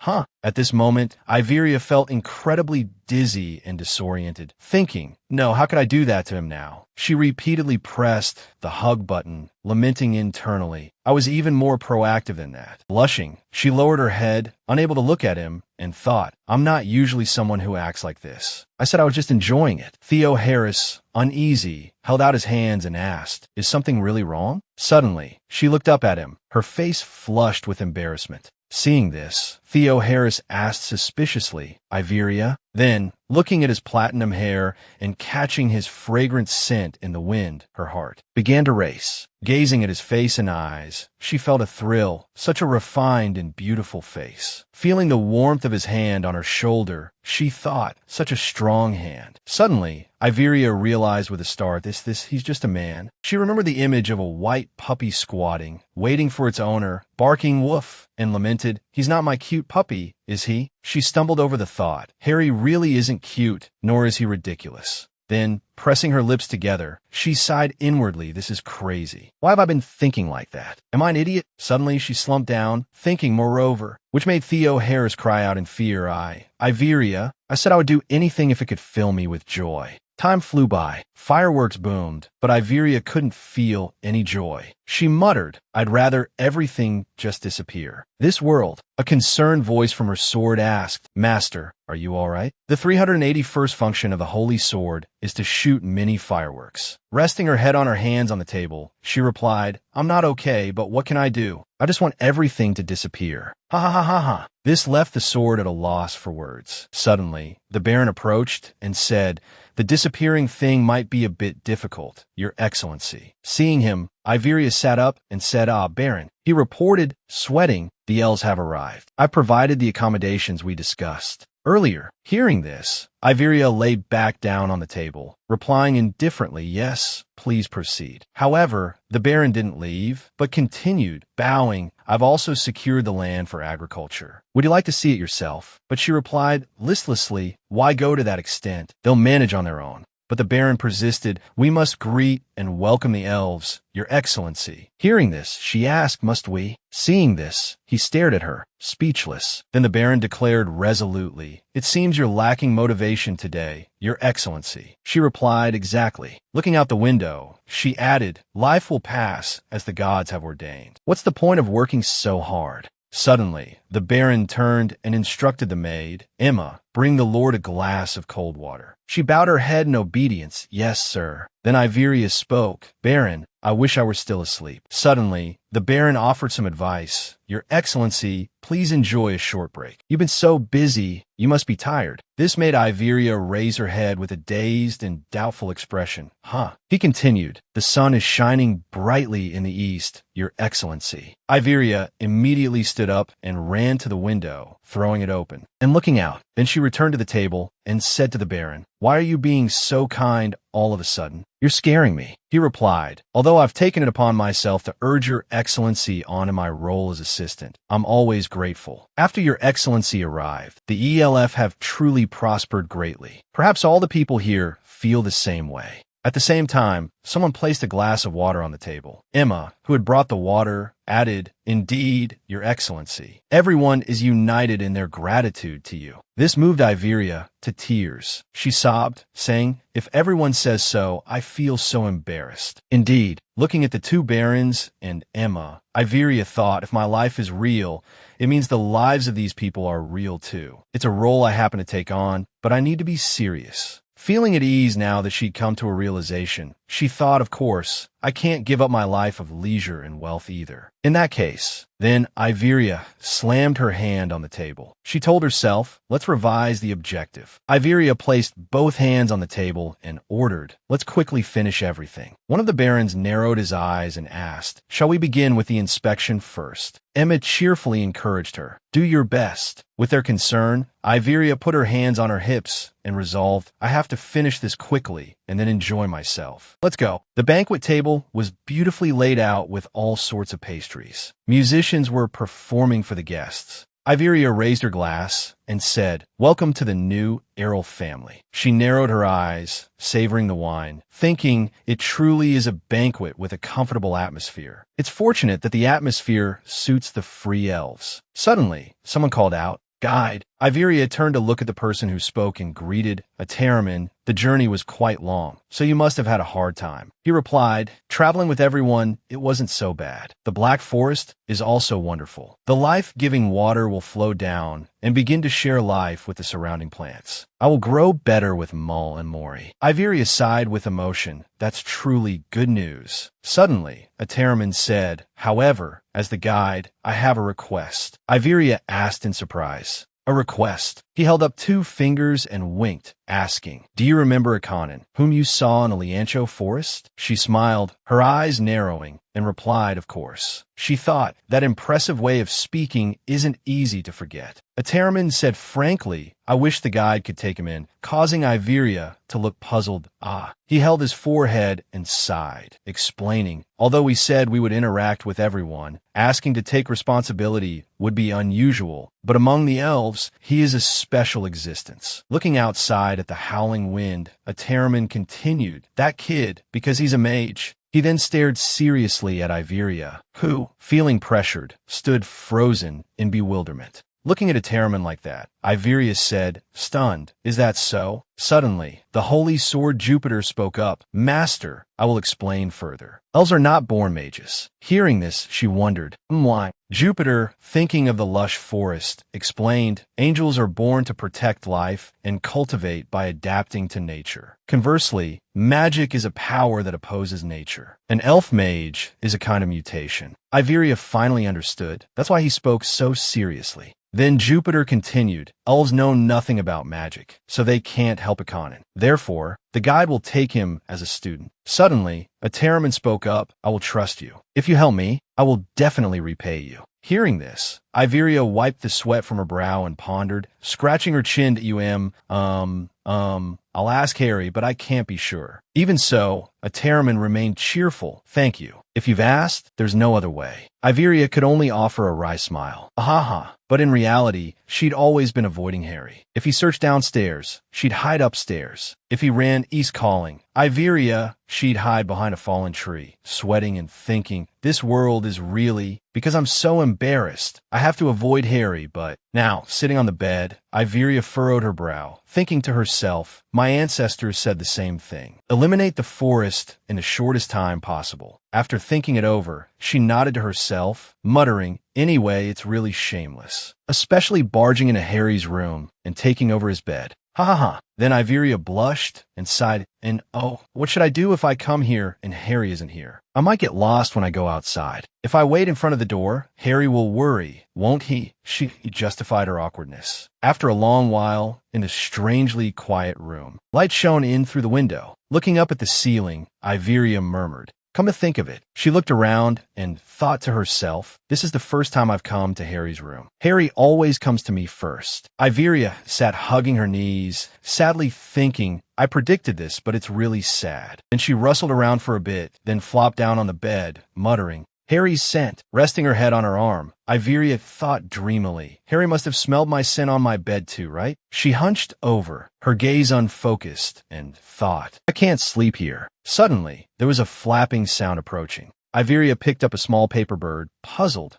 She sat up, rubbing her eyes, and asked, Harry, what is this? His voice echoed in the silent room. Awake already? Iveria asked suspiciously. Harry sat hugging the back of the chair, showing no emotion. Seeing this, Iveria removed the paper birds stuck to her head and asked, did Harry fold these? He continued to sit at a distance, watching her on the bed, and remarked, I was very surprised to see you in my room. Hearing this, she mumbled, this is unbearable. Wait a minute, are these documents? Oh dear, I definitely have to change back into an owl later. Suddenly, Harry spoke up, are you done avoiding me? Startling Iveria, who was holding the paper. He then complained, after meeting the sun god, she kept hitting me. Harry lowered his head and asked, are you still avoiding my gaze? Are you not done yet? This made Iveria flustered. She exclaimed that, suddenly, there was a clattering sound outside the window, and it came from the ceiling. After that, Harry said, it's all right now. Suddenly, the main door slammed shut. These actions startled Iveria. She looked at him and called out, Harry, but he replied, since you always come and go as you please, I'm doing the same. He lowered his head and continued, I won't let you see me. Iveria watched Harry sitting there, lost in thought and silent. Suddenly, he looked up at her, tears streaming down his face.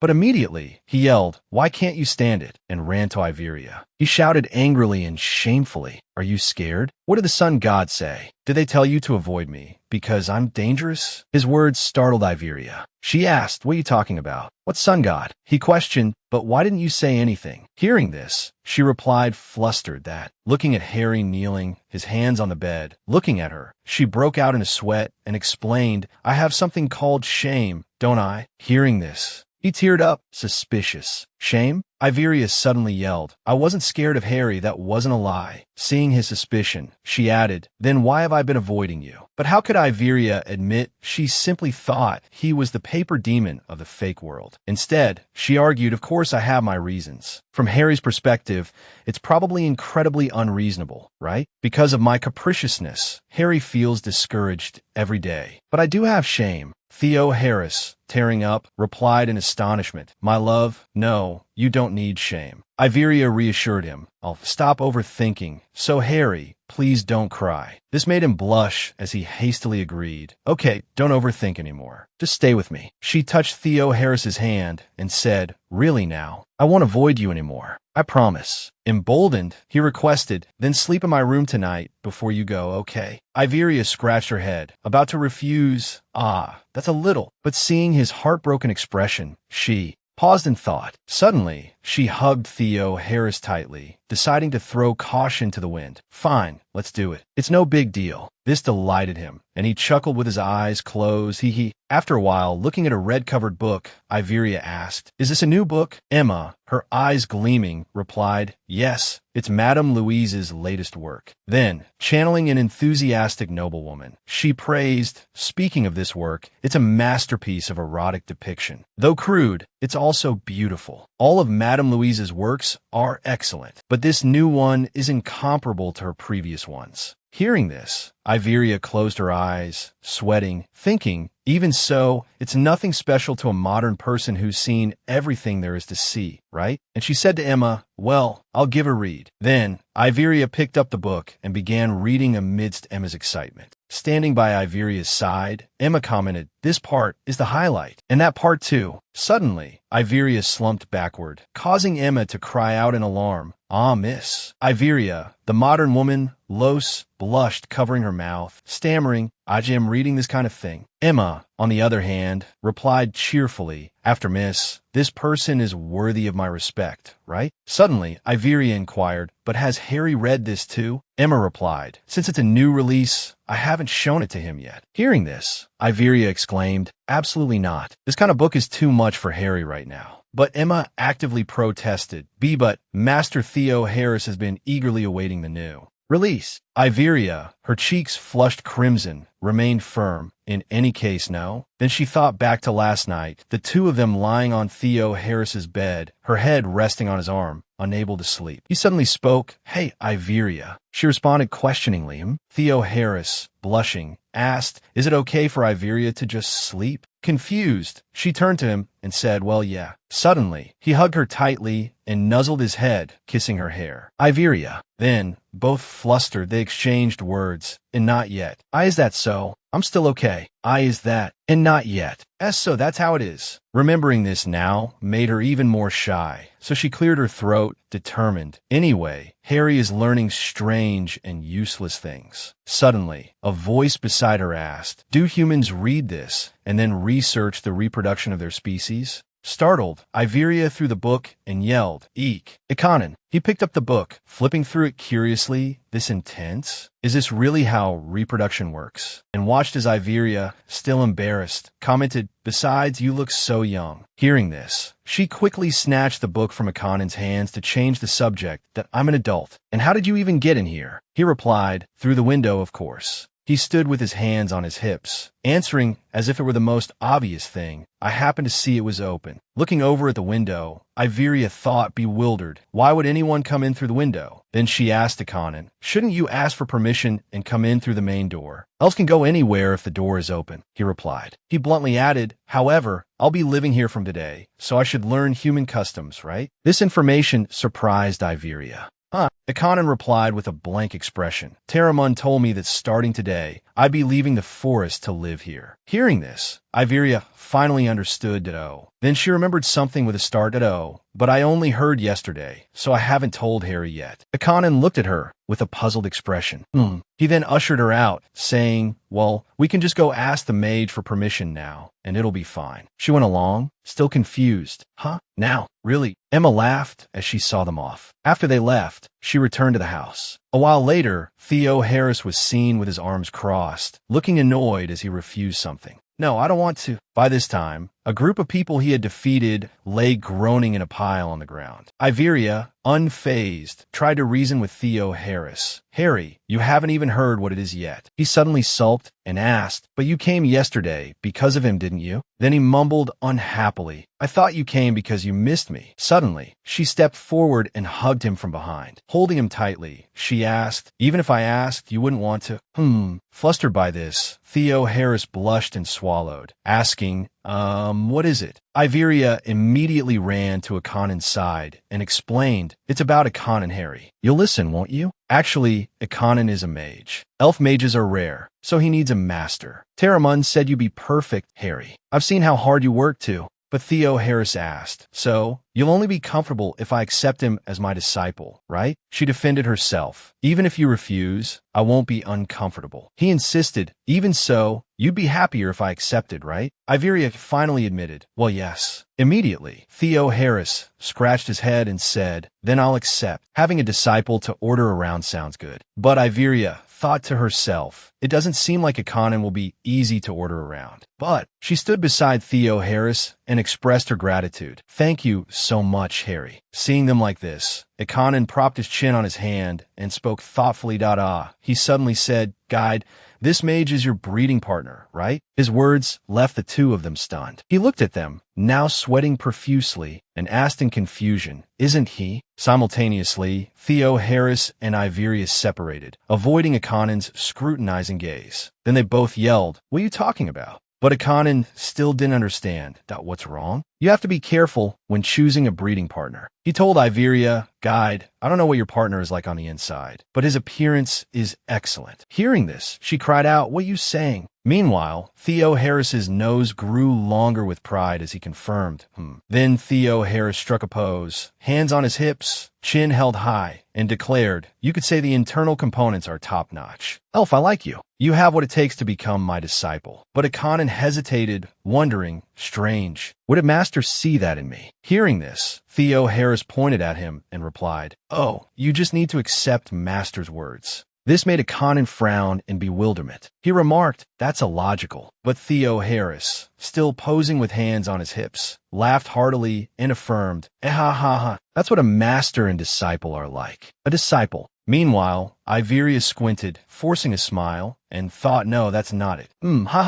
But but who knows where Akanen will jump to. I'd better hold onto his leash. Suddenly, he rested his chin on his hand and muttered, "Human rules are difficult. I don't quite understand why the guide is looking at that book and researching reproduction." Before he could finish his sentence, Iveria rushed over and clamped her hand over Akanen's mouth. Yelling, "Ude," sweating, she forced a laugh and hissed a warning. Akanen's eyes widened in confusion at her actions. He pushed her away and wiped his mouth, complaining, "Gross, get off." Iveria stumbled, but persisted. "Anyway, that book, ah." She then tied him up, gagged him, and started singing, "That book, I feel like singing." Despite being gagged, the outspoken Akanen still managed to mumble, "That book." Iveria clapped her hands together admonishingly. "Oh dear, evening exercise isn't good for your health." Her face paled as she gripped his shoulders, emphasizing each word. "Ika. Nan, that's the guide's wish. Please, be quiet." He replied, "I know." Iveria finally breathed a sigh of relief, thinking, "All right, problem solved." But Theo Harris, arms crossed and fuming, demanded, "Why are you two so close?" She fell into another pit of despair, sweating as she replied, "We look close." Theo Harris grumbled, "You two are talking secrets I don't know. Only close friends do that." Iveria's face went blank as she tried to deflect. "It's not that important." But he persisted, "Then tell me." She flatly refused. "I don't want to." Theo Harris pouted unhappily. Pointing at Akanen, he demanded, "Hey, disciple, this is a master's order. Tell me what you two were talking about." Iveria gasped in horror and turned to Akanen, ordering, as the guide, "Please keep your mouth shut." But Theo Harris interrupted, "Oh ho, master comes first." Akanen crossed his arms and watched them argue. "The guide comes first, master comes second." "No? Are you going against your master's wishes, Harry? Are you really going to do that?" He sighed in exasperation, leaving them to bicker. Suddenly, Akanen spoke up. "I feel like a son stuck between his parents arguing. I think I should leave." Both Theo Harris and Iveria fell silent, blushing as they turned to each other and stammered, "Mother and father." Time flew by. Someone poured tea and remarked, "The rainy season and autumn are almost here." Iveria stood before the two princes and began, "Since time is of the essence, I must urge you two along. How is the dike construction going? I heard the Prime Minister is still gallivanting around the territory." Cashin paled and replied, "There's no problem with the use of funds. The Prime Minister even helped choose the blueprint directly." Again, he recounted how Ma Shan had scrutinized and grumbled, "With so many blueprints, only one is worthwhile. Of course, you'll use this one, right? But why is this part done like this?" Cashin, sweating, said he even fixed the flaws as he went. Hearing this, Iveria chuckled and said, "Huh, that story sounds familiar." Then, with her hands on her hips, she asked, "However, why is the Prime Minister still an eel?" Cashin replied, "Let's see, isn't there something that piqued his curiosity?" She sighed and shrugged. There are many wondrous things in eel." Cashin asked suspiciously, "You don't seem to dislike the Prime Minister staying as much as I thought you would." She frankly replied, "Because, unexpectedly, he's proving useful." Then the two continued gossiping, coldly assessing, "I'm already disliked, but what can you do?" So, Leiden sat silently, arms crossed, a frown on his face, as Iveria said, "The upstream reservoir. There's a problem, isn't there?" He looked up and sighed, "Right? Considering the territory map, Vio Moran, the Black Forest, eel." Iveria asked, "Count Vio Moran isn't cooperating because it's their upstream, so they won't suffer any damage." Leiden, sweating, closed his eyes and replied, "No, his stance is that he will cooperate in the construction of the reservoir, with conditions." She asked doubtfully, "Conditions?" Leiden pointed directly at Iveria, "That he'll speak to you directly. The owner of the Holy Sword, the Grand Mage, and the Lord of the Dragon Knights." Count Vio Moran's territory is a region famous for sheep farming. Most of the wool produced in the kingdom comes from there. The highest grade wool, both soft and exquisite,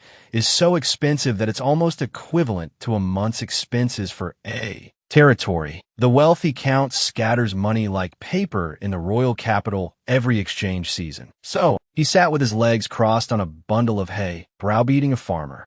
I can't hear the poor speaking at all. And he's also famous for being extremely arrogant and irritable." Hearing this, Iveria's eyes widened in surprise.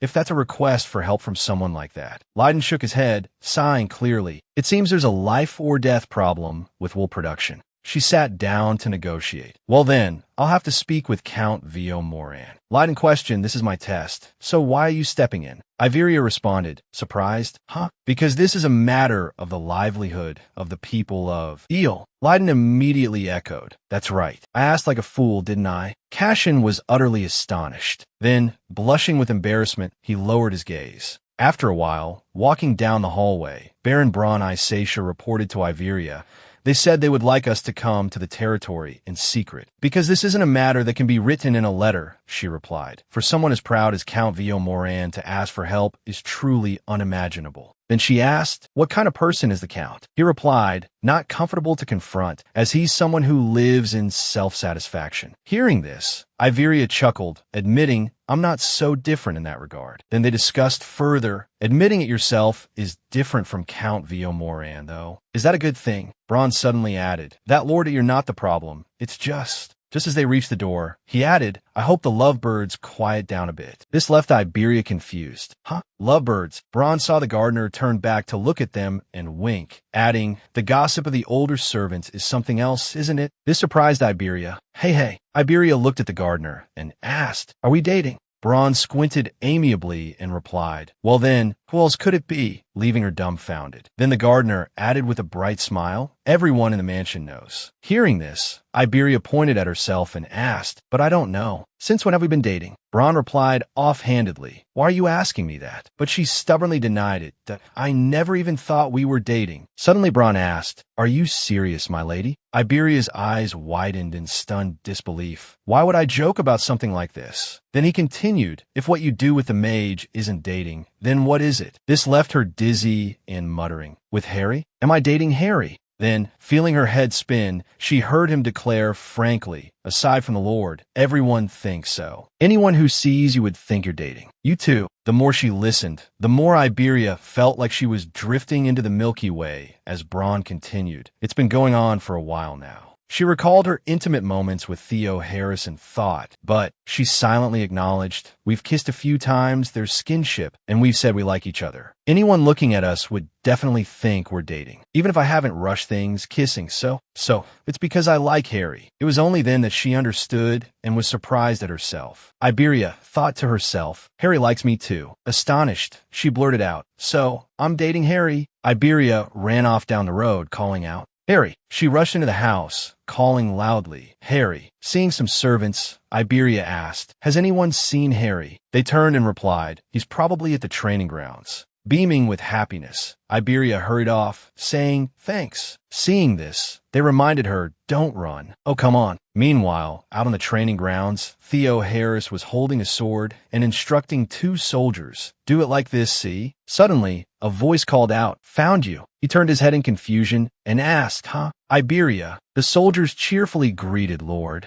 A gust of wind swept by, sending leaves swirling into the air. Iberia threw her arms around Theo Harris, causing them both to tumble onto the grass. Blushing, he called out, whoa, Iberia. Seeing this, the two soldiers exclaimed in amusement, whoa, holy moly, we'll be going now. Theo Harris looked at her with concern. What's wrong? You seem incredibly happy. But Iberia didn't say anything, just looked at him intently. Then she kissed Theo Harris, taking him by surprise. Iberia smiled and replied, because I have something incredibly wonderful to tell you. Theo Harris, still dazed, asked, what is it? As they stood up, she took his hand and asked, Harry, do you know what dating is? Though puzzled, he replied, dating? Yes. Then Iberia said, how? Don't demons not have a concept of dating? Hearing this, Theo Harris covered his mouth with his hand and cleared his throat, explaining, I learned it from Madame Lucius's book. Iberia's eyes widened. Oh, wow. That's a really useful book. Guess what? Then the two of them had a heart-to-heart. What does dating mean, according to the book? Well, Theo Harris replied, first, you have to call each other lovered. Iberia looked into his eyes and asked, and what else? Put your arm around her waist, Theo Harris said frankly. The book says you have to share all your most intimate and important things, even secrets. Hearing this, Iberia exclaimed, wow, that sounds really nice. Theo Harris agreed. It is. Right, she said, but her next words struck him like a bolt of lightning, that I'm dating too. Isn't that great? Immediately, Theo Harris flew into a rage, flailing his arms and legs. Iberia, you're dating? You have a lover? She cheerfully replied, yep, that's right. Absolutely. But he angrily and gloomily denied.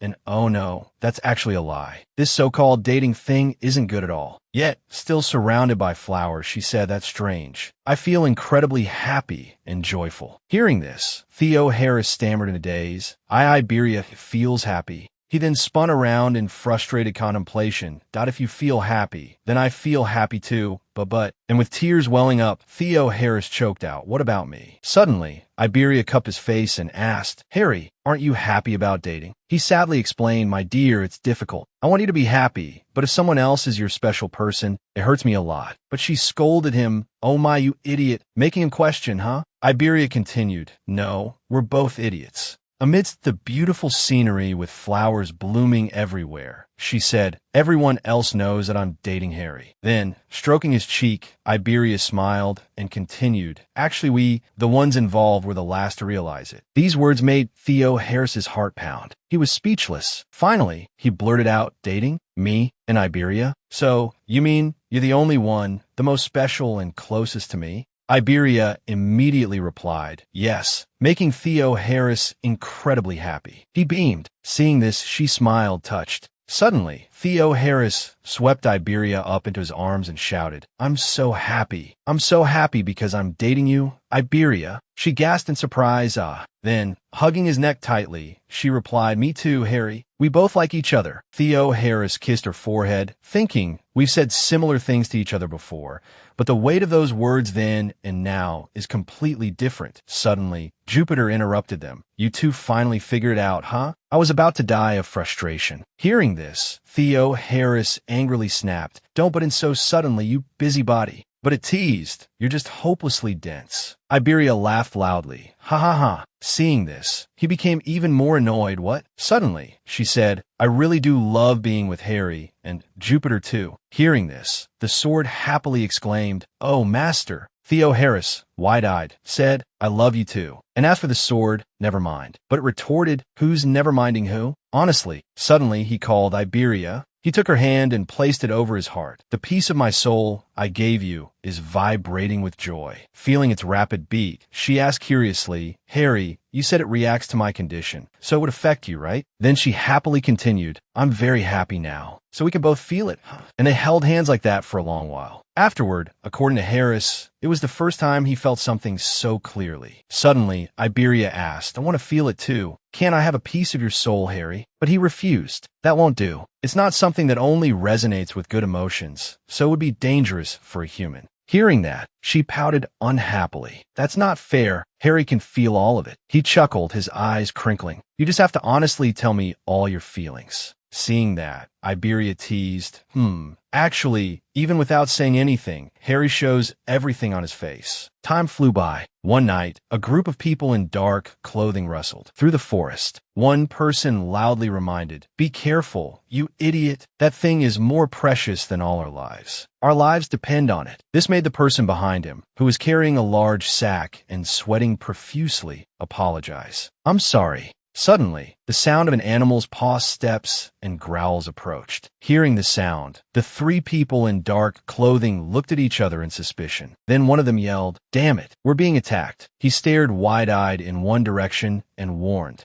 Dodge. But then, groans echoed through the dark night. Ugh, block it, damn it, run. All right, first, let's get some healing. At dawn, we move as requested for a secret visit to Villainess. The group consisted of myself, Harry, Ikonin, and Ridden. Glancing behind me, I wondered, why did Ridden bring Cassian along? Their relationship had improved so quickly. So, Cassian pondered, recalling his conversation with Ridden before coming here. Ridden had poured him a glass of wine and said, you can feel it too, right? She's not the same Iberia Oberon as before. Cassian listened silently. Let's visit Villainess this time. What do you think? You should confirm this change with your own eyes. Back in the present, someone called out, we're here, startling Cassian. This is Villainess. The guide said, please follow me this way. Iberia's group followed him down the dark corridor. Iberia whispered to Harry. They're being awfully careful, even using a secret passage. Harry asked with concern, "Are you tired? I can carry you." She giggled. Later, Iberia heard a howling sound. The howl of a wolf? It sounds pretty close.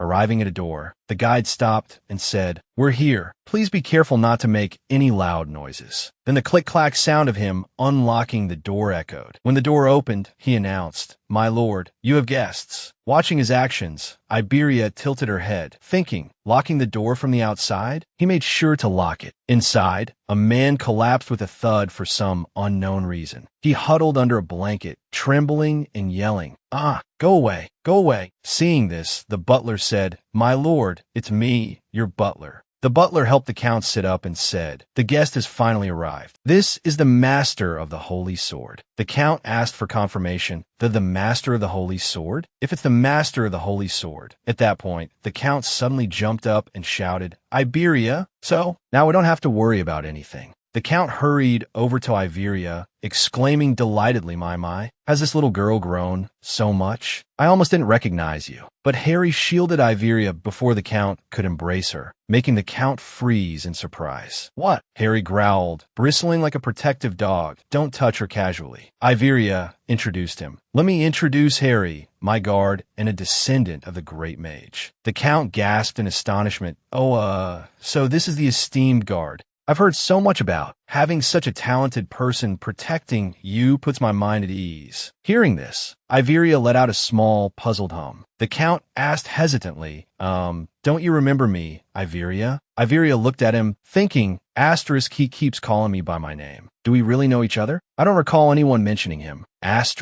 He continued, "I'm your mother's 8th cousin-in-law on her mother's side. We met at a family gathering at your house when you were little. Feel free to call me uncle." Iberia thought, surprised, so he's a stranger, as bold as rumored. "But what's going on here?" Harry interrupted. "Let's set aside personal matters and discuss the territory's issues." The count persisted, but at this, Iberia finally spoke, and "Please be more formal when addressing me." Then, everyone proceeded outside. Seeing a white, foul-smelling pile, someone asked, "What is that?" The count beside them replied, "The body of a dead sheep, treated to prevent decay." He pointed to a circular wound, saying, "First, look at this wound. It's a blackened bite mark." Taramon examined the wound and declared, "So it was bitten by a werewolf." Iberia asked, "If it's a werewolf, does that mean a person who's a wolf?" "That's right. However, it's unbelievable that werewolves are attacking livestock. Long ago, the temple drove them away and confined them to Venum.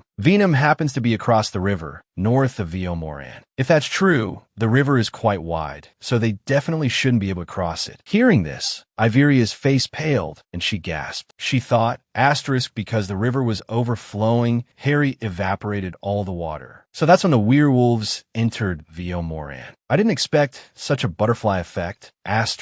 Taramon asked the count, "Did you know this was caused by werewolves?" The count nodded. "It started with the mass killings of sheep at the farm." Taramon inquired, "Why didn't you ask the temple for help to drive away the werewolves?" The count clutched his head. "It's ridiculous. If rumors of such monsters spread, who would buy Villainess wool, especially from a farm with sheep bitten by werewolves? They'd think that wearing it would turn them into monsters too." Taramon looked dumbfounded. "Werewolves aren't contagious. What's the problem with wool from sheep that weren't bitten?" The count pressed his lips together, head in his hands. "At first, I thought I could just give them some sheep just to maintain the peace. But they started biting people, and the bitten people bit others. Now I don't know who's a werewolf and who's human." Iberia frowned, her face troubled. Then, she slammed her hand on the table with a loud thwack. She said, "This is a mess Harry and I made, so we'll take responsibility for cleaning it up." Taramon said, "Their regenerative abilities are incredibly strong in wolf form, like a buffalo's, so they're difficult to deal with." Gassian also spoke up, "But how? We can't distinguish werewolves from humans without a full moon." Iberia slammed her hand on the table and replied, "It just so happens that tomorrow is a full moon." Gassian asked in surprise, "Are you planning to kill them?" The temple views werewolves as humans and opposes killing them. Ridden added, "That's why they've confined them to Venum, to let them live." Iberia interrupted him. "Yes, I don't want to kill them either." He said, "That's thoughtful. If we blindly kill werewolves, the temple will surely object."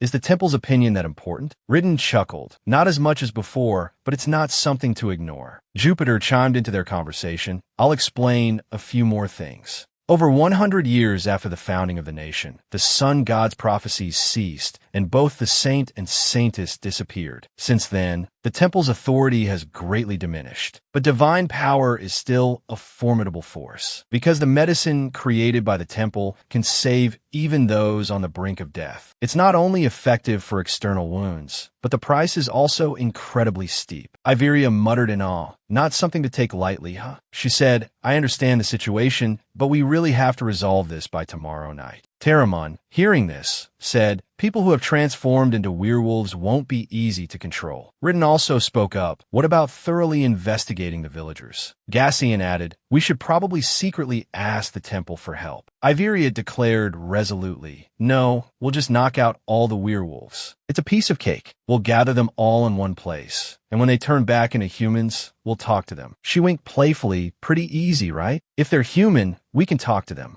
Teramon said, in short, werewolves aren't exactly pushovers. Iveria replied, if they were ordinary people, maybe, but we have an archmage here. Harry, being addressed, smiled and said, of course. She asked him, if you're feeling uneasy, do you want everyone to go with you? I'm enough on my own. Iveria, why? They're the leaders of the monster extermination squad and exceptionally skilled archers. Harry pouted and conceded. If you think so, then fine. The two of them engaged in some public displays of affection, leaving the other three dumbfounded. Ridden sighed and said, you really have a knack for making things sound easy. Hee, it's a natural talent, even turning every statement into a compliment. Hee, it's my profession. Gassian listened to her in silence. Suddenly, Ridden patted him on the shoulder and said, see, she's an interesting person, right? Gassian was speechless. The next day, on the night of the full moon, Iveria sat on the roof, watching the commotion below. Looking at the terrified werewolves, she exclaimed, this is way too easy. With the three of us out there, they can't put up a proper fight. In an instant, they fainted, and we have them under control. As for Harry, he's single-handedly holding back the wyvern, so he's doing all right against the werewolves too.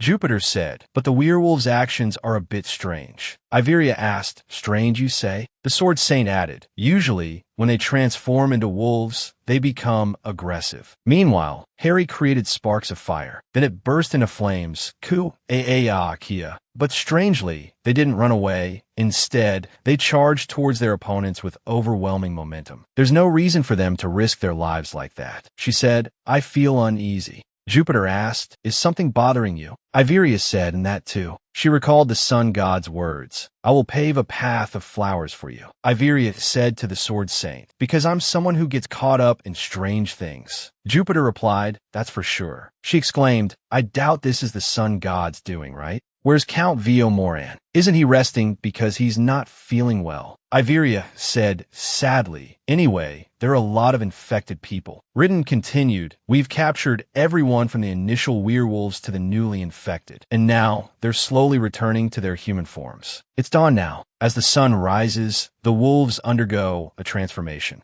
Vu, human hands appeared. Then everyone transformed back into humans. Iveria blushed, covered her eyes, and shouted, I didn't think about clothes. Bring something to cover them up. After they were properly dressed, a young man stepped forward and said, I am Ethan, their leader. Iveria looked at him and thought, even though we forcibly knocked him unconscious and dragged him here, he's still calm? The first impression wasn't good, so I should treat the leader well to gain his favor, right? Having thought that, she extended her hand and said, I am Iveria Oberon. I'm the Lord of Ehio, and you're their leader, so we have something in common. Ethan frowned and said, you'd better not shake my hand. She wondered why. Ethan explained, if you come into contact with a werewolf, you might become a beast yourself. Iveria thought, it seems he's been ostracized many times because of such words. Or maybe he doesn't know if he wants to talk, or wants to test me. She said, I heard that if you're not bitten, it's all right, so can we shake hands? Unless, Ethan, you don't want to. Ethan pondered. Then he extended his hand and shook hers. She smiled brightly, shaking his hand, and said, it's just a greeting, but it's quite difficult. Please take care of me.